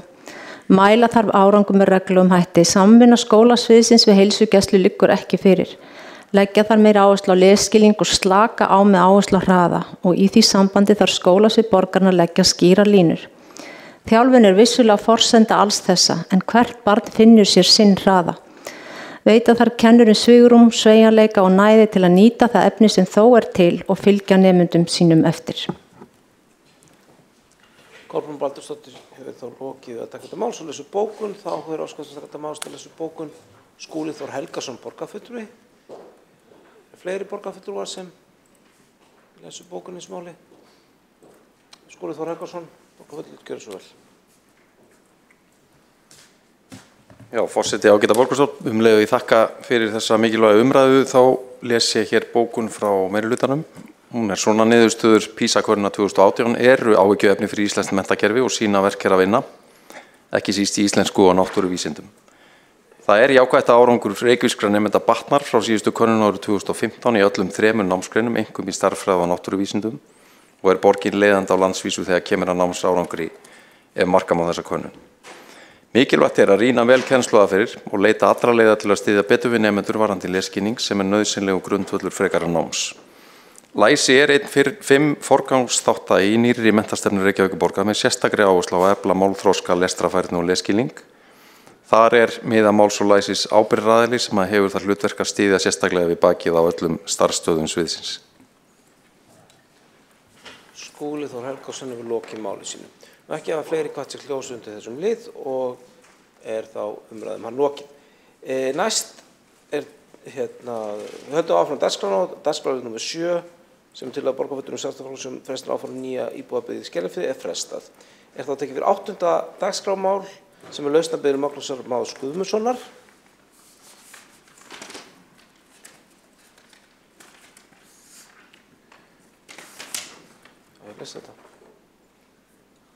Já, en þar hyggst forseti þessu bréf sem efni beiðni tímabundna lausn frá störfum með vísan til 2. málsgreinar 30. greinar sveitarstjórnarlaga númer 138/2001 óskar undirritaður Magnús Már Guðmundsson eftir að borgarstjórn veiti honum áfram til lausn frá störfum sínum í borgarstjórn 1. janúar 2021.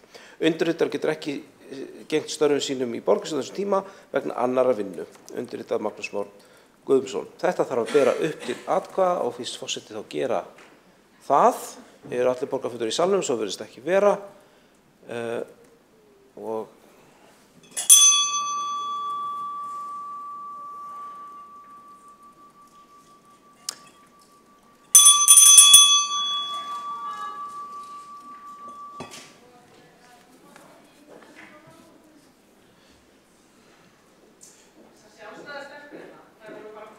En nú stutt eftir að fundi og vil forseti biðja fólk að halda kyrrið fyrir sætum svo við getum afgreitt öll mál sem eftir eru. Þá borin upp til atkvæða lausnarbeiðni Magnúsar Más Guðmundssonar, þau eitthvað sem samtök henni við svo að skeið merki. Það samþykkt, það ekki? Það samþykkt með öllum greitu atkvæðum. Þá tökum við fyrir 9. mál sem kosning mannréttinda, nýsköpunar og lýðræðisráð, en þar lagt til að Þór Elís Pálsson taki sæti í mannréttinda, nýsköpunar og lýðræðisráði í stað Ásgerðar Jónu Flosadóttur og það skoðast samþykkt ef enginn hreyfir andmælum, skoðast það þá samþykkt. Næst er tekin fyrir 10. liður sem fundargerð borgarráðs frá 9. janúar og fundargerð borgarráðs frá 16. janúar og það þarf sérstaklega að greiða atkvæði 51. lið, annars vegar svo 22. lið hins vegar. Var óskað eftir þetta til máls? Já, það er þá Marta Guðjónsdóttir borgarfulltrúi og svo var Kolbrún líka. Fleiri? Marta, Kolbrún.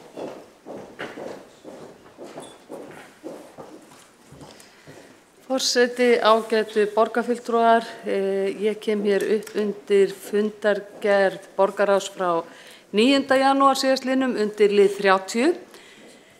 En þar var lagt fram erindisbréf samningateymis Reykjavíkurborgar við lóðarhafa og landeigendur vegna borgarlínu sem á að semja við lóðarhafa og landeigendur minnkun lóða eða tilfærslu lóðamarka til að borgarlína komi sleiða sinnar. Ég fæ ekki betur séð en að það hafi verið gert án þess að fyrir liggi hversu margar lóðir er að ræða eða hver kostnaðurinn gæti orðið við þessa samninga og við þessa minnkun lóða og við samninga við lóðarhafa það. Og ég óska eftir svörum við því helst hér í kvöld. Ef ekki, þá mun ég leggja fram skriflega þessar fyrirspurnir. Marta Guðjónsdóttir borgarfulltrúi hefur lokið máli sínu, þá hefur óskað eftir að taka til máls Kolbrún Baldursdóttir borgarfulltrúi.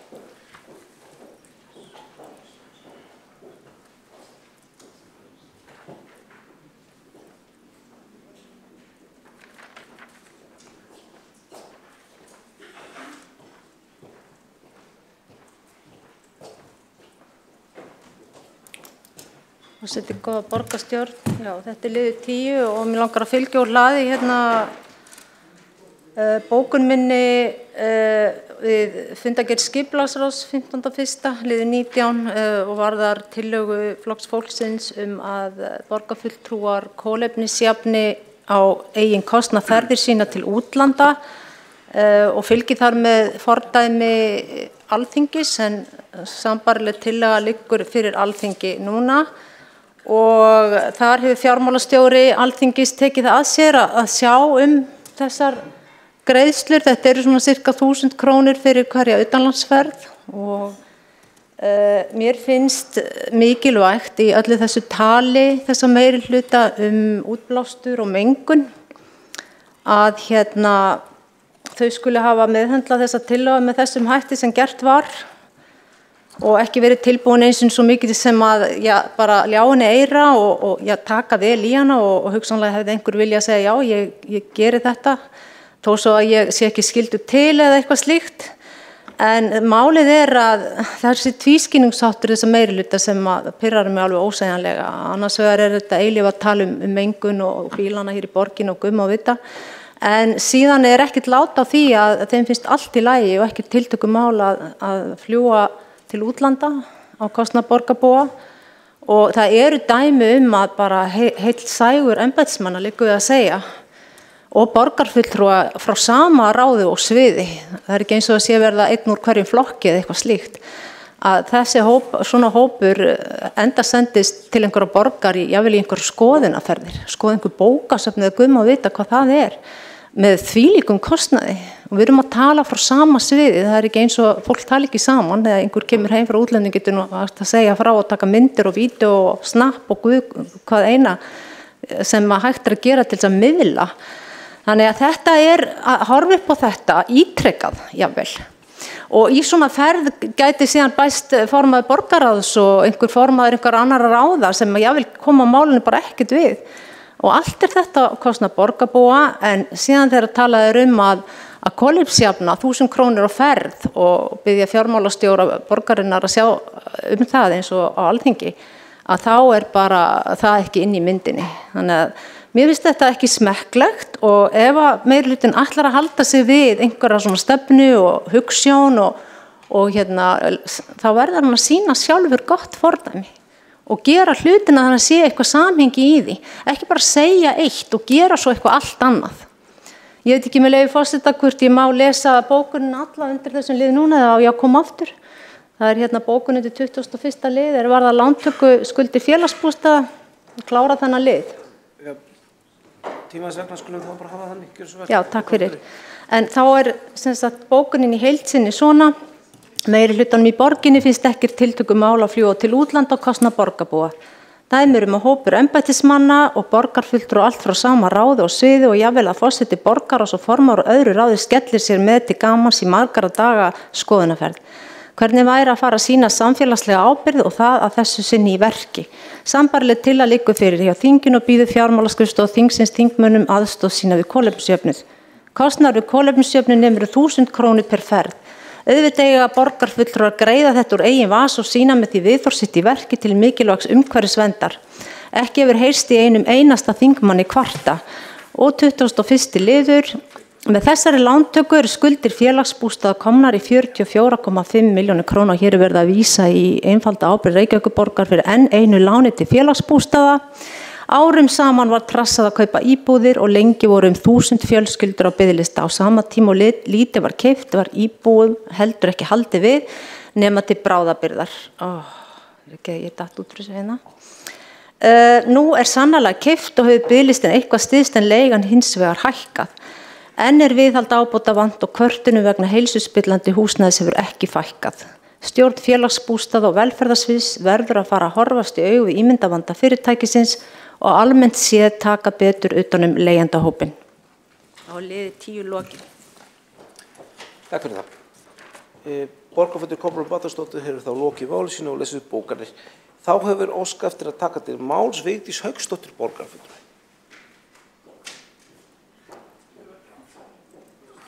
Þetta var ræða.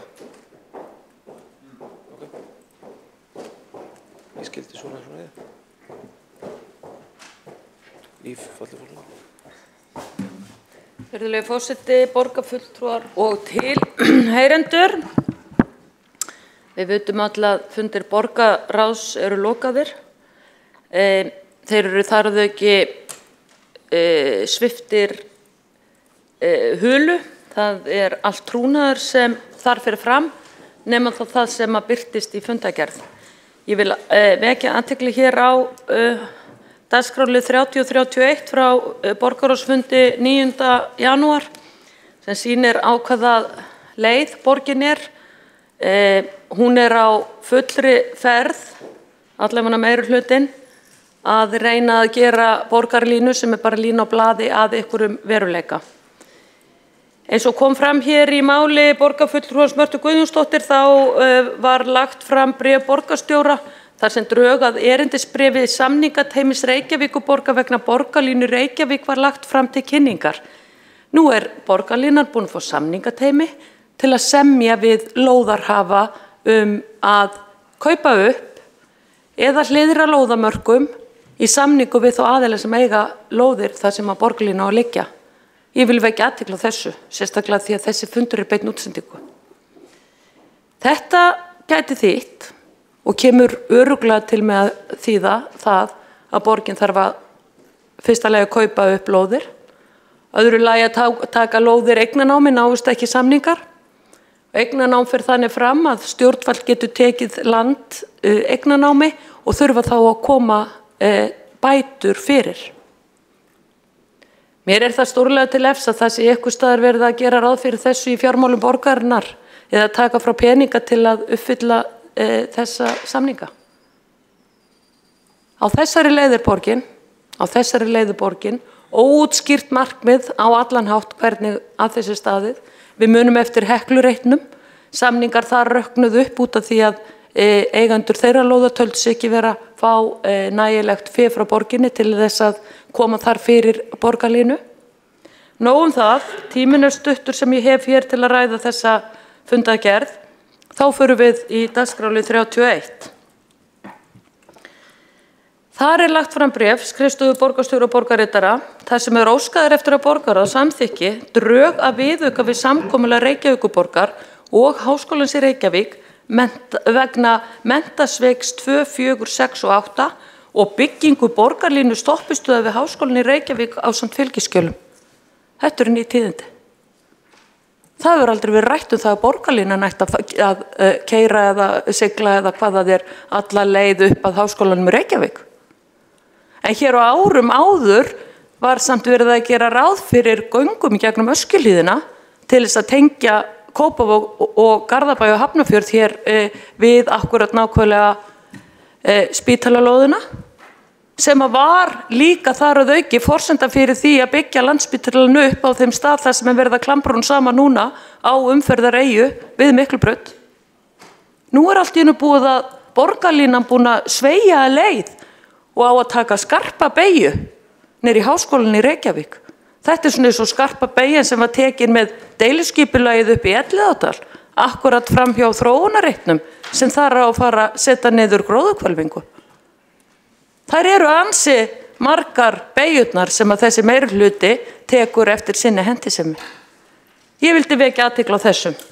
En úr því ég komi hér upp þó ekki best að ég lesi upp bókun varðandi félagsbústaði, forseti?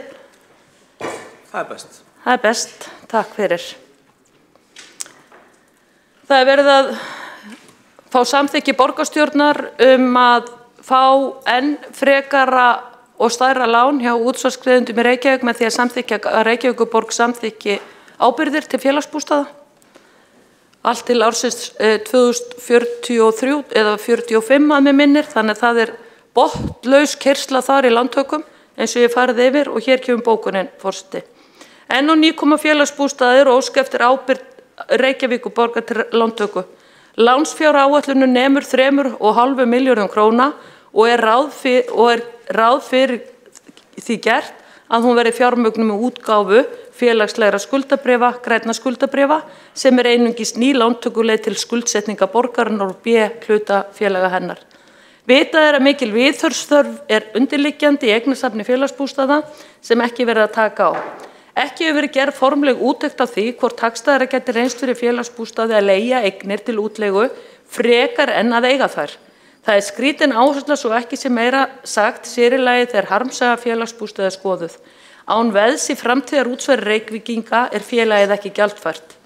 Á meðan þessi meirihluti situr við stjórn í Reykjavík verður lítill að tíðinda vænta að fara í þetta mat því uppgjörsreglur félagsbústaða fegra bókhald Reykjavíkurborgar.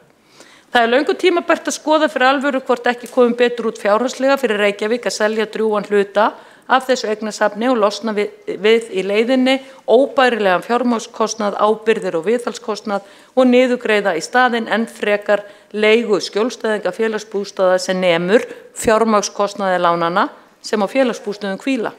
Eftir lántökun eru skuldir félagsbústaða 45 milljarðar. Borgarfulltrúi Vigdís Hauksdóttir hefur lokið máli sínu. Þá óskað eftir að taka mál Dagur B. Eggertsson, borgarstjóri. Forseti ágæta borgarstjórn, hér var spurt út í samninganefndum borgarlínu, hvað það næði til margra lóða. Líkt og framkomin borgarráði þá liggur það ekki fyrir en það eitt fyrsta verkefni hópsins að kortleggja það. Þetta auðvitað nokkuð þekkt hvar borgarlínan liggur, þar á meðal fram hjá Háskólanum í Reykjavík, en það alveg rétt og fagnaðarefni að núna hafa náð samningar að borgarlínan stöðvist nær sjálfri háskólabyggingunni og verði í raun hluti af einni byggingu. Og sá samningur ágætis dæmi samninga sem getur verið skynsamlegt að gera í tengslu við lagningu borgarlínu. Borgarstjóri Dagur B. Eggertsson hefur lokið máli sínu og hyggst Marta Guðjónsdóttir borgarfulltrúi veita andsvar við ræðu þess.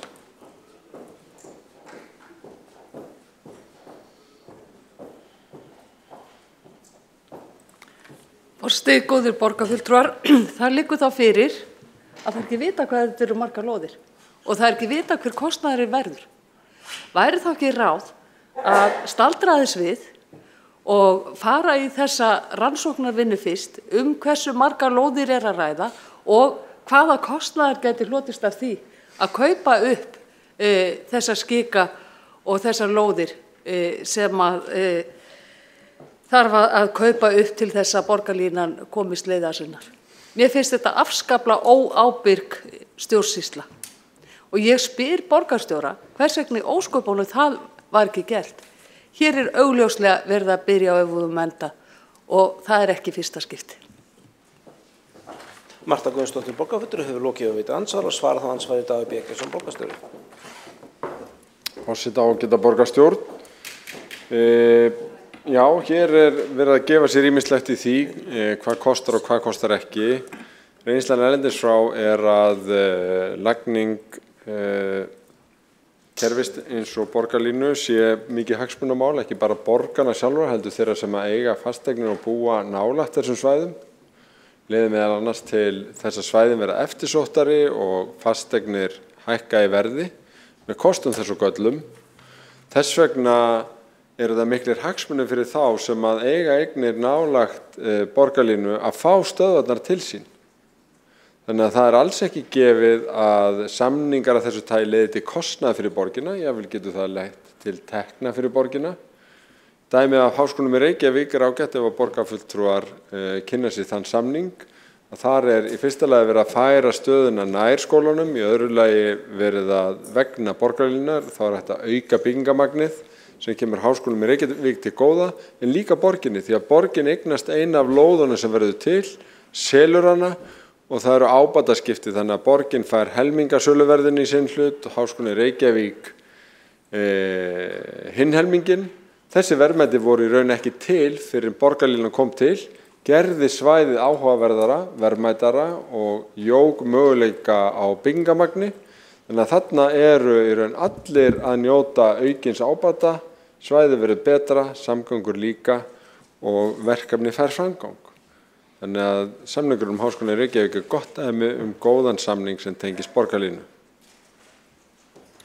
Og þá veitir borgarfulltrúi Marta Guðjónsdóttir andsvar öðru sinni.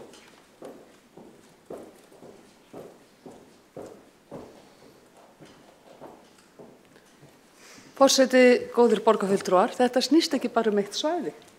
Þetta snýst fleiri svæði í borginni. Hvað með Suðurlandsbrautina? Hvað ef einhverjir lóðarhafar þar neita að selja eða minnka sína lóð til þess að borgarlínan komist þar fyrir? Mun þá Reykjavíkurborg taka þá lóð eignarnámi? Það stór spurning. Það það sem að blasir við lóðarhöfum? Að ef að einhverjir af þessu lóðarhöfum til að mynda á Suðurlandsbraut eru ekki tilbúnir til að selja borginni lóð eða minnka sína lóðir, að þá verður þessar lóðir teknar eignarnámi. Og borgin þá líka að boða það að bílastæðum mun fækka við Suðurlandsbrautina? Ég velti þessu fyrir mér í þessu samhengi.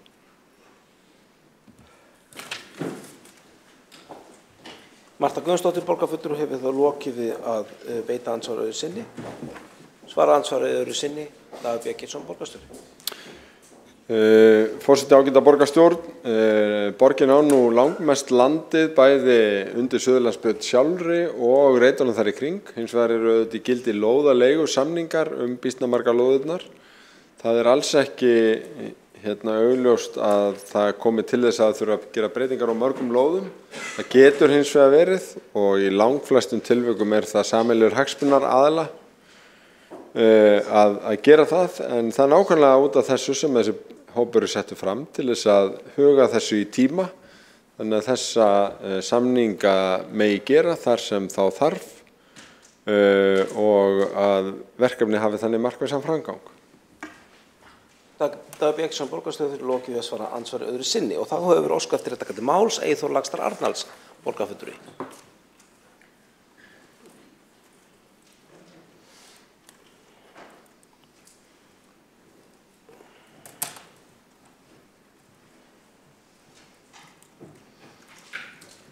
Já, forseti ágætu borgarstjórn, ég ætla að taka til máls undir fundargerð borgarráðs frá 9. janúar, 51. lið, gjaldskrá slökkviliðs höfuðborgarsvæðisins og síðan fundargerð borgarráðs frá 16. janúar sem líka undir. Það 71. lið, ábyrgðarlántöku félagsbústaða.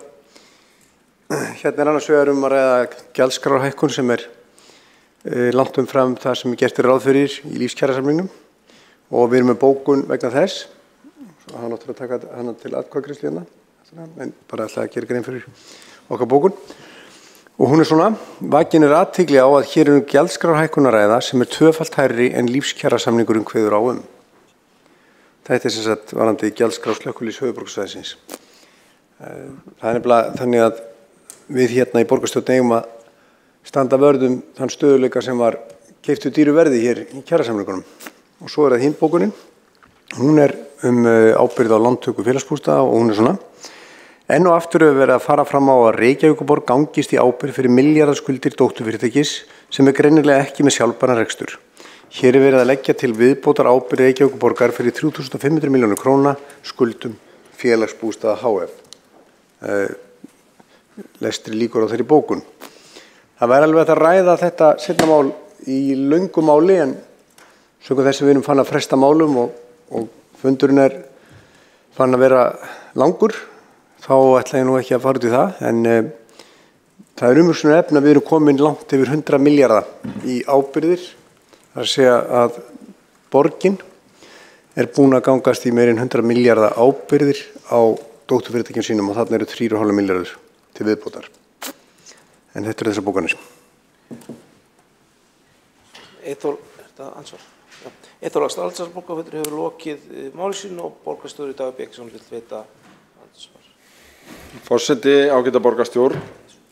Hingað til hefur verið sammála það að fjölga félagslegum íbúðum í eigu félagsbústaða fyrir hönd borgarinnar. Það sem við erum að gera með því að veita ábyrgðir við þessum lánum að tryggja félagsbústöðum eins góð kjör á lánamarkaði og hægt Það leiðir til hvers? Jú, vaxtakostnaður félagsbústaða lægri, það bæði auðveldara að fjármagna kaup með öflugri skuldabréfaútgáfu og það lækkar rekstrakostnað og þar með minnkar þrýsting á hækkun leigu. Þessu ættu allir sem vilja fjölga félagslegum íbúðum að fagna og í raun hrósa bæði forystu félagsbústaða og fjármálaskrifstofu fyrir að hafa búið þannig hnútana að vaxtakostnaður að lækka. Það þetta endurfjármagna þau lán sem hvíla á félagsbústöðum, bæði fyrirtækinu, þar með borgarsjóði og leigjendum og framtíðarleigjendum til heilla. Það læðist að manni að þessi mikla umræða sem að brostin á frá ákveðnum fulltrúum minnihlutans í borgarstjórn í raun drægi upp á yfirborðið eiginlega andstöðu þeirra við að það sé verið að fjölga á öflugan og markvissan hátt íbúðum fyrir þá sem að standa mest höllum fæti á húsnæðismarkaði.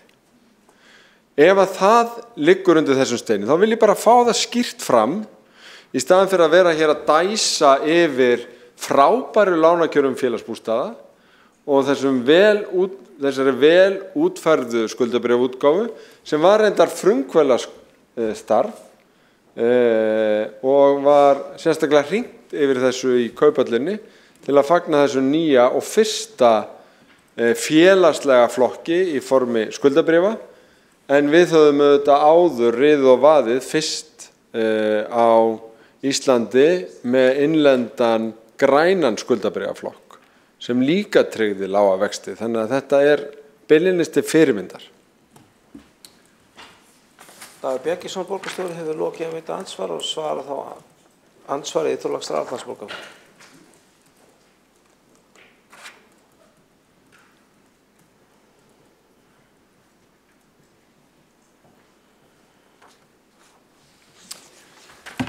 Forseti, ágæta borgarstjórn og tilheyrendur, ég ætlaði einmitt ekki að fara í umræður, heldur bara að gera grein fyrir bókun okkar og sagðist einmitt að það væri hægt að ræða með þetta mikið, en þá fer borgarstjóri hér upp. Hann hrósar sér að því að það verið hringt í Kauphöll. Auðvitað var hringt í Kauphöll, gleði hljómur bjallana í Kauphöll, þegar að borgin sjálf veðsetur skatttekjur íbúana fyrir dótturfyrirtæki sín. Auðvitað var hringt í Kauphöll. Það ekkert afrek að skuldsetja borgina fyrir félag sem í eigu borgarinnar. Að tala þessum afrek fráleitt. Og það ágætt að rifja þau upp. Til hvers var verið að stofna félagsbústaði? Því að félagslegt húsnæði rekið yfirleitt af sveitarfélögunum sjálfum en ekki dótturfyrirtækjum. Til hvers var það gert? Það var stofnað 8. apríl 1997 og þar segir einmitt í stofnsamþykktinni með leyfi forseta: megintilgangur með stofnun fyrirtækisins var að skilja rekstur félagslegra leiguíbúða Reykjavíkurborgar frá öðrum rekstri borgarinnar, og ég ætla ekki að lesa meira. Megintilgangurinn var að skera á naflastrenginn setja barnið af stað og láta það vera sjálfbært, sem það klárlega er ekki þegar það kemur hér inn á þennan fund og biður 3.500 milljón króna ábyrgð. Nú það að segja síðan að við séum á móti félagslegu húsnæði með því að segja við viljum ekki skuldsetja borgina er náttúrulega hræsni. Því að við vorum hér fyrr í kvöld, fyrir í dag, að ræða húsnæðismálin og þar gerði ég ágætlega grein fyrir því að vandinn, undirliggjandi vandinn er skortstefna borgarinnar, leigan er hærri heldur en var, það er erfiðara fyrir ungt fólk að eignast húsnæði, leigan er hærri en á öðrum Norðurlöndum og fleira ungt fólk býr í hjá fjölskyldu sinni, foreldrum sínum heldur en annar staðar. Miklu fleiri, 3 sinnum fleiri. Inn á 4% í Danmörku, 14-16% hér. Þannig að við getum tekið þessu umræðu alveg langt fram á kvöldi og borgarstjóri vill, en það var hringt í Hólakirkju, segir í kvæðinu, og það að hrósa sér að því að hafa skuldsett borgina fyrir dótturfyrirtæki sitt og að það fengið að velja þessa hringingu í Kauphöll, það er ansi kynnt. Borgarfulltrúi Eyþór Ásta Arnalds hefur lokið að veita svara ansvari og veitir ansvar öðru sinni Dagur Björgvinsson borgarstjóri. Forseti ágæta borgarstjórn, þegar keypt er húsnæði eða byggt er húsnæði þá eru tekin lán og móti standa veð í íbúðunum. Þetta hefur verið í tíð allra meirihluta í borginni þegar að ræða félagslegt húsnæði og þetta er í raun almenna reglan þegar fólk yfir höfuð er að kaupa íbúðir. Félagsbústaðir er mjög sterkt fyrirtæki með mjög hátt eigið fé og er með góð lánskjör en þau urðu ennþá betri með því að veita þessa ábyrgð í skuldabréfaútgáfunni og þannig gátum við lækka vexti fyrir hagsmuni hverra? Fyrir hagsmuni borgarinnar, fyrir hagsmuni félagsins og fyrir hagsmuni leigjenda og þá lykilhagsmuni að geta fjölgað félagslegum íbúðum. Og það er þess vegna sem ég ítreka, það er furðulegt. Það er furðulegt að Sjálfstæðisflokkurinn og minnihlutinn sé að setja hornin í þetta vegna þess að það stenst engin rök nema undir niðri sé einhver andúð á þessari öflugu uppbyggingu í þágu fólks sem þarf sannarlega á því að halda. Og borgarfulltrúinn sem hér stendur ætti að þekkja það að þurfa að taka lán fyrir sumum hlutum. Og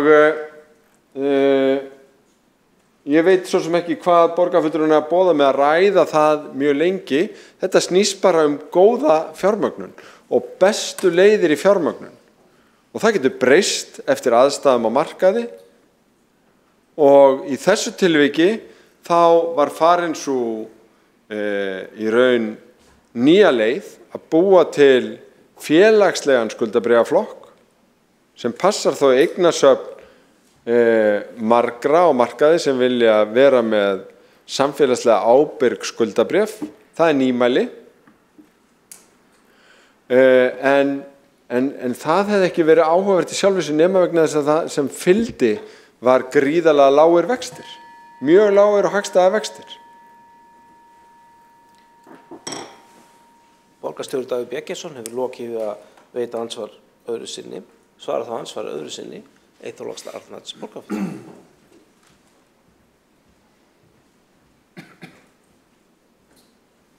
Forseti, ágæta borgarstjórn og tilheyrendur, þá ekki að koma neinum, hvorki borgarstjórinn öðrum á óvart að við leggjumst gegn því að borgin sé að gangast í veð eða gangast í ábyrgð fyrir dótturfyrirtækin.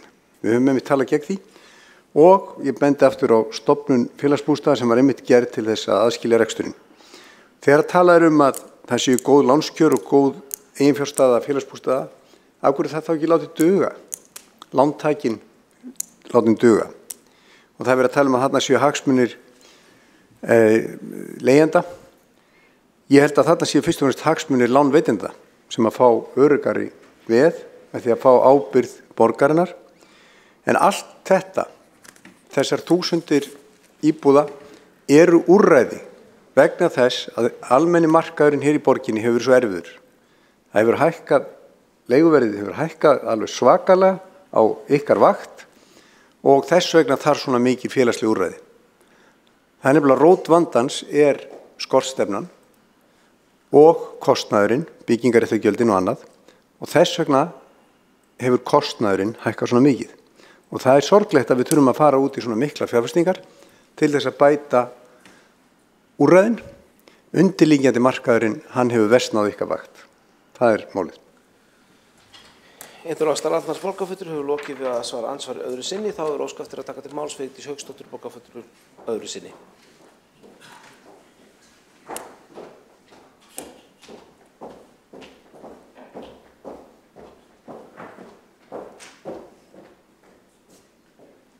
Virðulegi forseti, borgarfulltrúar og tilheyrendur, hér undir liggja 2 mál og akkurat undir þessum dagskrárlið mig dauðlangar til þess að blanda mér akkurat inn í umræðuna hérna félagsbústaðakerfið.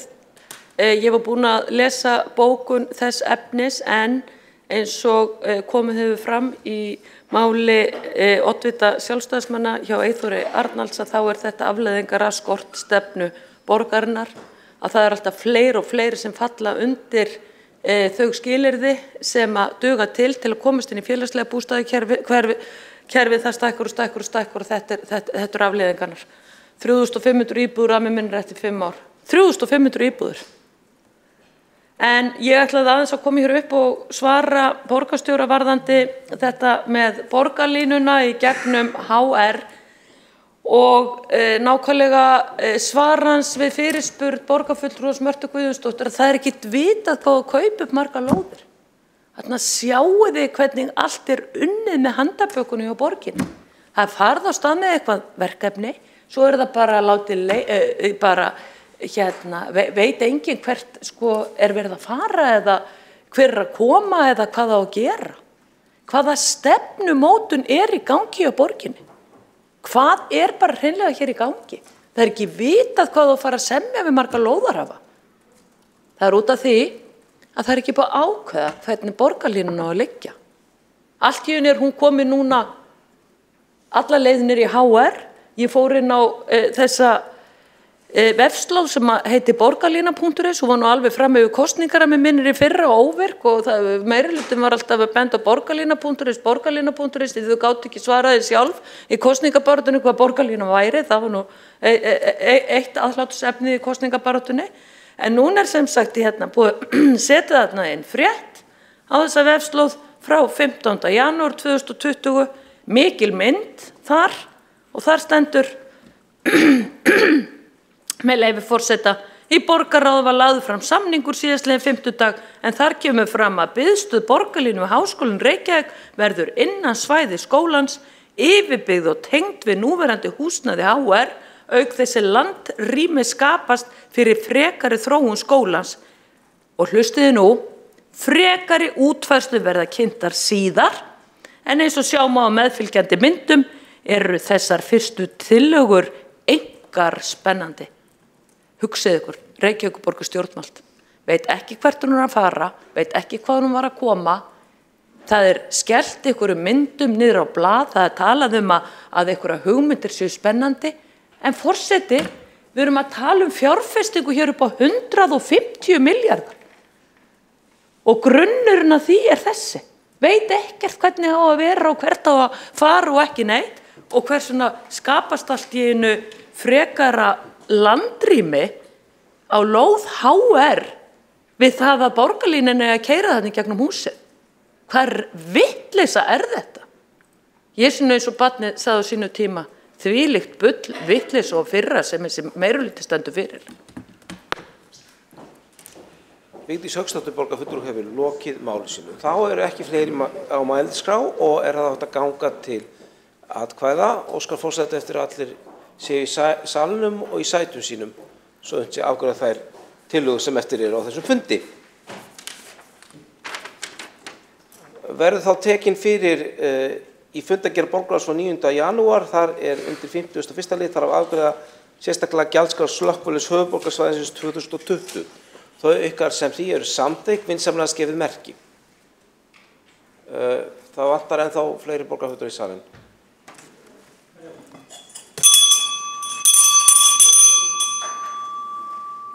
Forseti endurtaka atkvæðagreiðslu.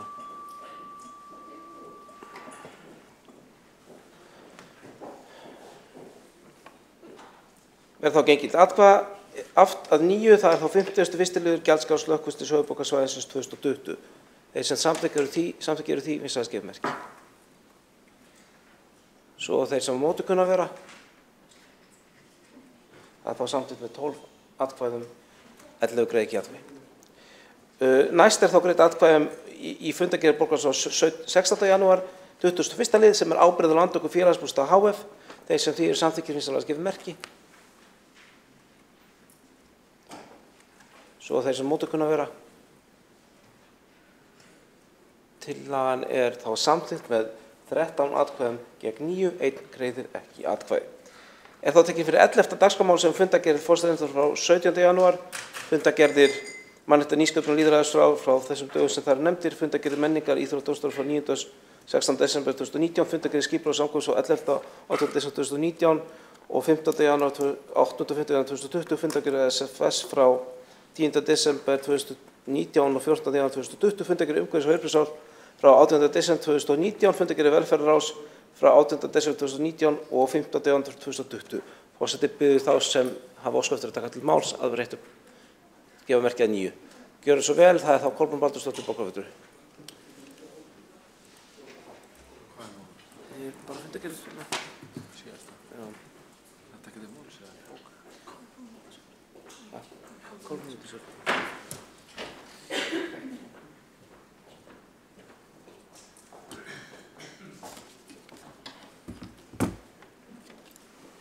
Forseti, góða borgarstjórn. Mér langar að segja nokkur orðum hvernig fór fyrir tillögu Flokks fólksins frítt í bílastæðahúsum helgar fyrir eldri borgara. Þetta var þetta í fundargerð 15.1. liður 16.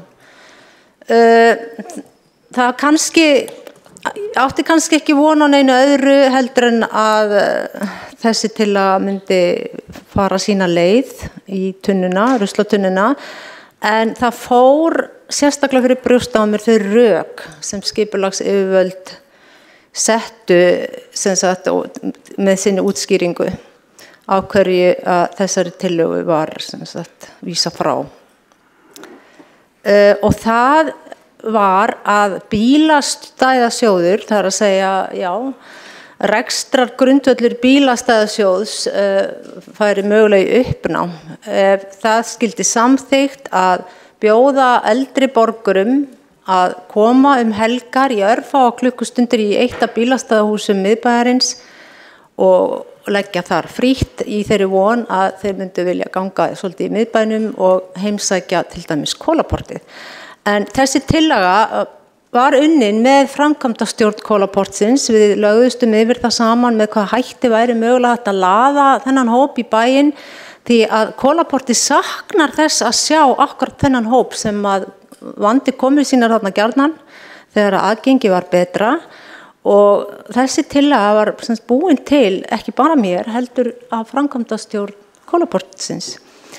Og þetta rauninni kannski ekkit síður þeirra hugmynd heldur en mín að prófa að bjóða þessum hópi, og við vorum svolítið að vonast til þess að það væri hægt að velja þarna eitt bílastæðahús, auglýsa þetta og taka vel á móti þessum hópi og leiða þau kannski bílastæðahúsið og kenna þeim á mörgum hverjum sem hafa ekki komið í bílastæðahús lengi og á greiðslukerfi, því að ég heyri það í kringum mig að fólk sem komið undir 70 og yfir jafnvel, að það treystir sér ekki í þessi hús.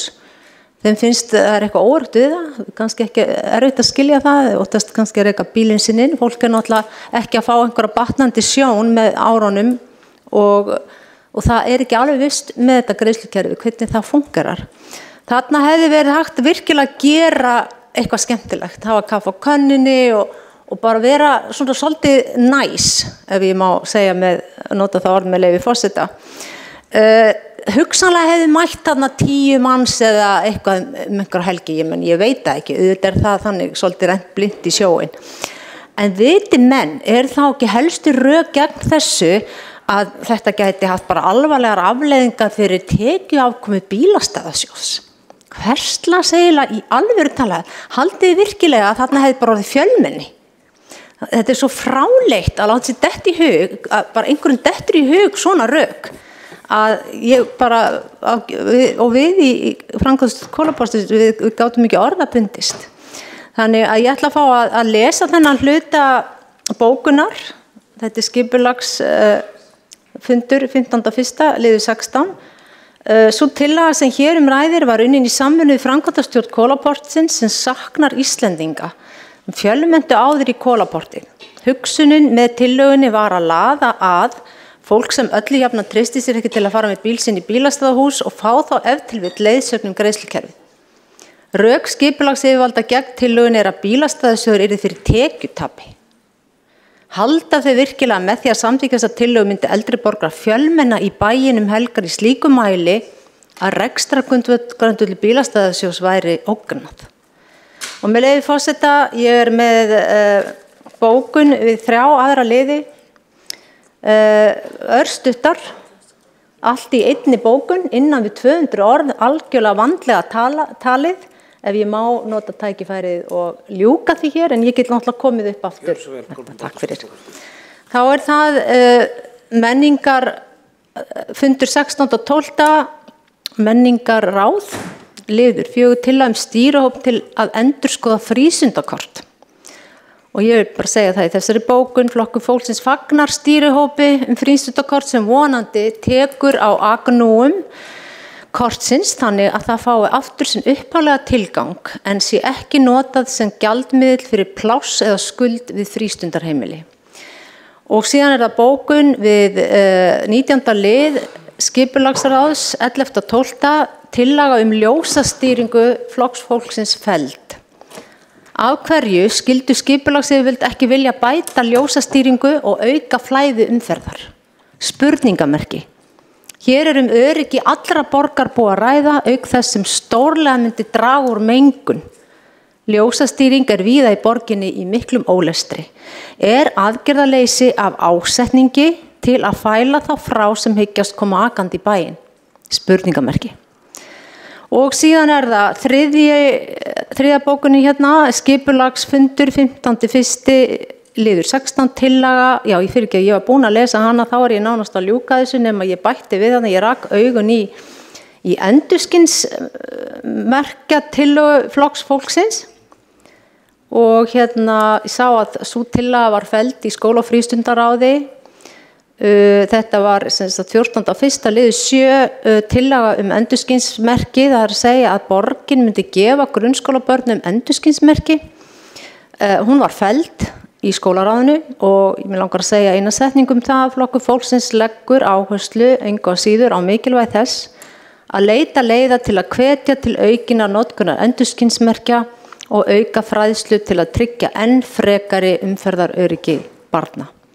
Og þá hef ég lokið bókunarlestri. Bestu þakkir, Kolbrún Baldursdóttir, borgarfulltrúi. Þá óskað eftir að taka til máls Vigdís Hauksdóttir, borgarfulltrúi.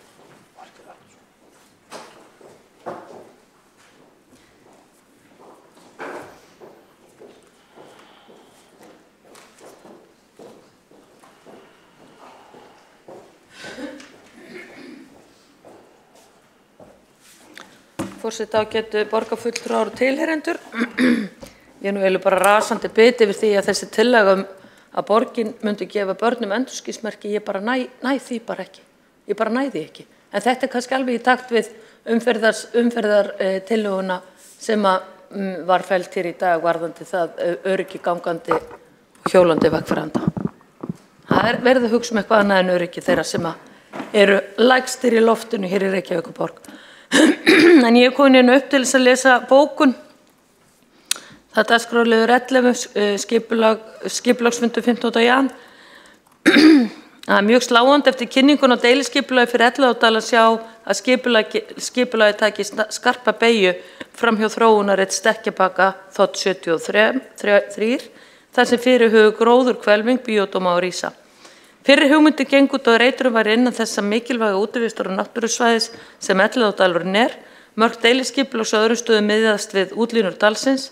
Farið var yfir afar fjölbreytt lífríki dalsins og því ljóst að mengunin frá gróðurhvelfingunni mun hafa gríðarleg áhrif á dalinn allan og þá sérstaklega ljósmengunin sem af henni lýst. Það er mat borgarfulltrúa Miðflokks að svæðið innan deiliskipulagsins ætti allt að njóta hverfisverndar í stað þess að marka það innan þeirra stíga sem liggja meðfram ánni á báða bóga. Hér er verið að fórna stærstu náttúruperlu Reykvíkinga kynróðalaust. Hér birtist einbeittur vilji meirihluta að úthluta óskilgreindum aðilum gæðum í formi borgarlands á kostnað náttúrunnar og lífsgæða Reykvíkinga. Borgarfulltrúi Vigdís Hauksdóttir er lokið að taka þetta máls og lesa upp bókun. Þá hefur að skatta þetta máls Örn Þórðarson, borgarfulltrúi.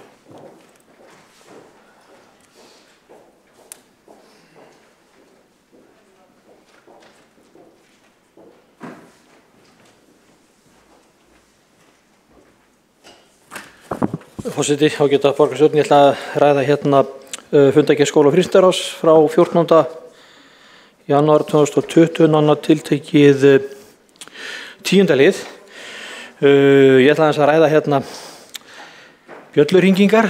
Það er ekki bjöllurhringingar í Kauphöllinni, hamingjuhringingar þar, heldur aðra bjöllur sem ég ætla að ræða. Þetta er gamall söngur og það er ekkert hægt að hreykja sér yfir eða hrósa yfir þessum viðvarnarbjöllum í mælaborði skóla- og frístundasviðs. En bókun okkar er svohljóðandi og lýsir ágætlega okkar skoðun á þessu máli. Fulltrúar Sjálfstæðisflokks í skóla- og frístundaráði þakka góða kynningu á fjárhagsáætlun og fjárhagsuppgjöri sviðsins. Ljóst er að skólarnir eru alvarlega vanfjármagnaðir og enn er vinnu við reiknilíkan skólan ekki lokið. Yfirliti ber með sér að ábendingar innri endurskoðunar að rekstur skóla- og frístundastarfs Reykjavíkur væri vanfjármagnaður síðustu árin, áttu fullan rétt á sér og kallar á viðbrögð án tafa. Athugasemdir og ábendingar sem koma fram í meðfylgjandi yfirliti eru það sömu og koma hafa fram árlega síðustu árin án þess að meirihluti borgarstjórnar hafi brugðist við. Þessi vanfjármögnun veldur stjórnendum skólaborgarinnar erfiðleikum sem bitna á skólastarfi. Fulltrúar Sjálfstæðisflokks gera alvarlegar athugasemdir við vinnulagið og kalla enn og aftur eftir breyttum vinnubrögðum í fjárhagsáætlanagerð skóla- og frístundasviðs. Núverandi ástand er algjörlega óviðunandi og til skaða fyrir skólastarf í borginni. Sem dæmi má nefna að í dag geta margir skólar ekki lengur fjármagn og forfallakennslu og þurfa því að senda nemendur heim. Það er gert þó lögbúðun sé svo skylda grunnskólana og fræðsluyfirvaldið í borginni að sjá til þess að nemendur fái forfallakennslu.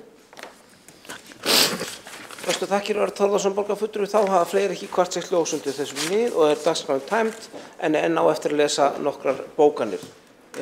Tekur þá til máls Heiða Björk Hilmisdóttir, borgarfulltrúi. Sanna, varstu ekki eftir? Forseti borgarfulltrúar, ég ætla að lesa hérna við 4. lið til að borgarfulltrúar Sósíalistaflokks Ísland könnun á kerfislegri áhættu vegna kvótakerfisins. Hún hljóðar svo: fjölbreytileiki í störfum Reykjavík gerir það að verkum að Reykjavíkurborg er ekki jafn viðkvæm fyrir tilfærslum fiskveiðiheimilda eins og mörg önnur sveitarfélög. Þrátt fyrir að 10,6% fiskveiðiheimilda sé úthlutað til skipa sem eiga hér heimahöfn er einungis 2% atvinnutekna borgarbúa sem stafa fiskveiðum og vinnslu. Því er það ekki forgangsmál að rannsaka þessa kerfislegu áhættu þó vissulega þurfi borgin og hafnaryfirvöld Faxaflóahafna að fylgjast vel með þróuninni og halda vöku sinni varðandi þróun atvinnugreinarinnar í borginni. Síðan er það fundargerð borgaráðs frá 9. janúar, 51. liður, gjaldskrá slökkviliðs höfuðborgarsvæðisins. Hún hljóðar svo: líkt og framkemur í erindi slökkviliðsstjóra er megin tilgangur hækkunarinnar að gera slökkviliðsstjóra mögulegt að taka gjald samkvæmt heimild í 3. málsgrein 29. greina laga brunavarnir nr. 75/2000 þegar þarf að beita þvingunarúrræðum eða viðurlögum. Og síðan er það fundargerð borgaráðs 16. janúar, 21. liður. Framundan er veruleg stækkun á íbúðasafni félagsbústaða. Ef áætlunin gengur eftir mun fjöldi íbúða fara úr rúmlega 2600 íbúðaeiningum í lok árs 2019 í ríflega 3100 íbúðareiningar í lok árs 2023. Þetta kallar á fjárfestingar sem fyrst og fremst eru fjármagnaðar með lántöku en einnig með stofnframlögum frá bræðuríki og borgarsjóði. Það er því fagnaðarefni að sjá hve góð kjör félagsbústöður að fá með útgáfu félagslegra skuldabréfa sem eru skráð á Nasdaq. Það sýnir að rekstur félagsins er sterkur og auðveldar félaginu að ná markmiðum Reykjavíkurborgar að fjölga eignum á félagslegum leigumarkaði og komi í veg fyrir að leiga hækki samhliða eins og sést hefur í nágrannasveitarfélögum okkar. Takk fyrir og þá er að Sanna Magdalena Mörtudóttir borgarfulltrúi.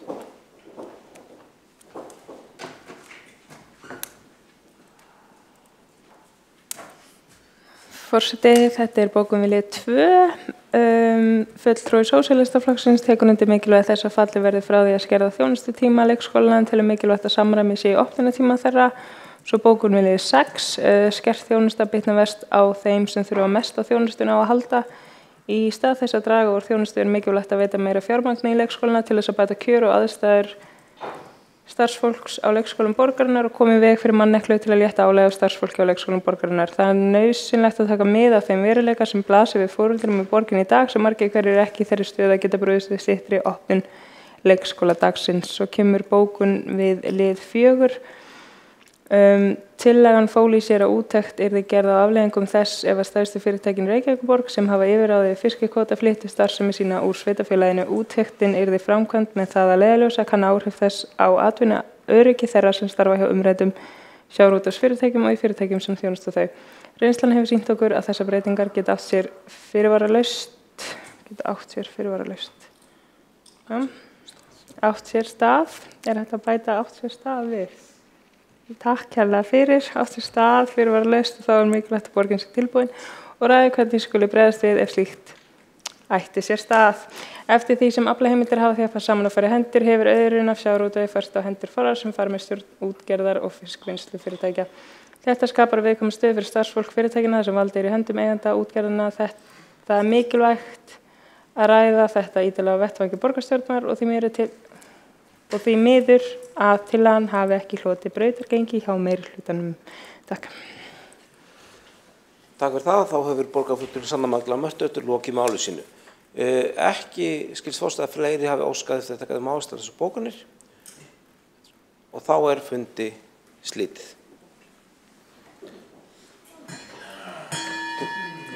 22:11